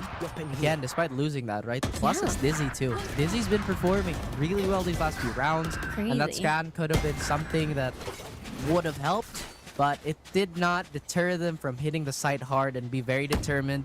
Now we have the null command available on Mr. Dignified himself. There's not going to be a lot of traps they have to avoid if they want to crawl up A, but they are expecting some sort of aggression here. It's now this time Tyrant is completely ignoring mid. At the same time, OSC just don't want to deal with that either. They don't want to deal with the early door push. They don't want the prying eyes of a potential Cypher cam. They just don't straight up, they don't want to deal with it. They're just waiting for something to happen, waiting for a Tyrant to exercise his tyranny, and Ash loses the crown. The Empress is no more. Literally, as you said, waiting for something to happen. And the initial duels, the initial first bloods really count a lot. Look at this though, coming from Iris. Something that we haven't really seen as much, this kind of positioning. Usually he wants to come in late, but now he might come in early if Meow doesn't check their left. On your left. No! Oh, that is so... The timing, quite unlucky. Nice scan there, though. Chowdy with the trade. Make that a double as well. The headshots are crisp. Now it's a 1v3 scenario. Again, the upgrade. How will Nier make this count? 2 lives, 2 on the side of the KO. On the attacking end, no teammates whatsoever alive for Mr. Nier. Has a Blade Storm available and 11 bullets in the mag, Riku. What can he do? That's the question right there. Blade Storm. Oh, I thought someone was in orange. Actually, no, it's the other side. He hasn't checked. He doesn't know. Very silent indeed. And now that he hasn't checked, as there's a lot of things to check over here at Breeze, and QT takes advantage and opens up the kill, finishes the round, and now OSC, for the first time in this map, they are in the lead. Once again, the frailty. Yes. Or the fragility of the score on Breeze. Just the utter chaos of it all. I agree. Is in full effect. Thank you for calling that out, by the way. I completely... I mean, let's be honest here. Who would remember these specific stat lines? I honestly would. I'm so sorry, chat. I'm just a nerd like that. We do get a tactical pause. I think this should have happened way before the Tyrant lead flipped away. But all things considered, I don't think Tyrant have a coach. I have to check on that. And yeah, Tyrant is, again, they've had the lead for quite, but as we've said, Breeze is a very interesting map, right? Especially depending on the teams, depending on their strengths of the comps, especially because usually you can just play around with a lot of agents on this map. So now that's exactly what's happening at the moment. It became like intensely close. It's now mirroring what we've seen in Ascent, where it's basically neck and neck. It really is. And I really want to see a more complicated set play here, but at the same time, both teams have not really needed it. And again, Ash is using Reyna really, really well, getting the first picks, avoiding the trade, and honestly, that's all you can really ask for from your Reyna player. Although there is an intention to swing, a double swing perhaps, a triple swing. Triple swing? That's indeed the question here. And now it just means Tyrant's like willing to take on these duels. Oh, Ash is able to cross, but there's a trade across the map. The duelists are gone. There's one left, and that's Ash. Do they know that they've crossed? That's the question. What we haven't seen so far is a burst from the double doors position here on the side of old Stinky Cat. They're just really waiting for that, I guess, unbridled aggression on the side of Tyrant. Now they want to walk up, but there's a crossfire here, Riku. This could be a big problem. It is. They don't know exactly. That information has been denied. Oh, the Jiggle Peak sees the shoulder, the arm, everything. Now they peek together. Chase gets that kill. Now, how will OSC retaliate from this? How do they move from this as they're in halls? Looks like there's going to be a lot of presence towards mid. Aeonix could get a kill on the Viper here, but a love tap by Chowdy is going to disallow such nonsense. What? 30 seconds left. Spike's down in the middle spawn. of the halls. And now it is up to FallX to see if he can clutch this one. How do you get the isolated fights here? Your first contact could possibly be no. You're gonna try to avoid A, go to B instead, go to the Cypher site with 10 seconds on the clock. This is gonna be a very tall order for you to succeed. You're forced to plant the spike, but now that they know the Cypher is there, and there you go. It is dead even again, Raph. Yet another reset point, ladies and gents. 10 on the board, and 10 more minutes to leave. We hit 10 o'clock. That's true. I believe. Oh my, you're right. I did not notice the time. 10 to 10, and now it's 10. Almost 10. Whoa. You know what? I'm honestly surprised too. Both these teams, they're just like, we're not gonna burst. We're gonna chill out. We're gonna play our game, and we will drag this. Yeah, yeah. For as long as we can. That's true. They're like, we're gonna play the timers. We're not gonna be playing mega explosive. We're gonna see and wait, hold, get first blood. But hold that thought. You're right. They're holding the drone. I wonder what timing they're waiting for. Yeah. Yeah, but look at this. There's a wall in the way. So the moment there's first contact here on the side of Tyrant, they're going to pop that. It's going to be a big problem to fight out of for Meow. I don't know about this one, Chief. Yeah, I agree. Now, the timing. They try to wait it out. Maybe the 60-second marker on the timer, perhaps. I feel like that's definitely what they're waiting for. Try to lose their guard. Try to keep making sure that the silence will be deafening. There's the scan. Huh? They don't do anything. Yeah, they don't spot out anything at all. Viper Spit initiated there. No first blood just yet. And as I say that, there is 1-for-1 trade so far across the map. Able to kill off the Viper Spit and a respawn on their own Viper Spit as well.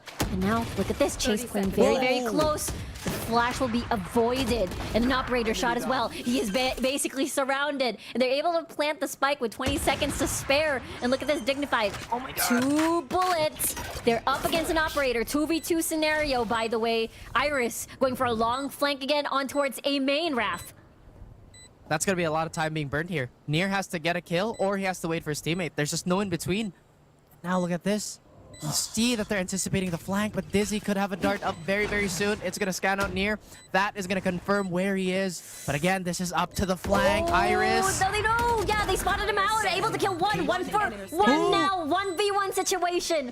Who gets to close the gap here? 100 HP as well. Oh, he's playing the timer. He's trying to ring around the rosy. Iris going to commit the half perhaps, but he's slowly creeping in as well. And Dizzy wins the duel. And now it's 11 to 10. Once again, they call him Dizzy, but his head is right on his shoulders. No distracting this man. No losing focus. Everything is clear, and the clutch is in his arms. Dignified, coming in huge too with those gigantic trades. And this was a really, really sturdy round. Very. On both sides, honestly. It really was.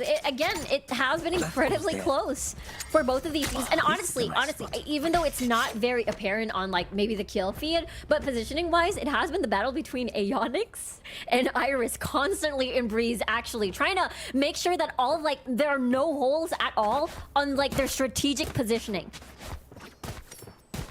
Again, it's just these types of plays, these small details that add up. You know, there's a very, very big, huge case for, oh, but the macro, oh, but this. Yeah.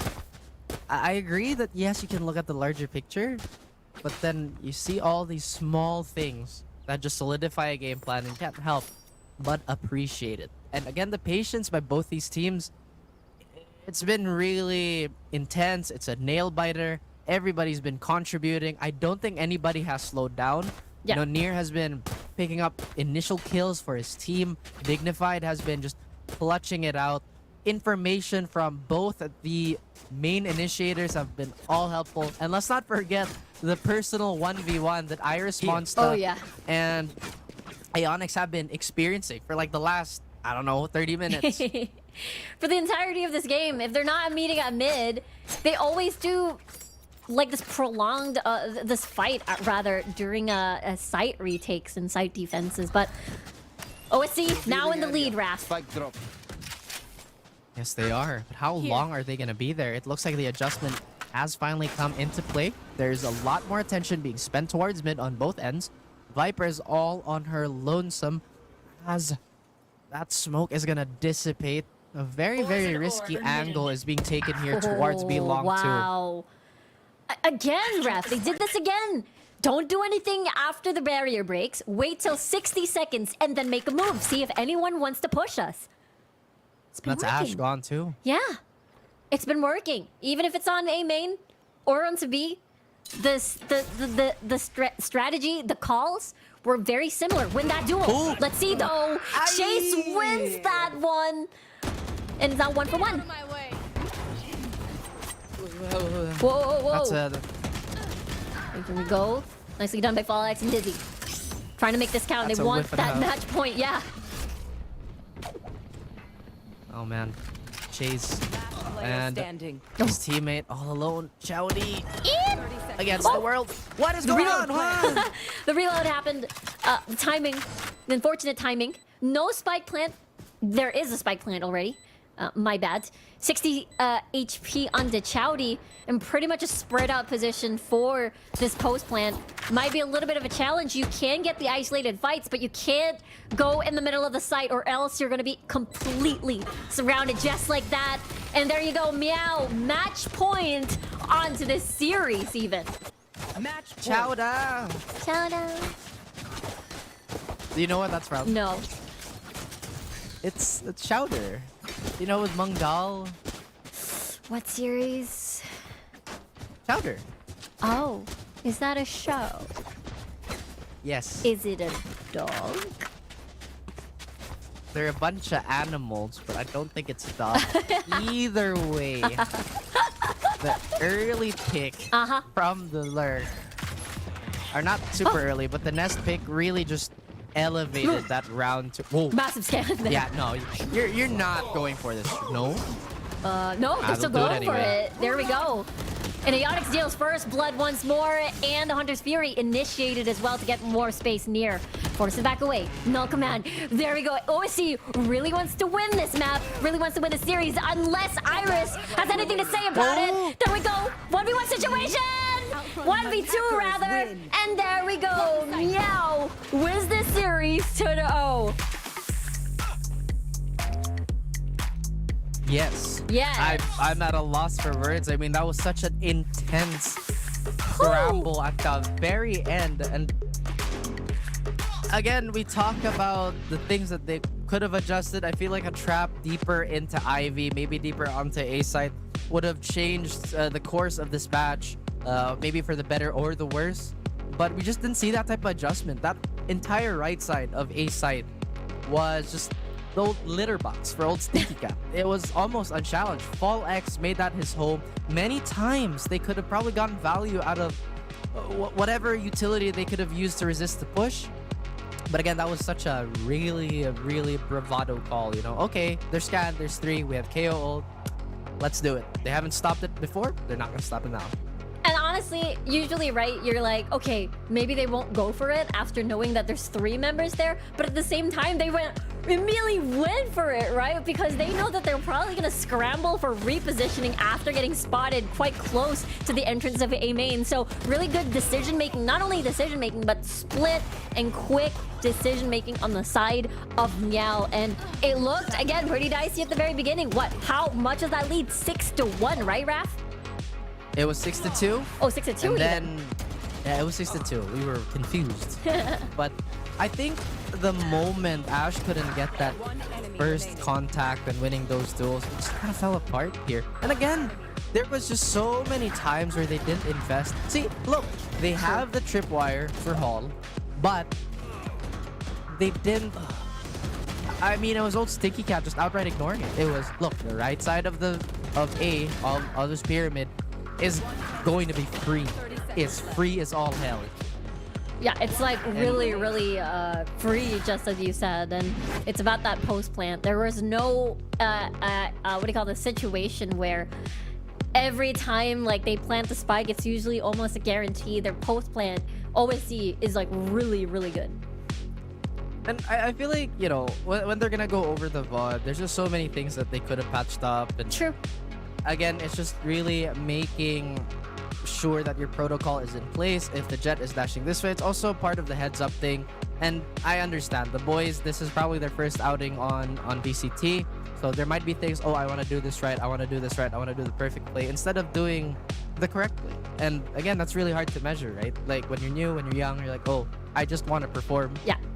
And then it just kind of clouds the judgment. That's true. I do feel like there were a lot of moments that the you know, before the 60 seconds would come around, it's always that mech check that was happening. It's always the initial contact, the 1v1, who's gonna peek first. And honestly, Meow is always ready for that. And that's why they're able to get that 2-0 down. But of course, we're gonna send it over to panel first because I know they've got a lot to say.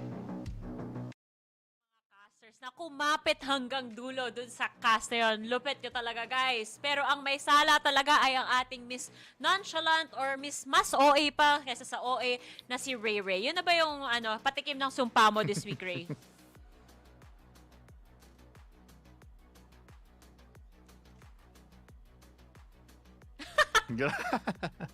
VCT bingo. Laging may hindi naririnig for a brief moment. Naiiwan ng boses sa breeze. Okay. Parang lahat na ata naiwan din sa breeze. Buti nga. Rinig na ba? Nakabawi pa sila. Yan. Ko lang ulit, guys. Second day. Alam nyo, to the point, buong pangalan ko sinabi. Minessage ako ni Eliza ni Taylor. Whole name ko sinabi na niya.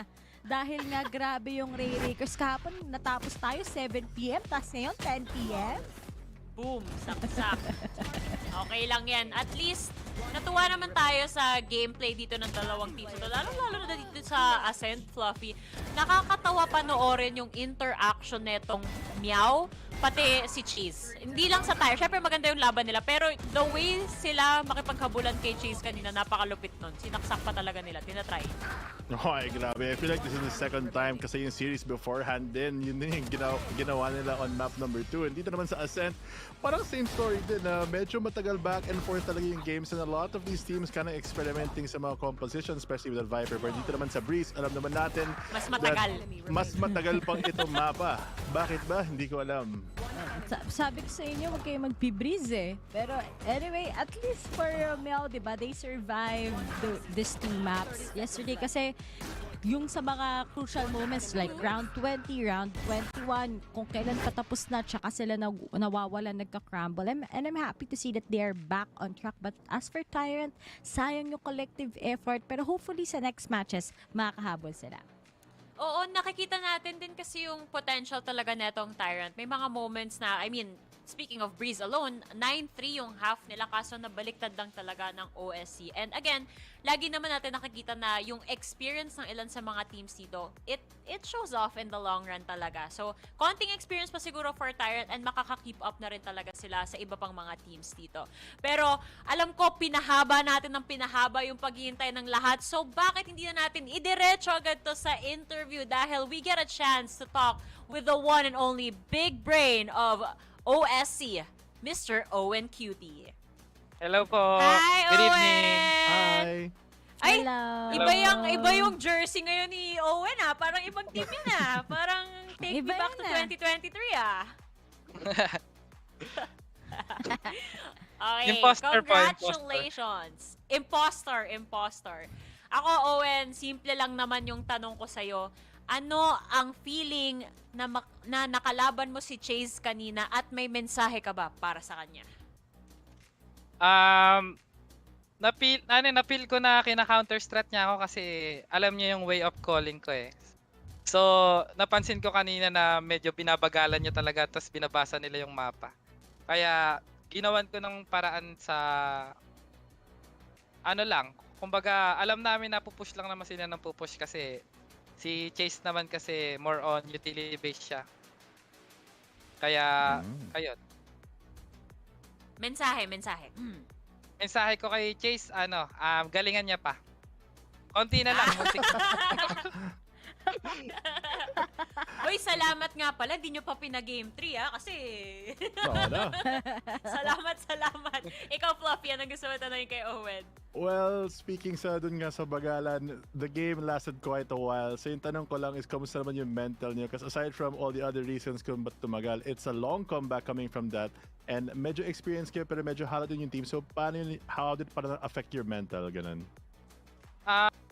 Mentality-wise, sinasabihan ko sila palagi na kahit tambak kami, tuloy lang, enjoyin lang yung experience kasi ayun naman talaga yung purpose namin kung ba't kami nagko-compete at naglalaro is to enjoy Valorant.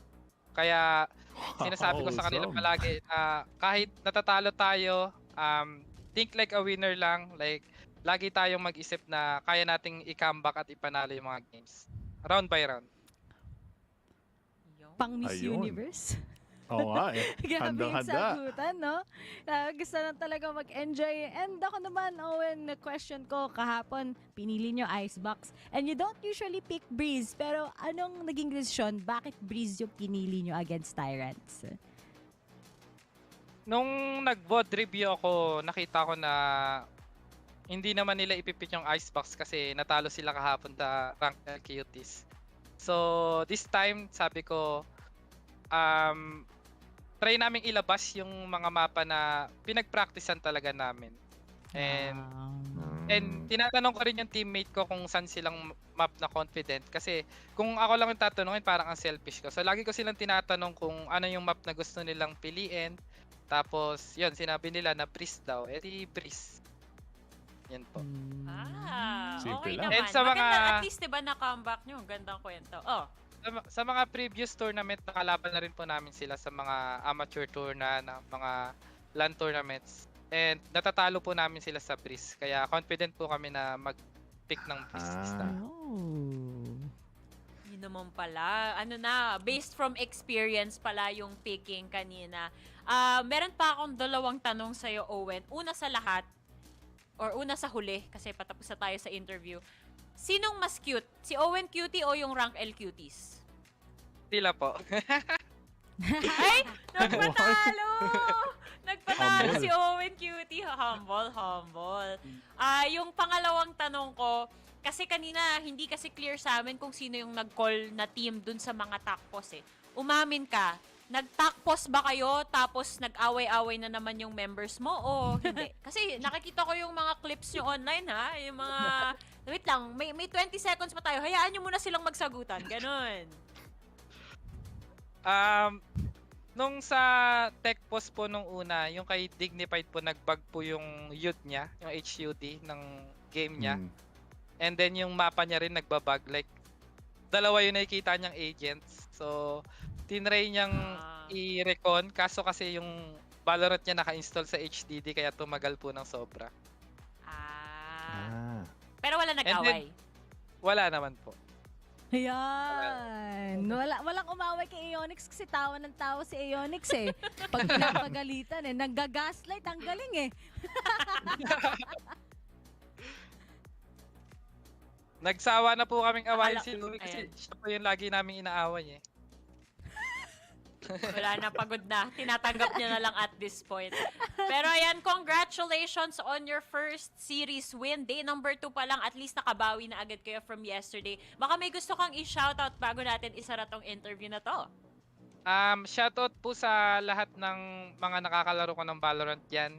Hello sa inyo. And shoutout din po sa mga sumusuporta sa amin, sa family namin. Shoutout sa kila Tita May, and then sa parents ko, mga kapatid ko, and then sa family ng mga teammates ko. Thank you po. Thank you po sa suporta.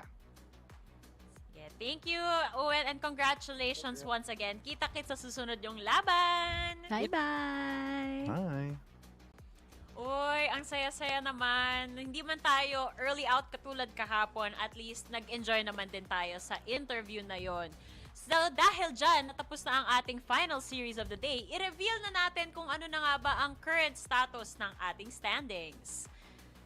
Yon. Sabi ko nga kanina, Ray, bawi na itong OSC, di ba? Kung may talo sila kahapon, bawing-bawi naman dahil panalo sila today. Feel ko nakapag-adjust na sila eh. Sabi nga natin, first day will always be a day na parang extra day sa mga teams, you know. Talagang tagal din na lang nawala. Hindi natin sila masyado nakitang naglaro. So finally, they got their comfortability. Yun naman parati ang Old Stinky Cat 2-0 ang kanilang mga nalalaro. But then, for Carti World, sila may magandang record so far. 2 panalo na sa series. 2 days pa lang tayo dito, yet they are leading. But then, Fluffy, I am looking forward pa dahil meron pa tayong Oasis, meron pa tayong inihintay na ibang teams na may kita natin.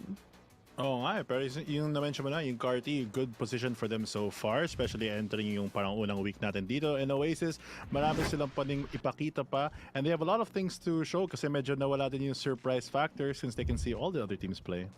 Sakto naman yan kasi ito na yung schedule natin for tomorrow. And dahil na-mention nyo nga yung Oasis Gaming, this is gonna be their debut for our split number 2, diba? I mean, yes, galing sila sa promo relegation, pero makikita natin sa schedule in just a bit na, yun nga, ang day number 3 sa week 1 natin, yun ang day number 1 nila. Sakto kasi since day 1. Hindi, pilit yun. Huwag na natin ulitin yun. +1 Wala pa ba tayo? Grabe. Yan. Diba? Kung pangalawa, ako OA, ikaw OAS. Always. Tama. Kanina ni Fluffy. Uy, galing mo to. Actually, ang ganda ng second series din natin tomorrow, Fluffy, kasi kung maaalala mo from split number 1, JustUs yung sumira sa chances ng Oasis na magkaroon ng direct invite dito sa split 2. So, medyo revenge matchup to. Revenge matchup, and I think underdog yun for JustUs. And normally those things happen once lang, so yung tanong kung ma-ult siya ulit because Oasis, they kind of bolster a lot of their weaknesses and feeling ko yung mas improved team nila has a lot more potential. Ako, I just really wanna see itong Oasis. Grabe, yung bago nilang roster ngayon. Parang dating Team Secret, we have Wits together with the Dubstep. Tapos yung mga youngsters pa like Marky and other peeps. So talagang good luck sa kanila. And hopefully, we'll have best matches bukas lamang.